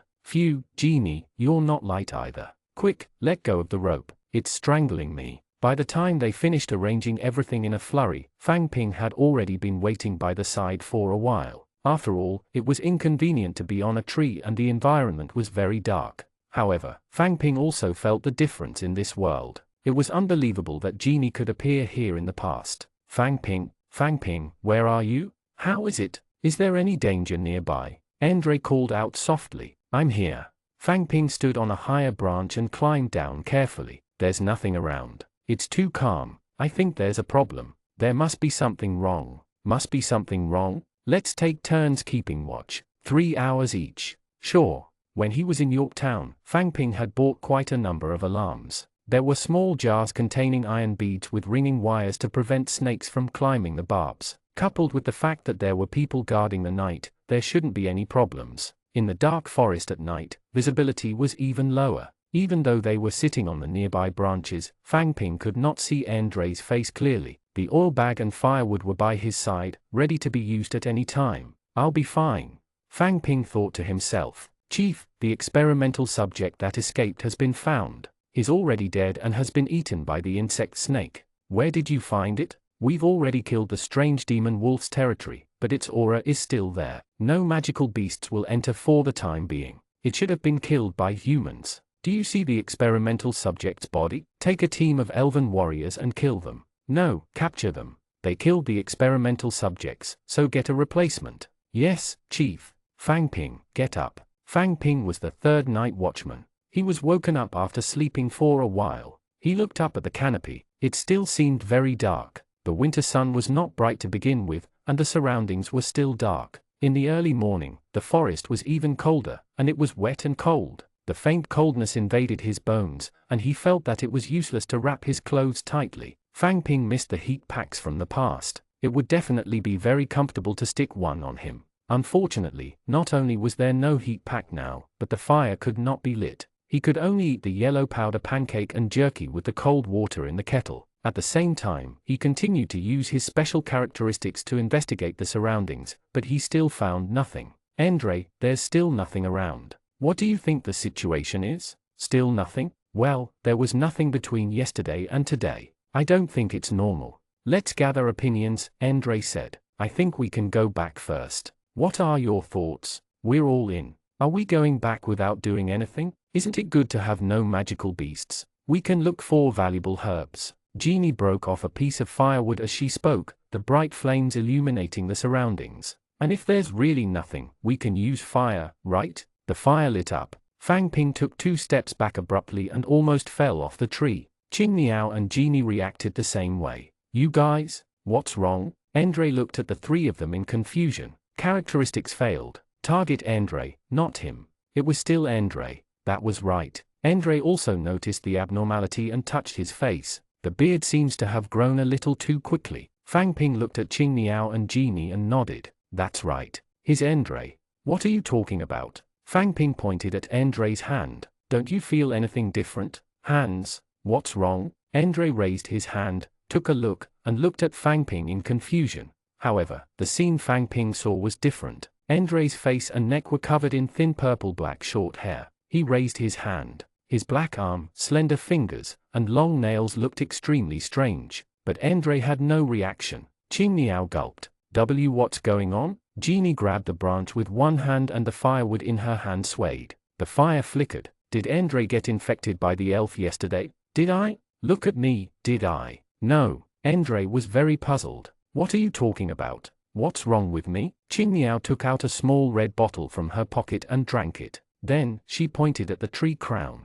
This won't do. Fireball. A red fireball appeared from his fingertips and flew straight to the top of the tree. It exploded in the lush leaves, emitting bright flames. 69 muttering. Calling for backup? Yes. What happened to me? Andre looked at Qingniao's behavior, then at his hand and touched his face. However, even though it was clearly very strange, he did not notice it at all. Fang Ping looked at Andre. His words sounded normal. Why did he not realize that there was something wrong with him? Tell me, what happened to me? Wait a minute. Qingniao raised his left hand and clenched it into a fist. There seems to be something. Did you guys hear it? Fang Ping also vaguely heard the sound. He quickly used the special characteristics ability and finally received feedback. That's right. Some elf warriors are coming over. Qingniao, I think it's the fireball spell you used just now that attracted them. From the sound of their footsteps, there are a total of 8 of them. They are very fast and are less than 200 meters away from us, Andre said. Everyone's gaze is focused on Andre again. Well, I don't know how I heard that. Now isn't the time to talk about it. Put the things away first. Genie, put out the fire. Fang Ping wanted to say, you're more like an enemy now. After putting on his armor, he picked up the cross and carried his backpack. Fang Ping continued to use his characteristics to probe. They should have discovered us. They've surrounded this place. Above my head, there's a sound above my head. Hearing Andre's voice, Fang Ping looked up. There were layers of branches and leaves above his head. Be careful, squat down quickly. There are elven archers. He heard Andre's voice again. Fang Ping quickly squatted down. Armor forbidden spell. Do. The sound of arrows piercing into wood rang out continuously. Fang Ping could feel that these arrows had reached the vicinity. They are climbing trees. Andre was still reporting on his surroundings. Let's light the fire. It's too dark for us. There shouldn't be a need. I'm coming. Just as Andre finished speaking, he heard the sound of tree branches breaking above his head. A huge black shadow appeared above its head. Behind it was bright sunlight. Fang Ping narrowed his eyes. His eyes adjusted to the sunlight. As expected, it was that familiar figure again. A flaming chimera. The lion's mouth opened and spat out a huge fireball that smashed into the tree beside it. Fang Ping saw a few elves fall from the tree. The eagle head also opened its mouth and spat out black balls that flew towards the tree on the other side. Another few elves fell. With the help of the light, Fang Ping could see many elf warriors being hit. They got up from the ground and disappeared into the dark forest. As expected of an elf warrior with heavy armor and magic armor characteristics, the flaming chimera stopped on the branch above. A figure jumped down from him. It was indeed Ivan. I saw the signal the moment I arrived. Why is it you again? Ivan glanced at Fang Ping. The last time they were stationed in the hot spring forest, it was also Fang Ping's first team who sent out the distress signal. He shifted his gaze to Andre. Ivan was stunned for a moment before his figure suddenly accelerated. It's me.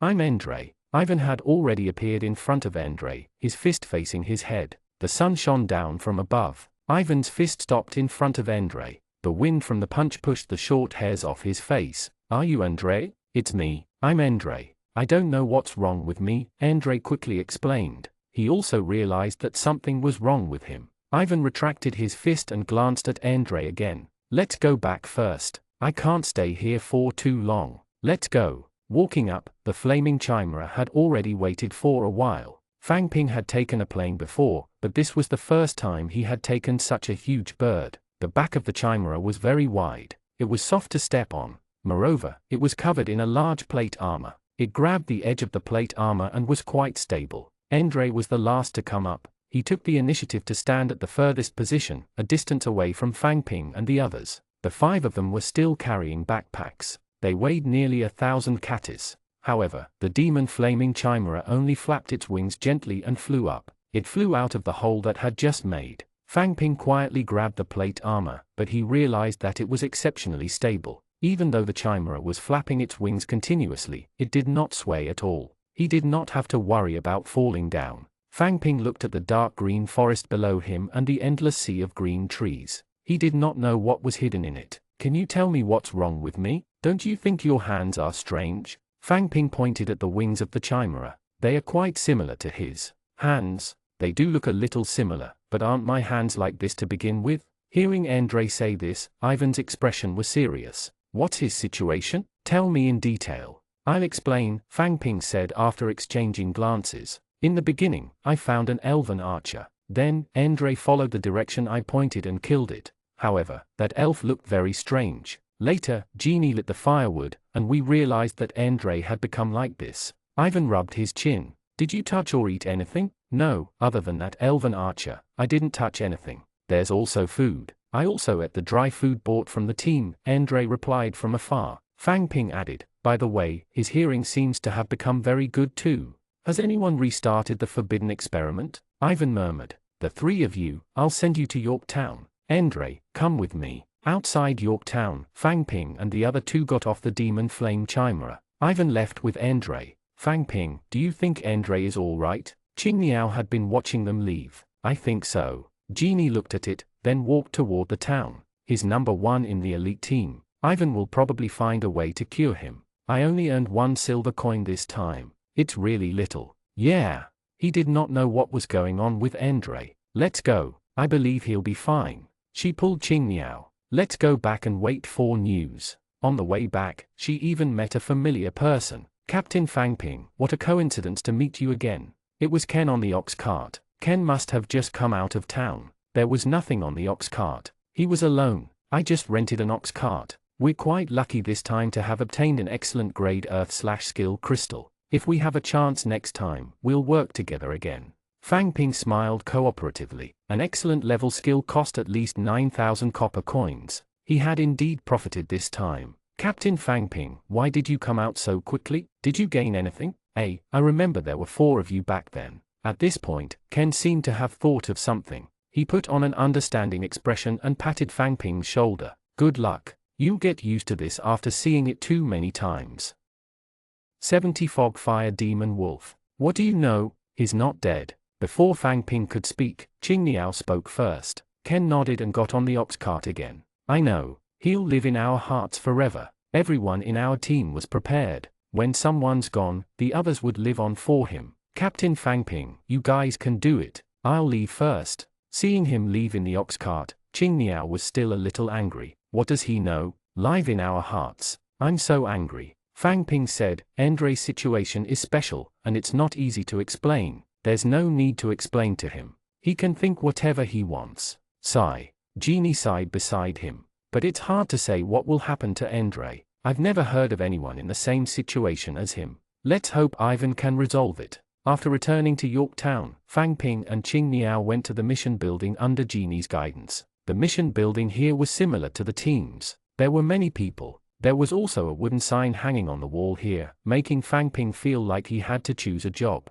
However, the wooden token did not have jobs like sweeping, standing guard, and collecting money. It was basically related to battle. Buying a new fungus, 3 copper horns. Collect a map of the dark forest, price negotiable. Purchasing elf weapons, price negotiable. Fang Ping read the contents of the wooden sign. He felt that it was similar to the market. They were all purchasing various things. Take your things to the counter. You need to use your identity card, Genie said. Fang Ping signed a magic contract that prohibited the sale of energy fragments and any form of gift. Then, Fang Ping successfully received 3 energy fragments and a bottle of golden body medicine. Just as Fang Ping was holding the items and waiting for Qing Niao to sign the magic contract and collect the items, someone walked to the wall and hung a red wooden sign on it. It's a hunting mission. Do you want to go take a look? Hearing Genie's words, Fang Ping looked over and realized that many people around him had also leaned over. A 3-man team was attacked by a magical beast. 2 Class 2 warriors died.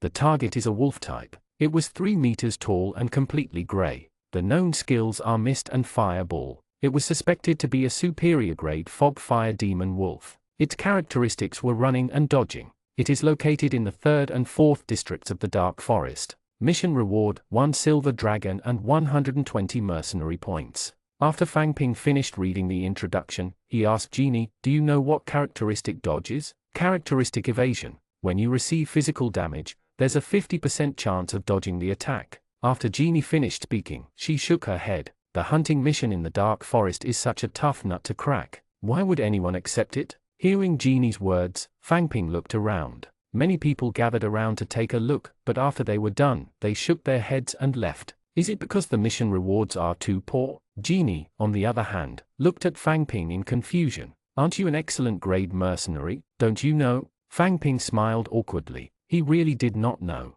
I'm just lucky. Actually, I don't know much about these things, Fang Ping explained. Now that he thought about it, he was really lucky back then. Ling Ling, who was an innate awakened, was just in time to dispel the stunned state of the blood-boiling troll. The blood-boiling trolls happened to be in the blood-boiling realm, which had the highest strength. The Aurora Demon Wolf happened to be in the air and could not dodge. The blood-boiling troll's attack happened to trigger a critical hit. Coincidentally, all of them had gathered together, allowing Fang Ping to obtain this blue mercenary token. Rely on luck? Then your luck is really good. Did you rely on luck to kill an excellent grade magical beast? Or 10 excellent level magical beasts? What are you talking about? Fang Ping turned around. Qing Niao had also walked over. He seemed to be in a good mood. Hunting mission? Let me see. I don't think anyone will accept it. Fang Ping asked, why? Qing Niao explained, the main purpose of hunting missions is to earn money. We can obtain general information, but there are so many magical beasts in the dark forest. Why should we specially go in to find it? Moreover, looking at its skill description, I feel that it should be quite strong. Well, not just strong, but worthless. Genie said from the side, magical beasts with special characteristics are the most troublesome. Whether it's chasing or escaping, they are very agile. There was also the dodge characteristic, which was equivalent to halving physical damage. Whether a mage used skills or energy bullets from the staff, they needed to consume energy. In order to kill it, who knew how much energy it would take? Lastly, there's the benefits. The skills of the Fog Fire Demon Wolf, the Fog, and the Fireball are all ordinary skills. Even if they appear, they are only 1,000 copper coins. After listening to Qing Niao and Genie's explanation, Fang Ping finally understood why no one accepted this mission. Then are the two of you still preparing to enter the dark forest? Let me accumulate some energy first. Fang Ping glanced at Qing Niao. Qing Niao also shook her head. I'm not going in either. I want to wait for news of Andre. Then I'll find someone else to team up with. Yeah. When they returned to the Red Plum Fruit restaurant, the team seemed to have booked the room here for a long time. However, one person was missing this time. Qing Niao put his bag down and sat on the bed. He sighed. I wonder how Andre is. Trust Ivan, he's a level 5 legendary expert. He'll be fine. Fang Ping also sat on the bed. If he had known that it was so boring here, he would have stayed in the forbidden spell class and continued his class. What was Ivan thinking? How's it going, Clunell? Andre lay quietly on the wooden bed, surrounded by a simple wooden house. It was just that Andre could no longer see his original appearance. His entire body was pitch black, and his skin was tense and shiny. His fingers were long and slender, and he had long nails. The large muscles on his body were gone, and he looked like a bag of bones. The thing that changed the most was his face. His face was covered in short purple-black fur. His nose and ears had become bigger, and his teeth had become unusually sharp. His voice had also become sharp. Moreover, Andre did not think that he was abnormal at all. Ivan stood beside the wooden bed. Beside him was an old man with white hair and a long white beard. He held a white staff in his right hand, and the palm of his left hand shone with white light. Pressing the white light on Andre's stomach, his skin slowly turned yellow and then quickly turned black again. This isn't a fusion. It should be a negative state. It takes effect when he dies. Fortunately, it's not a special accompaniment. Otherwise, he would have died. You said that he killed a strange elf archer. Perhaps he has a similar death curse characteristic. Can it be recovered? Will it be contagious? The white-haired and white-bearded Clunell shook his head. I can recover, but the purification effect is very small. The probability of my cleansing characteristic is too low. It's very difficult to treat him. You're the light mage Clunell. Can't you do anything?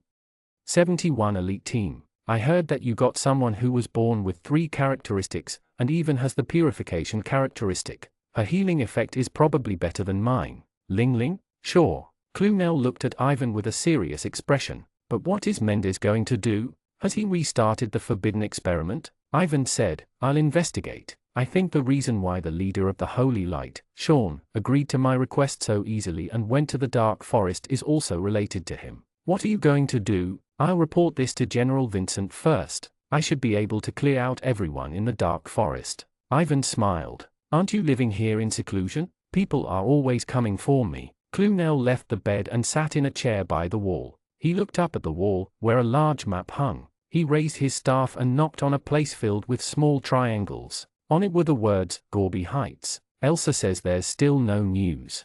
Fang Ping watched as Qing Niao returned from outside. This was the 4th time he had gone to look for Elsa in the past 2 days. Let's cultivate first. Elsa will probably tell us if there's any news. Qing Niao sat on the bed dejectedly. I really hope nothing happens to Andre. Andre has always taken good care of me. He has also always encouraged me. Every day, after running, he will give me special training in actual combat. It's all because of him that I can enter the elite team and have excellent awakening stones and infinite energy fragments. Looking at the depressed Qing Niao, Fang Ping advised, no matter what, you still have to work hard. You still owe me 80 silver coins. You have to work hard to cultivate and earn money to pay me back, okay? Okay. Qing Niao finally closed its eyes to cultivate. Fang Ping continued to accumulate energy. After an unknown period of time, there was a commotion outside the door. After a while, there was a knock on Fang Ping and the other's door. Qing Niao jumped off the bed and ran to open the door. Fang Ping poked his head out to take a look. It was indeed teacher Su Xiaoya. There's news of Andre. Ivan asked me to tell you that he has entered a negative state and has returned to the Silver Heron team. He can be cured. That's great. Fang Ping did not see Qing Niao's expression, but he must be very happy. There's one more thing. The Dark Forest is now sealed and forbidden to enter. After everyone comes out, our elite team will have new arrangements. We'll wait for the specifics. Okay. After Elsa left, Qing Niao closed the door and walked back happily with a smile. That's great. Andre is indeed fine. Yeah. Fang Ping nodded. He just felt that it was a little strange. If it was really just a negative state, wouldn't it be fine to purify it? Going to the treatment center was just a matter of paying some money. Perhaps Andre's situation was special. Also, did the second thing Elsa said have anything to do with Andre's strange reaction? Who knew? This was not something Fang Ping could meddle in. He should continue cultivating. After 2 days of cultivation, Fang Ping's energy had already exceeded 900. Now, he could clearly feel the speed of the surrounding light spots slowing down. Basically, it no longer flowed toward Fang Ping automatically. Even if he stared at them with his attention, it swayed. Only one pill would enter after a long time. Did the osmotic pressure decrease? In any case, his cultivation efficiency had decreased. There was nothing else to do here. Fang Ping regretted not bringing a few books over to read. Fortunately, the speed at which the characteristic charge did not slow down. Since the accumulation of energy was so slow, Fang Ping gave up and chose to read up about skills. Normal level life blessings limit was an increase of 30 health points. Fang Ping had used a measuring rod to measure it. Now, it could already increase by 25 or 26 points. He did not know if he could upgrade his skills when he reached 30. Fang Ping could still accept using life blessing for a long time and consuming 7 points of energy each time. On the second day, Fang Ping could clearly feel the number of people in Yorktown beginning to decrease. As they ate downstairs, they could see many people cursing on the street. What's going on? They sent us a mission and now they've sealed off the Dark Forest. We're not allowed to enter. That's right. We specially came from Reagan City and walked for 5 days. Where did you come from? We came from Frost City and walked for 7 days. We wanted to come here to earn some money, but we were notified that we could not enter after killing a few ordinary magical beasts. What do you think we should do? That's all good. We only killed a few elves and didn't even earn back the money for medicine. Aren't there many gnomes and trolls in your Frost City that you can kill? Why are you here? Don't mention it. Fang Ping ate a flatbread with magical beast meat. He listened to the voices outside the door. The two teams complained to each other outside the door and walked further and further away. Originally, adventurers were encouraged to come to the Dark Forest. Now, they were forbidden to enter and were being chased away. No wonder they were upset. Qing Niao sitting opposite said, I wonder what our next mission is. We've been here for so long. I wonder how Ari Bev is doing. Sigh, I want to go back too. Fang Ping swallowed the biscuit in his mouth and sighed. There's nothing to do here. I might as well go back to the team and listen to the language class and skill analysis class. Ivan even said that it's an elite team. I think other than having more energy fragments, they are not even as good as staying in the forbidden spell class. He forked a piece of magical beast meat and put it in his mouth. He saw someone walk in from outside the door. Wearing a black cloak, he took the opportunity to sit beside Fang Ping. He forked a piece of meat and put it in his mouth. Unicorn beef. It tastes good. Silver dragon. He put down his fork and said, then you shouldn't have joined the elite team in the first place. Ivan's philosophy is that literature is not as good as martial arts, and training is not as good as fighting. That's why I've established this elite team that only relied on combat selection. Okay, you are just back from the dark forest? Yes, if I don't come back soon, my energy will be less than 100. I plan to go to the alchemy laboratory tonight. Do you want to go with me? All right, Qingniao, are you going? Qingniao was still eating the flatbread and shook his head. I won't go. I'll continue to accumulate energy. Qianlong stood up and picked up his backpack. I'll inform Elsa for you. Wait for me here. Okay. Watching Qianlong walk upstairs, Fang Ping asked Qingniao, what do you think of this elite team? I think it would be great if we could play 7-colored chess. What do you think of your usual morning classes? Teacher is right, but it's not much of an improvement in combat. Fang Ping, do you not want to be a soldier? Fang Ping nodded. No wonder you're thinking so much. The Ziluo continent is getting more and more chaotic. Strength is more important. Yes, I know. Hearing Qingniao's words, Fang Ping finally understood the significance of the elite team. 72 Continuous admission. It might be through continuous battles that they could nurture a group of people with strength and could fight. This method might be problematic, but in such a big environment, it was the most practical. Then I'll go up first. Yeah.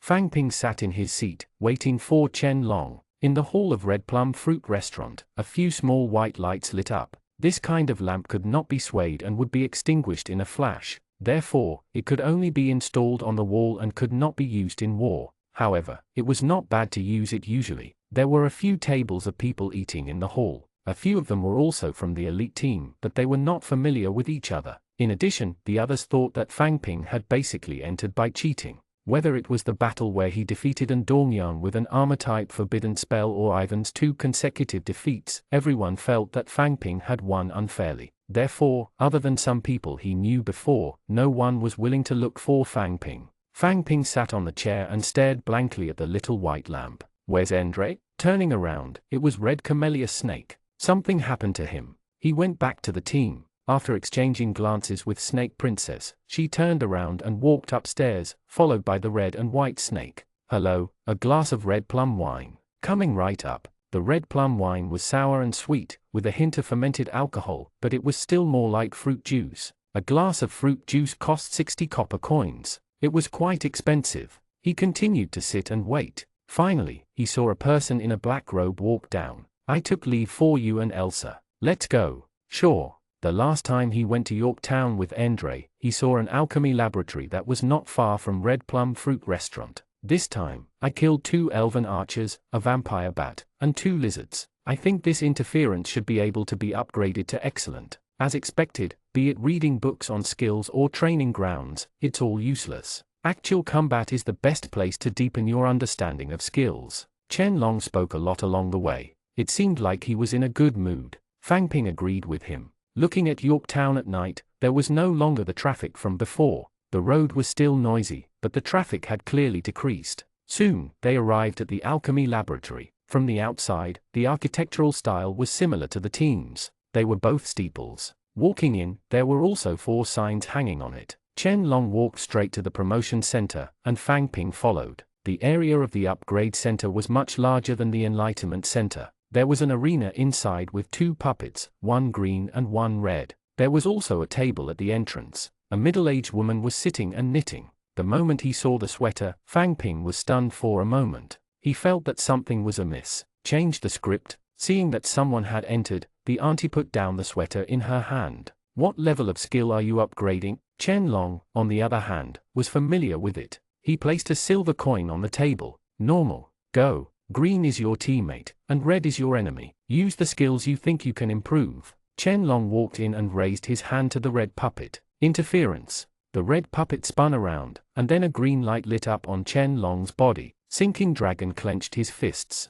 Finally, congratulations, it's excellent, the auntie at the door said. Qianlong strode out. Fang Ping, I finally have a skill that has been upgraded to excellent grade. In another month or 2, when I raise my energy level, I'll be able to advance to a rank 2 ranger. Fang Ping looked at him. Congratulations, I want to try too. 1 silver coin will do, right? Yes. Qianlong took out a silver coin and placed it on the table. I'll treat you. Go. Which skill do you think is the most proficient? Just use it on the puppet. Fang Ping also walked in and said to the green puppet, Blessing of Life. a golden light fell, and the green puppet was covered in a white halo. At the same time, Fang Ping's body lit up with a green light.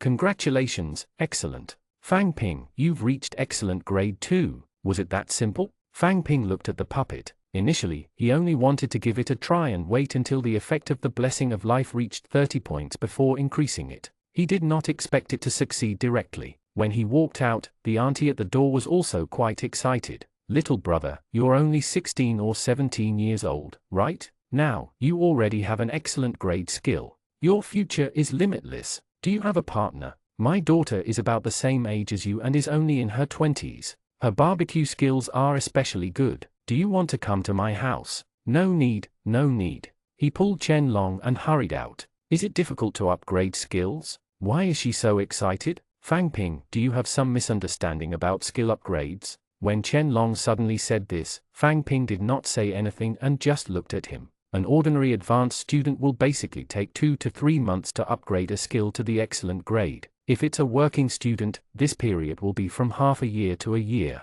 Fang Ping thought about it. That doesn't seem to be too long ago. But do you think everyone can join the team? The team used a large number of energy fragments to increase their energy level. That's why our accumulation of energy is so fast. For most people, the best choice was to join the army. However, in the army, energy increase was very slow. If they wanted to improve their skills, it would basically take more than a year. For ordinary people who can't even join the army, it's basically impossible to increase their skills. It's already not bad to learn a few ordinary skills. But I heard that you had skills that reached the excellent grade before you entered the school. Fang Ping had always remembered this, so he did not think that this improvement was very impressive. Don't you know there's something called enlightenment? Listening to Chen Long's introduction, Fang Ping finally understood. Those who could enter the team were actually screened and did not represent the overall standard. The people in the team were actually already above the overall standard. In that case, the overall strength of humans might be lower than Fang Ping had imagined.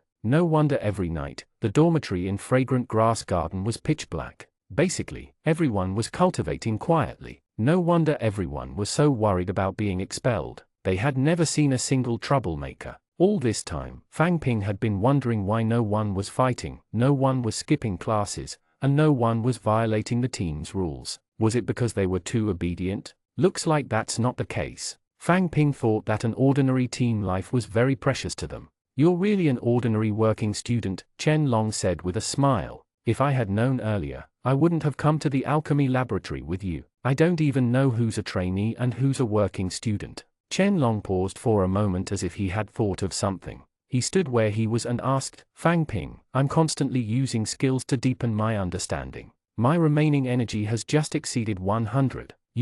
How much energy do you have? Can you tell me? 73 Warrior Wheat. Upon hearing Chen Long's words, Fang Ping realized the power of special characteristics charging more and more. It increased the upper limit of energy and reduced energy consumption. At first, he did not think it was that good. Now, as expected, there was no harm as long there wasn't any comparison. Are you sure you want to ask me? Chen Long thought for a moment and continued walking. Forget it, I shouldn't ask. On the way back, the atmosphere became a little awkward. Chen Long, do you know why the dark forest is sealed off? Fang Ping tried to change the topic. I haven't found out yet. As soon as I left the forest, I was told by the soldiers at the sentry post that I was forbidden to enter again. I'm not sure. Then silence again. Forget it, he should hurry back to the dormitory. After reporting to Elsa, Fang Ping finally stood at the door of the room. Chen Long, I'm leaving. Yeah. In the end, Chen Long did not ask. The room was dark, and only the light from the window shone in. Qing Niao took the energy fragment and sat on the bed to cultivate. Because Fang Ping had come in, he had set off an alarm. He took a look and closed his eyes to continue accumulating energy. Fang Ping closed the door and put the alarm away. He opened his backpack and found the measuring rod in it. Fang Ping was also a little excited. He covered it with the blanket and held the measuring rod in the middle, watching it light up. This should be more than 840 energy points, right? However, his strength and health remained unchanged. It was still 1 and 10 points. This was not important. What was important was that the energy was already more than 840 points. Releasing the measuring stick and putting it back, Fang Ping climbed onto the bed and calculated in his heart. Charging the characteristic increased his energy by 24 points a day. His cultivation and energy fragments could also increase his energy by 15 to 16 points a day. However, when he reached 900 points, the energy speed of his cultivation would plummet.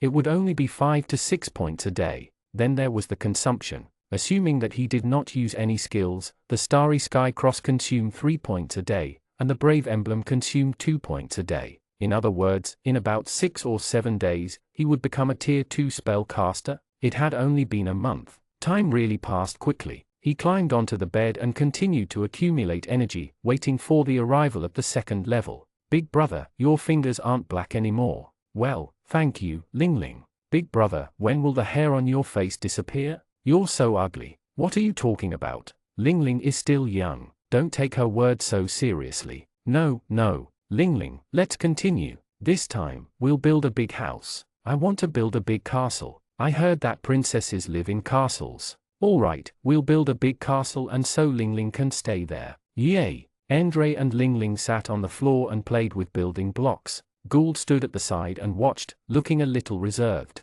There were already spots of black on Andre's body that had faded. Now, his entire body was yellow and black, and it looked quite painful to the eyes. However, Ling Ling did not mind and happily played with the building blocks with Andre. Just as she placed the building blocks on it, Andre's long nails inadvertently shortened again. After staying in Red Plum Fruit Restaurant for 2 more days, the number of people on the street decreased. From time to time, soldiers in neat uniforms could be seen entering. During the meal, there were more students in the hall. It felt like most of them had already returned. Knock knock knock. There was a rare knock on the door. Fang Ping opened it. It was Warrior Mai Wen. Gather in the hall tomorrow morning at 6. Pack your things and get ready to leave. As soon as he finished speaking, he turned around and left, knocking on the next door. Fang Ping closed the door. Qing Yao had already opened her eyes. Are you leaving? Yes, gather in the hall at 6 tomorrow morning. It's really boring to stay here for 4 days. Qing Yao got up and began to pack his things. I don't know if I can go back to the team. Elsa said that Andre went back to the team for treatment. He hasn't returned for so long. It shouldn't be very serious, right? I hope I can go back to the team to take a look. Yeah. Speaking of returning to the team, Fang Ping thought of something else. Moon Bell's birthday seemed to be coming soon. 8 to 9 days had passed in the blink of an eye. If he wanted to return to the team, it would probably be just in time for her birthday. What gift should he prepare? He might as well buy some special ties in Yorktown. Qing Yao, let's go buy something and bring it back. How about that? Qing Yao stopped what he was doing and looked at Fang Ping. Buy something back? For whom? I don't have any family, and I don't have any acquaintances in the Jian Chamber of Commerce. What's the point of buying things? Fang Ping had forgotten about this and felt a little awkward.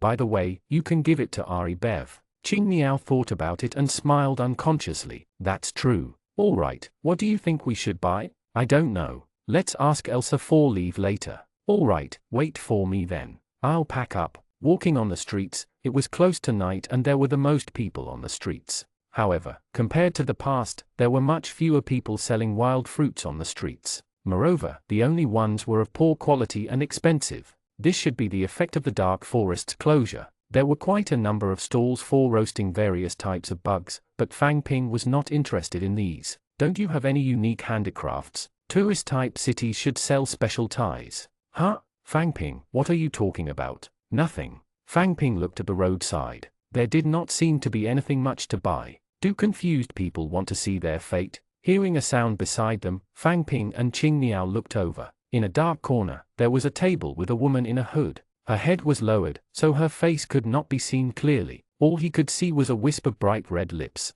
The cloak on her body was filled with complicated intertwined patterns. She placed her hands on the table. On the table, there was an equally exquisite tablecloth with a crystal ball on it. Fang Ping smiled. A fortune teller? Did he meet someone in the same industry? After all, in the eyes of many relatives, psychology was fortune-telling. Fortune-telling was often about self-verification. As long as you believed it, you would naturally rely on yourself. Therefore, whether it was accurate or not depended on yourself. No charge, she added. Qing Niao looked at Fang Ping. Fang Ping, are you interested? Fang Ping nodded. He walked over and sat down. The table was very simple. There was only one crystal ball. Fang Ping was a little curious if there were tarot cards and constellations here. He smiled at her. What do you use for fortune reading? No, what can you do? Let me see your fate. Her hand swayed on the crystal ball as she muttered something. As her hand shook, the transparent crystal ball on the table slowly became muddy. It really looked like something. Colorful boxes, metal boxes, what are these? Ah! She screamed and leaned on the table, covering her eyes. What is this? Why have I never seen it before? 74 surprised. Fang Ping listened to her murmur and was a little surprised. Did she really see something? After a while, she sat up again. Fang Ping looked at her hands. They were clean and did not have any blood stains. She should not have gone blind from spying on the will of the heavens. Do you still want to know your fate? I won't look. You do it. She moved the crystal ball aside and returned her hand to her cloak. She took out a small stack of cards and placed them on the table. Take one. Fang Ping took out a card and flipped it open. The card face was quite beautiful. There were two girls on the card. They had long ears and stood on both sides. The one on the left was wearing a platinum dress and had golden hair. The one on the right was wearing a black dress and black hair. The two girls stood symmetrically facing each other. This isn't Gemini, is it? The Gemini guardian planet. She is your guardian planet. Fang Ping placed the card on the table. This was really interesting. On one hand, there were constellations in this world, and Fang Ping's previous constellation happened to be Gemini. What happened next? She moved the horoscope aside, took out another stack of cards, and put them on the table. Take 3. It seemed that it was really tarot cards this time. Fang Ping did not mess it up. He picked 3 cards from the top and placed them on the table one by one. Done. She opened the first one. It was a black skeleton riding a black horse and holding a huge sickle. Death, your past is already dead. This kind of thing was ambiguous anyway. You could explain it however you wanted. Then, she flipped to the second page. It was an upside-down orc with 2 cat ears. Hangman, you're very conflicted now. What you think is the exact opposite of what you do. What are you talking about? Is that what the hanged man means? Have you ever learned tarot cards and tried to force an explanation? She did not respond to Fang Ping's words and continued to flip open the third card. It was an angel with a heart-shaped bow and a pair of small white wings. Were there still angels in this world? The third photo, lover. In the future, you will be in a difficult position because of love. Fang Ping shook his head. And then, just like that, she put the card away. Do you want to know the revelation of fate? All you need is a silver dragon. No, thank you. Fang Ping stood up and left. Qing Niao quickly followed. Fang Ping, you don't say. It feels quite accurate. Look at the second hanging man. Isn't she talking about you now? You don't want to join the elite team, but you came in again. Isn't that a dilemma? It was the same for lovers. Wasn't it very difficult for you and Moon Bell? It's a pity that 1 silver coin is too expensive. Otherwise, I would also want to try. Fang Ping shook his head. As long as you set yourself up, everything would be fine. He might as well think about what to buy. He put his hand in her pocket and suddenly felt something. He took it out. It was the Gemini card. He quickly turned around. The table in the corner had already disappeared, as if it had never appeared. After a final stroll, Fang Ping bought a wooden statue. Craftsmen were all semi-finished elf statues. They could carve the desired appearance according to the requirements. His craftsmanship was indeed good. According to Fang Ping's description, he really could sculpt a little person similar to Moon Bell. It looked similar and had 2 pointy little ears. This thing was not worth much. It was just good looking. Fang Ping did not have much talent in giving gifts. On the other hand, Qing Niao bought a string of gemstone bracelets. According to the vendor's description, they were unique gemstones from the dark forest. However, Fang Ping did not know if they were real or fake. All he knew was that they looked good. Qing Niao seemed to be in a good mood. He carefully put the bracelet into his backpack. It was unknown what he was thinking, but the corners of his mouth kept curling up slightly. The operation in the dark forest ended early because of an accident. This time, 2 people had already raised their skills to excellent and were about to enter Class 2. Let me remind you that the elite team is not for you to relax. If you don't work hard, someone from another class will replace you. Next, we have a new mission. We'll return to the Elf City and rest for a day. Next, we'll head to the Gobi Highlands. With that, Elsa led the team out of the hall. Fang Ping knew what she meant, but he could see that the elite team was working hard. Basically, everyone's armor was broken. It seemed that they had entered the dark forest to fight. Fang Ping was probably one of the slackers. He didn't know what he was going to do at Gobi Highlands. Now that the temperature continued to drop, Gobi Highlands sounded very cold. This world also had 12 months of spring, summer, autumn, and winter, but the names were different. They were flower moon, rain moon, wind moon, and snow moon. It was snowing in January, so it was probably October. Fang Ping did not know the latitude here, so he did not know when it would snow. However, since the seasons were clear and the rain was hot at the same time, it should be a monsoon climate. Winter should not be especially cold. Thinking about nothing, he followed the team towards the Elf City. After leaving Yorktown, he could see that there was already a military camp stationed outside the town. It looked like it was not small. Flags hung above the military camp. They were crosses. Are they all forbidden spellcasters? Qingniao took a look. Fang Ping, you don't even know about the Vatican? These are the Vatican's troops. Ah. Fang Ping shook his head. I don't know. I was wondering why I only saw Elsa and not Commander Sean. He's the leader of the Holy Light Army. Thinking of Commander Sean's special characteristic assistants, leading the group of new students could fight the beast elves. If they were leading a regular army, they must be very strong. I wonder what happened in the dark forest. The Vatican is here. Fang Ping asked, what's wrong? I don't know much either. I only know that the army of the Vatican is rarely mobilized. This time, it's rare. Thinking about it, Qingniao used to be a cleaner, so he didn't know much. Now that he was going back to the team, he could talk to Ivan. He knew a lot. He left Yorktown and entered the wilderness again. He walked the way he came and returned to Elf City. After spending more than a day, they finally saw Elf City at noon the next day. After 12 days, when he returned to Elf City and saw the north gate of the team, Fang Ping felt a sense of familiarity. Unknowingly, he had a sense of belonging to the elf team. Stopping at the north gate, Elsa said, take a day off tomorrow. Gather here at 6 in the morning the day after tomorrow and head for Gobi Highlands. The team dispersed. Fang Ping saw a luxurious carriage driving over from the north gate. William bowed to Snow White. After Snow White boarded the carriage, he walked in as well. Then, the carriage gradually disappeared into the distance. Indeed, being rich was different. Qingniao had already run away impatiently. Fang Ping could only go to the canteen to eat by himself. 75 Confirmation with talent. There were not many people in the canteen. Fang Ping saw two familiar faces as soon as he entered. Fang Ping, are you guys doing well in the dark forest? Little brother Fang Ping, I'm so sad without you. When will you come to work? I can't take it anymore. Boo-hoo. Sister Hua patted him. Fang Ping has joined the elite team and is being groomed. You'd better work hard, don't only know how to slack off. It was past mealtime and there were not many people in the canteen. Fang Ping chatted with Sister Hua and Xiao Lan for a while and told them about what had happened in the dark forest. Walking out of the canteen, Fang Ping met Yui. Teacher Fang Ping, why are you here? Are you back? Yes. Fang Ping nodded. It was past 1 o'clock now, and there was still some time before class started at 2:30. You had probably gone to the training ground in advance again. By the way, Teacher Fang Ping, I still have the money from selling the troll contract materials in the dormitory. Can I give it to you tonight?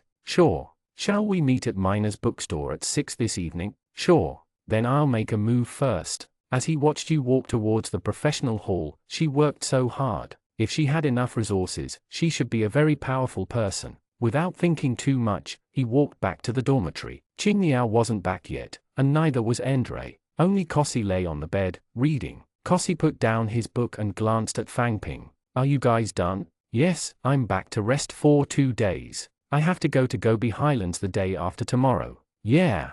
Kossi continued to read. Fang Ping did not say anything else. He packed his things and wiped the table and chairs. Then, he took out the blanket from the cabinet and laid it out, preparing to sleep. You guys, leave the day after tomorrow? Kossi suddenly said. Yes, 6 o'clock in the morning the day after tomorrow. Why? Kossi was still staring at his book, but it wasn't quite the same state he usually was in when he read and ignored people. After a moment of silence, he said, the night after tomorrow, Moon Bell's birthday party. Then I might not be able to go. What a pity. At this point, Fang Ping climbed out of bed, took out the paper box from the cabinet, and placed it on Kossi's table again. I won't be able to give it to her. You can send it over. Fang Ping added, Moon Bell and I are just ordinary friends. Kossi did not say anything else. He read quietly. Fang Ping did not say anything else either. He climbed into bed and took an afternoon nap. Young master, there's still no news. Bang! A beautiful wooden cup fell to the ground and shattered into wood shavings.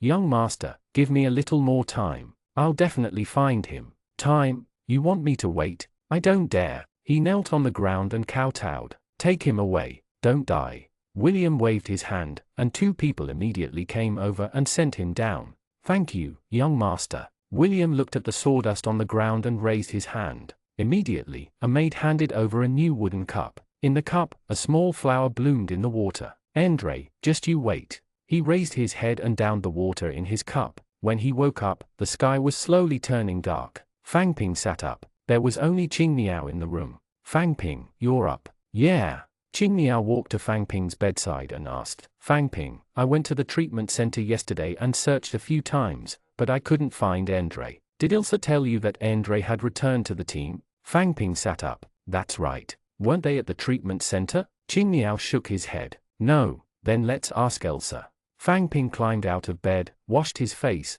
and went out with Qing Niao. However, he couldn't find Elsa, and Ivan wasn't there either. "Then, I'll go to the treatment center again." "Okay." Seeing Qing Niao leave in large strides, he began to look a little anxious. It seemed that the relationship between Qing Niao and Andre was really close. Fang Ping was worried too, but he was not as nervous as he was. Where should he go now? There was still some time before 6 o'clock. Ivan, Moon Bell and the others had not finished class, so they had nothing to do now. As he strolled around the team, Fang Ping suddenly thought of Gould and Ling Ling. He could go see how they were doing. It was just that, where did they live? Fang Ping only remembered that they lived within flower gardens. He could not remember where exactly. Let's go to the flower garden first. Walking in the flower garden, Fang Ping looked at the surrounding small courtyards and recalled the previous scene. He planned to find out which one it was when he came. The surrounding small courtyard was very quiet. No one walked around. Suddenly, they heard a burst of light laughter. Following the sound, Fang Ping found a familiar small courtyard. There was a sand pit in the courtyard,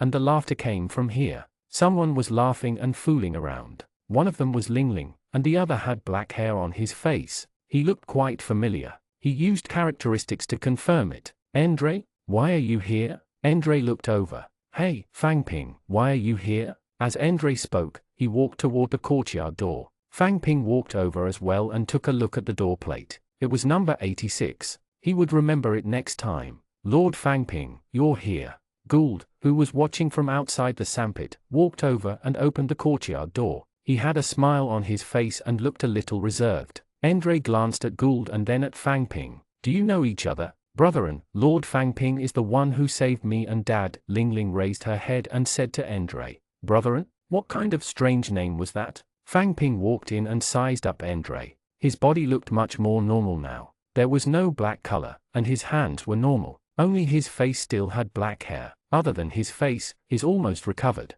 Andre smiled and touched his face. "Really? I don't know. Anyway, I think I've always been quite normal. By the way, Andre, why are you here?" "Oh, Ivan brought me here. He asked me to guide Ling Ling in her training. He said that this isn't a big problem for me. I'll slowly recover." "Ivan?" Fang Ping recalled Ling Ling's characteristics. She had flawless barrier and purification. Since this is not a virus, but it could be purified continuously, Ivan probably wanted Ling Ling to treat Andre. "By the way, Fang Ping, weren't you guys in the dark forest? Why are you back? Let's go in and sit and talk." Walking into the small building, he saw simple furniture and no decorations. Andre skillfully took out a wooden cup and poured water for Fang Ping. "How was it? Did anything happen while I was away? Why did you come back?" Fang Ping took the cup and sat down. He told Andre about what had happened during this period of time. Gould was still training in the sandpit with Ling Ling. After listening to Fang Ping, Andre glanced at Ling Ling before sitting down.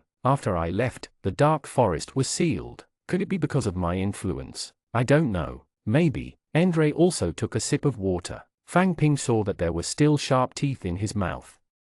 76 Magical Ice City. "Then tell Qing Niao to come over. Ivan told me not to walk out of this courtyard until I recover." "Okay. Then what are you going to do next?" "Elsa said to take a day off tomorrow and set off for Gobi Highlands the day after tomorrow." "Isn't the highlands filled with gnomes and trolls?" "Maybe they want us to deal with gnomes and trolls." "Gobi Highlands, and a city of our human race, Ice Snow City. Could something have happened to Ice Snow City?" "I don't think so. If something really happens, it's useless for us freshmen to run over, right?" "True." Fang Ping glanced at the sky. It was already starting to darken. He did not know what time it was. "By the way, Fang Ping, let's go back after dinner. Let me tell you, Gould is quite good at cooking." Also, Ivan sends people to deliver demon beast meat over every day. It's free. Fang Ping reckoned that this was also to take care of Ling Ling. Alright, is there a clock here? I still have something to do at 6. Andre pointed to the wall.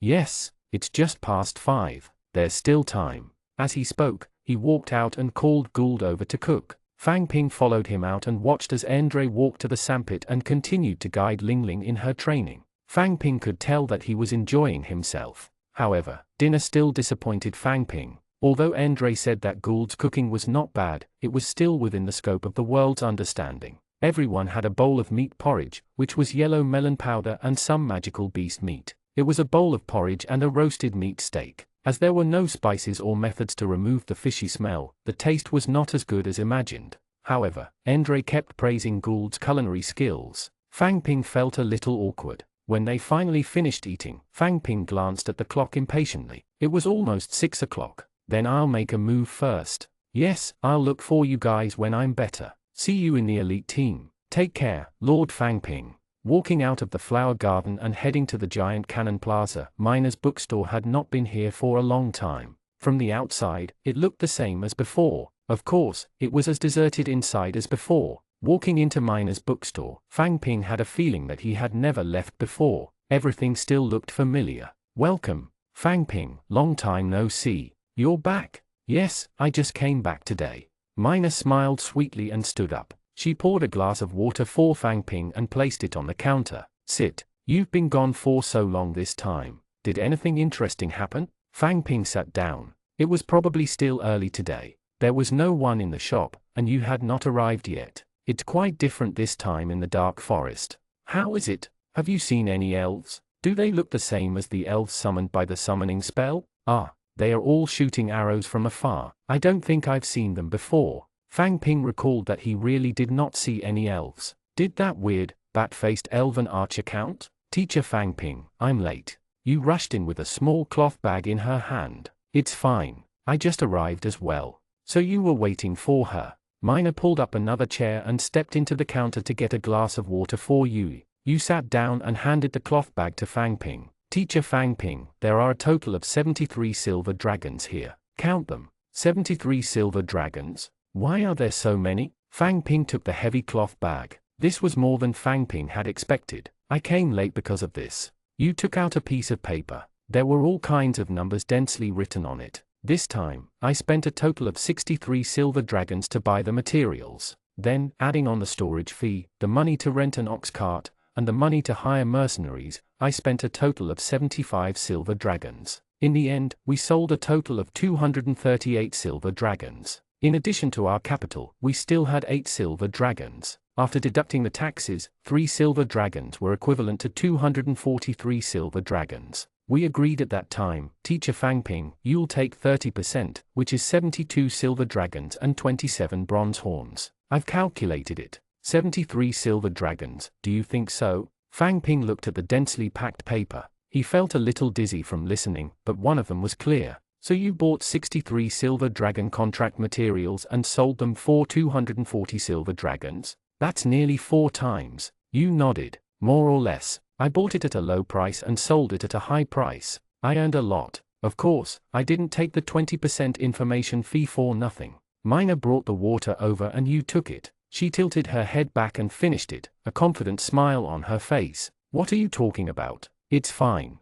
Fang Ping put the cloth bag away. Originally, Qing Niao had borrowed 80 silver dragons. Fang Ping only had 6 silver dragons left. Who knew that in the blink of an eye, he would be close to 80 silver dragons again? If only such a good thing could happen a few more times. You took another sip of water and said, we were lucky. We basically sold it at the highest price. Moreover, because of Andre, we sold it ourselves without paying for a commission or handling fee. If we wait a few more days, our batch of goods will be wasted now that the Dark Forest is closed. The Dark Forest is closed? Didn't I hear that there was chaos there? The mission building issued many missions, and many mercenaries went over, Miner asked. I'm not sure. Anyway, it's closed. That's why we came back. After chatting for a while, someone walked in and sat down to read. Someone was reading a book. It would be embarrassing to continue chatting. Fang Ping stood up. Then I'll leave first. I'm leaving too. Yeah.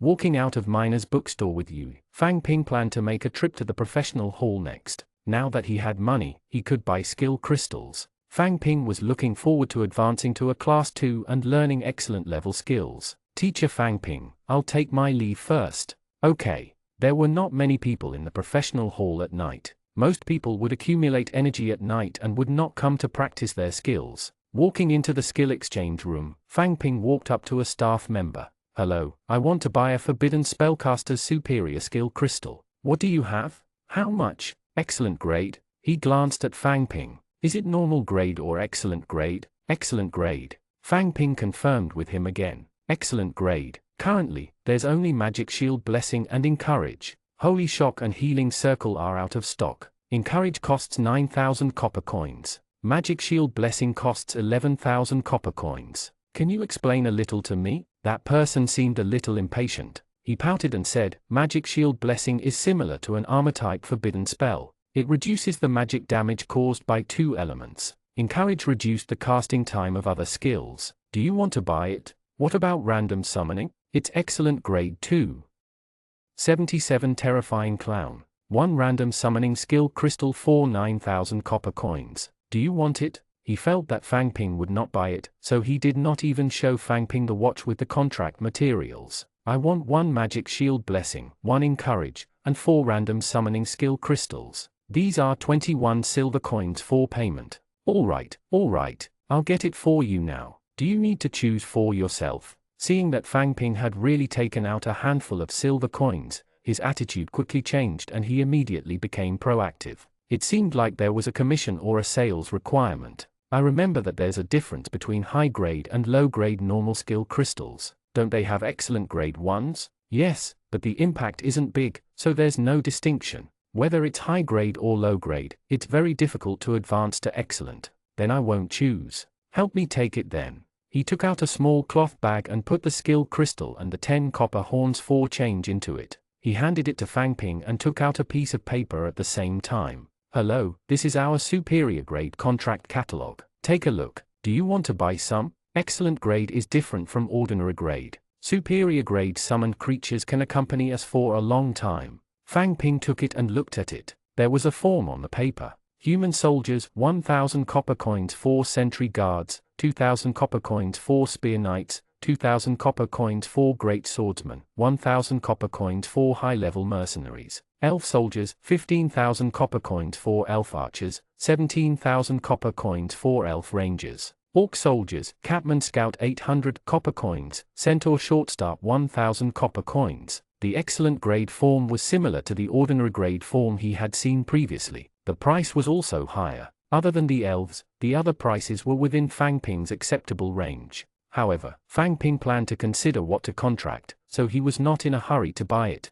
No thank you, that's all I need for today. Carrying the small cloth bag, he walked out of the profession hall. He had already bought the skill crystals and was just waiting to advance and become a Class 2 Forbidden Spellcaster. Now that he had 950 energy points, he would probably be able to reach Class 2 in 2 to 3 days. Just thinking about it made him excited. When he returned to the dormitory, it was a familiar scene. Qing Niao and Kossi were cultivating. Qing Niao, I found Andre. What? Where is he? Is he okay? Qing Niao got up from the bed with a thump, sounding very excited. Yes, it's all right. He's at 86 Flower Garden now and can't come out. You can visit him when you have time. Before Fang Ping could finish his sentence, Qing Niao jumped off the bed, grabbed the coat hanging on the chair, and ran out. Number 86 Flower Garden, right? I'll go now. Watching Qing Niao run out, Fang Ping rarely saw him in such a hurry. Is something wrong with Andre? Kossi asked from the bed. Something happened to him.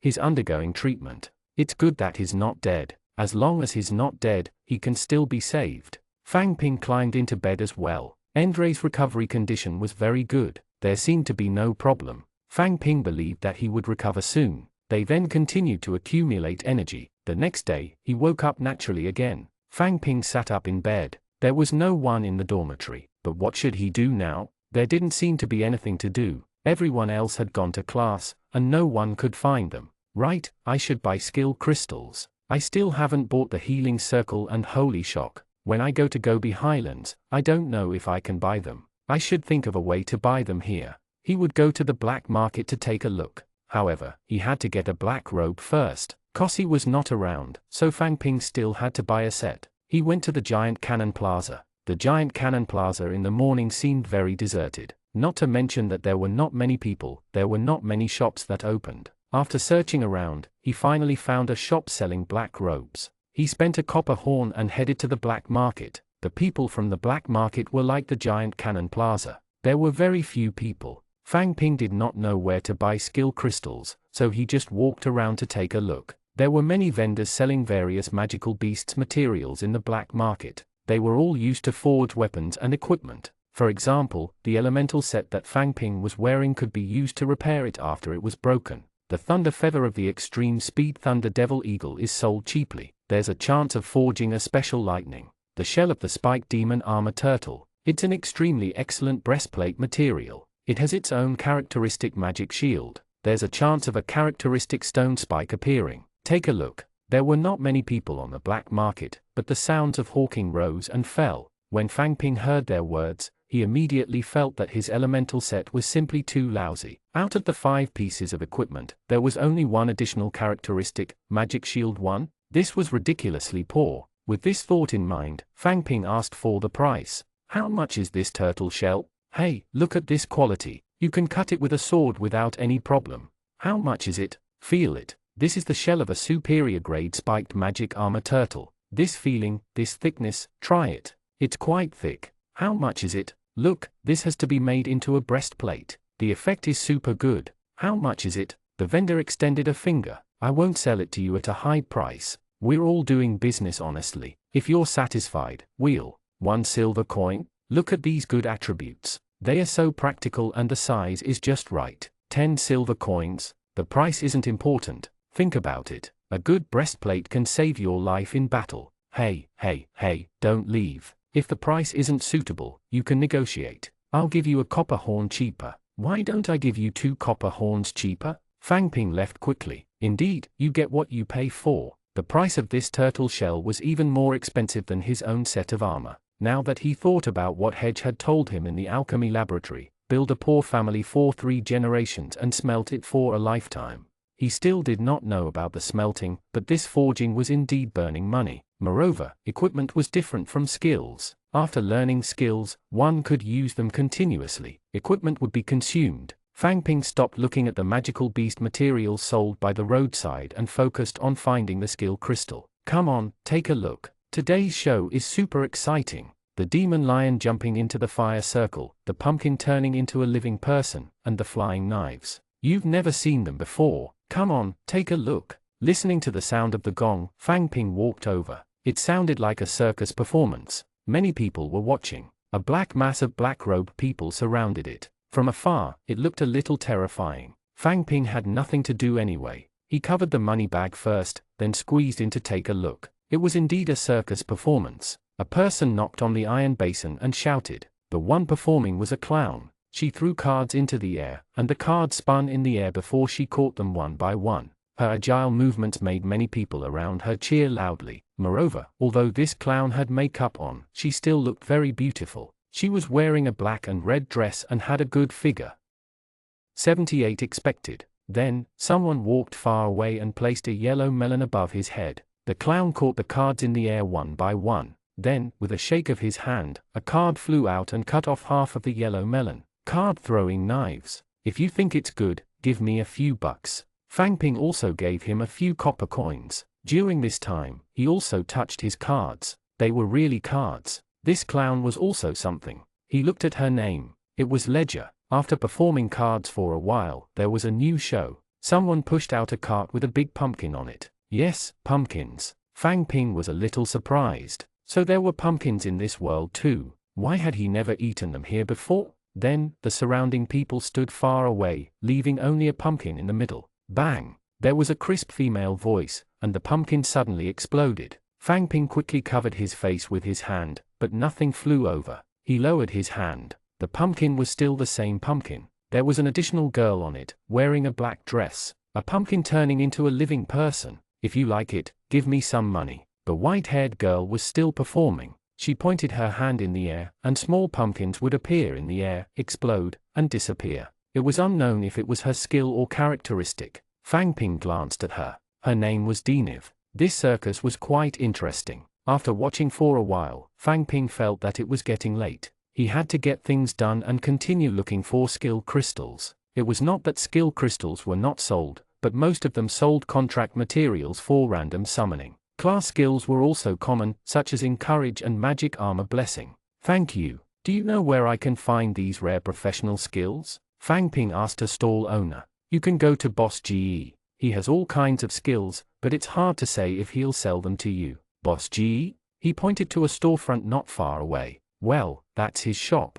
Okay, thank you. After thanking him, Fang Ping walked toward the shop he was pointing at. When he reached the entrance of the shop, Fang Ping remembered that he had been to this shop before. It was Collie who had brought him here. At that time, in order to buy the healing skill crystal, he had offered Collie 10 silver dragons and 24 himself, but he had not succeeded. He did not expect it to happen again. After some thought, Fang Ping walked in. The skinny old man was sitting behind the counter. His eyes were wandering as he muttered something. Boss, do you have any skill crystals for Holy Shock and Healing Circle? Hearing Fang Ping's words, he slowly came back to his senses. The corners of his mouth curled up. You're doing it again. You've already learned the healing technique. Did he also have a detection characteristic? He was wearing a black robe. How did he know who he was? Moreover, his memory was really good. He then extended a finger. 1 gold coin and 1 skill. Are you crazy about money? Fang Ping cursed. He turned around and walked out. I'd better think of something elsewhere. Returning to the elf team with nothing, he could only think of a way to get these 2 skills in the future. Fang Ping. Moon Bell, where are you going? Fang Ping took the black robe and walked toward the dormitory. On the way, he happened to see Moon Bell. Moon Bell revealed a sweet smile and brushed her bangs. I'm looking for you. Have you eaten? No. Moon Bell walked over and held Fang Ping's hand. Let's go then. I'll make some food for you. I'm going to the dormitory to put something there. Then I'll go do it first. Come over directly. Sure. Waiting for you. Watching Moon Bell skip away, Fang Ping went back to put away his things. He also brought along the wooden carving he had bought in the dark forest. When he reached Flower Garden 103, the courtyard door was not closed. Fang Ping walked in and closed the door behind him. He knocked on the door. Moon Bell, I'm here. Come in. The door's open. She pushed open the door and entered. Moon Bell was cooking. It was quite beautiful to see her busy. If only the food she cooked could be as good as her. However, this could not be blamed on Moon Bell. She was not the one who tasted bad, but the world. All right, wait a moment. I'll go get a fork. Moon Bell placed the plate on the table and took off the apron hanging in front of her. At that moment, Fang Ping felt a little warm. What did he do to deserve a girl who was willing to treat him like this? She handed the fork to Fang Ping. Why are you looking at me like that? Aren't you going to try? Oh, right. Fang Ping took out the small wooden carving and scratched his head. I've been thinking about it for a long time. I don't know what to give. Cultivation items, I guess. You don't lack them either. Weapons and equipment, but I'm afraid they are not suitable. So in the end, I bought this. It's a specialty of the dark forest. It's not worth much. I hope you like it. Ah yeah, so cute. Moon Bell took it and touched it gently with her fingers. It looks like me. Look, there are 2 small pointy ears. Is this the elf version of me? Yes, that person is quite good at carving. Moon Bell placed the small wooden statue beside her face and put on the same expression as the wooden statue. Her smile was like a flower. Feeling like he had been hit by something, Fang Ping quickly lowered his head and picked up the bowl to take a sip of porridge. Cough, cough, cough. Slow down, are you all right? I'm fine. Fang Ping lowered his head and glanced at the porridge. From its appearance and taste, it really seemed to be porridge. It was not porridge cooked with yellow powder and melon powder, but porridge cooked with rice. It had been a long time since he had eaten rice. Fang Ping still missed it. You didn't seem to like pancakes when I saw you it previously. I bought some rice to cook porridge this time. What do you think? Yes, it's delicious. As Moon Bell still had class in the afternoon, Fang Ping came out after a short chat. He was already used to being busy. Now that he suddenly had nothing to do, he really did not know what to do. Now that the energy was 970, cultivation was basically useless. When the characteristics were charged, it would reach 1000 tomorrow. It was better to go back and take an afternoon nap. Fang Ping, you're back. Fang Ping had just returned when he saw Qing Niao packing up at Andre's place. What are you doing? Help Andre pack his things. From last night to today, his recovery is quite obvious. I feel that he will recover in a few days. Help him pack his things. When he recovers, he can come to us immediately. Okay. Fang Ping glanced at the busy Qing Miao and climbed into bed. Soon, they dozed off to sleep. After waking up, Fang Ping sat idly and read. He did not have much time to read the 3 books that Mina had given him. This was especially true for Knight Sean's travels on the continent. The words were humorous and introduced the characteristics of many races, soldiers and magical beasts. The effects of the skills were very useful. Fang Ping did not close the door. When he heard someone calling him, he looked over. It was Ivan. Ivan came to look for him. This surprised Fang Ping. What happened? May I come in? Come in. There's no one else but me in here. 79 Collie's Tragic Life. Fang Ping carefully closed the book and put it away. This was an old book to begin with, so he had to treat it carefully. Ivan sized up the dormitory environment. Is this the dormitory that has 3 elite team slots? It looks quite ordinary. Then, he twitched his nose. This is the smell of Philistine ginseng. What the hell are you doing here? Ivan smiled and sat on the chair. He took out a small fruit from his pocket and put it in his mouth. Are you still the class president of the Forbidden Spell Division? Of course. Don't you know who I am? Ivan threw another fruit into his mouth. Do you know anything about the Dark Forest? I do. Ivan threw another fruit into his mouth. So what exactly are you going to do? Eat in front of me? Ivan glanced at the door. Can you close it? Just as he was about to ask him why he did not close the door, Fang Ping took another look at his figure and closed the door. I just found out about the Dark Forest. There's a reason for their unrest. It seems that the elven princess came to secretly visit the Dark Forest, but was captured by humans when she left. Ah, elven princess? Elf Princess Sif, she's in favor of the human alliance. If something happens to her, the impact will be unimaginable. Right now, we've only found out that the team that captured the elven princess is heading to Gobi Highlands, and there's only one human city there, Ice Snow City. Our team is going to Gobi Highlands next. Don't tell me we are going to save her. Ice Snow City is also a human dwelling, and it's impossible for them to send troops on a large scale. They are probably sending some elites over to investigate the situation. Yeah. Ivan did not say anything else. He looked at Fang Ping in silence. What happened? I have a favor to ask of you. Seeing Ivan's sudden seriousness, Fang Ping nodded. What is it? Just say it. If William is really going to die, I hope you can save him. Of course, if you can't, forget it. Sigh, why am I talking about it? Ivan threw another fruit into his mouth. Forget it. Just pretend I didn't say anything. It's fine. Ivan propped himself up on the chair and walked out.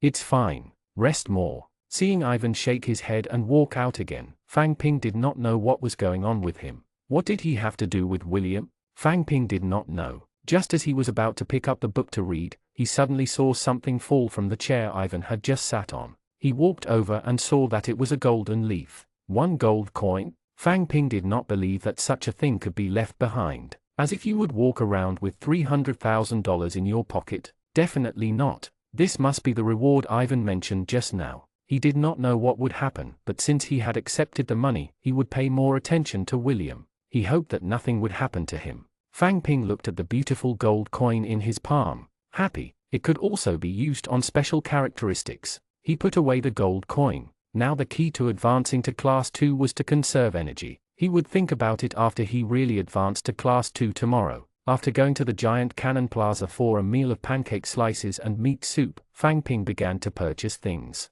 Gobi Highlands was different from the Dark Forest. Fang Ping had a map. This name sounded very cold. It was a highland, and the temperature was low when the sea was higher. It was necessary to prepare some warmth. A few sets of thick clothes, thick socks, a few pieces of firewood, 2 bags of kerosene, and some yellow powder pancakes, jerky, dried fruits, and so on. Fang Ping missed the days when he had long johns, so he did not have to be afraid of the cold. He carried his big bag and was about to return to the dormitory when he bumped into Yu. She had also set up a stall to sell things. Yu, what are you doing? Teacher Fang Ping. He glanced at Yu's stall. There were all kinds of dry food. A few days ago, the Dark Forest was closed, and many dry rations were in low demand. I bought a batch of goods, and now that the price has risen a little, I'm selling them. By the way, Teacher Fang Ping, do you want to buy some dry rations? Yeah.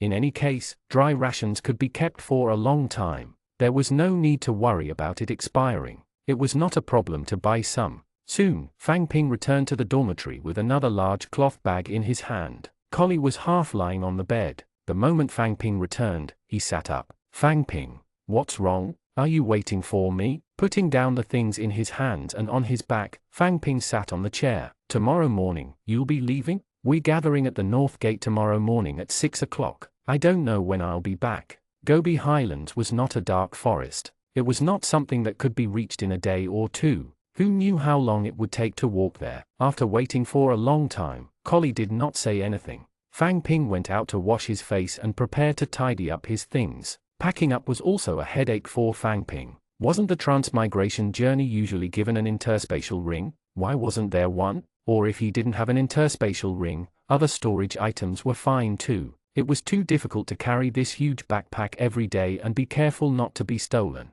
Fang Ping looked at his backpack with a headache. There was a cut on the bottom. Fortunately, this was a backpack used to buy supplies. It was just that he was missing some dry food. Coincidentally, he had bought a lot from you, so it did not affect him much. However, this was also a reminder to Fang Ping. He had to be careful. However, when he was in the razor-sharp squad, the backpack he took was of good quality. He didn't know what kind of skin it was, but it was quite thick. There was no trace of it at all. While he was packing, Collie spoke again from the bed. Fang Ping, are you really not going tomorrow night? Going where? I'm going to Gobi Highlands. Linchin restaurant. Ah, where is it? I've never heard of it. Collie was silent for a moment before saying, tomorrow night, Moon Bell will be holding her coming-of-age ceremony there. Should you be going? Fang Ping did not answer him. He did not know what the customs here were like. What if participating meant confessing? Fang Ping told Moon Bell at noon that he was going to Gobi Highlands tomorrow morning. Moon Bell did not have any special reaction.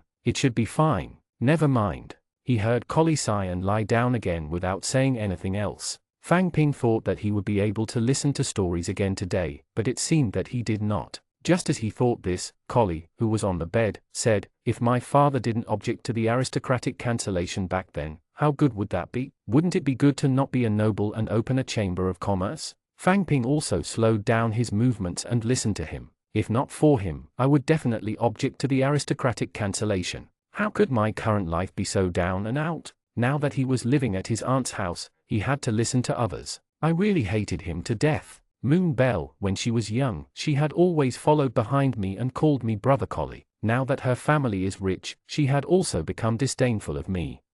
80 long road ahead. I might not be qualified to look for her now, but one day, I'll let her know that I'm the person who loves her the most. Thud. Collie punched the wall with all his might, followed by heavy panting. Slowly, there was no more movement. Fang Ping continued to pack his things. A 15 or 16-year-old, this was probably his youth.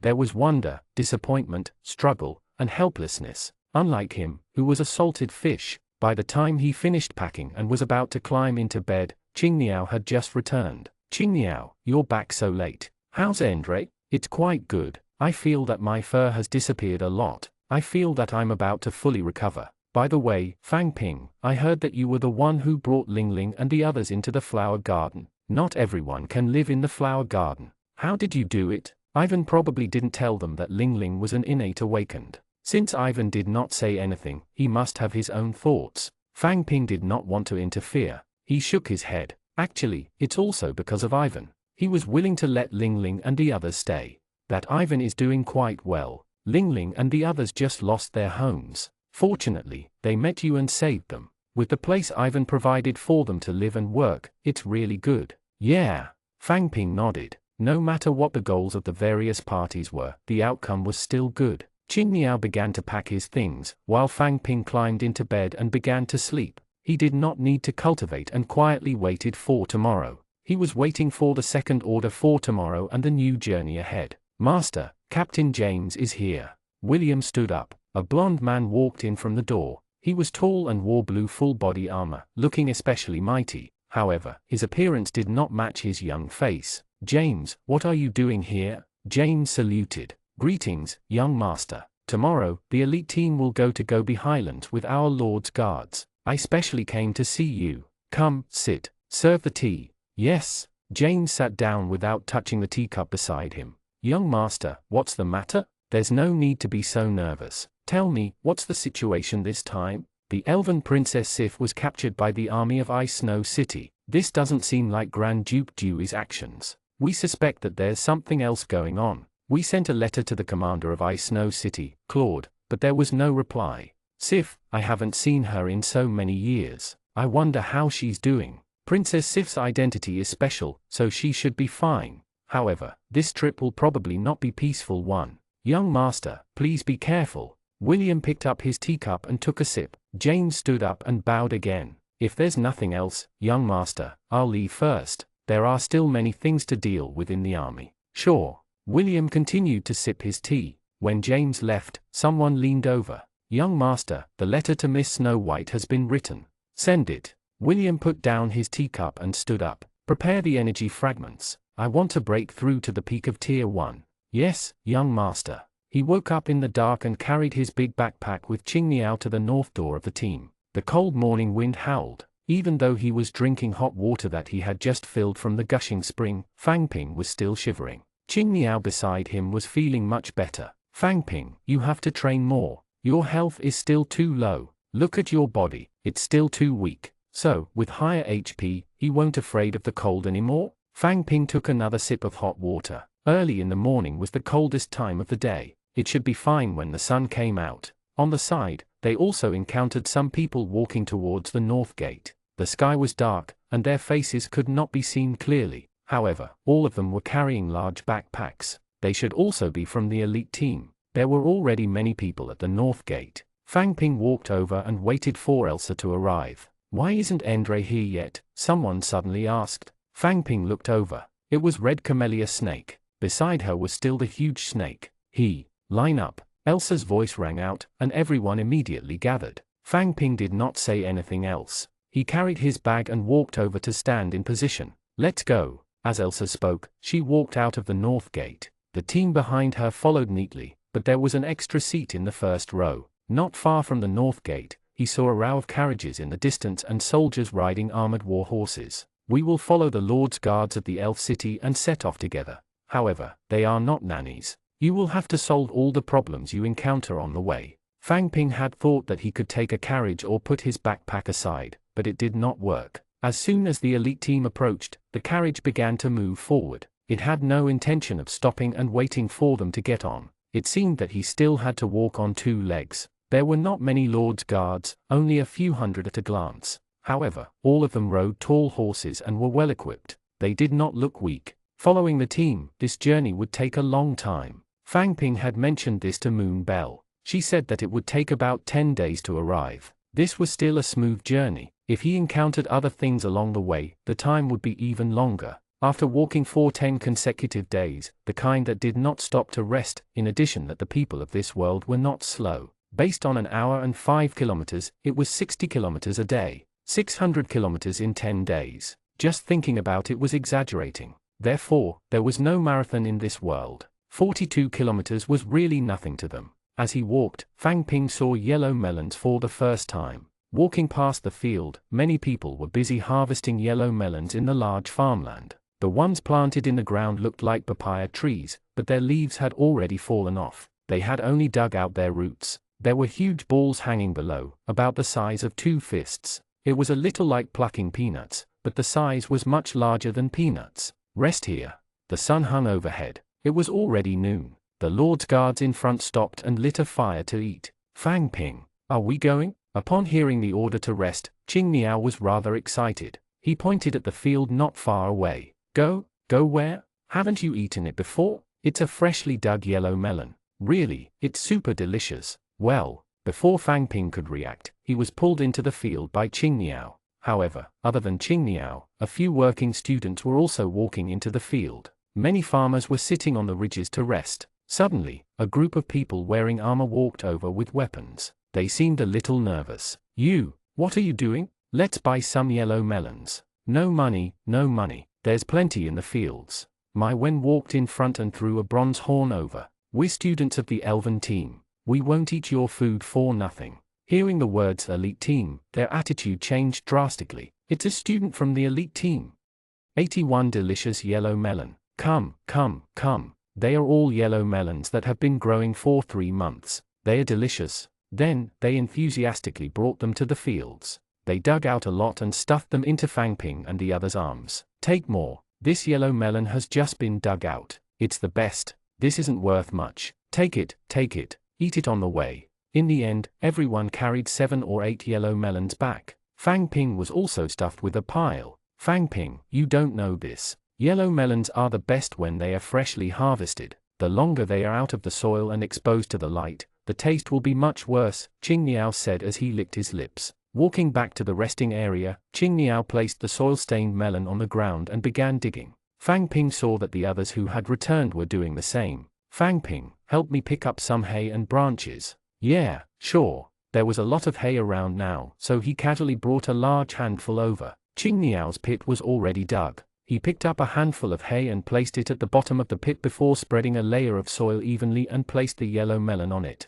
Then, he covered it with grass and spread soil on it. Finally, he placed a pile of hay branches on it. Qing Niao did his work with a faint smile on his face. I loved eating yellow melons like this when I was young. After lighting the fire, the pile of grass instantly ignited, attracting many people's attention. Be careful, don't cause a fire. Hearing Elsa's voice, they cautioned. Okay, Qing Niao replied. Then, he looked at the red fire and said, when I was young, the happiest moment was that the yellow melons were ripe. The melon field is big enough that I won't be discovered. I can sleep in the melon field. When I'm hungry, I'll dig up a few yellow melons so that I can roast them, eat one and lie in the melon field. That's when I'm the happiest. Qing Niao's eyes were red as he spoke.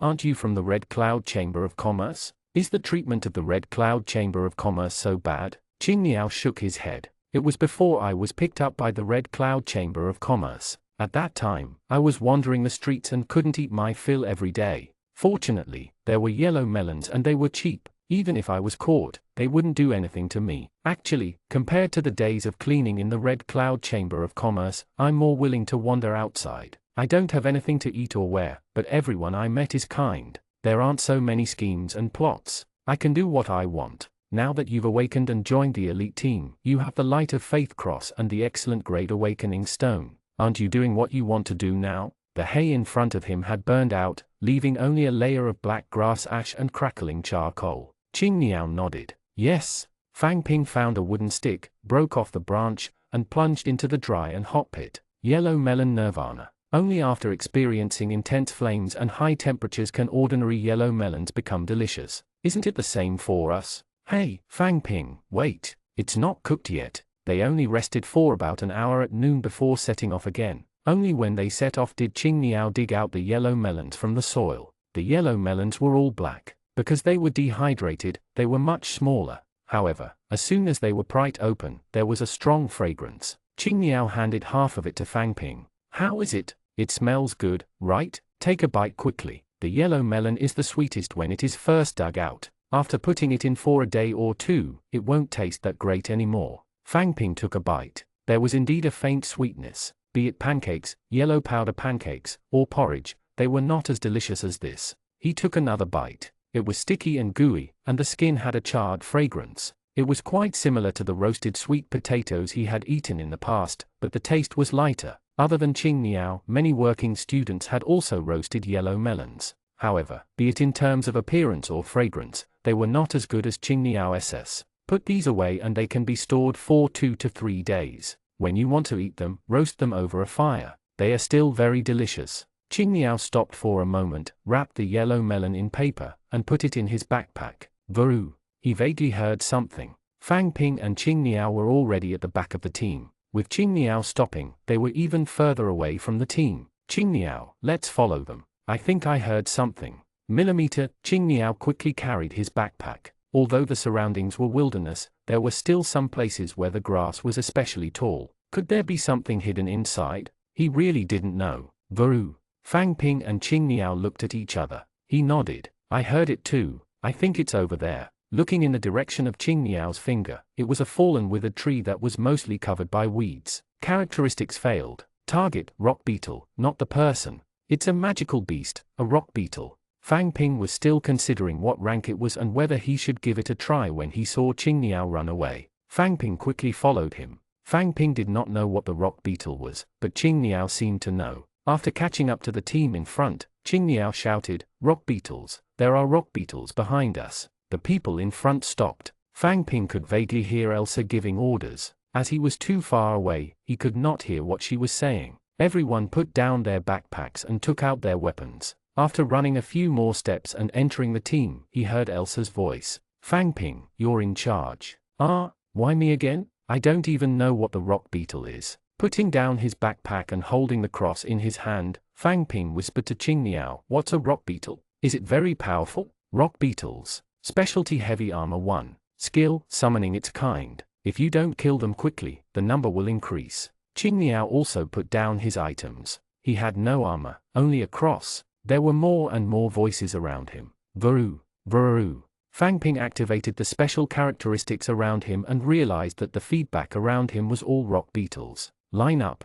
close combat in front, ranged soldiers behind. They are coming. Soon, the grass rustled, and a large insect that was 30 to 40 centimeters tall crawled out. It looked like a magnified version of a weevil, but compared to other magical beasts, they were still relatively small. The grass rustled, and another crawled out, and another, and another. Varu. A rock beetle shook its nose and made a varu sound. Soon, another rock beetle appeared out of thin air beside it. So this voice meant that he was using a skill. Fang Ping listened to the whimpers around him. How many rock beetles were there? Kerosene. Qing Niao, throw kerosene and burn all the grass. Warriors, hold the defense. Rangers, wait. Qing Niao threw out a bag of kerosene and smashed it on the ground. Then, he broke a piece of firewood and threw it over. Firewood was something that moved with the wind. In autumn and winter, withered grass was everywhere. It was already flammable, and there was also kerosene. The fire spread wider with the grass, and the wind helped the fire grow bigger. 82 Strange rock beetle. A small fire source quickly spread to the surroundings. Raging flames burned, and crackling sounds could be heard. Continuous cries came from the grass. The nearby rock beetles rushed out. The fire could not kill them, but it could only stimulate their ferocity. Rock beetles covered in black and red flames charged towards the elite team. Warriors, hold. We can't let them charge. Rangers, start attacking. Close combat warriors and forbidden spellcasters blocked the incoming rock beetles one by one. Fang Ping realized that they were all very skilled. Facing the rock beetle's charge, he took a step diagonally forward and dodged the rock beetle's attack. He did not retreat, so the rock beetle could not attack the back row. At close range, the hit rate of a ranger's bow was also very high. Arrows pierced through the gaps in the bodies of the warriors and hit the carapace of the rock beetles before being bounced away. With heavy armor, no arrows could shoot in. Fang Ping did not give the order to use skills. Everyone's energy was precious. Moreover, more and more rock beetles rushed out of the grass. There was no qualitative change after using a few skills. In the beginning, there were only 7 or 8 rock beetles, and a few melees were dealing with one. Now, there were 30 to 40 of them. The pressure on the melees increased greatly, and their line of defense continuously retreated. Fang Ping, this won't do. We have to kill the first few rock beetles. Hearing someone shouting in the crowd, Fang Ping also felt that something was wrong. With so many rock beetles nearby, why did the Elf City Lord's guards in front not deal with them? Was it possible that these rock beetles were all summoned by a rock beetle? He quickly recalled the location of the surrounding rock beetles. They surged over from all directions, but they seemed to be missing a direction. When Fang Ping and Qing Niao fell behind, Fang Ping heard the first whimper. There were exceptionally few rock beetles coming from this direction. The flames were still burning. In the direction he had run over from, the dead tree had yet to burn. He checked the characteristics to the dead wood and received feedback. There was indeed a rock beetle there. After a few seconds, he used it again. There was still one. It did not move in place. Something was amiss. Qing Niao, there's a rock beetle at the location of the dead tree. Go and deal with it. Now that he had run to the location of the dead tree, there was a long stretch of fire on the field. Qing Niao had a special self-healing characteristic, so he's the only one who can do it. Mags, use the mist. Retreat. A large white fog began to spread on the battlefield, and all the attack stopped. The fog did not last long before it slowly dissipated. Another person used the fog and the white fog filled the air again. There were a total of 11 mags in the elite team. Even if everyone used the mist once, it could last for a long time. However, in the fog, there were constant cries. He did not know how many rock beetles there were or how Qing Niao was. Failed to retrieve characteristics. The target is Qing Niao, not the person. Qing Niao appeared where the rock beetle was just now, and the surrounding cries instantly stopped and became extremely quiet. The fog has stopped. Everyone, be on guard. The white fog slowly disappeared, and there was nothing in front of him. There were only arrows scattered on the ground. Not far away, a figure ran over with something on his shoulder. It was Qingniao, holding a rock beetle high in his hand. After passing through the fire again, he saw that his body was pitch black, and his clothes and pants were burned beyond recognition. This is the rock beetle's summoning source. I've already killed it. Hearing Qingniao's words, Fang Ping said, the battle is over. Clean up the battlefield. The battlefield was actually just a place full of arrows. Rangers would pick up the arrows that could be used. Arrowheads can be collected from those that were already broken. In the wilderness with no resources, arrows were no longer a one-time consumable item. Rangers had their own rules for recycling arrows, and Fang Ping was not too sure about how it is like. Qingniao ran back and threw the rock beetle to the ground. There was a deep dent on its head. It was probably the special faith power given to Qingniao that instantly killed it. These rock beetles don't have any skills. They are just cheap goods. Only the meat can be eaten. 2 or 3 warriors walked over and began to dismember the rock beetles with knives. Fang Ping was given a leg. Inside the black exoskeleton was snow-white translucent flesh tied with a strip of cloth. Because there was no way to freeze and preserve the food, he had to eat it as soon as possible. This was today's dinner. Fang Ping looked at the insect leg in his hand, still feeling a little awkward. Qingniao also held one. Although it should be based on contribution points, most of the in-service training students were not interested. So many people who came could get it. This rock beetle is unbelievable. There's only one of it, yet it dares to attack so many of us. In the end, it was eaten by us. Fang Ping looked at the green blood on the ground and sighed. If we eat it, we can increase our energy. It also wants to eat us to increase its energy. Hearing Qingniao's words, Fang Ping gulped. So, this was a man-eating world? Qingniao tied the strip of cloth to the side of his backpack and took out a set of clothes. If you hadn't discovered its location, it's hard to say what the outcome would be. Fang Ping, come over and help cover me as I get changed. Sure. Everyone, line up, Elsa said after a while. Everyone put on their backpacks and lined up. Look around, Elsa said and pointed around. Other than the dirt road they were walking on, there was a layer of black dust around them. In the distance, they could see a fire burning. This is what I want to tell you. In the wilderness, don't use fire casually. At the same time in the wilderness, one has to be careful of fire. We've been left far behind by the Lord's guards. Hurry up. Elsa suddenly stopped and looked at Fang Ping. Fang Ping suddenly saw a bunch of light spots appear around him, quickly surging into his body. What was going on? Quickly closing his eyes, Fang Ping realized that there was an additional ball of light in his stomach. There was originally only one, but now there were 2. Speed up. Let's go, Elsa repeated and led the team forward. Fang Ping opened his eyes as well. He shifted his backpack from his back to his front and jogged after the person in front of him. He reached in and grabbed the measuring stick. Fang Ping, why are you running like this? Qingniao asked. Fang Ping happily took out his hand, closed his backpack, and put it on his back. He smiled and said, it's fine. He saw the results of the measuring rod. It was a total of 1,500 energy points. He had exceeded the upper limit of 1,000 points for Class 1. In other words, he was now a Class 2 forbidden spellcaster. It had been a month and a half since he became a professional the day before he entered school. Fang Ping had also advanced from Class 1 to Class 2. He had heard from Chen Long that it would take 3 to 4 months for a new student to become a Class 2 professional. On one hand, he had to practice his skills. On the other hand, he had to slowly increase his energy after reaching 900. As for working students, it would take even longer.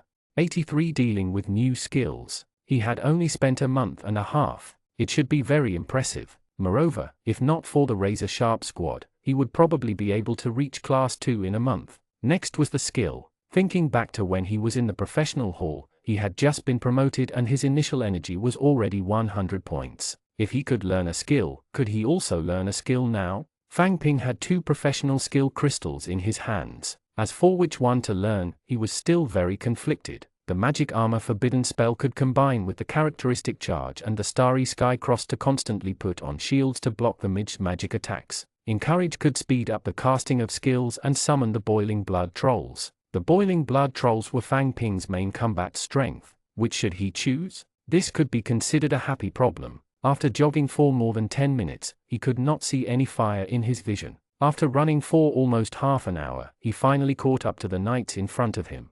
They were still slowly moving forward and he followed behind them as if nothing had happened. Fang Ping took a sip of the Pingyang treasure ginseng water and continued forward. When the sun slowly set in the west, a carriage in front of the convoy slowed down and approached the elite team. "Come and fill up the water," someone shouted from the carriage. The horse carriage was very big, one size bigger than the horse carriage Fang Ping rode in the city. The roof of the carriage was also very high, and there was a large disc on it. It was a little like a radio telescope, but its effect should not be long range. There was an iron pipe hanging beside the carriage. It was a self-gushing spring. When the water bag was connected and the pipe was opened, water flowed out. Fang Ping walked over with a water bag and filled it with water. He also took a closer look at the carriage. The carriage was empty. It seemed to mainly relied on the alchemy device on the top of the carriage. This was quite convenient, producing clean water out of thin air without needing to purify or disinfect it, and the temperature can be controlled. Alchemy is truly a wondrous thing. After everyone was loaded with water, the carriage sped up again and entered the convoy in front. "Looks like I can't take a shower again." Fang Ping was about to walk back to the back of the team when he heard someone complaining beside him. It was Lisa. "Lisa, what happened?" "It's okay." Lisa had just fetched water and put the water bag away. She then looked at Fang Ping. "Fang Ping, why did Elsa let you command her both times? Maybe I'm more free. I don't know how to fight in close combat or long-range attacks. I think you can learn how to command. An outstanding commander is also very popular. I know that many advanced students are jealous of you." Millimeter, Fang Ping nodded. When the sun completely set and night fell, the cold wind in the wilderness blew. The team finally stopped and ate, rested, and accumulated energy. The leg meat of the rock beetle was unexpectedly delicious. It had a milky smell when roasted and tasted a little like crab meat. It could be considered delicious. Coupled with a roasted yellow melon, it was simply satisfying. After dinner, it was time to rest. In the past, when he spent the night in the wild, Fang Ping would put on an extra set of clothes, half lying, half sitting, and make do for a day or two. This time, because he would be out for a long time, Fang Ping bought a portable sleeping bag that could protect him from the natural elements. Lying in the sleeping bag, Fang Ping held 2 transparent crystal balls in his hands. He could learn excellent level skills now. Closing his eyes and holding the magic armor forbidden spell skill crystal in his hand, Fang Ping finally chose this one. Encourage should not be used for the time being. It was not the arena now. It would not affect him much if he summoned for a longer time. It was better to learn the magic armor forbidden spell first since it provided some protection. He focused his attention on his palm and slowly saw the scene inside. The scene was black and white. In the wilderness, a furry claw appeared in his right vision. Varoo. 3 blue-purple light shields appeared around him and slowly rotated. Devil armor forbidden spell.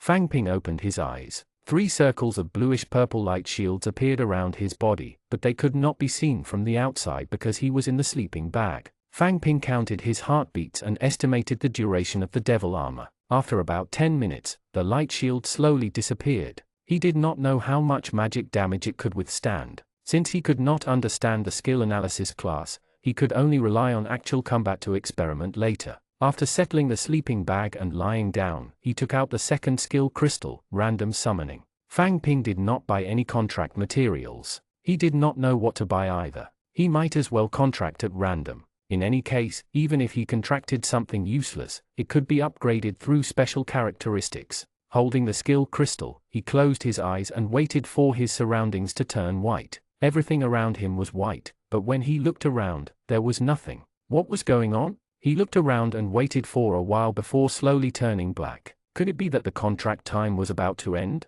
But there was no contract yet. A shadow finally appeared in the distance. Fang Ping quickly chose it. The 6-pointed star under his feet flew out and landed on its body. At this moment, the surroundings turned completely black. Fang Ping heaved a sigh of relief. If nothing appeared in the end, would the skill crystal be wasted? It turned out that there was still a chance of failure. A random summoning skill crystal cost 9,000 copper coins. This was not cheap, but did it work? Fang Ping quickly checked the secondary image of the characteristic. Subimage, random summoning blood boiling troll, rabbit man hunter, griffin, elf warrior, catman swordsman. Normal catman swordsman 2 strength, 30 HP, characteristic ambush. Attack power doubled on the first attack. Normal level? He used a skill crystal worth 9,000 copper coins, not less than 800 copper coins. Why did he contract a normal one? However, this catman swordsman's characteristics were not bad, and its basic attributes were not low. If the first slash hit a vital point, it would deal 40 points of damage. If he triggered the critical hit of the Brave emblem, it would deal 80 points of damage. Ambush, he can hide in a corner and give you a blow. This scene would definitely be beautiful. Moreover, the Catman swordsman only had one characteristic. He only needed to consume a silver dragon to use it. He could find a time to summon it. After happily completing 2 skills, Fang Ping had another life-saving skill. He could continuously use forbidden armor forbidden spells and magic armor forbidden spells to block attacks. He had forbidden life spells to increase his health, and healing spells to heal injuries. He felt that he was getting further and further away from the turtle shell. Lying in the sleeping bag, he began to accumulate energy. In the wilderness at night, the cold wind whistled, blowing the thin sleeping bag. Though this sleeping bag was thin, it had a good windproof effect. It was quite warm when he slept. Holding the energy fragment, he began to accumulate energy. Closing his eyes, Fang Ping could clearly feel that the number of light spots around him had increased, and the absorption speed had clearly increased. The small light spots quickly entered the 2 light balls in his stomach from outside his body. Their speed was estimated to be 3 to 4 times faster than before. He felt a sense of accomplishment accumulating energy tonight. He kept capturing the small light spots and felt the increase in energy. Get up, pack up in 10 minutes and get ready to leave. 84 Extremely awkward. Fang Ping climbed out of his sleeping bag and swiftly packed his things. The surroundings were still very dark, but he could see the carriage carrying water parked not far away. It was a pleasant thing to drink hot water in the cold morning. After eating the yellow melon pancakes for breakfast, the team set off. Today was very uneventful. There were no magical beasts disturbing them, and nothing happened. They just kept walking. However, the further they walked, the less traces of human activity could be seen on the road. The traces on the road were originally shallower, and the 2 sides of the road were more desolate. The next night, there happened to be a huge withered tree beside the resting place. A few warriors moved out together and cut it into pieces of wood. Soon, a huge bonfire was lit in the middle of the team. In the cold wind, the bonfire made people feel comfortable. Fang Ping was holding a skewer of wild vegetables that Qing Niao had helped him find. It was quite satisfying to roast the vegetables by the fire. However, because there were no seasonings, the taste was actually not very good. Qing Xiao, you're quite impressive. You know so much about wild vegetables. When I was young, I relied on these to survive without yellow melons. However, after so many years, I've forgotten a lot. These are easier to recognize. Don't worry, they are all edible. It's fine. There's a forbidden life spell, purification, and healing spells. Even if it's poisonous, I won't die. There were very few vegetables and fruits in this world. Fang Ping ate yellow melons and roasted meat all day long. Now that he had a change of taste and ate vegetarian food, he was looking forward to it. What are you doing? What is this? Is it edible? A girl who was also warming herself by the fire asked. Fang Ping glanced at her. Her name was Bianca, and she was a ranger. Her archery skills were quite accurate. Moreover, her bow was very cool. It was completely golden and shone brightly in the light. This was the benefit of being a commander. He could see the details of many people. He looked at the wild vegetables in his hand again. They were wrinkled and wilted. They hung on a branch and were roasted. The vegetables were already dried, but he did not know if they were cooked. This is wild vegetables, butterfly vegetables. It's edible, Qing Niao beside him replied. It's vegetables? Bianca turned around. I haven't eaten in 2 days. Can you sell me a skewer? I'll pay. How much is a skewer? Qing Niao looked at the string of coins in her hand and handed it to Bianca. No need. We picked quite a lot. Here you go. Unfortunately, it's almost the snow moon now. When it's the flower moon, there will be more wild vegetables to eat. Thank you. Then, I'll give you a copper horn. As Bianca spoke, she took out a bronze horn and handed it to Qing Niao. Pushed it back. No need, no need. We picked it in the wilderness. It's not anything expensive. It's not worth anything. You're a working student, right? You don't even have any armor. Save some money to buy a set of armor. Bianca handed the money over again. Qing Niao looked at Fang Ping and accepted the money. All right, just that one bronze horn is too much. I'll roast a few more skewers for you. Fang Ping watched as Bianca took it and began to rummage through her backpack happily. In the end, she took out 2 small cloth bags and placed them on the ground. She grabbed something from them and sprinkled it on the wild vegetables. Noticing Fang Ping's gaze, she pointed at the cloth bag. Salt and pepper. Add a little, and the taste will be better. Pepper? You've never seen it before, right? This is good stuff. Add a little when you eat. It's fragrant, Bianca said as she tied the cloth bag. She had no intention of giving it to Fang Ping. This pepper is a specialty of Starfire City. Its price is comparable to a silver dragon. It's not easy to buy it. As she spoke, she picked a wild vegetable from the branch and placed it in her mouth. It tastes good. It's quite fragrant, but it's a little old. It'll be fine if it's more tender. I'll pick you a tender one, Qingniao said. Fang Ping also tried the wild vegetables. They were dry and did not have much moisture. The taste was a little like eating grass. It was really not delicious. Wild vegetables grew naturally and had not been artificially planted, improved, cultivated, and fertilized.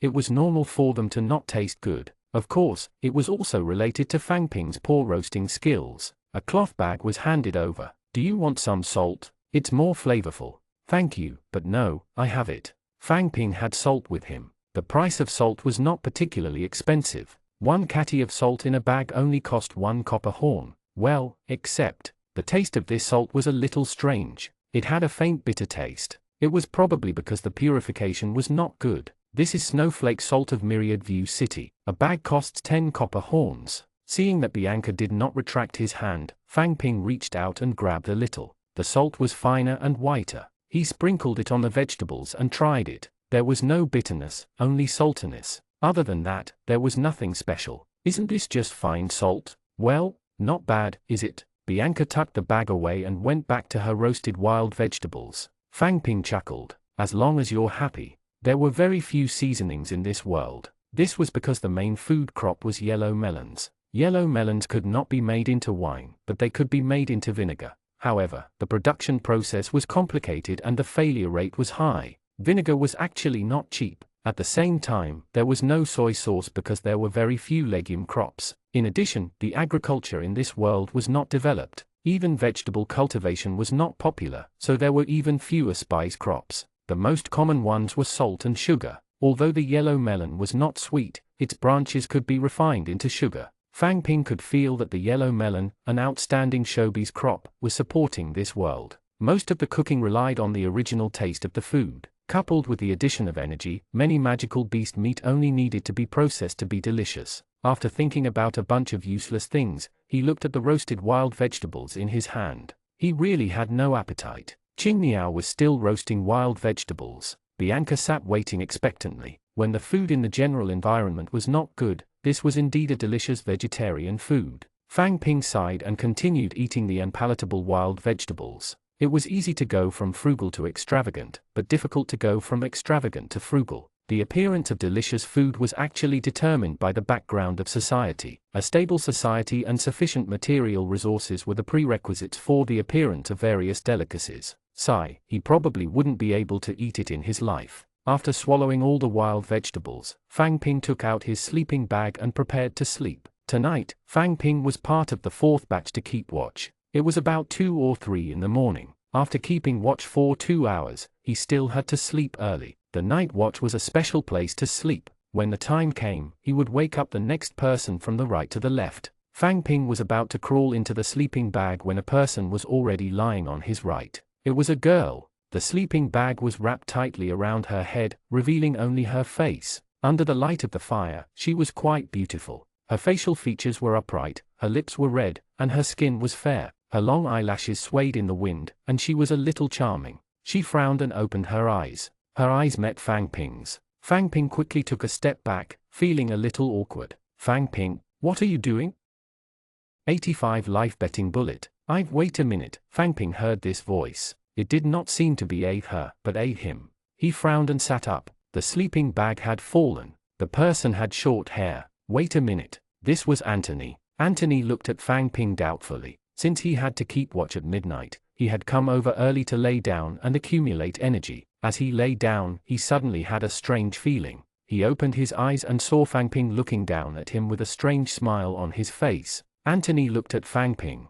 What are you doing? Fang Ping only felt a little awkward. He could only smile to ease the atmosphere. He did not expect Anthony to be so handsome. He had not noticed it usually. If he had known, he would have used his characteristics to identify a name first. Seeing Fang Ping's smile, Anthony felt even more anxious. He suddenly recalled that Ivan seemed to have mentioned before that Fang Ping was interested in him. This Fang Ping, There was no Ivan in this elite team. Was he coming for him? What should I do now? He's waiting for an answer and it's urgent. Fang Ping was thinking about how to explain when he saw Antony's complicated expression. Suddenly, he darted out of his sleeping bag, grabbed it, and ran. This did not match his usual handsome and arrogant image at all. What was going on? Looking at Antony's speed as he quickly disappeared from the other side of the bonfire, Fang Ping did not know what had happened. He shook his head and decided to sleep first. He crawled into the sleeping bag. In the middle of the night, he was woken up by Antony. Fang Ping had just woken up when he ran away. He wondered what was wrong with him. Fang Ping rolled up his sleeping bag. The night wind was strong. Wrapping himself in a thick coat, he began to look around. The moonlight was hazy tonight, but the visibility was not low. There were many sleeping bags scattered on the ground. They were all sleeping people. In the distance, he could see people walking around. They should be the Lord's guard. Fang Ping, on the other hand, had an easier time keeping watch at night. He kept tossing and turning and using his special characteristics. There were no obstacles in the wilderness, so it was very easy to keep watch. Elsa had a clock in the middle of the camp. Nothing special happened. After waiting for 2 hours, Fang Ping woke up the next person to keep watch. He laid out the sleeping bag again, crawled in, and began to accumulate energy. Accumulating energy, he was about to fall asleep when he suddenly heard someone shout, "Magical beasts are attacking. Get up quickly." Fang Ping quickly got up. The people around him also sat up and climbed out of their sleeping bags. Everyone was sleeping in their protective gear, their weapons placed beside them.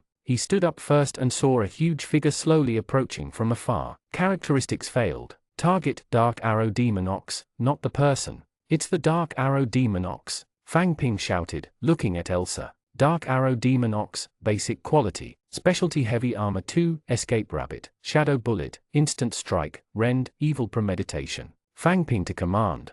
Basic Excellent grade meant it was the lowest excellent grade. Fang Ping had a headache now. He had not paid attention to the classes. Even if Elsa told him, he did not know what these skills were. However, he had to pull up the formation first. Get into formation. Close combat is in front, long-range combat is behind, Fang Ping shouted. How dare you stand like this? Are you crazy? Under the moonlight, someone was cursing. The Dark Arrow Demon Ox was huge and looked a little like a super heavy armored lizard. It was 2 to 3 meters tall and 6 to 7 meters long, but its movement speed was not slow. Fang Ping heard someone shouting. Before he could react, he saw the Dark Arrow Demon Ox lower its head, its horns pointing at the crowd. Moo! In the crowd, the air suddenly tore apart, and red cracks appeared. Ah! It hurts! Dodge! It's rupture! Quickly dodge! Panic suddenly flooded the crowd, but they knew more about this skill than Fang Ping. They quickly distanced themselves. After a few seconds, the red crack in the air slowly disappeared. Fang Ping quickly gave another order. Spread out. Rangers, start attacking. About 50 to 60 meters away, the Dark Arrow Demon Ox stopped and opened its mouth. A pitch-black shadow bullet appeared in its mouth and flew towards a warrior. The shadow bullet was extremely fast. Before the warrior could dodge, it had already hit him, but it did not seem to affect him at all. It was a shadow bomb that was specially used for gambling with one's life. Fang Ping knew about this characteristic. It appeared more often on the undead side. There was also Ivan's demonic flame chimera. The eagle head's attack was also a shadow bomb. Characteristic shadow bullet, range increased by 50 meters, randomly dealing 0 to twice the damage. If his luck was bad and it was all 0 times, he would not be able to move people. If his luck was good, he could instantly kill someone with twice the damage. The warrior seemed to be in luck. He did not cause any damage, but Fang Ping was still shocked. What if it had been twice as bad just now? Would he have died then? Charge! Dodge the shadow bombs. Forbidden spellcasters, prepare your life forbidden spells. All the melees rushed over together and moved left and right. Only one person rushed the fastest and ran straight towards the Dark Arrow Demon Ox. It was William. He was very fast and rushed towards the Dark Arrow Demon Ox. What was going on? Wasn't he afraid of the shadow bomb? The Dark Arrow Demon Ox also looked at this person who was running over quickly. It opened its mouth and sent another shadow bullet flying, targeting William. William did not dodge. He let the shadow bullet hit him and continued to run. Then he jumped high and stabbed at the Dark Arrow Demon Ox's eye. Moo! William, who had jumped up, flew out as if he had been hit by something. It was an instant strike. William flipped over and landed on the ground. Another shadow bullet followed and hit him, but there was no reaction. The others ran over as well. The dark arrow demon ox looked at William with its huge eyes, then turned around and ran. The ranger's arrows kept landing on its back, jingling as it moved. The characteristic of removing the armor made it hard for it to escape. Characteristic rabbit escape, unaffected by movement restriction status effect. Therefore, the ranger's skill interference was ineffective against it. As for why such a big fellow had the characteristic of escaping rabbits, Fang Ping did not know either. Retreat, Fang Ping shouted, giving him a thumbs up. The dark arrow demon ox probably wanted to add to the meal. It would kill one or two of them in the shadow bomb lottery and run away after eating. However, it did not succeed because of William. Fang Ping recalled what Instructor Bai had said in the magical beast class previously. Magical beasts did not have high intelligence and had violent personalities,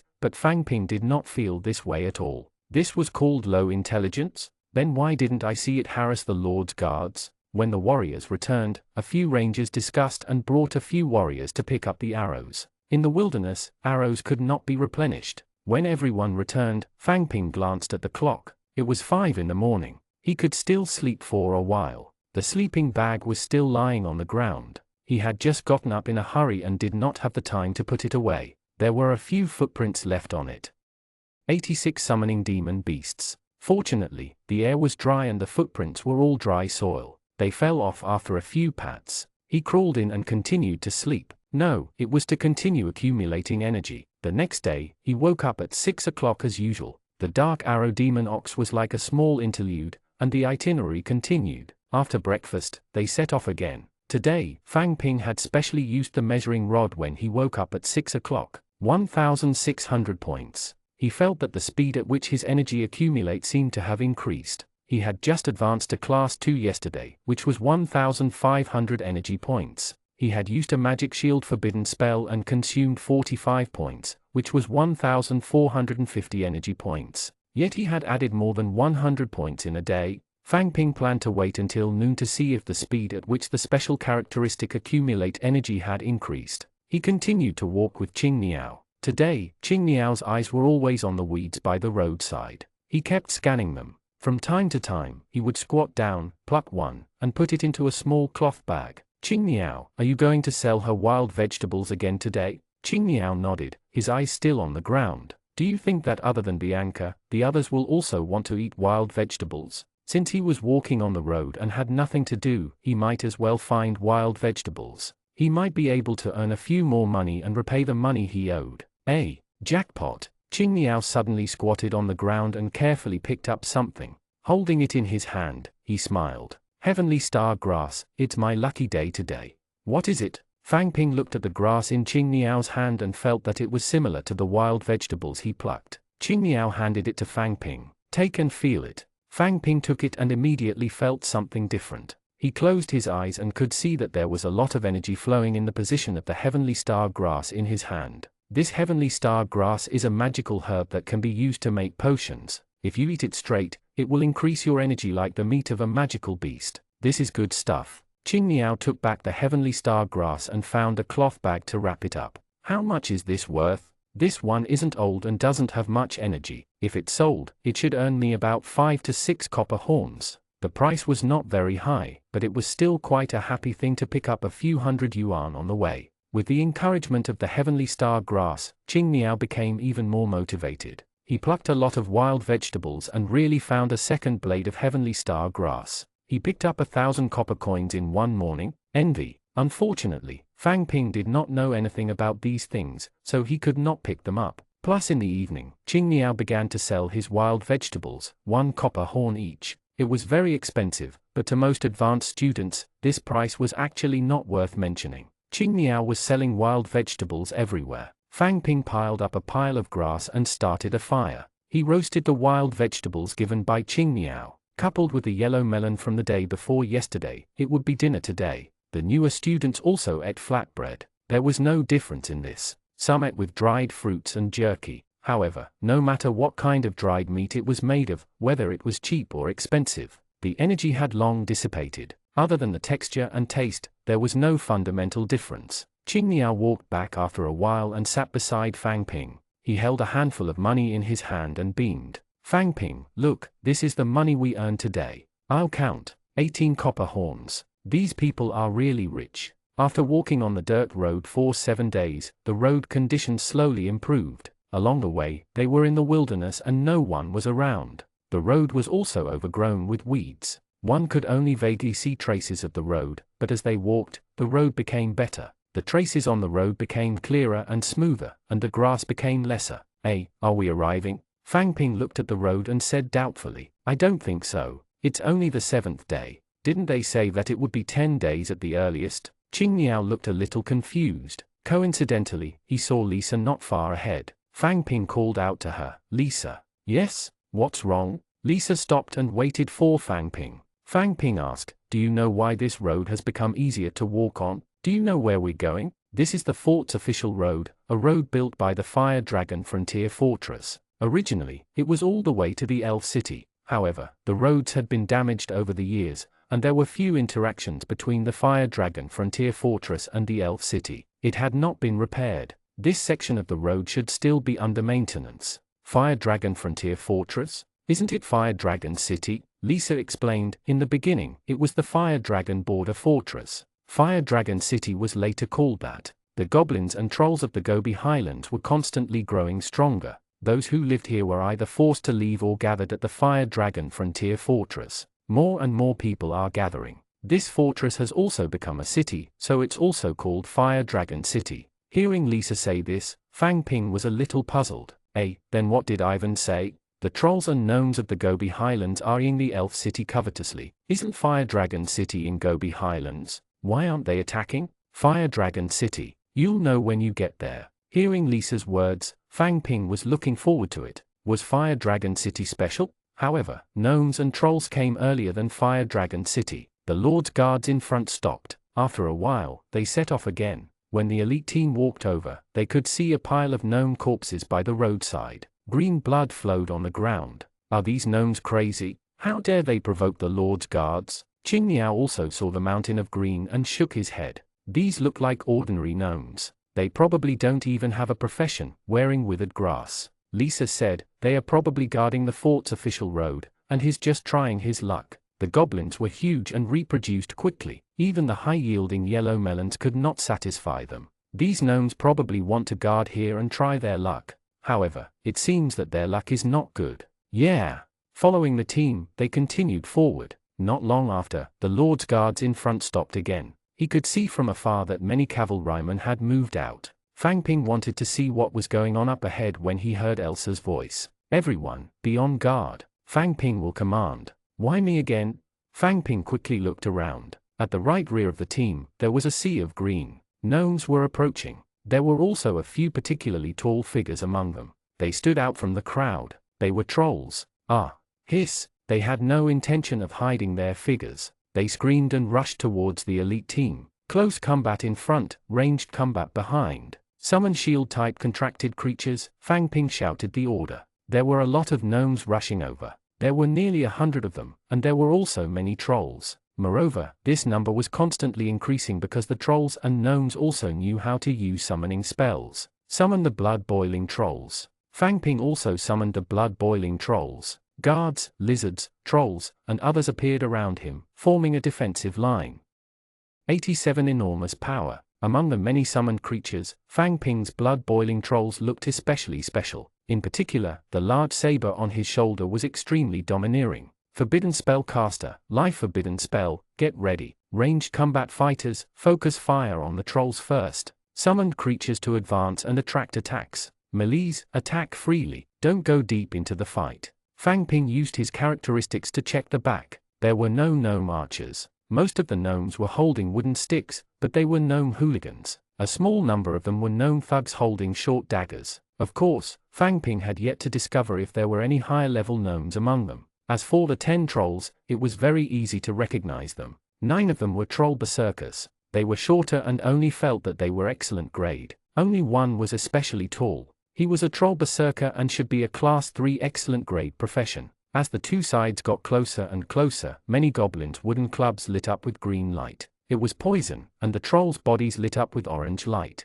On the other hand, most of the elite team did not use any skills. Only a few trainees used motivation or vigilance. The gnomes were weak, but they were not stingy with their skills. They smashed down one after another, scattering all the summoned creatures in the front row. Pay attention to dodging. Don't be targeted. Fang Ping held the protection forbidden spell, ready to use it at any time. Elite team members were all wearing protective equipment. As long as they were not attacked in their vital points, they would not be instantly killed. However, it was still very dangerous, so they were very careful in close combat. They retreated with one strike and dodged left and right. The rangers at the back were very satisfied. Without long-range attacks, no attacks could threaten them. Arrows flew towards the trolls. Some mags could use long-range attacks, and they could see energy balls forming in front of the staff and flying out. The gnomes were timid. After releasing their skills, they stopped moving forward. What was fighting ahead was the summoned creatures of both sides. Fang Ping's boiling blood troll was among them.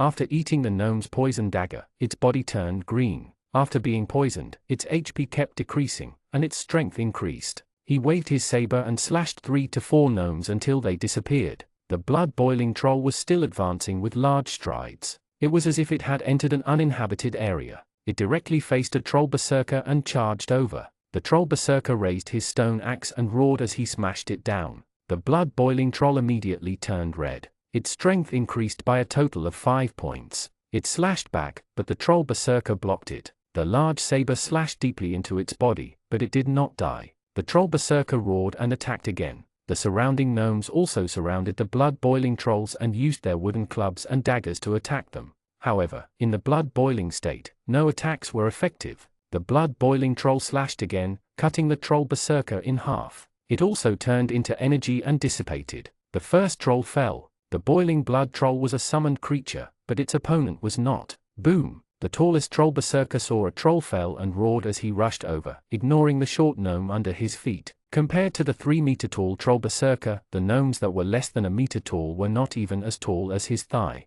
One by one, the gnomes were knocked down by him and even stepped on by him, letting out miserable cries. Facing the aggressive troll berserker, Fang Ping shouted, "Retreat! It's a class 3 excellent grade. Avoid him." As the troll berserker charged forward, the other trolls also quickened their pace and rushed over together. Rangers, prepare to interfere. We can't let them rush over. Forbidden spellcasters, prepare your forbidden spells. The warrior was on guard against the gnome's attacks and kept retreating. The rangers behind him were also slowly retreating. Arrows flew towards the troll berserker. He raised his stone axe high and roared as he slashed down. Rock and soil churned as rows of earth spikes stabbed towards the team. Retreat, retreat, retreat quickly, quickly dodge. Fang Ping saw that someone was about to be attacked by the earth spike. He quickly raised his cross. Armor forbidden spell. At the same time, someone's forbidden life spell landed on him. The golden membrane on his body instantly shattered and he was sent flying into the air before falling heavily. However, he immediately got up and did not die.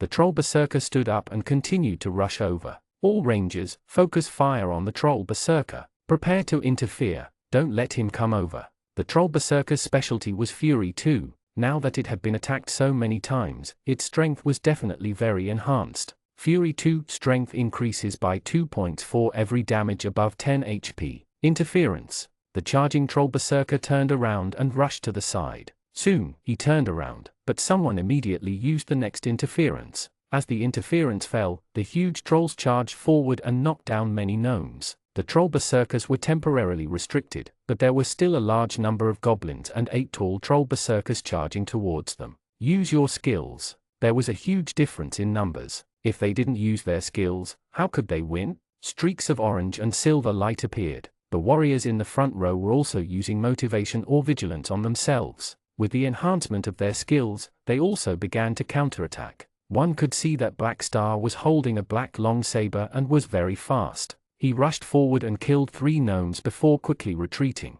The other warriors were the same, especially with the enhancement of motivation. They could instantly kill these gnomes without armor. Gnomes fell one after another. Some turned into energy and dissipated, while others really died. However, behind the gnomes, the approaching troll berserkers were impossible to deal with. Thud thud thud thud thud. The sound of horse hooves suddenly rang out. Fang Ping turned around. A group of knights behind him rode their war horses and charged over. Come, hold on. Our reinforcements are here. Fang Ping shouted. It was the Lord's guards. They should be dealing with the enemies in front and turning around to help the elite team. Fang Ping looked at the knights charging over on their tall horses. The leader was wearing golden armor and holding his long sword high. The warhorse under him was also draped in black armor with golden edges. Behind him, the other knights were all wearing purple armor. Only he was different. He was probably a captain. "Attack!" the leader of the golden-armored knights shouted. All the knights lit up with orange light. He did not know what skill it was, but he could not block the way now. Fang Ping also hurriedly shouted, "Everyone, pay attention. Make way." The cavalry was very fast as they rushed towards the trolls. "Be careful, their strength is not low." Both troll berserkers and troll warriors had a special ability, Fury. On the battlefield, they were very strong. Fang Ping reminded them. If they were not careful, the team could suffer a huge loss. The figures of the knights whistled past Fang Ping. Even though there were only a dozen of them, their aura was not weak at all. Seeing that the night was getting closer and closer, the melee fighters in the front row were also retreating to make way. 88 excited, the big horse ignored the small gnome and charged at the troll. The troll raised his axe high and glared, waiting for the rider to arrive. "Kill!" the knight captain shouted. "Kill!" the other knights shouted. Both parties came into contact instantly. Fang Ping kept his eyes on the knight captain. He leaned down slightly to avoid the troll berserker's axe. Just as the knight captain was about to be slashed, his long sword slashed horizontally, cutting the troll berserker in half. In the end, the axe did not fall. It fell with the troll berserker's body. Instant kill. It wasn't just the knight captain. The other knights were the same. Each of them was instantly killed by a troll. Fang Ping was a little surprised. Were all these knights so strong? But now was not the time to think about this. Fang Ping was surprised, but the gnomes were even more surprised. Fang Ping immediately raised his hand and waved it in front of him. "Attack!" Seeing that the trolls had fallen, the gnomes were stunned and ran back with cries. The knights circled around and did not chase after the gnomes. Instead, they left immediately and returned to the team of the Lord's guards. The elite team immediately chased after them. They had to be careful not to be surrounded when they were confronting each other just now. Now that they were chasing after them, they did not have to worry so much. One by one, the warriors raised their swords and chased after them, cutting down one of them with 2 swords. The gnomes' commander was the troll berserker. He had already fallen, so all the gnomes were running away. Without a commander, they could not even organize an effective counterattack. Gnomes fell one after another. Some gnomes saw that there was no hope of escaping and turned around instead to use a fierce attack. Those who were hit immediately retreated and drank healing potions while others chased after and killed them. They did not get too far before all the gnomes were cut down. Green blood stained the yellow grass and leaves on the ground. It was green and gave off a strange vitality. Clean up the battlefield. First, he stabbed the gnome whose HP had not reached 0 and dragged the corpse back. These were all professionals and had a chance to use their skills. The working students were all in high spirits, while the advanced students were disinterested. Fang Ping also went to help, but he still felt a little nauseous. He gathered all the valuable materials together. They were only worth a few hundred copper coins in total. Most of them were found on the trolls. Most of the gnomes were poor. The leading troll berserker still had 2 silver coins on him. Due to the difference in craftsmanship, there were no dragons engraved on it. However, the material was indeed silver. Weapons were not worth much. Most of them were wooden and stone weapons. It was troublesome to carry them, so they might as well destroy them on the spot. As for the rest, such as some contract materials, teeth, wood pieces, and so on, they were also sorted out. Their value was not high. When all the corpses were moved back, Fang Ping pointed at 2 people to use the blank skill crystal. This was the main benefit of this battle. Everyone watched from the side. Mai Wen and Frank held blank skill crystals and placed them on the heads of the goblin corpses one by one, waiting.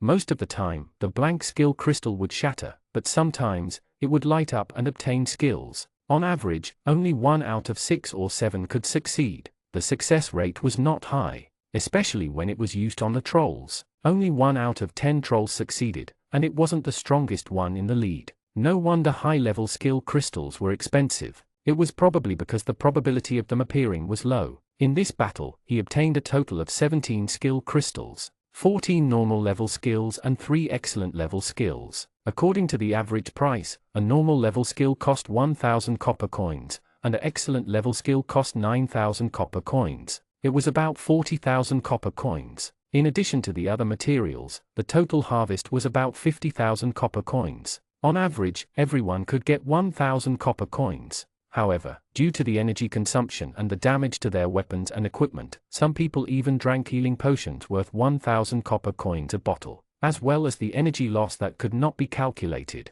This battle was not profitable. Although they did not have much money, they still had to split it. Fang Ping was the commander, so Fang Ping was also in charge of the distribution. Even if most people did not care about the amount, they still had to be careful about how much they split. After more than an hour, Fang Ping finally settled the distribution of each person. Because the value of the items was not fixed, they used the method of discounting the price. They would first sell the items to an individual in the team and then distribute the money earned. Then, he packed his things and rested for a while. Magical beasts were animals and could be eaten. Gnomes and trolls, including wild beasts, were one of the 7 major races. The people here did not have the habit of eating their meat. This was an ethics issue. The corpses of the gnomes and trolls were piled by the roadside. They had not been dealt with much. In any case, with the existence of the purification skill, there was no need to worry about an infectious disease or plague. After waiting for a while, the Lord's guards in front and the elite team set off again.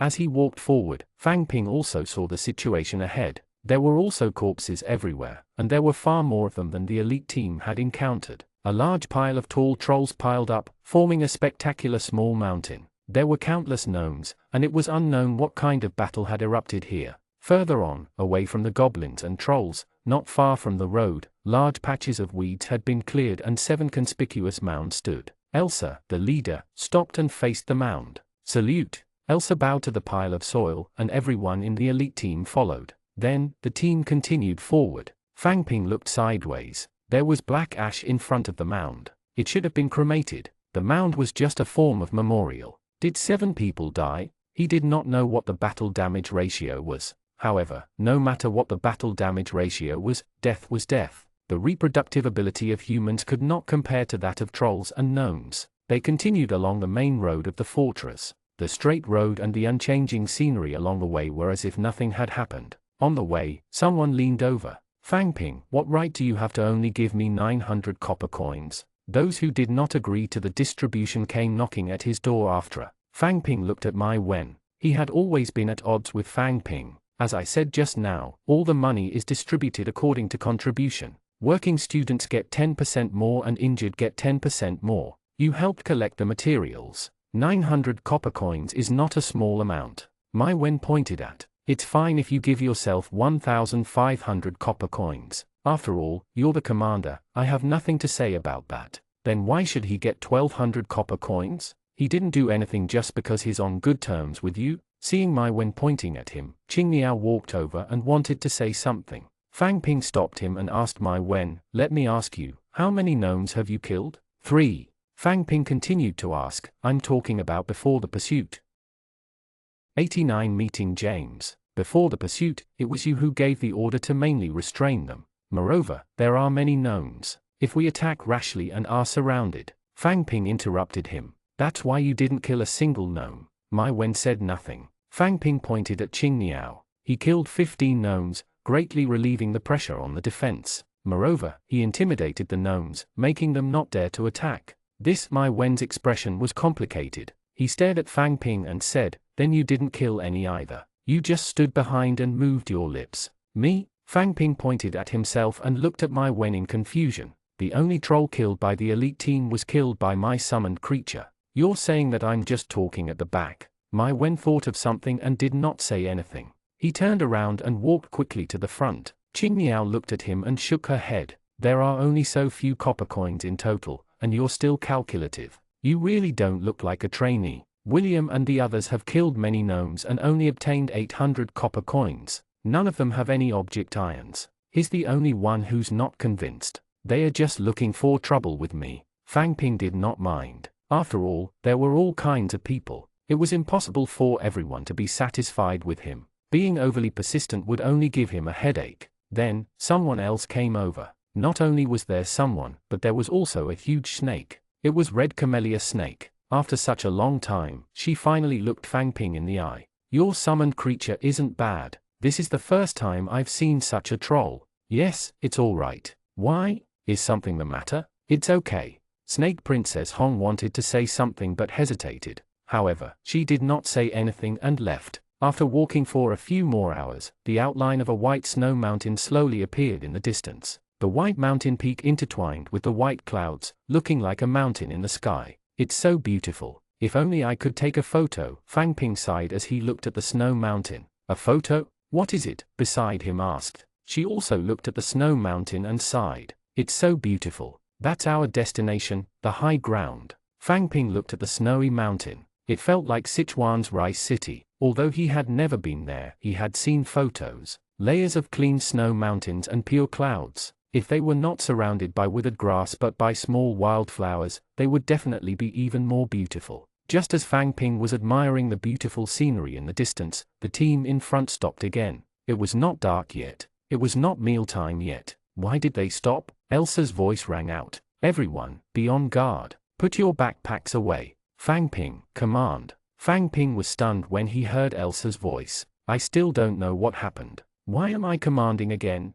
He quickly used the special characteristics on both sides of the road and behind, but he did not discover anything approaching. That shouldn't be a magical beast or an attack from a goblin or troll. Fang Ping first walked to the front of the team and Elsa's position. Only then did he realize that the Lord's guards in front had also stopped. In the distance, a few brown buildings could be seen. Elsa, what's going on? Fang Ping asked. Elsa looked ahead and said, there's a sentry tower at the foot of the mountain up ahead. It's the only way to go behind. Something must have happened. Then I'll go take a look. Fang Ping turned around and looked at the members of the elite team as he passed down the command, wait where you are. Then, he quickly walked towards the Lord's guards. The Lord's guards in front were assembling a team. Most of them were cavalry, but they were also divided into two types. One was a knight holding a long sword, and the other was a spear knight holding a spear. As Fang Ping walked over, many people looked over. Because Fang Ping was a human, no one came to look for trouble. Fang Ping wanted to find someone to ask about the current situation.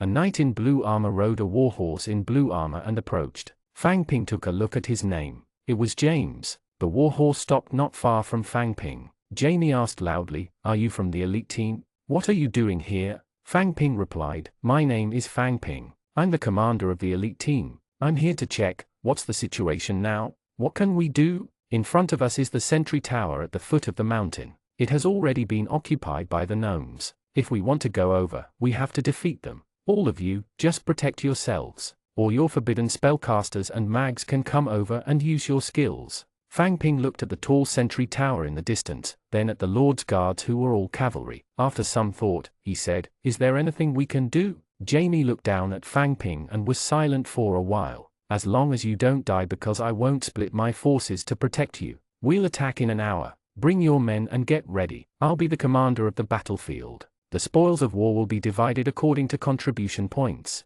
Sure. Fang Ping nodded. When they returned to the elite team, everyone stood where they were, waiting for Fang Ping. Glancing at Elsa, who did not react, Fang Ping walked to the front of the team and said to everyone, the sentry tower at the foot of the mountain ahead is occupied by the gnomes. We will assist the Lord's guards in attacking together. Bring your things and set off. He led the team towards the Lord's guards. There were also some people guarding the carriage. They were probably logistics. An old man with grey hair leaned out of the carriage and looked at Fang Ping and the others. Fang Ping shouted, you guys are students from the elite team, right? Usually, it might not be Fang Ping's turn to speak, but now that Fang Ping was the commander, it was Fang Ping who answered. Yes, sir. We're going to the sentry tower at the foot of the mountain to fight. Can we leave our backpack here? Sure.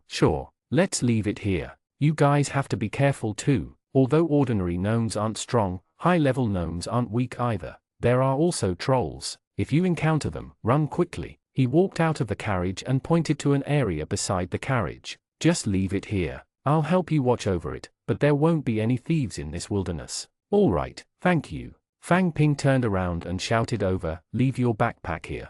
They would carry valuable things with them, such as money bags and skill crystals. Most of the things in the bag were daily necessities. There was actually no need to worry too much if they placed them here. Be careful, don't die. The old man shouted from behind. As they walked forward, the cavalry of the Lord's Guard stood on a small hill. In the distance, there were 4 tall sentry towers and many figures moving. Characteristics failed. Target, troll monster leader, not him.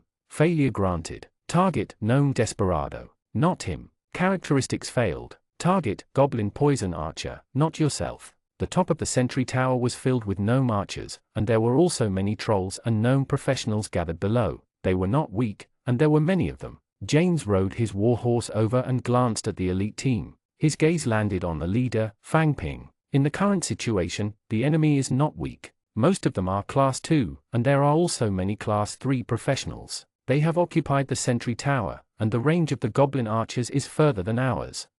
90 accelerating the attack. Now, we need to force them out of the sentry tower. Do you have any mags who have learned the skill Poison Mist? Fang Ping looked behind him and asked, has any of you learned the Poison Mist? The Poison Mist skill did not differentiate between friend and foe. Moreover, the range was not big. Once it left the range, it would not be affected. Coupled with the fact that it was a rare skill for mags, it was not very practical. Therefore, not many people learned it. However, a girl still walked out. It was White Snow. She said, I learned Poison Mist. Fang Ping noticed that James glanced at White Snow before shifting his gaze to William. They knew each other. All right, one will do. Fang Ping, your elite team will wait here. Follow me. James left with White Snow. The others waited on the hillside. The 3 knights followed James and left together. It should be a midge from the Lord's Guard. Fang Ping looked at them and approached the sentry tower separately. Just as they were about to enter the range of the goblin archers, they stopped.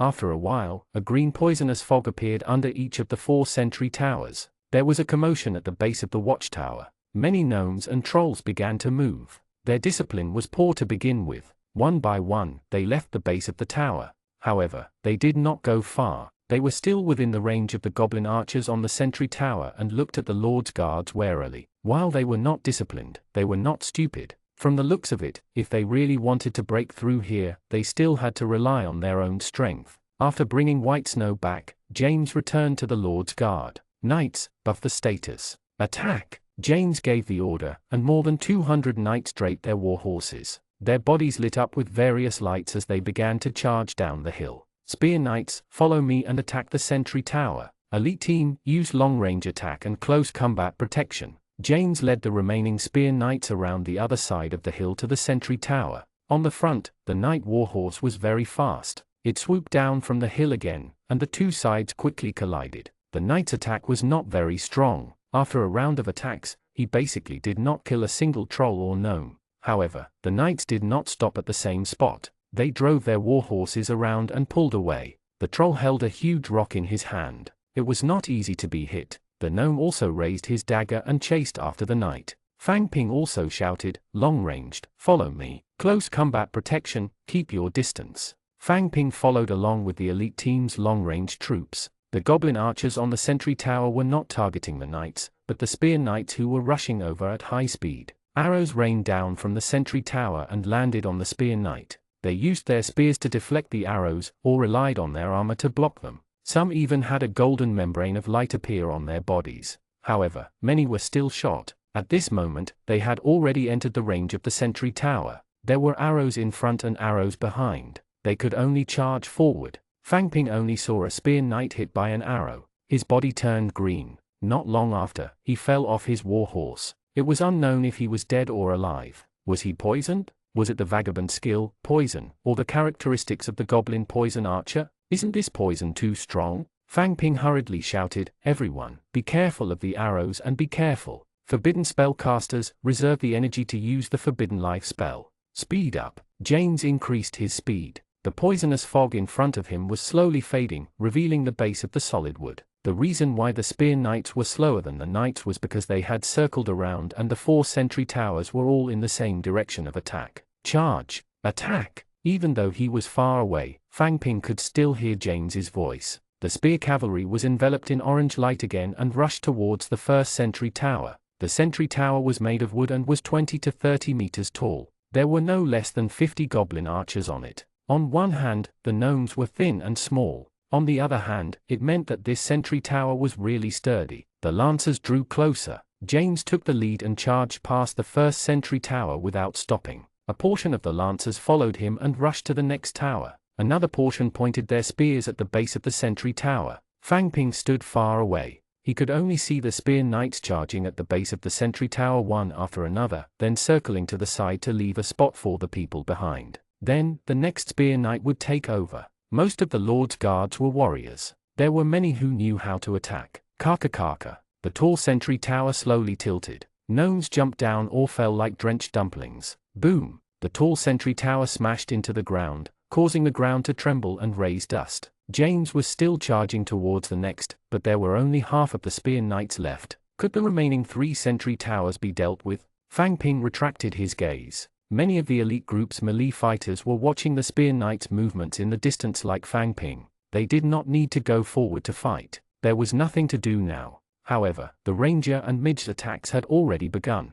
Feather arrows and elemental bullets flew towards the trolls and gnomes, but they were facing class 2 and 3 professionals. Their attacks were too weak, yet it was better than nothing. The trolls did not have high strength. Even a knight's armor might not be able to break through them. However, their HPs were ridiculously high, both above 100. Moreover, it would throw out a huge rock. If one was hit by a piece, he would be dizzy. The gnome thugs and gnome tyrants were the ones who posed the greatest threat. Their wooden daggers were smeared with poison and shone with a dark green luster. Moreover, they were very strong. It was not good to be stabbed. The knights' long swords were still slashing at each other. When they first charged and collided, their long swords did not deal much damage to the trolls and gnomes. And now, as time passed, the force of each slash increased, forcing the trolls and gnomes to slowly retreat. Boom, boom. There were 2 more consecutive sounds. Fang Ping looked at the spear cavalry. The second sentry tower had also fallen. Half of the remaining lancers had knocked down the second sentry tower, while James rushed to the next one alone. Soon, James's spear stabbed the base of the third sentry tower.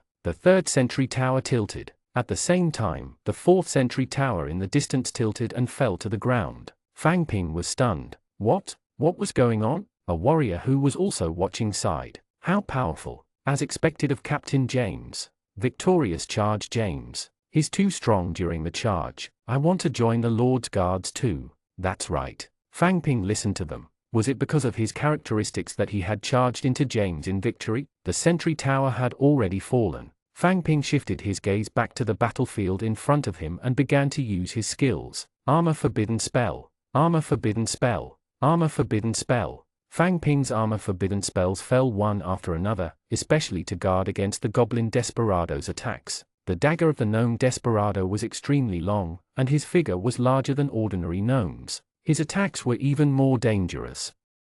91 Huge threat. There were only 3 gnome desperados, but the threat they posed was very high. Of the 5 knights who fell, 2 were knocked down by them. Moreover, if he fell on the battlefield, he would probably be hopeless. With the knights retreating, there were also gnomes and trolls chasing after them. They also did not mind dealing with the elite team that was constantly scraping sand in the same direction. All warriors, get ready. Stop the pursuing gnomes and trolls and change targets from afar. Fang Ping looked at the gnomes chasing after him. There were 5 gnomes and 1 troll. However, when facing the elite team of 50 people, they were not afraid at all and rushed over. Fang Ping reckoned that they were all class 2 or even class 3 professionals, which was why they were so fearless. Be on guard, Fang Ping shouted. The melodious sound of the piano sounded. It was Elsa, playing the zither at this time. Did she think that they could not defeat them? Elsa said, Class 3 gnome thug. Strength, 3 points. Be careful not to be killed. Hearing Elsa's reminder, Fang Ping also gave an order.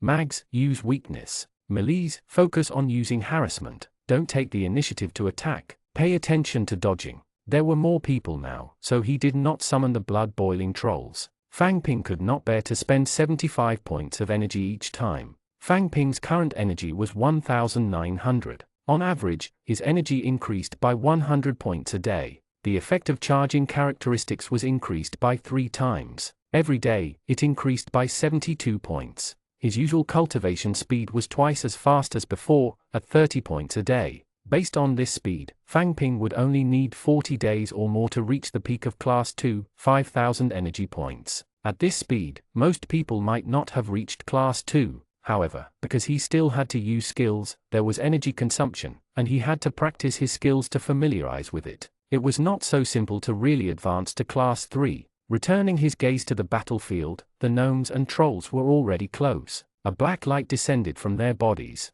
It was a mage-weakening spell that reduced their strength. The troll roared, and an orange circle of light appeared on the ground. He and all the gnomes lit up with orange glow. Long-ranged fighters, focus fire on the gnomes first. Arrows shot at the gnome, but this gnome was far stronger than before. The weapons in the gnome's hands were 2 wooden daggers. They were especially light and agile. The ranger's arrows were easily sent flying by them. Basically, no arrows could land on them. At the same time, their bodies were also very agile despite their size. Their short bodies moved left and right. It was difficult for the mag's energy bullets to hit them. Hiss, hiss, the gnomes screamed as they approached. Fang Ping could not understand what they were saying, but he could feel the mockery and disdain in their voices. This was also Fang Ping's first time encountering a Class 3 professional. Usually, he would encounter magical beasts. Although they had many skills, they did not have any techniques. They only knew how to use skills recklessly. The other ordinary gnomes and trolls they encountered were similar.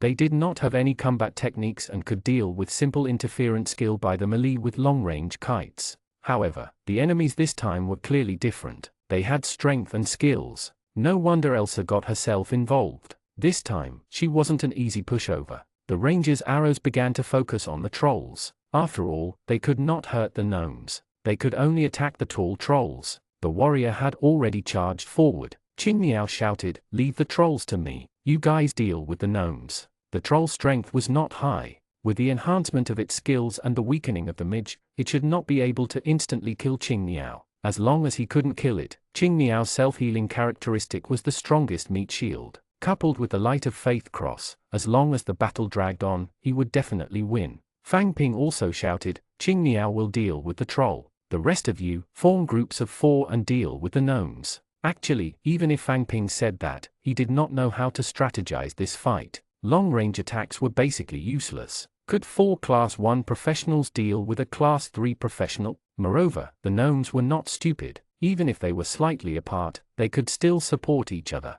Melee combatants did not dare to approach rashly. It was not so easy to split them up. Fang Ping was actually waiting. He was waiting for Elsa's zither music to take effect. He was waiting for the attributes of to stack. He was waiting for William and the other advanced students to explode. The warrior did not dare to attack the gnome rashly and was forced to retreat. On the other hand, Qing Miao faced the troll first. Qing Miao's body was glowing. It was a forbidden life spell to prevent him from being instantly killed. When the troll punched, he was directly knocked back 2 steps. The white light on his body lit up and healed his injuries. Not far away, a gnome looked over and raised his hand to call out to Qing Miao. Red cracks suddenly appeared in the air where Qing Miao was, cutting until it was dripping with blood. Armor forbidden spell, Purify. Fang Ping had been paying close attention to Qing Miao. Immediately, 2 skills landed on him. Ranger skill, Split, causing the target to bleed. In a bleeding state, any healing and life recovery effects would not be effective. The purifying light spots flew out and had just purified the bleeding status on Qing Miao's body when another goblin used Split. Red cracks appeared in the air again. The armor forbidden spell did not last for more than a few seconds before it shattered. Qing Miao's body was cut again and he bled. Armor forbidden spell, Qing Miao, retreat. He immediately cast another protective forbidden spell. The bleeding Qing Miao could not resist the troll. Qing Miao, drink the golden body potion. Elsa's voice sounded. The troll had already raised the stone high and smashed it at Qing Miao. Qing Miao immediately took out the golden body potion from his shirt pocket. Without drinking it, he threw it into his mouth and crushed it. He turned around and ran. The large rock must have used a powerful attack. It instantly broke through the golden membrane of the protective forbidden spell and hit Qing Miao's back, shattering it.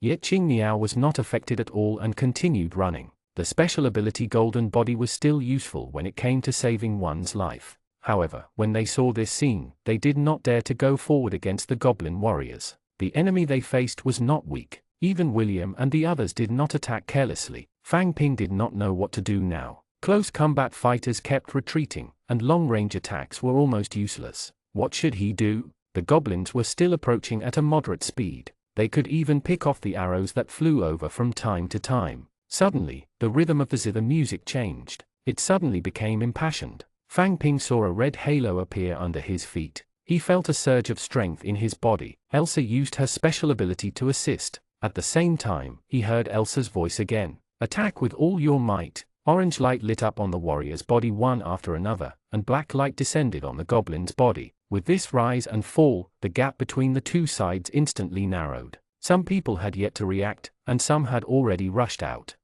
92 many purifications. William was extremely fast. He took a big step forward, lowered his body, and swung his thin sword. A cold light flashed, and the gnome slowly fell back. Green blood spurted out, and the gnome's head and body were separated. He instantly killed a Class 3 gnome. The other gnomes also reacted and retreated. Interferences were thrown at those who tried to pursue them as if the skills were free. One by one, the pursuers ran around, disturbing the other pursuers. The 4 gnome thugs had already run far away, but the knights who had rested at the back had already mounted their horses and chased after them. Focus fire on the troll. However, before the warrior could catch up, the troll, a big target who was slow to escape, had already been stabbed by the ranger, who had increased his strength, and fell to the ground. As the troll fell, the sound of the zither slowly stopped, and the red circle of light slowly disappeared. Clean up. Continue attacking the gnomes and trolls from afar. Close combat fighters to defend. Fang Ping was about to say clean up the battlefield when he suddenly remembered that the battle was not over. However, the ranger had almost finished shooting all the arrows. After drawing the bow and shooting for a long time, he had consumed a lot of stamina, and the frequency of his attacks began to decrease. Mags who used energy bombs to attack were also unwilling to continue attacking. The threat they caused was small, and they consumed a lot of energy. There was no point in continuing to attack. Fang Ping did not give any more orders. Now he understood the meaning of the elite team. Whether one had actual combat experience or not, the difference on the battlefield was really huge. Looking at the knights not far away, the knights were already suppressing the gnomes and trolls. The leader of the knights in golden armor killed in all directions. None of the gnomes could withstand his sword and died immediately. His ability forced the 2 trolls to stop him together. The troll had extremely high HP and a stun effect, which limited the knight captain's attack rhythm. Characteristic stun attack has a 50% chance of stunning the target for 5 seconds. However, the other knights were not to be trifled with either. They were no longer evenly matched or even at a disadvantage when they first came into contact. One by one, the knights began to counterattack. The heroic longsword is indeed powerful, the black-robed Chen Long, who was standing beside him, sighed. Fang Ping glanced at him. Chen Long held the bow in his hand. There were no more arrows on his back. In fact, there was no need for the elite team to do anything. The longswords in their hands? Fang Ping asked. Yes. Chen Long nodded and said, these 2 weapons are the pride of the cavalry. The heroic longsword can increase 1 point of strength after 10 slashes. Moreover, there's no continuous time limit for the skill heroic. The longer they fight, the stronger they will be. It felt similar to Qing Niao's Cross of Light of Faith, but Qing Niao needed to be attacked first before it could take effect. This heroic longsword became more and more brave as it fought. Fang Ping looked at the knights in the distance. As the battle dragged on, their advantage would only grow. By the way, you said there were 2 weapons. One was the heroic longsword. What was the other? Chen Long looked into the distance at James's spear cavalry. The 4 sentry towers had already fallen, but the goblin archers above were not dead. Apart from the goblin archers who were killed in the chaos when the sentry tower had just fallen, the goblin archers behind leaned against the ruins of the sentry tower and held on for a while. The goblin archers were basically rangers. Whether it was the effect of the instant strike or the direction of the interference, the fake location from false information was a sharp weapon that prevents the cavalry from attacking head-on. However, this was only to stall for time. Every time the lancer's attack succeeded, he would kill several gnomes. Assault spear, characteristic assault. Every 100 meters, the power caused by the next attack will increase by 1 point. The damage dealt to the archer will double. Fang Ping listened to Chen Long's words. This characteristic was indeed very strong when facing an archer. The goblin archers were still resisting stubbornly, but now, they were already meat on the chopping board. The situation was irreversible. On the other side, the gnome and the trolls were the same. It was difficult for them to resist the knight whose strength kept increasing. Moreover, even if they wanted to run, they could not. The knights riding warhorses were far faster than them. After another 7 to 8 minutes, the battle finally ended. There was no longer a single gnome or troll standing. We won, Fang Ping said softly. No cheers. The price of victory was not without sacrifices. Clean up the battlefield. James shouted loudly. He rode his warhorse back and came directly in front of Fang Ping. Does your elite team have any forbidden spellcasters who know healing or purification? Fang Ping knew that Qing Niao did not know how to do it, so he asked the team, Anthony, Jeannie, do you know healing techniques or purification? Anthony glanced at Fang Ping and shook his head. Jeannie shook her head too. Only I can. Can I trouble you to save a few knights? James sounded very sincere. Sure. Healing potions were very useful recovery divine weapons. Fang Ping was quite curious as to what kind of situation required healing skills. Moreover, if he could help others or save a life, even if it cost him energy, Fang Ping was very willing. Many of the knights were still cleaning up the battlefield. Most of their injuries could be healed with healing potions, but sitting on James's war horse, they came to a flat grassland and could see 3 people lying on the ground, curled up, their faces pale. James explained, after being hit by the goblin poison archer's arrow and drinking the cleansing potion, I couldn't completely detoxify it. I also drank the healing potion, but my HP is still decreasing. I don't know how long I can last. I'll give it a try. Purify. Fang Ping raised the starry cross. The light spots landed on the first person, and the pain on his face slowly eased. He got up. His face was still pale and he looked very weak, but he still bowed to Fang Ping. Purify. Purify. Fang Ping purified 3 times in a row, successfully resolving the poison on the 3 soldiers. In a world with skills, solving problems was quite easy. The effect is so good. This must be excellent purification. James took out 3 silver coins and handed them to Fang Ping. Thank you for the purification. Then, James looked at Fang Ping carefully with a puzzled expression. 3 excellent level skills. Are you a class 2 forbidden spell master now? Fang Ping gestured at the cross in his hand. James said, a starry sky cross? This thing is useless. Fang Ping did not want to explain anything. He pointed at the elite team's location. Then I'll go back first. Yeah. James nodded to Fang Ping and sat up straight. He looked at the soldiers who were still busy cleaning up the battlefield. Bodies were moved together. There were trolls, gnomes, and humans. The elite team gathered beside Elsa and did not participate in cleaning up the battlefield. Fang Ping walked toward them and looked back at James. 93 Special Assistants. He sat on his war horse, his helmet tucked under his arm, watching the battlefield. James looked very young. He had a baby face, making people think that he was only in his 20s or 30s. However, the strength he had just displayed was not weak. He looked at this victory with no smile on his face. Fang Ping turned around. Many people had probably died. Victory. Just as he turned around, he suddenly heard 2 loud voices behind him. Fang Ping turned around and saw James raising his spear and pointing it at the battlefield. He shouted again, victory, victory, victory, victory. The soldiers on the battlefield also stopped what they were doing. They stood, sat, or rode. They raised their weapons or raised their hands to shout along with James. Victory. Fang Ping did not shout along, but he felt that it was quite good. No matter what the outcome was, at least they were victorious now. Clean up the battlefield, James shouted again. The soldiers on the battlefield got busy again. Fang Ping could see from afar that they were still smiling. When they arrived at the elite team, 3 rangers happened to walk back. They were holding a large number of arrows in their arms. Some of the people who remained in place were polishing weapons, some were gathered in groups to chat, and some were more exaggerated. William, for example, was sitting in a chair and drinking tea. Elsa stood on the hill and looked at the battlefield in the distance. Seeing Fang Ping and the 3 rangers return, she said, everyone, form up and go back. As he walked back, Fang Ping took a look at the battlefield. The gnomes and trolls' bodies had already piled up into a small mountain. In the distance, there were also some humans. There were already more than 10 of them. He did not know how many people had died. The first to return to the carriage was to take their backpacks. There were many people left in the carriage team. They looked at the elite team from afar, but no one approached. Also, Elsa was the leader this time. She had no intention of communicating with them. She took her backpack and walked back. Elsa wasn't in a good mood.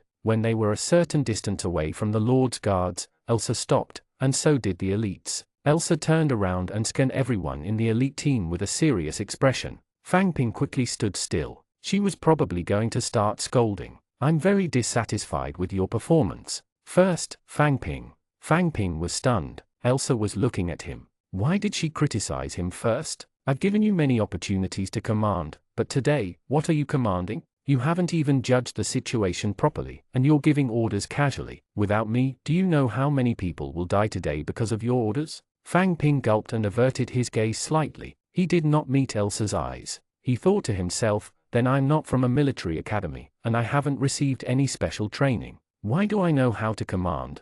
And you, Qing Niao, aren't you overconfident in yourself? Do you think you're invincible? You dare to fight a class 3 troll alone? Do you think your enemies are all fools? Fang Ping glanced at Qing Niao, who was beside him. He lowered his head and pursed his lips, not saying anything. And you, Chen Long, where do you shoot your arrows? You're thinking about killing the gnome. Have you thought about what your teammates will do if they can't stop the gnome's attacks? Arrows aren't just about attacking. They are about control and restriction. What have you done? Elsa scolded nearly half of the elite team, but it shouldn't be called scolding. It should be called criticizing. Fang Ping could also feel that the problem this time was indeed quite big. Because of the successive battles, many people were a little arrogant. If not for Elsa's music and her assist characteristic, the elite team would probably be wiped out by these 5 gnomes and the troll. I hope you can think about what your problems are. I don't want to see you make the same mistake again. Do you understand? Understood, everyone replied loudly. Rest here.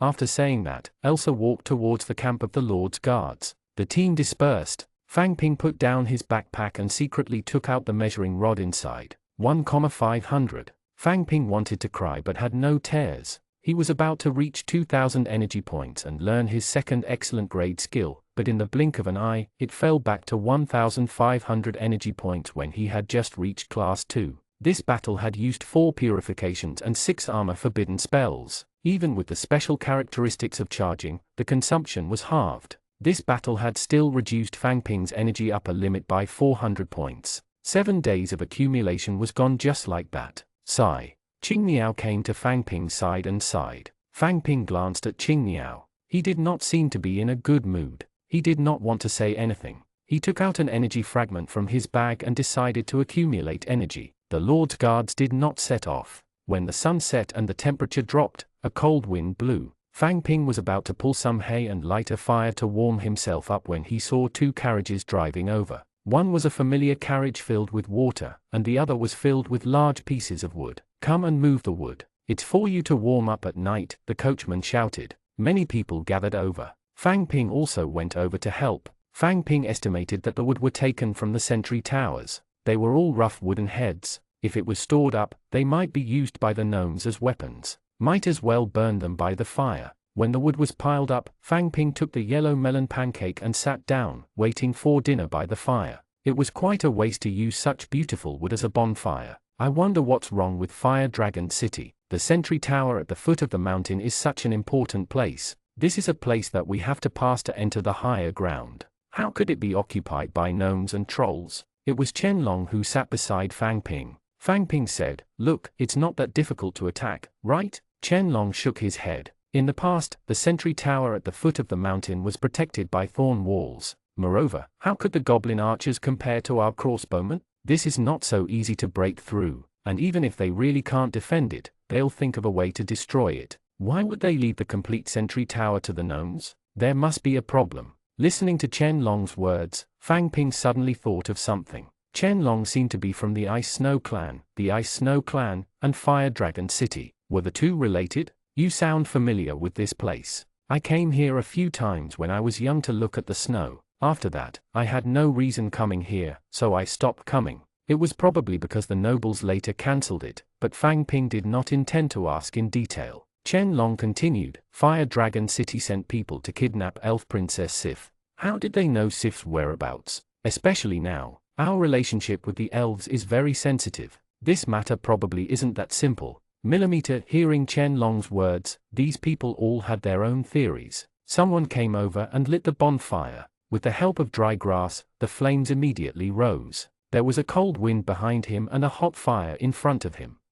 94 heavy casualties. Fang Ping looked at Chen Long, waiting for him to continue. At the same time, he touched his backpack, preparing to find a yellow melon pancake to bake. Chen Long faced the bonfire. The red light made the black cloak red. The commander of Fire Dragon City is Claude. I don't like him very much. He had heard that the elves had been captured when he was young and had been male slaves for a long time. He hated the elves to the core. That was why Grand Duke Dewey had transferred him to Gobi Highlands and told him to stay away from the Forest of Elves and focus on dealing with the gnomes and trolls. However, after what had happened in Fire Dragon City, no one knew what Claude was thinking. Princess Sif's status among the elves is not low. If something really happens to her, then... Chen Long did not continue speaking. Fang Ping, on the other hand, was a little puzzled as he baked the yellow melon pancake. He asked, then, since Sif's status in the elves is not low, how did she get captured by Fire Dragon City so easily? I don't know.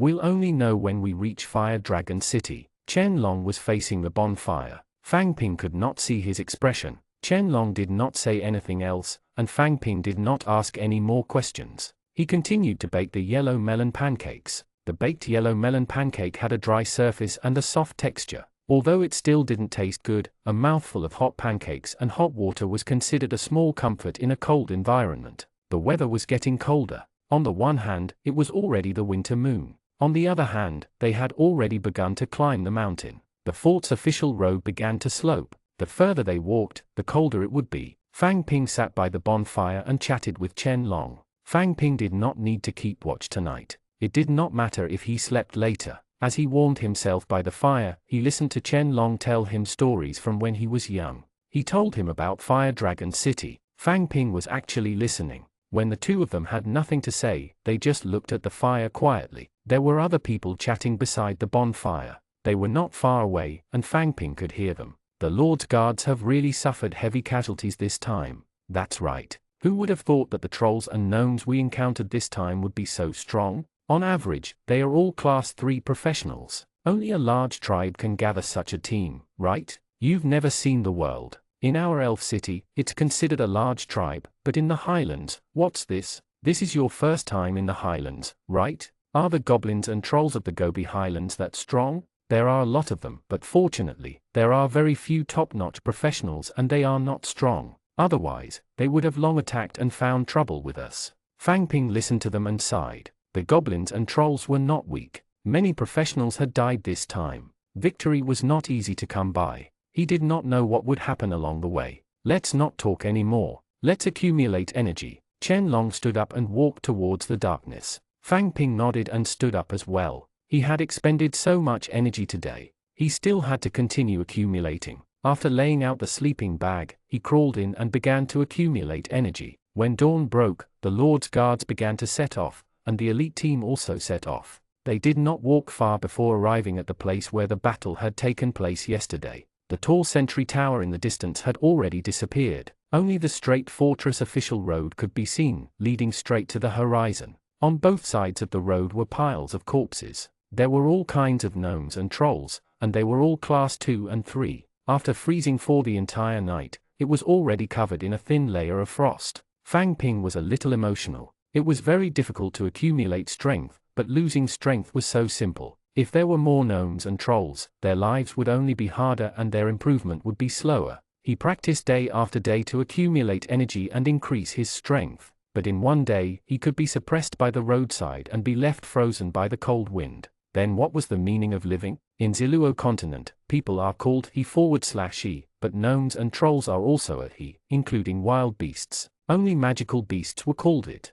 This meant that humans treated other races as creatures like themselves. However, the value of life was really not equivalent sometimes. Fang Ping thought of his lover's tarot card at that time. On it was an angel. Then, did angels exist in this world? If there was, then to them, humans might be creatures that reproduced quickly and had no meaning in life. He stopped looking at the things by the roadside. Each of the heads had their eyes wide open. After looking at them for too long, he felt a little disgusted. Fang Ping lowered his head and walked forward silently. After walking for a while, they arrived at the sentry tower at the foot of the mountain. The sentry tower was gone. Even the foundation had been dug out by the Lord's guards. One could see the deep pit on the ground. It was nearly 10 meters in diameter and 7 to 8 meters deep. One could imagine that this sentry tower was really tall. Previously, he had stood far away and had no concept of the size. Now that he looked at it, the pit was 100 meters deep. Fang Ping still remembered the scene where James displayed his supernatural power.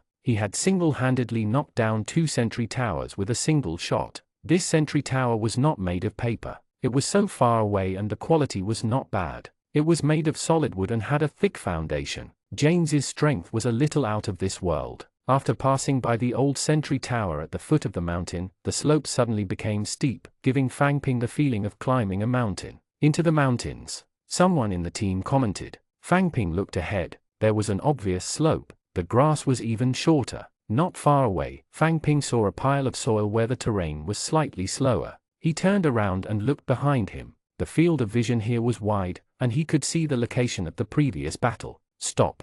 Fang Ping heard Elsa's voice in front of him. She raised her hand and clenched her fist. Salute! He followed the others and bowed to the pile of soil. The team was silent for a while before setting off again. Fang Ping did a rough count. There were 28 mounds. It was more than Fang Ping had expected. The Lord's Guard only had around 500 people. It was a little too much to lose almost a tenth of them in a battle. The elite team had not lost any members for the time being. He could only hope that things would go smoothly later. He continued walking. In almost an hour, he reached the top of the mountain. The sun had yet to rise, but the sky was already much brighter. Looking ahead, there was a short slope, followed by another mountain. Looking back, there was a faint fog and a vast grassland. Stop looking. Let's go, Qing Niao urged from the front. Fang Ping turned around and followed. This was only the first mountain he climbed. Then, the second, the third. Like waves, mountains rose one after another. They were not tall, but there were many. Now, Fang Ping could understand why the high ground on the map was triangular. It was because there were many mountains. It was almost noon. The sun appeared behind him, but he did not feel any warmth. Instead, he felt that it was getting colder. Ice was hanging on the grass and leaves by the roadside, and there was a thin layer of ice on the fort's official road. The speed of the Lord's Guards in front began to slow down. It was probably because the carriage was not easy to walk on such a road. However, that was good too. If they walked slower, the pressure on Fang Ping would be less. It would save him from having to drink Pingyang Baosan's water every day to relieve his fatigue. He had brought a full bag with him when he set off, but it was almost empty now. 95 Incredible. Further ahead, the road began to become difficult. The air became colder, and shattered ice appeared on the flat road. The road was frozen. Fang Ping looked at the ice shards on the ground. They should have been run over by the carriage in front. The higher the altitude, the lower the temperature. There would only be more and more ice slag ahead. After crossing another mountain, the ice on the road became even more obvious and thicker. There were wheel marks, horse hooves, and shoe marks on it. Fang Ping also put on anti-slip straw sandals. This was his first time walking on such an icy road. Stepping on transparent ice was a novelty to him. However, his speed had clearly slowed down. He had to walk more carefully to avoid falling. Actually, if they really walked like this, their speed would be slow, but they would be even more tired than usual. In the evening, the carriage that fetched water stopped by the roadside in advance, waiting for the arrival of the elite team. The wheels of the carriage were wrapped in thick rope, but he still used two long sticks to push the back of the carriage to prevent it from rolling backward on the hill. It was Fang Ping's first time seeing this horse eat. The road was covered in a layer of ice, so there was naturally no grass. There was only some dry grass stuck to the ground. It looked like it could not be eaten. Not letting the horse eat grass, and wanting the horse to run, it could really run. The uncle in the carriage walked out wrapped in thick clothes and was feeding the horse. Fang Ping was about to pack a bag of hot water to warm his body when he took a look. He did not have anything like soybeans or grass in his hand. It was actually an energy fragment. The horse lowered its head and ate all the energy fragments in his hand. The hard energy fragments were bitten, creating a crunching sound. How many tens of thousands of copper coins did this mouthful cost? This horse was a permanent energy creature. Although it did not eat grass, it was also not cheap to raise. Fang Ping sighed. The yellow melon pancakes he had eaten were only cost a few copper coins apiece. He, a human, was not as valuable as the horses. He filled a bag of hot water. This thing was really a model of black technology. It produced water out of thin air and could be adjusted to be hot or cold. He did not have to worry about running out of water to drink, nor did he have to worry about cooking it at a high altitude. It was really useful. Qing Niao followed behind Fang Ping to fetch water. He sighed. It's really cold here. There's not a single wild vegetable in sight. Not bad though. You've earned quite a lot recently, right? Fang Ping replied. But it's still not enough to pay you back. This place is also strange. Looked around. There are so many mountains. There are no trees, no grass. It feels barren. It's made by Fire Dragon City. Suddenly, he heard a voice. It was the black-robed Chen Long. Chen Long also came over to fetch water. He continued, this section is a hilly mountain path. This place is not peaceful. Fang Ping and Qing Niao were now by the carriage, waiting for Chen Long to fill the water. Qing Niao, I remember that you're also Collie's roommate, right? Yes, nodded. Chen Long smiled. I'm going to mock Collie the next time we meet. Out of the 4 people in the dormitory, 3 of them have entered the elite team. Only he can't enter. Chen Long continued, this section of the road is surrounded by mountains. In the past, there were many trolls and gnomes living here. The forest, gullies, caves, and terrain were complicated. In the beginning, the gnomes and trolls were not very powerful and did not affect the passage, so they did not care. Later on, the trolls and gnomes became more powerful. In order to prevent anything from happening, Fire Dragon City simply burned all the trees nearby. I happened to encounter it once back then. The flames all over the mountain were very spectacular. They burned for many days without extinguishing. Now that the trees here are gone, the field of vision is broader. However, our home was destroyed and we came here to take revenge. There are even more trolls and gnomes attacking. Chen Long spread his hands. I guess this road won't be peaceful. We still have to fight tonight. Be prepared. Fang Ping replied, yes, okay. Chen Long's words were still credible. In that case, he should sleep early tonight. Who knew when something would happen and he would not be able to sleep? Usually, he slept on the main road of the fortress. It was relatively flat, but not today. Fang Ping did not want to sleep on the ice. He flattened a grass patch and spread his sleeping bag on the grass. Tonight was colder than usual.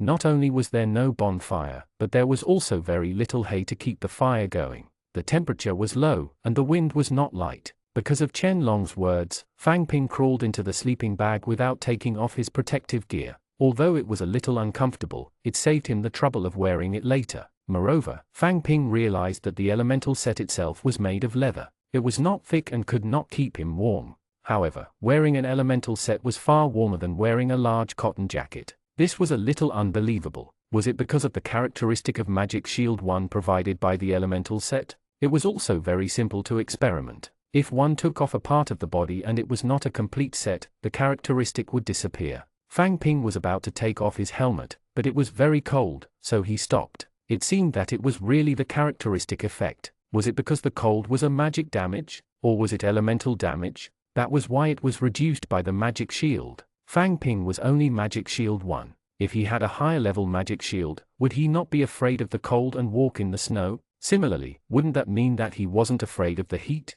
When the magic shield level was higher, he could still play with lava and swim. It was a little exciting to think about it. He slowly drifted to sleep and did not think too much. It was just that sleeping with a helmet on was indeed uncomfortable. Fang Ping got up again and prepared to take out a piece of clothing from the backpack beside him to sleep in the helmet. Just as he sat up and was about to look for clothes, Fang Ping recalled what Chen Long had said. He casually used his special characteristic into the dark distance. Failure granted. Target, Troll Berserker. Not the target. Sigh. Fang Ping sighed. It seemed like he had no more sleep. Enemy attack. The trolls are here. Everyone, pack your things and put on your weapons and armor. Be prepared. Fang Ping shouted. As he put away the sleeping bag, he continued to use special ability enhancement to estimate the number of incoming trolls. He looked around from the corner of his eye and realized that most people did not react. What are you guys doing? Get ready quickly. Enemy attack. Fang Ping shouted again.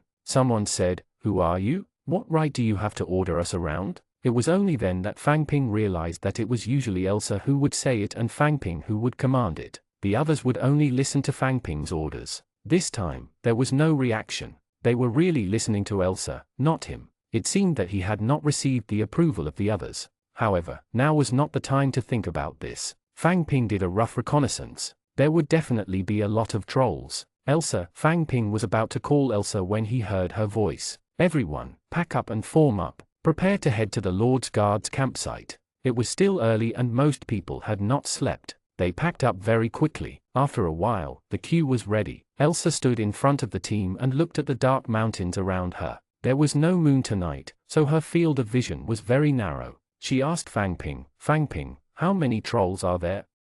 96 can't be underestimated. Fang Ping was still surveying his surroundings, making a rough estimate. There are at least 10 of them.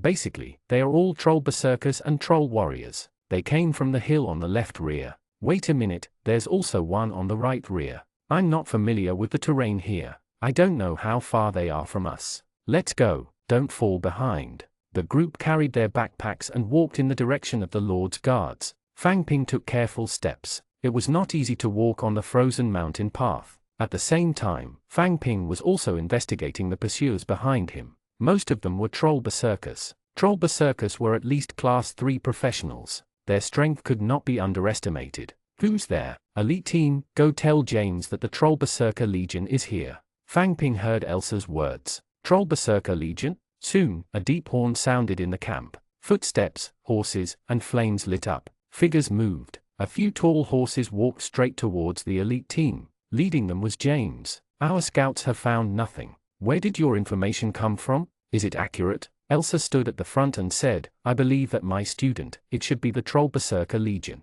If you don't form up a formation first, even you won't be able to deal with them." James glanced at the elite team and said to the people beside him, "Pass down the order. Set up the horses and prepare the big shields. Everyone, get ready." "Captain, what do these students know?" The brat said that he didn't find anything unusual. "Is there a need for us to make such a big fuss? Our brothers have walked for a day and have worked hard. They haven't rested much." James cut him off. "Pass it on." He sat up straight, saluted James, glanced at the elite team, reined in, turned his horse, and walked back. "Captain Sue, I believe you this time. Your elite team, go to the back. If it's really the Troll Berserker Legion, it's not something you can deal with. No need. They are also professionals." Elsa shook her head. "To deal with the Troll Berserkers, we either focus fire on them and kill them instantly, or slowly wear them down. Although my people can't kill them instantly, we can slowly wear them down with long-range attacks." "All right, then don't disturb our charge on the main road of the fortress."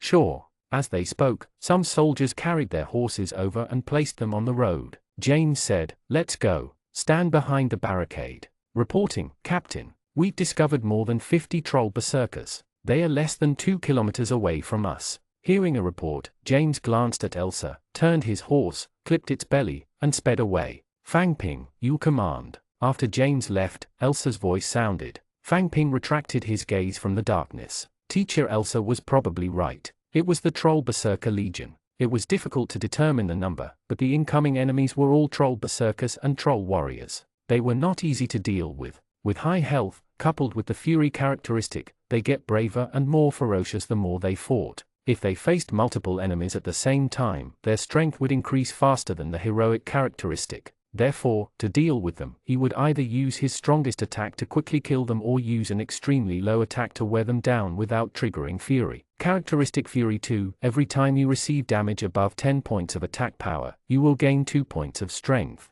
With so many Troll Berserkers, Fang Ping believed that this battle would definitely not be easy. "Everyone, put your backpacks beside the carriage and gather here." Fang Ping gave the first order. At this moment, the others listened and placed their backpacks beside the carriage. Fang Ping put his bag away and glanced at the Lord's guards. Most of the torches in the camp had been extinguished. The spear cavalry had left. There was only a long passageway paved with some grass. However, this was an icy path after all. He did not know if there would be any accidents when the spear knights charged later. He hoped not. The war horses were tied to the carriage beams. The knights dismounted and became infantry. The heroic long swords that were raised high in their hands were hung at their waists. All of them only held shields in their hands. It seemed that they did not intend to attack. Similarly, the more they fought, the braver they became. Therefore, to the fury characteristic, not attacking was the best way to restrain it. The horses were arranged in a long line. The soldiers stood in front of the horses with their backs against them.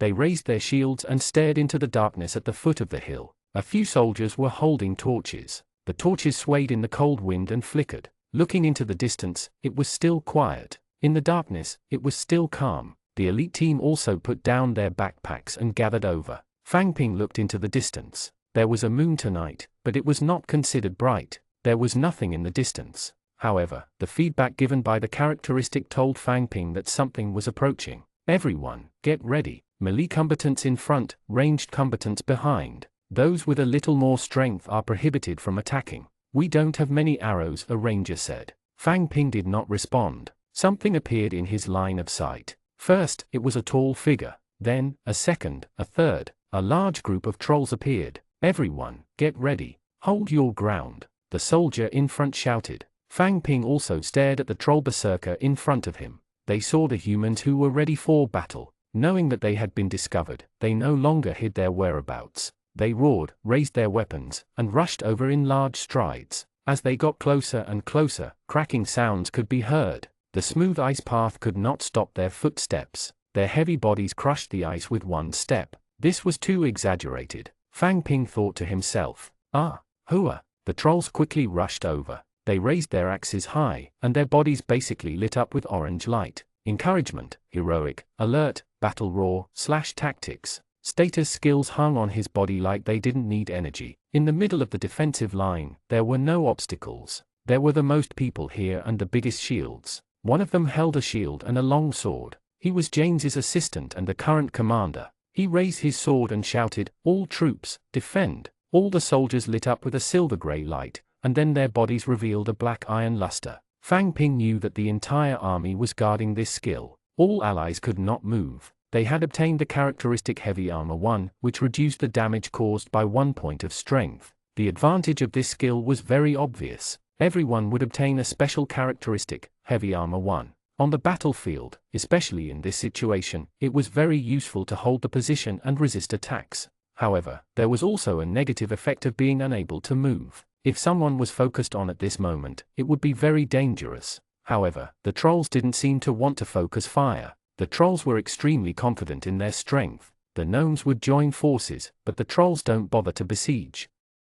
97. The power of the troll. This was also related to the troll's powerful physique and strength. Clang, clang, an ear-piercing sound of metal clashing rang out. Fang Ping's eyelids twitched. The sharp sound made him feel uncomfortable. Fang Ping covered his ears and shouted, "Attack freely from afar." Forbidden spellcasters' forbidden life spells and armor forbidden spells can be used on their own. With one strike, many warriors fell to the ground. The people beside them immediately blocked the attack. While they could not move, they could still tilt their bodies. In the first strike, most of the trolls used smash. As long as they didn't die, it was fine. There were far fewer trolls than warriors, less than half of them. There were probably only 60 or 70 of them. Basically, 2 warriors against 1 troll. However, because of their size, the troll's aura was stronger. Armor forbidden spell. Fang Ping raised his staff and cast an armor forbidden spell on a soldier who had been knocked down. The person beside him was slightly further away. As he could not move, he could not block him.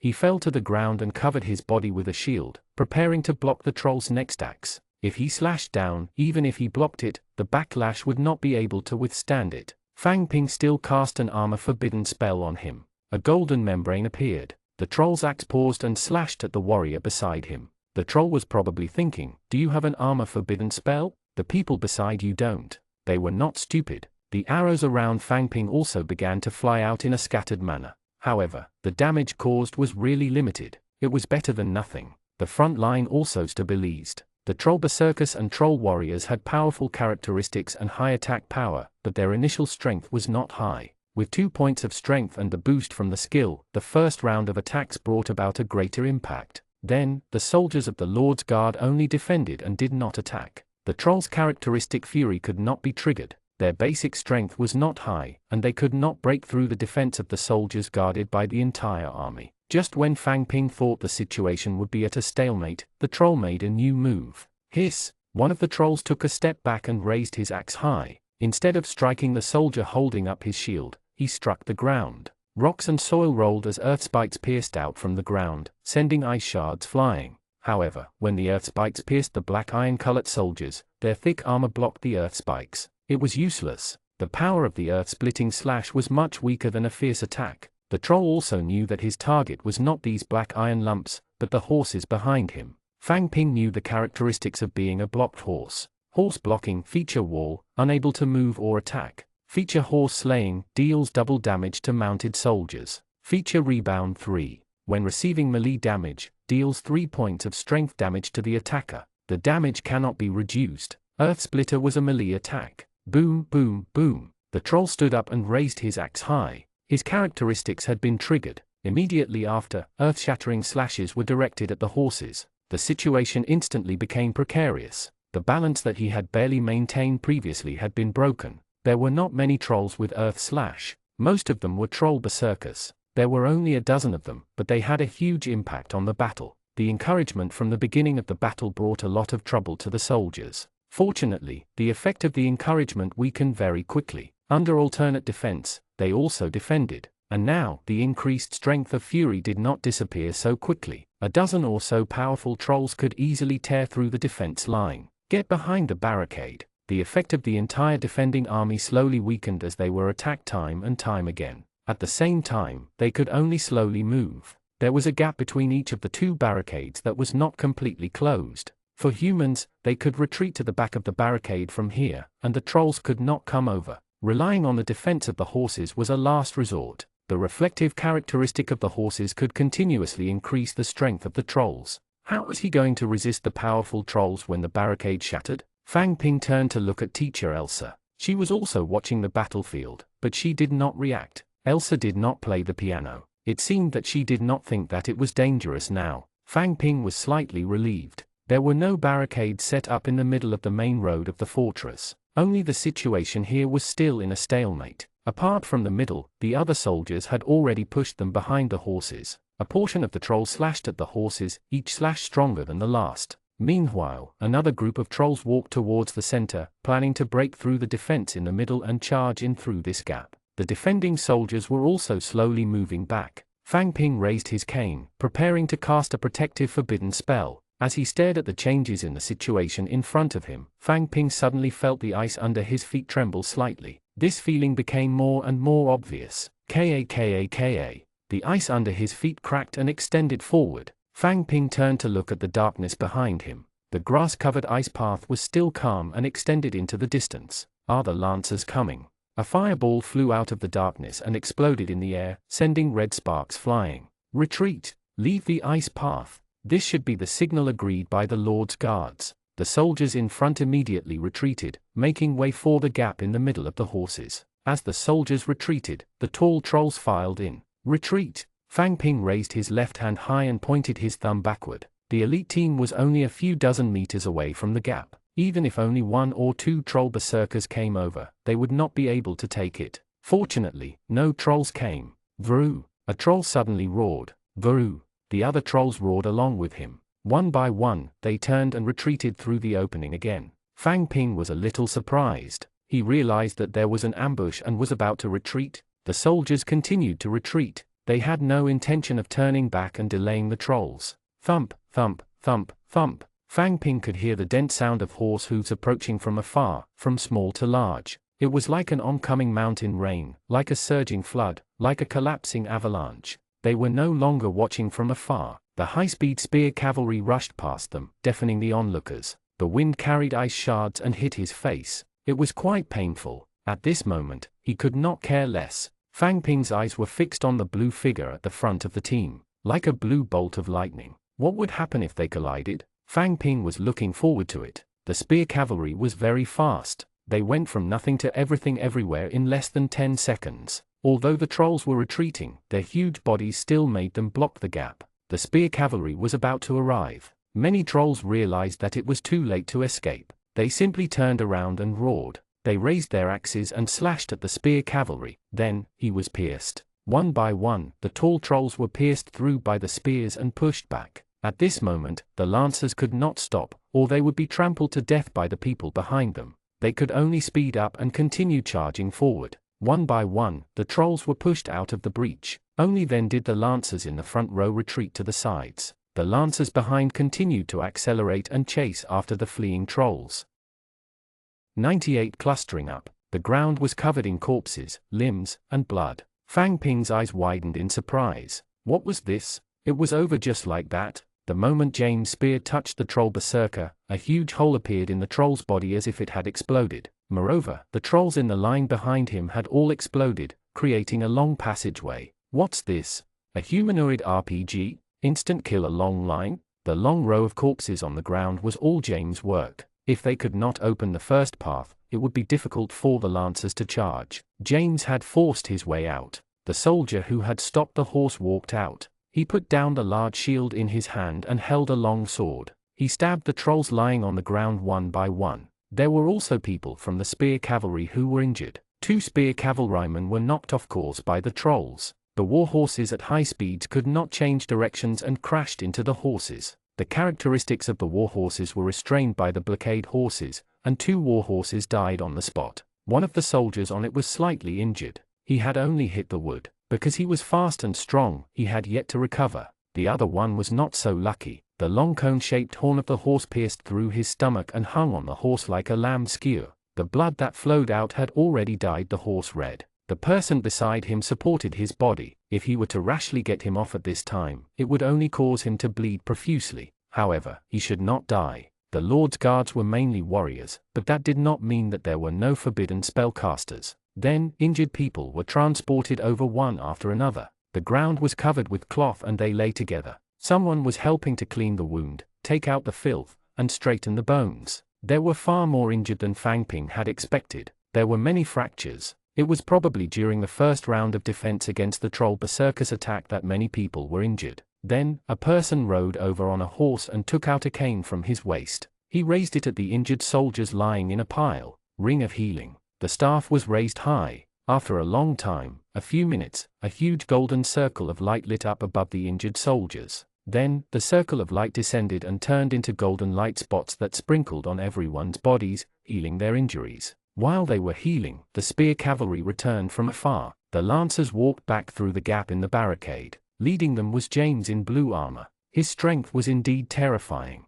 James raised his spear. Victory! Victory! Victory! All the soldiers raised their weapons and shouted along with James. Clean up the battlefield. James got off his horse and walked towards Elsa. Thank you for your intelligence this time. After the loot is counted, we will give you 20%. Elsa nodded and replied, okay. Also, help us retrieve the arrows. Sure. After dealing with the Troll Berserker Legion, he felt much more at ease sleeping tonight. Holding the energy fragment, he fell asleep before he could accumulate energy. When he first came to this world, he felt that accumulating energy was a novel idea. In the beginning, he could still seriously collect light spots and accumulate energy. And now, day after day, slowly, Fang Ping was a little tired. His accumulation was so slow and tiring, and his improvement was slow. It was better to wait for the characteristic to be charged. Perhaps this was professional fatigue? Working hard might not make him stronger, but not working hard was really comfortable. After walking for a long time every day, his attack power did not increase. The only benefit was that it increased Fang Ping's sleep quality. He could fall asleep in a moment from lying down. Soon, he fell asleep. In his sleep, tall trolls pounced on Fang Ping one after another. Fang Ping retreated quickly in panic, wanting to summon the boiling blood trolls. He opened his mouth but could not make a sound. He could only turn around and run, but the troll took huge steps and got closer and closer. Fang Ping was getting more and more nervous. At this moment, his pocket lit up. Turning around, a tall elf in a white dress covered in golden light appeared behind him. She waved her hand, and a blue ball of electricity shot out of her hand and hit one of the trolls. The troll froze in place, his head thrown back, his body convulsing. She pointed at the sky again, and a blue bolt of lightning descended from the sky and struck the head of another troll. Another troll twitched and stood on the spot. But there were more than one or two trolls. The other troll swarmed her and instantly overwhelmed her. Fang Ping turned around and ran. As he ran, he looked back.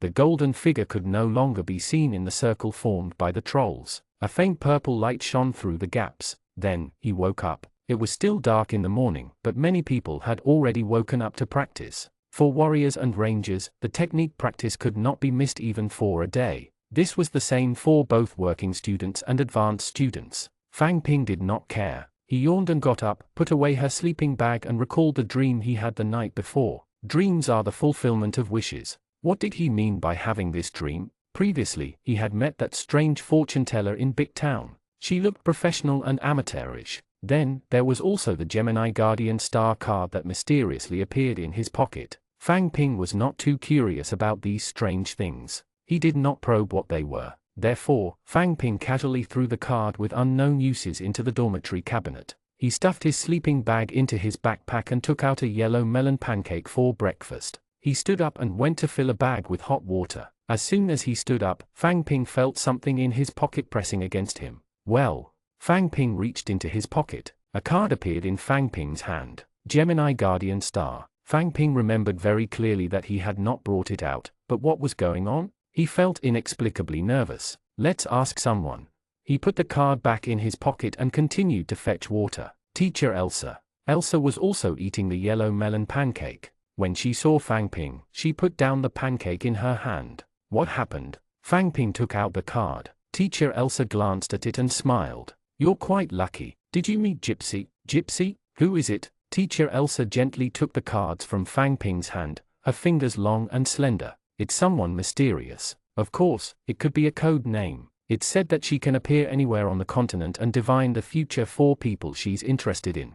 Miss Elsa handed the cards back to Fang Ping and continued, "Not many people can meet her, and even fewer can get the Guardian Star." Fang Ping asked, "Then what's the use of this?" "I don't know." Elsa shook her head. "I've never seen it either. It said that it can save one's life in times of danger. I don't know the details." "Yes, thank you, Miss Elsa." Fang Ping bowed and put the card back into his pocket. He did not know what use it had. It was probably a life-saving tool. After eating his fill, he went on his way. As he walked forward, he quickly saw the battlefield last night.